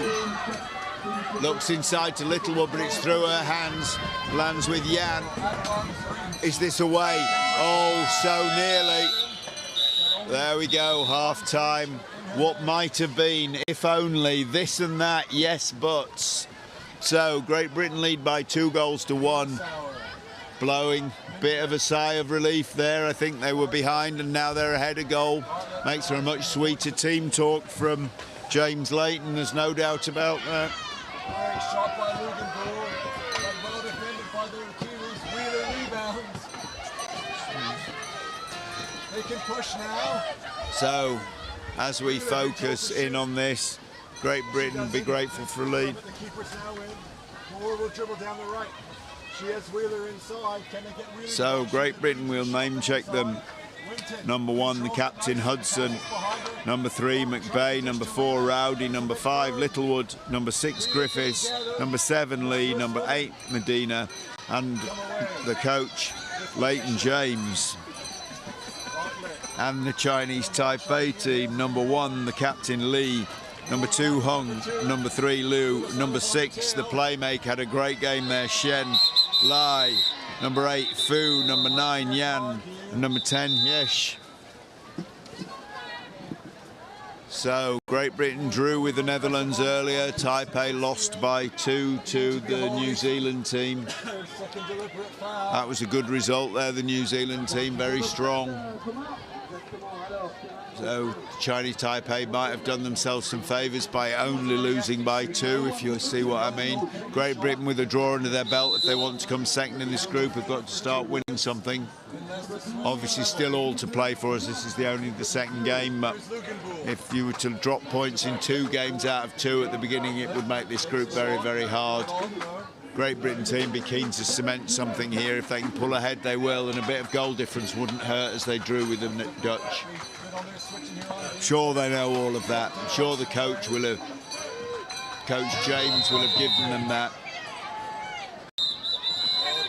And we're lining back up. Disputing the call, lucky not to get a card.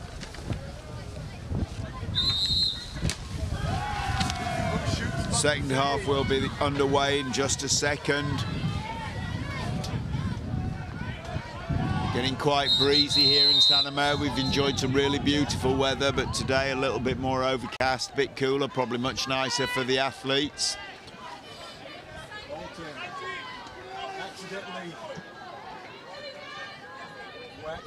Referee Marzena just checking with the table, everything is ready. And on the adjacent pitch, the Netherlands women are currently tying with the Italians. That could make for a very interesting group. Obviously a long way to go, but if a few draws start sprinkling around, it could get very tasty. So Great Britain definitely need to win. If they could stretch a bit of goal difference, that might come in very, very handy later in the competition. And here we have Rowdy up against Liu. But again, Liu gets the better of that somehow. Ball comes away. Chinese Taipei.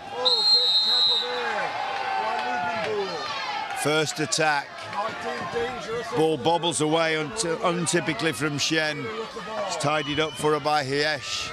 Shen again. Play on indicated by the referee. Let's reset the shot clock.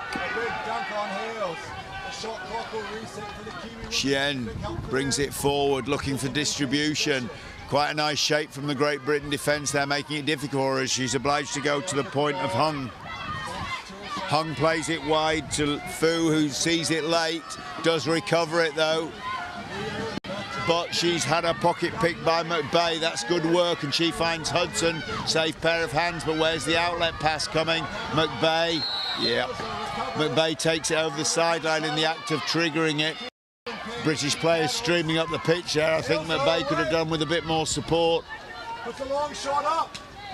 Blocked by Lugenbull. Looked up for a pass and all she could see was backs, I think. 2 seconds. Chinese Taipei playing the ball around. That's a nice inside pass to Shen, and that needed the interference from Hudson. Pumped it out for a corner. Really screaming at this defence. The shape of it's been very good, but the Chinese Taipei team have been finding holes. It's aggressive. It's what you might call a chasing 2-and-2 for style, but it does take some risks. A few accurate passes from the attacking team and you can be exposed, and there's one of them. It's a big long pass over the top to Fu. Oh, there's been a foul. That's Great Britain ball. McBay can't get her hands on it. Has done now. Looks to Littlewood. Is it going to be a big pass? No, it's going to be a dribble. Great Britain come up the pitch. McBay and Littlewood.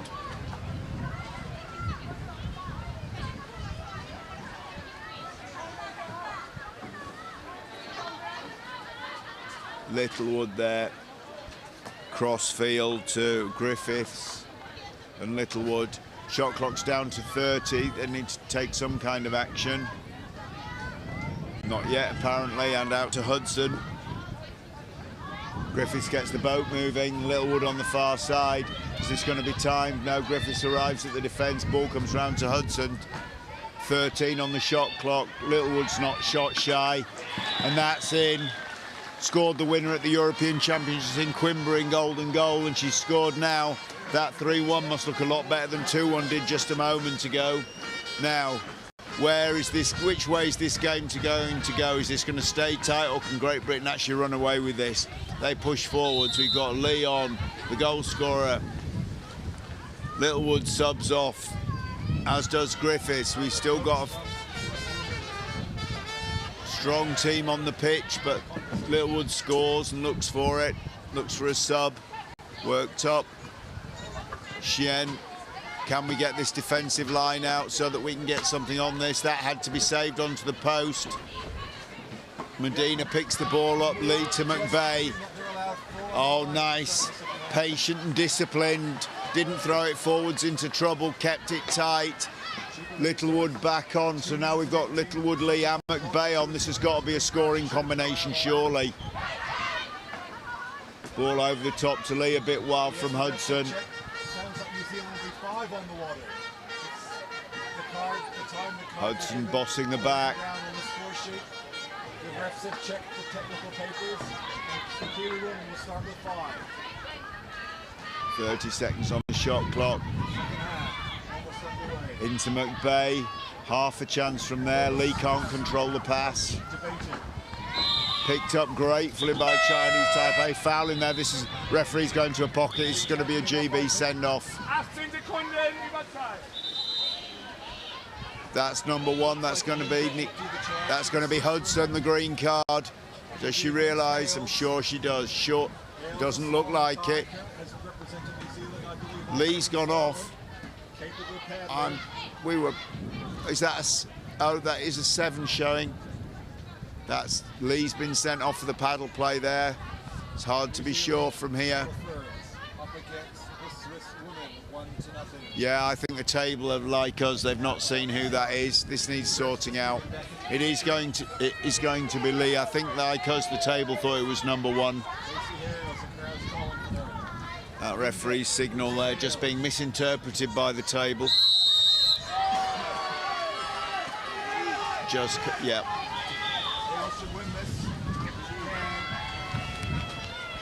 I think the referee's just searching for some clarity here. As a timeout.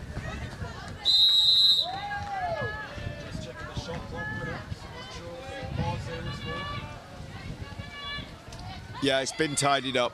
So to confirm, it's number 7, Lee, who's been sent off for the sin-bin offence, a paddle offence up at the attacking end of the pitch. So GB will be down to 4 for the period of the power play until Chinese Taipei score. They take a quick shot. That's coming inside. Taking the option of fighting for this. Quite right too. If they can keep this scoreline at 3-1 for the 2 minutes, they'll be fine once Lee's back on. It's a corner ball. It's going to be taken by Hung.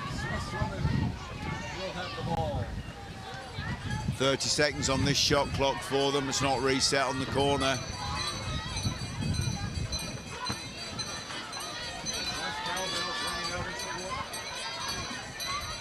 20 on the shot as Chien looks to distribute again. That's her job.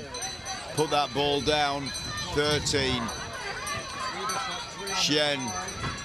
Yeah, she'd seen it. I did wonder. And that shot's up. This is peppering the goal. Medina paddleless. This could be dangerous. Ball's dropped into Littlewood's hands. Holding a fence given for Great Britain. There's only 4 of them, but can they make something stick? On the far side, Rowdy's come on. Can she be found? Probably Wise. Brings it to Hudson. So the 4 of Great Britain stream forwards. There's an illegal tackle up at the front. That tackle on Rowdy. Can they get the ball there? Get some support there. It's risky, but the 4 of them have actually got a decent attack going here. Hudson. Well, this is the way to see out a sin-bin offence on the attack. Hudson just killing a bit of time off the clock there, I think, forwards and back. Looking for an interplay pass. That's Littlewood's. Rowdy's, Littlewood's. Hudson rolling round. Oh, now then, how's that going, ref? Paddle in the face, that's going to be a send-off for sure. Got a timeout, yep, that's number 3. No confusion there, that's Liu for the Chinese Taipei team. As Great Britain go up to 5, Taipei go down to 4. I think that was a paddle in the face for Rowdy.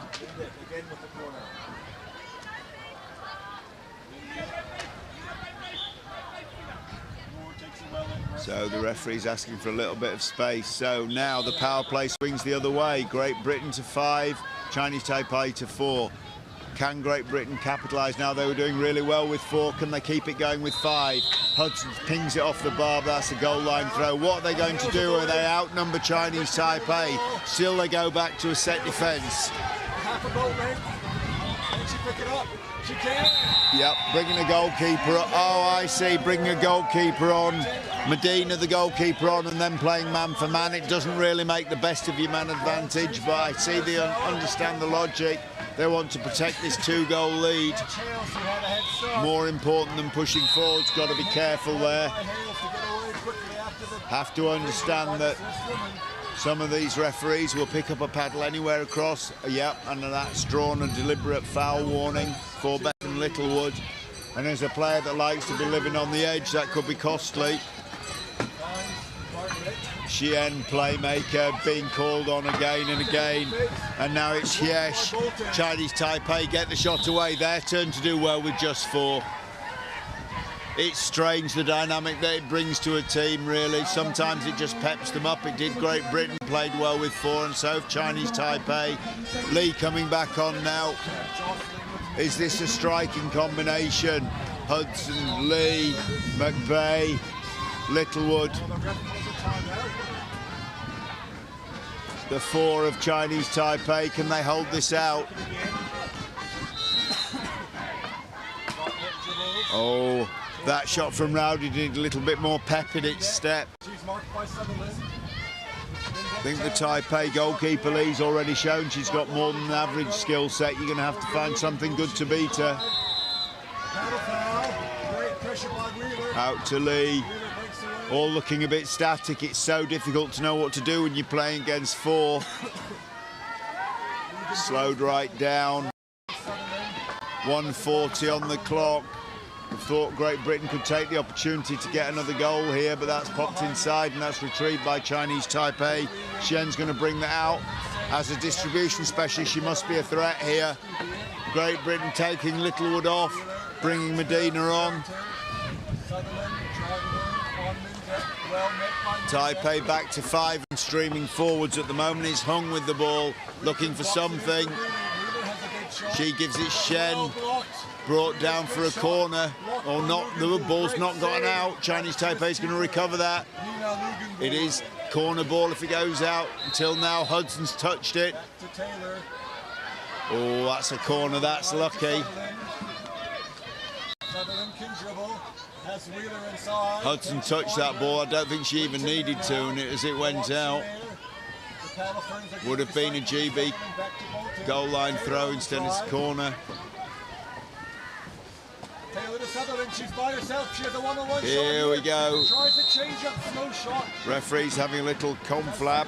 Not sure why. It seemed all quite clear to us here.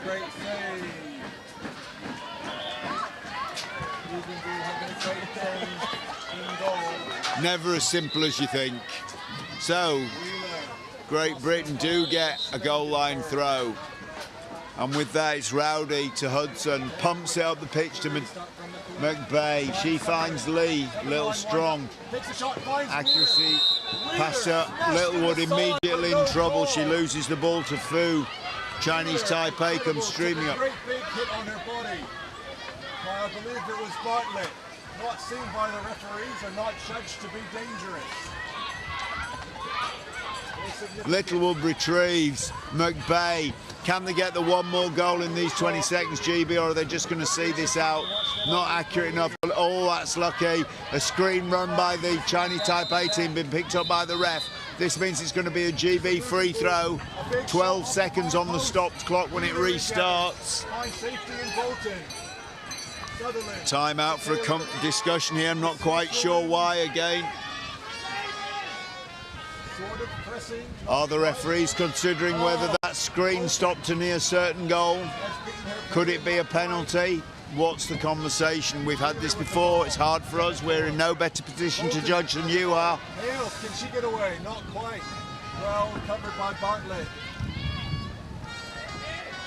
All will be revealed in just a moment. The teams will have to deal with whatever comes up. Only 12 seconds to go. What's going to happen? By the twins, I have to check the numbers. Identical twins, remember. Wheeler with a long shot. Oh, Chinese Taipei ball.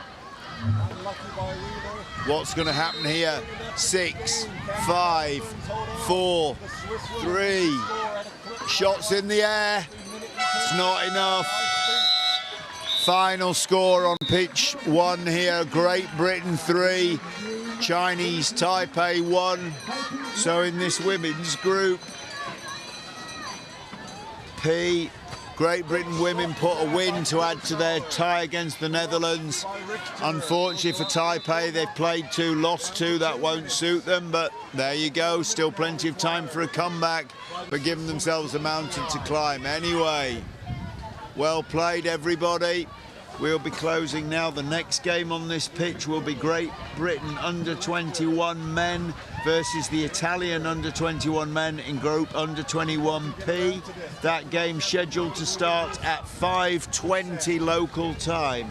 We will be back with you with a couple of minutes to spare, but we'll say goodbye for now. Thank you. And that's for me, Curly Barker, signing off. Minute 20 left here, ladies and gentlemen. Wide now to Blue-Lassauer. Does she have a shot? She does have a good shot, but a better save by Taylor, who keeps it in. Outlet pass, twin to twin, sister to sister. Oten, Richter pushed. Richter takes the heat. Back to Bolton. Ailes in the pocket. Ailes pushing away through. Well defended by Spengenberg. The Kiwi women will see this out for a win, I think. Not enough time now for 2 goals by the Swiss women.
Maintenant, on va avoir des matchs de moins de 21 ans garçons. And now we're going back to the U21 men category. Numéro 1, Grande-Bretagne, Italie. Pitch number 1, Britain, Italy. Numéro 2, Belgium, Espagne. Pitch number 2, Belgium, Spain. Numéro 3, Taipei, Nouvelle-Zélande. Pitch number 3, Taipei, New Zealand. Numéro 4, c'est une femme, Hong Kong, Israël. And for pitch number 4, it's U21 woman category, Hong Kong, Sweden.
Sorry for the delay there on the audio. This is already started in front of you, the under-21 men's game, Italy versus Great Britain, here in Saint-Omer, northern France.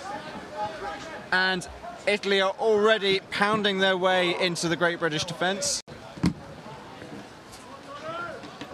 Players here. Lampo now, currently with the ball. Messina, their youngest player. Currently in the format, these two teams are both joint second in the group. So here we're contesting second place. Top two go up into the semi-finals. So pretty key contest going on right now. One space, two teams. This game will likely decide it. GB with their possession. McCutcheon driving in, trying to get under the boat of Messina. Play on in favour of GB. And they get the foul from the 6-metre line. And that is Messina's first deliberate foul. And that's a goal there for McCutcheon. Nice work.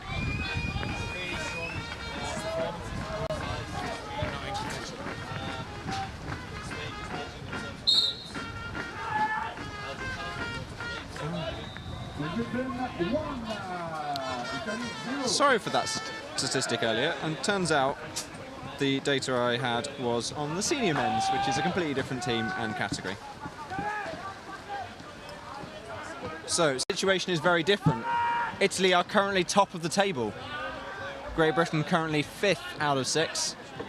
Not really looking to be in contention, especially with 4 out of 5 games played, this being the last in the group. McConvey there, just about keeping hold of the ball as it bounces over his head.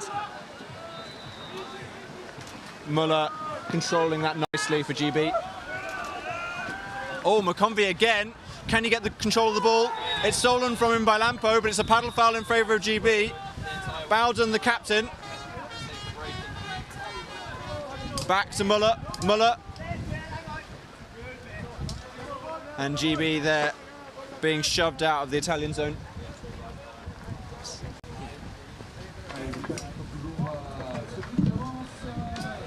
So, Searle here starting the next attack. Bowden on the far side, bounces off the bar. McConvey retrieves.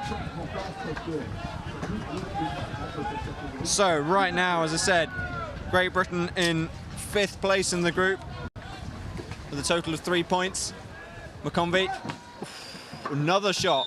Shots coming thick and fast here from the GB side right now. But Italy getting the rebound. Sciano, Messina, Lampo.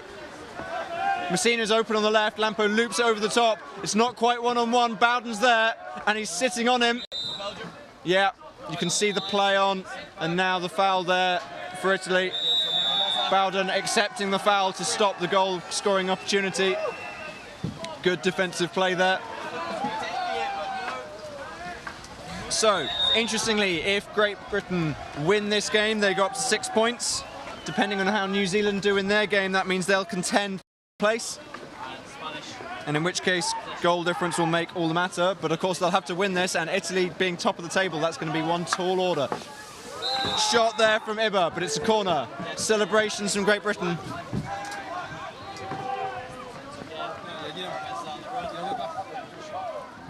Italy corner. Ruggiero starting it.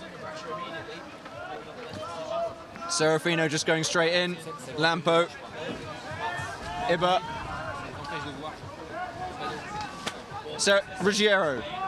He's dummying, passes it out. Messina there takes a shot, stopped by the paddles of Searle. Bowden loops it over to the goalkeeper, Searle. Searle's got it. Italy pressuring a bit, and the pressure, I see, they get a tap to it, and it'll be a GB goal line throw.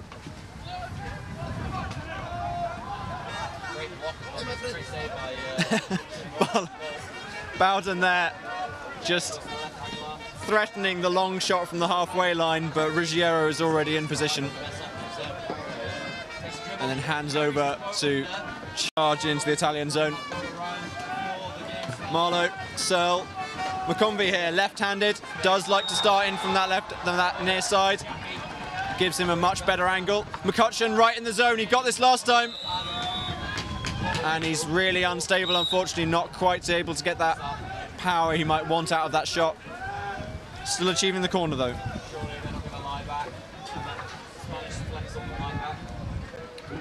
Marlowe gets it to Searle, round the paddles of Messina.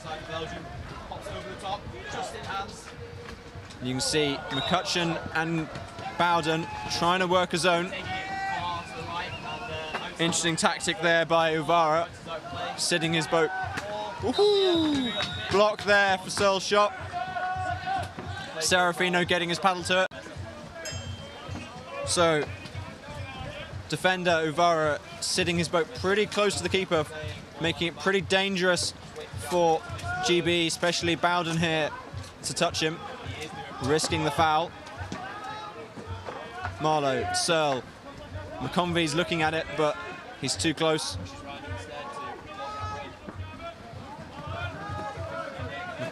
It's calls of time.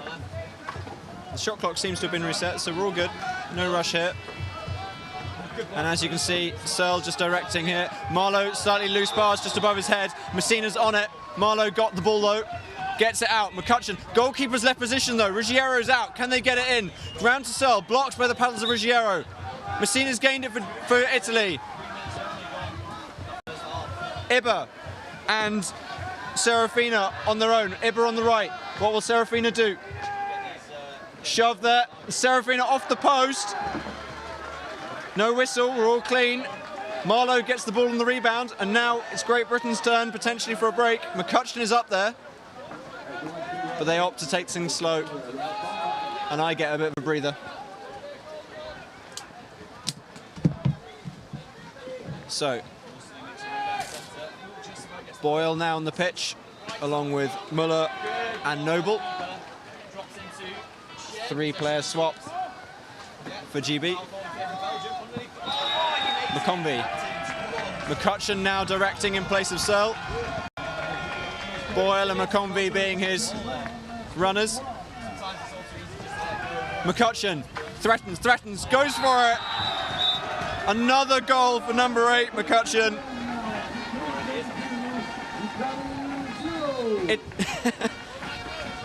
GB now doing pretty well into what technically should be the superior Italian side, given they are 4 places ahead in the table.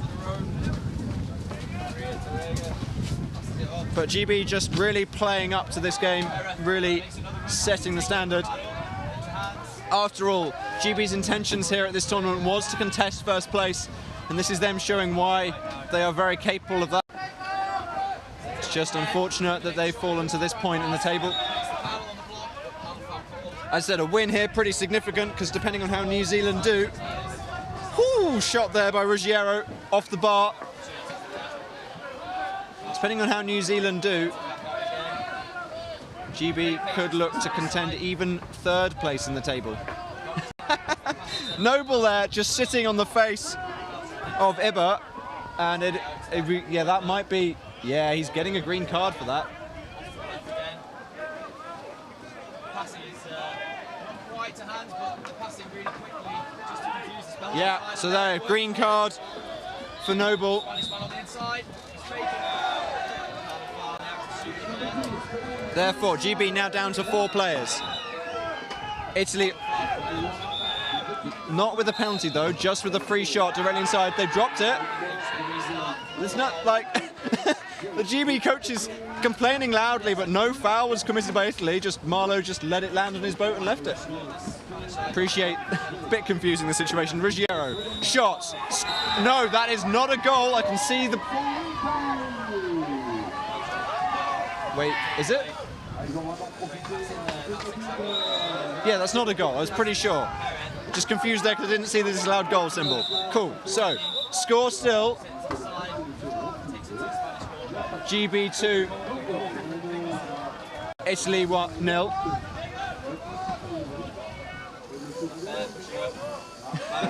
The reason for the timeout is the same reason that I was confused.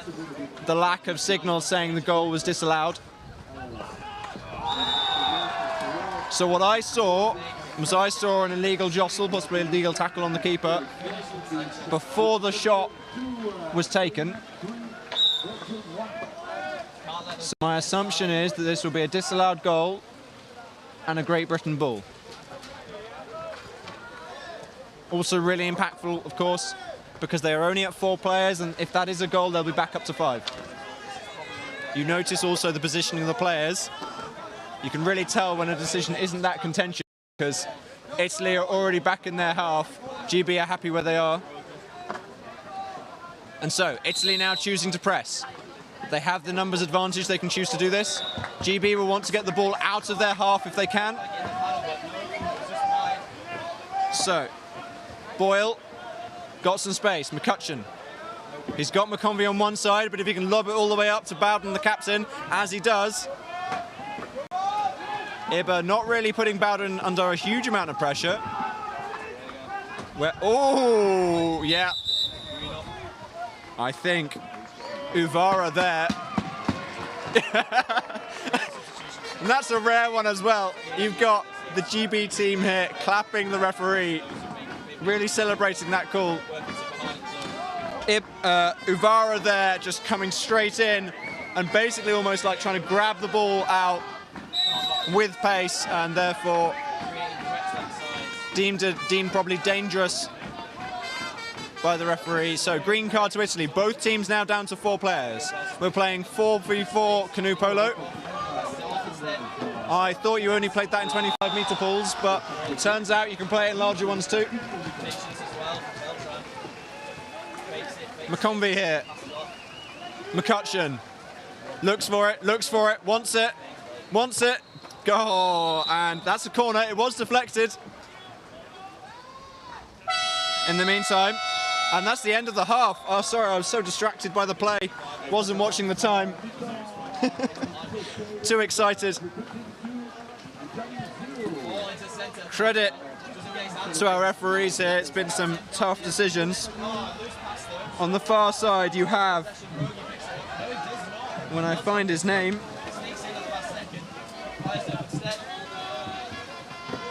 Sandy de Comer from Belgium on the far side, and on the near side we have,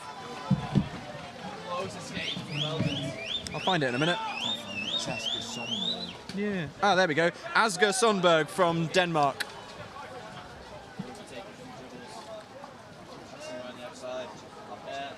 Okay, so most importantly, we're on half time.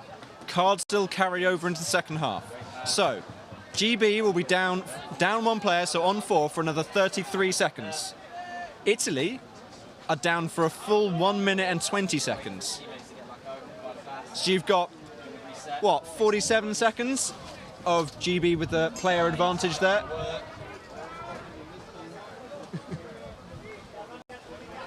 And so, okay, so conversation between the players and the coaches. GB right now seem to be rectifying their misfortunes of earlier in the week.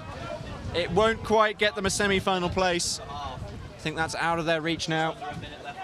But if luck holds with them and New Zealand lose their 5th game, that will push GB into 3rd place.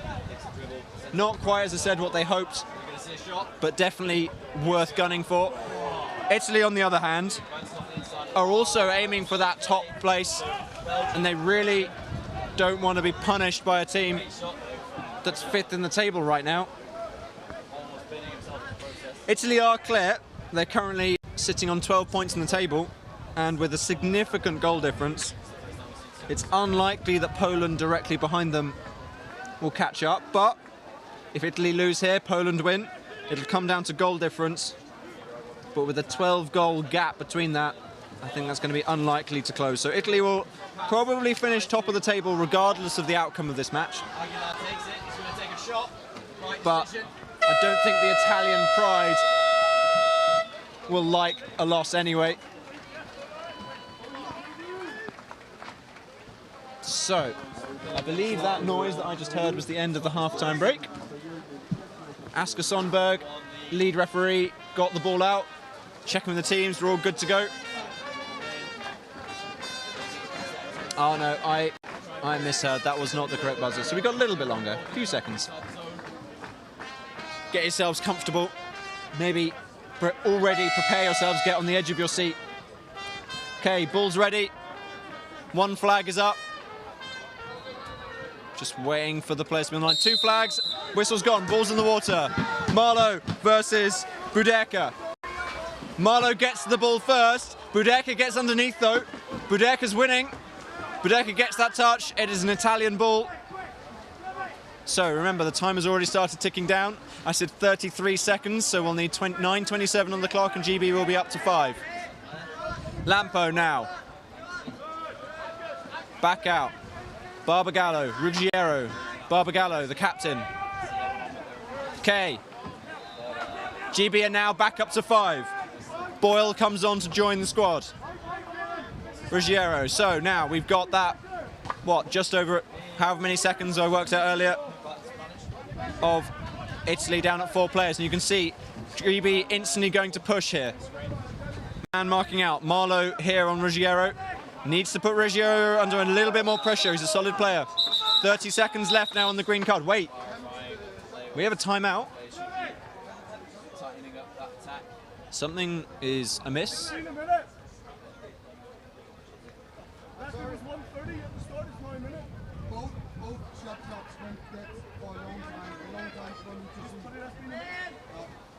So, I think the issue is with the shot clock.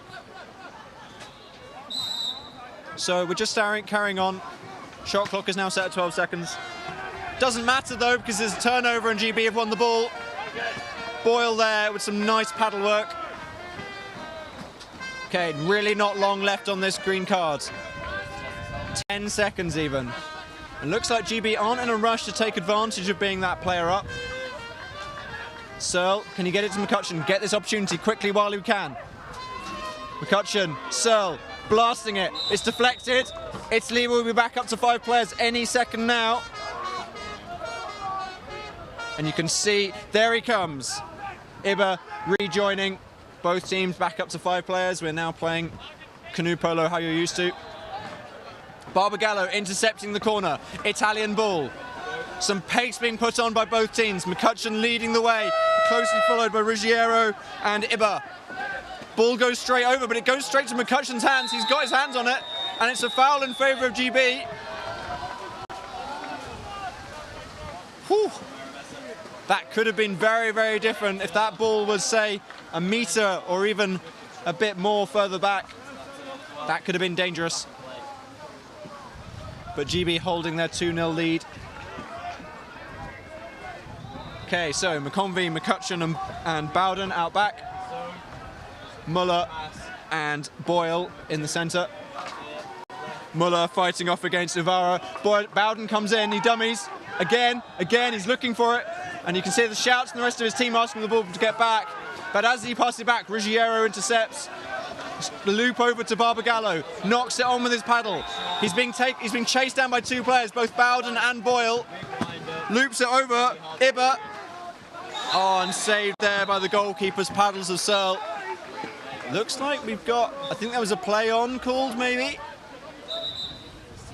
An obstruction. I'm not sure where it's from though. So, player with the ball right now, Ibba for Italy. He's got a lot of bodies in front of him if he wants to go for a shot. Gets it through to Lampo. Lampo's looking for it, takes the shot. It's not touched, but it goes off the bar. Bowden just committing fully on that ball, as you have to. Oh, yeah. Okay, referee apologising there for blowing the whistle in his excitement. And we're back off again. He wants to call a play on. And an intense game like this, just... Whew. So, scoreline might be GB 2, Italy 0, but Italy have been threatening every time they've had the ball to eat into that lead and equalise. Bowden going on a run. Uvara getting in his way. McConvey now. Lampo getting in his way. Searle just passing it, setting up these runs. Ruggiero on top. Bowden now near side. Goes for the shot. Oh, we have another whistle blown. I haven't seen a signal, but it looks like a holding. It's a GB ball by the looks of it, and it's close in. Yeah, and they just opt to pass it back out, accept the shot clock reset. So, almost 3/4 of the way through this game. GB consistently leading. Another foul. A timeout this time. Someone's getting a card. It's number 10. I think it's Lampo. I'm not sure what the foul is. It's probably his second deliberate.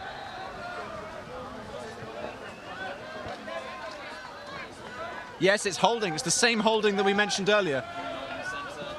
By the looks of it, what he's doing is when he's in the zone, he's pushing the opponent's boat with his paddle rather than manoeuvring his boat against them.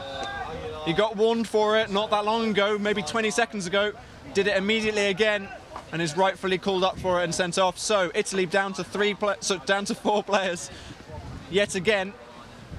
GB get a whole 2 minutes of 5v4. McConvey makes a run. Does he see anything? No. And this is the thing, especially with the player advantage and the 2-goal lead, GB can afford to be calm. Italy, on the other hand, it's going to be tough. Do they just choose to weather the 2 minutes? Like, once they've done that, there's not going to be much time left on the clock. Realistically, I think they need to be starting to get possession back as quickly as possible, but it's just going to be so tough. Oh! Shot there by McCutcheon. Italy get a paddle to it, but all it does is just tip it higher into the net. Celebration there from McCutcheon as he's on his way back. And now, GB with a convincing 3-0 lead. The 5th in the table, currently destroying top of the table, quite frankly. Barbagallo now point man to direct his players. Uvara on the near side. McCutcheon, the goal scorer, in his way. McCutcheon gets his hands to it. There's lots of hands in there. No foul called. Bowden gets the ball out. Boyle now. McConvey. And it looks like... Oh. I think that was an obstruction call there. Boyle gets just a free shot. So, Italy here choosing to press. Recognising with 4 minutes left, they've nothing to lose except their pride, so they might as well go for it. McCutcheon here. Oh, McConvey's got clear. Can he go for it? Oh, I'm confused what happened there. I thought he'd go for the goal, but maybe he just didn't have the stability or the positioning for it. After all, they are 3 goals ahead. There's no need to rush it from their point of view. McCutcheon now. Uvara's on top of him. Barbagallo's really close too. There's this clump of both sides. Boyle up close to the goal. Still, now we got shot clocks running down, 13 seconds. GB will be forced to take a shot anytime soon, but it's a sideline ball. Shot clock is paused. 8 seconds on it. McConvey here forced to take the shot. It's not quite on target, but hey, he did not have long to line that up.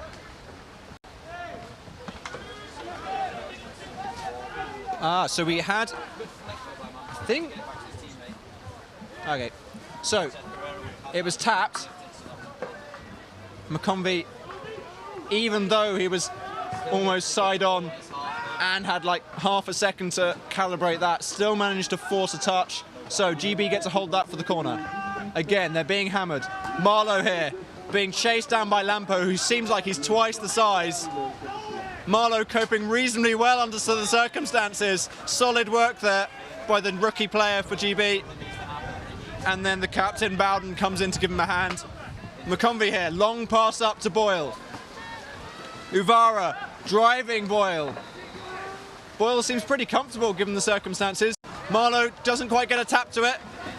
Barbagallo versus Muller. Muller gets it. It's a shot clock reset, most importantly. Paddle foul even for GB. So 2 minutes left on the clock, 2 shot clock periods. Oh, that was unfortunate. Barbagallo intercepting. Bowden is sitting in goal. Boyle gets to it first though, and it's back in GB hands. McCutcheon now.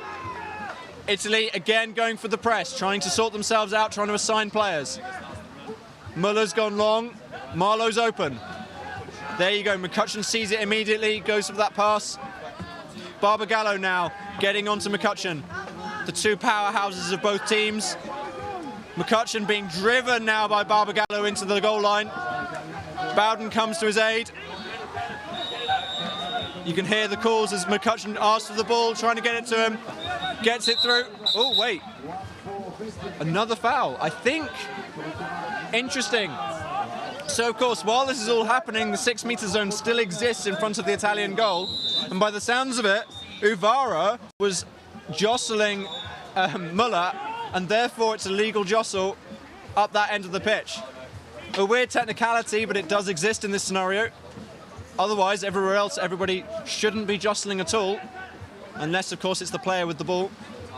Bowden now just nudges it with his paddle, gets it under control. As you can see, Barbagallo really riding him up. Bowden's clear, but Marlowe's dropped his paddles, and this is going to be crucial right now.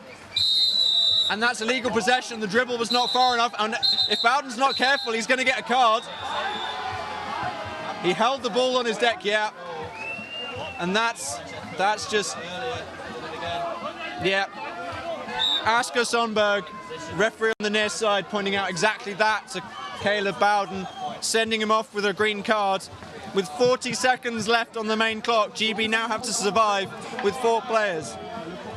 Yes, they're 3 goals up, but they want every goal they can get to get ahead of New Zealand in the goal difference. So this does matter. And the fighting that currently is going on in the zone, despite we're in a timeout, they're just being told to calm it down. Okay, Amarov, Barbagallo starting with the ball. Ruggiero, back to Barbagallo. They have one opportunity in the 35 seconds left. Lampo, Muller comes out to block him. Barbagallo down the middle. There's lots of bodies in there, so many paddles, but Barbagallo gets it, and he's the captain for a reason. Italy scoring their first goal of the game. And GB start with the ball with 24 seconds left on the clock. There's a timeout. Something wrong with the clock? I think it's fine. I'm unaware of anything being wrong, but maybe there is. Worth noting, of course, goal's been scored, so therefore GB back up to 5 players. Bowden is back on the pitch. So GB just need to hold on to it for 20 seconds, and this is not going to be easy. Yeah, Bowden there getting in the way of Barbagallo and Ruggiero trying to get to that ball, and that was unfortunate. Oh, another goal, Lampo! And this is why GB have to be really careful. Italy have just scored 2 goals in the space of about 30 seconds, and there's only 9.5 seconds left on the clock now. But this is far riskier than it should be. 9.5 seconds. Boyle, just, okay, McConvey, just hold on to it. Less than 5 seconds. And that's exactly what needs to be done. And passes it to the referee to end the game. So, final score. GB 3, Italy 2. in a very tough fought end of the game there. That was entirely in GB's hands and almost thrown away at the last minute. But it doesn't matter because GB has secured the win. I've no idea what the situation is with New Zealand, but I recommend you go and check the tables on the ICF website to find out what position these teams have ended up in the tables. Next game on this pitch will be, when I find the sheet, next game on this pitch will be Germany versus Switzerland, also in the under-21 men's. You can see them just going past the top of your screen right now. And I'll be handing over to David McVeigh, who will be commentating that one for you.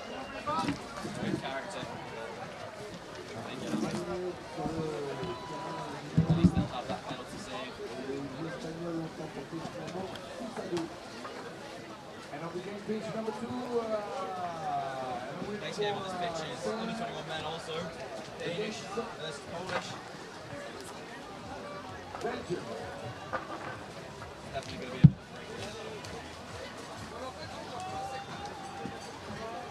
On est parti pour les matchs de la journée sur les 4 terrains.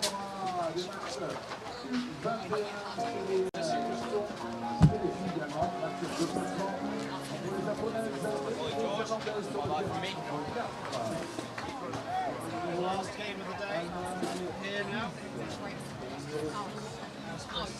Denmark versus Poland, 21 men here.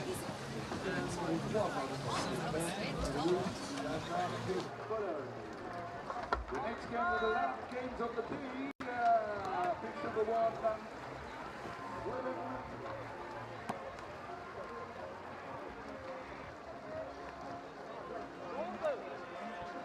Pitch number 1, Germany, Switzerland. Pitch number 2, Denmark, Poland. Pitch number 3, Portugal, France. Pitch number 4, Czech, Ireland. Alors, on va vous présenter l'équipe du Portugal, le numéro 3, numéro 1, Bernardo Rossi. Now the players for Portugal, number 1, Bernardo Rossi. Numéro 2, Pedro Abreu. Number 2, Pedro Abreu. Numéro 3, Raul Rojo. Number 3, Raul Rojo. Number 5, Jose Rodrigo. Big number 7, Rafael Gama. Big number 6, Raul Rodriguez. Big number 8,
They will definitely, they just need to eat more because they have more than enough goals for.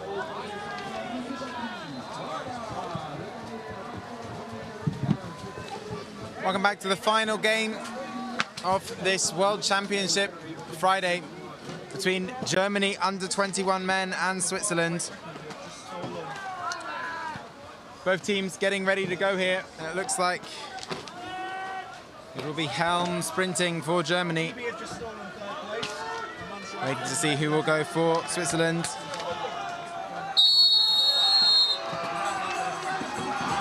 And it is Helm versus Wiesel. But Helm comes away with the ball. An apology there from Wiesel for the contact. So Germany with the first attack of this, the final under-21 men's game of the day. So it's Kimmich to Hackenberg, back to Kimmich, over to Mai. Mai shapes up to shoot, does, off the top bar and in. And all too easy for this German team there.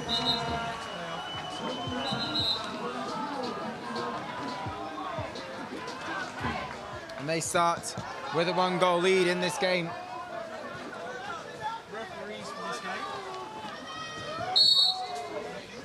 So Swiss with their first possession of the game, having conceded almost immediately from the start. It's Fergeli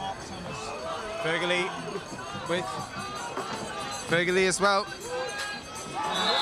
who takes the shot, and it's a goal for the Swiss. They immediately reply to Germany, and Shane Fergeli there, getting them back into the game straight away.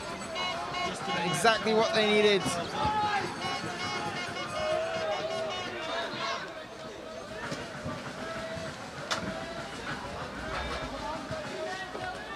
So Germany come again. Kimmich to Mai. Back to Kimmich. Over to Hackenberg. Hackenberg shaping. Over the top of the paddles. Top left-hand corner. And that's a fantastic shot from Guy Hackenberg. Saw it coming from the camera angle we were at. He was playing for it.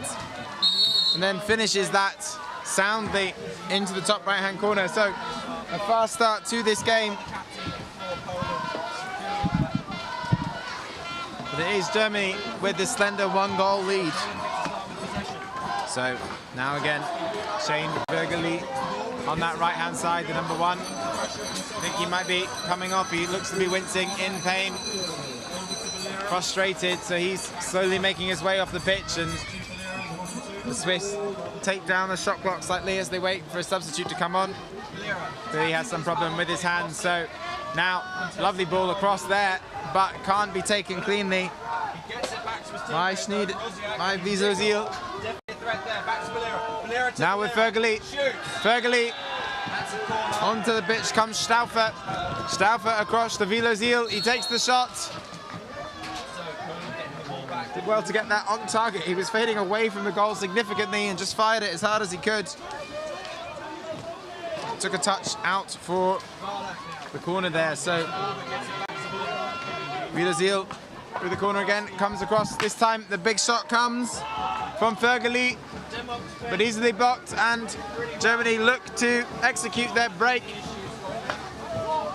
Kimmich looking for the long pass up the pitch, doesn't have the option, so takes the dribble. The kick to Helm on this left-hand side at the moment.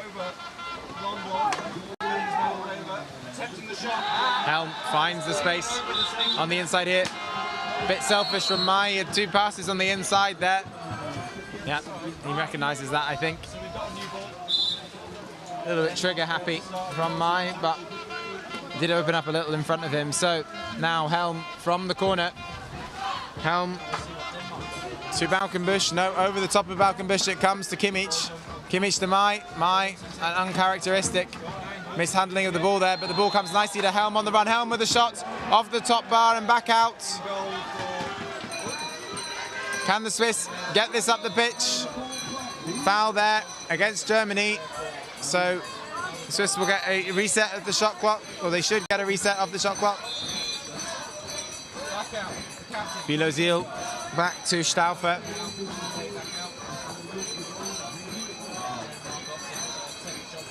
Stauffer over to Wiesel on this right-hand side. Stauffer again, across nicely to Wiesel.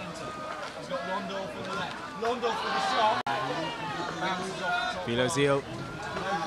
Shot saved by Kimmich, controlled down as well. So Germany not with their usual breaking speed, but that's come nicely over the top to Becker. Becker has multiple options, opts for the shot himself and off the top bar. And Mai, frustrated with that, thinks there were good options for him. And I think I agree, both Mai and Schroers away there. So Germany 1 goal up here with just over 4 minutes of this first half played. But a foul on the inside there, trying to gain space. Was Fergali, the captain, but he's given up the foul. Driving against the player's body rather than their boat, trying to gain an edge. So Germany will be able to set up an attack here. And it's with Hackenberg to Mai. Hackenberg setting up the run, drives down the middle, just times his run well, lays it back off to Kimmich. Was thinking about Mai there, but decides against it. Foul on the inside though, this time by Germany. Similarly, boat against body somewhere in there, so consistency from the referees. Fergali nicely to Wielerziel, Wielerziel to Wielerziel, Wielerziel shoots. And taken out for a corner. Nice play by the Swiss though, good fast ball movement. Give them an opportunity there. And Germany still 1 goal up in this game. Wielerziel into Fergali, Fergali shaping, shoots. Did that take a touch? No, it doesn't, it goes high. So, Really making a racket in the stands there with that goal. Kimmich taking a dribble.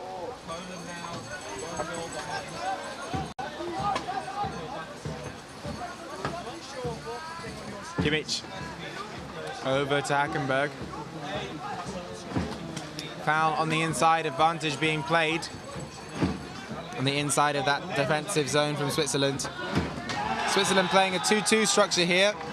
2 players tight against the goalkeeper and 2 players seeking to block the runs of the players coming through, and Wielerziel does just that against Helm. Nicely blocked down though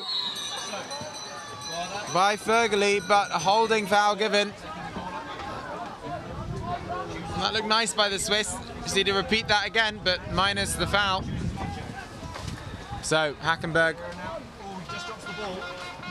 shapes up. Don't think we'll see him take the shot here. There's 4 players to shoot between, so over the top it comes for Kimmich. Good control from Hackenberg. Restraint. Helm onto the ball.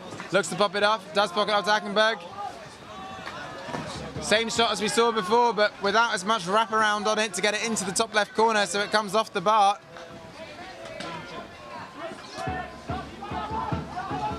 Here we go again then. Kimmich down the middle to Helm. Helm with a big pocket of space to run into here, made by both Becker and Balkenbush, who were effectively not paddling anymore. The Swiss just playing super tight, intentionally. High-pitched squeal from the Swiss coach there. Frustrated that his players aren't being allowed onto the pitch from his perspective. So, nicely wrapped round for Hackenberg again. Hackenberg over the top it comes to Helm. Helm back to Balkenbush. Balkenbush drives down the middle. Balkenbush still going. Nicely popped inside. Can it be regathered? It is regathered. Shot off the bar. Becker not testing the keeper there. That was a good opportunity for him. And it remains 1 goal. And Germany have regained possession though. Wielerziel couldn't keep a hold of it for the Swiss. And Wielerziel now trying to move Becker out of the way. Quite a difference between the size of those players, but good pressure put on Helm as well here. Pressure twice, push from every side, Helm. And an illegal tackle against him, says the referee. Must have made contact to a part of the body illegally. You can only push on the side or the top of the shoulder as long as they're not shooting. Can't contact the arm or the elbow or any other part of the body. So, shot comes from Hackenberg, leaning off to his left, and manages to find a way through, off a paddle, off a Swiss paddle, deflection into the net. And so Germany will take a 3-1 lead with 1 minute and 28 seconds left on this half. Shot coming, oh, fantastic shot from Vogeli. The Germans switched off there. They switched off entirely and they were punished. Quick thinking from the Swiss. A great ball inside for Vogeli, and Vogeli right off the top bar and in. Powerful shot, well placed, and we're at 3-2 for Germany. I think Germany thought that was them pegged back, the Swiss. They're not coming back into this now. But yet again, they find themselves only one ahead in this game. So Kimmich drives to Schroers back to Kimmich. Kimmich to my shapes. Save this time. But not quite gathered by Vögeli. Becker has it. It remains in play for Becker. Becker over the top to Schroers. Schroers to Kimmich. Kimmich to Mai. And again with a shot from Mai. So quite a few deflected now, Mai. Will he go again? No, decides against it. 40 seconds left on the game clock. No shot clock remaining as a result. So the German crowd start to build up this attack. They want one more goal before half time. Want to regain that 2-goal lead going into the break. It's comfortable between Kimmich to Mai. Back to Kimmich. Oh, foul on the inside though. And it's a paddle foul against the Swiss, and they're away here. 13 seconds for them to do something with this. Will Vögeli just go for the shot? He doesn't. It comes to Vögeli now. The other brother opts to pass it. Nice opportunity. Oh, well blocked. And the wraparound shot. Oh, and worth an effort from Vögeli there. Big opportunity though for Vilozil. Yuri Vilozil on that right-hand side. But well covered by the Germans to prevent it. And the Swiss will be pleased going toe-to-toe with this German team that's extremely well fancied in this competition. Some great shooting from the Swiss, forcing a good save at the end there. So Germany, 1 goal up in this game. And they will rue switching off and conceding the second goal in particular. It was sloppy on their behalf.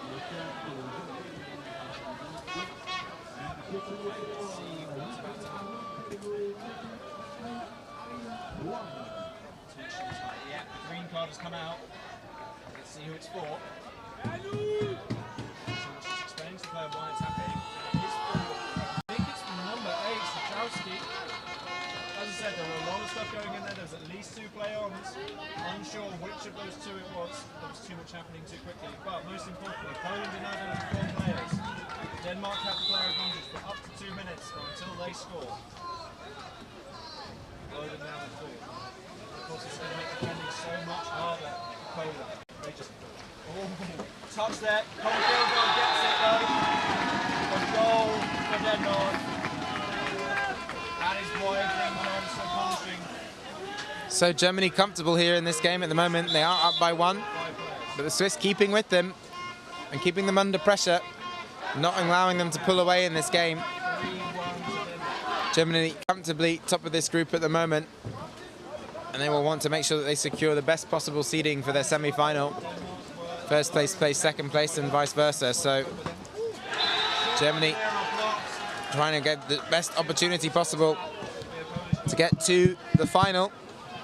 Their target is nothing but first position. That's what they told us at the start of this competition. And their trajectory so far looks set to give them the opportunity to fight for that title. The Swiss, by comparison, wanted to finish within the top 10. That's their target for this competition. An admirable target for a developing side. And this Swiss side currently sitting in the group 5th out of 6. Currently with 3 points. This is the last of the group games for them though. And I'm not sure they will make that top 10 targets, because if they remain in 5th position, I believe they will play off for 11th and 12th.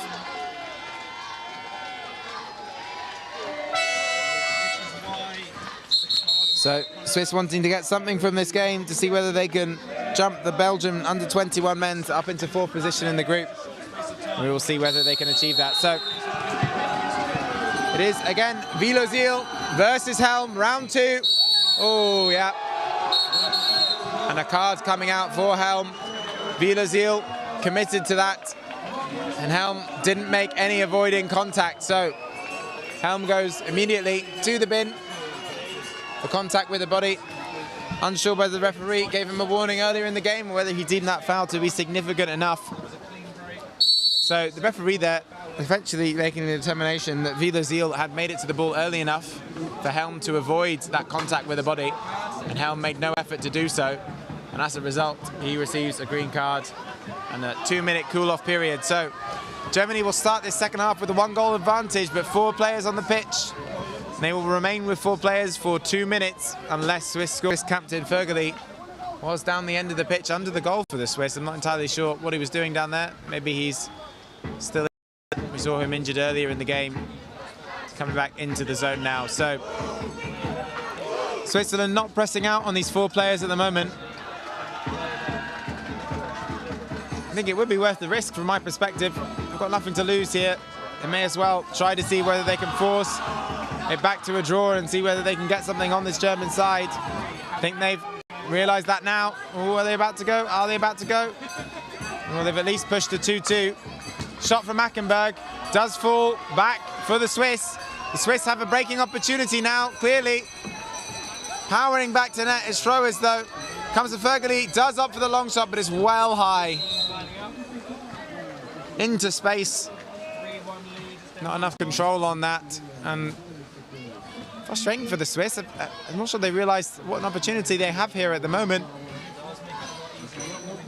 Playing tight, though. Perhaps showing just a little bit too much respect to the German opposition here. They could be pushing out. So they now do push out. The call comes from the back, and so they are man on man against this German team. These Germans obviously have a size advantage. I'm sure you can see that on your screens. Probably slightly exaggerated by the all black versus the all white off the boats, but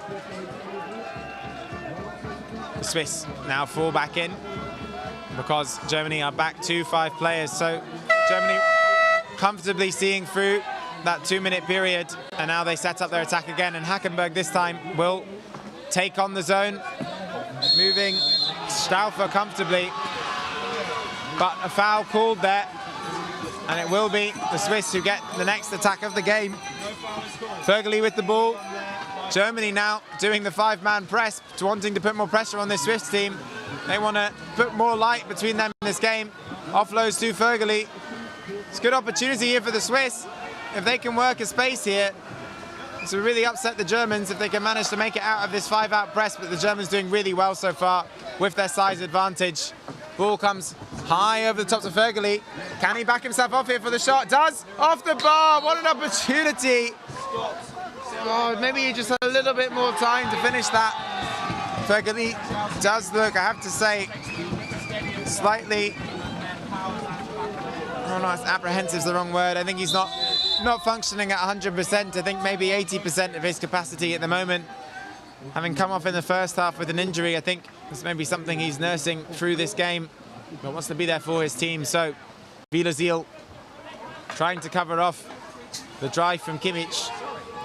Kimmich back over his shoulder to Hackenberg. Hackenberg back to Kimmich. Beautiful pass over the top, off the bar. And Wieler-Ziel trying to get to Mai, to get to that ball first. 9 versus 9. Nicely ridden by Mai. Good pressure by Wieler-Ziel, though.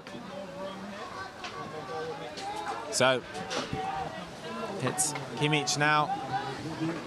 And this favoured structure that we've seen multiple times from the Germans so far. Over the top it comes to Hackenberg. Hackenberg shaping. Goes for the cheeky lob over the top. Almost like a catapult there.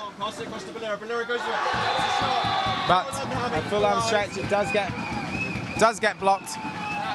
And now Germany will have 5.5 minutes left in this game. Germany pass it across to Mai. Back to Kimmich.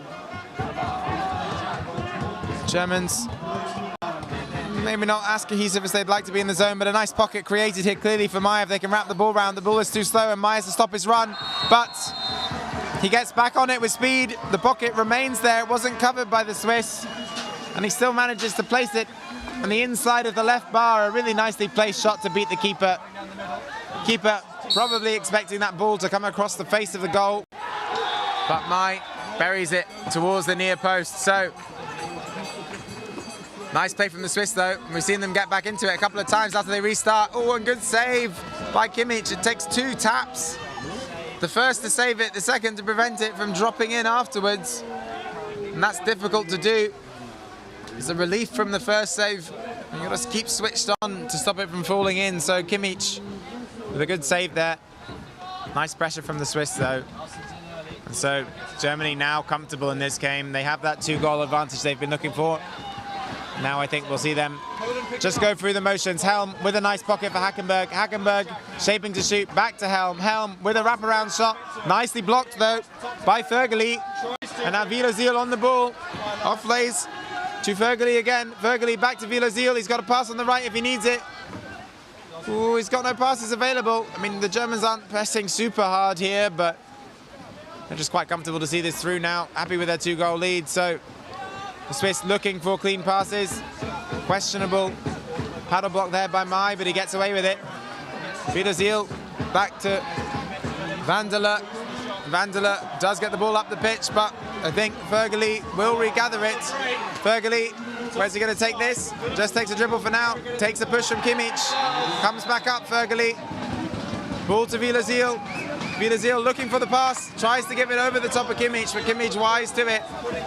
Vilozil's running out of options there, desperately heading towards the line.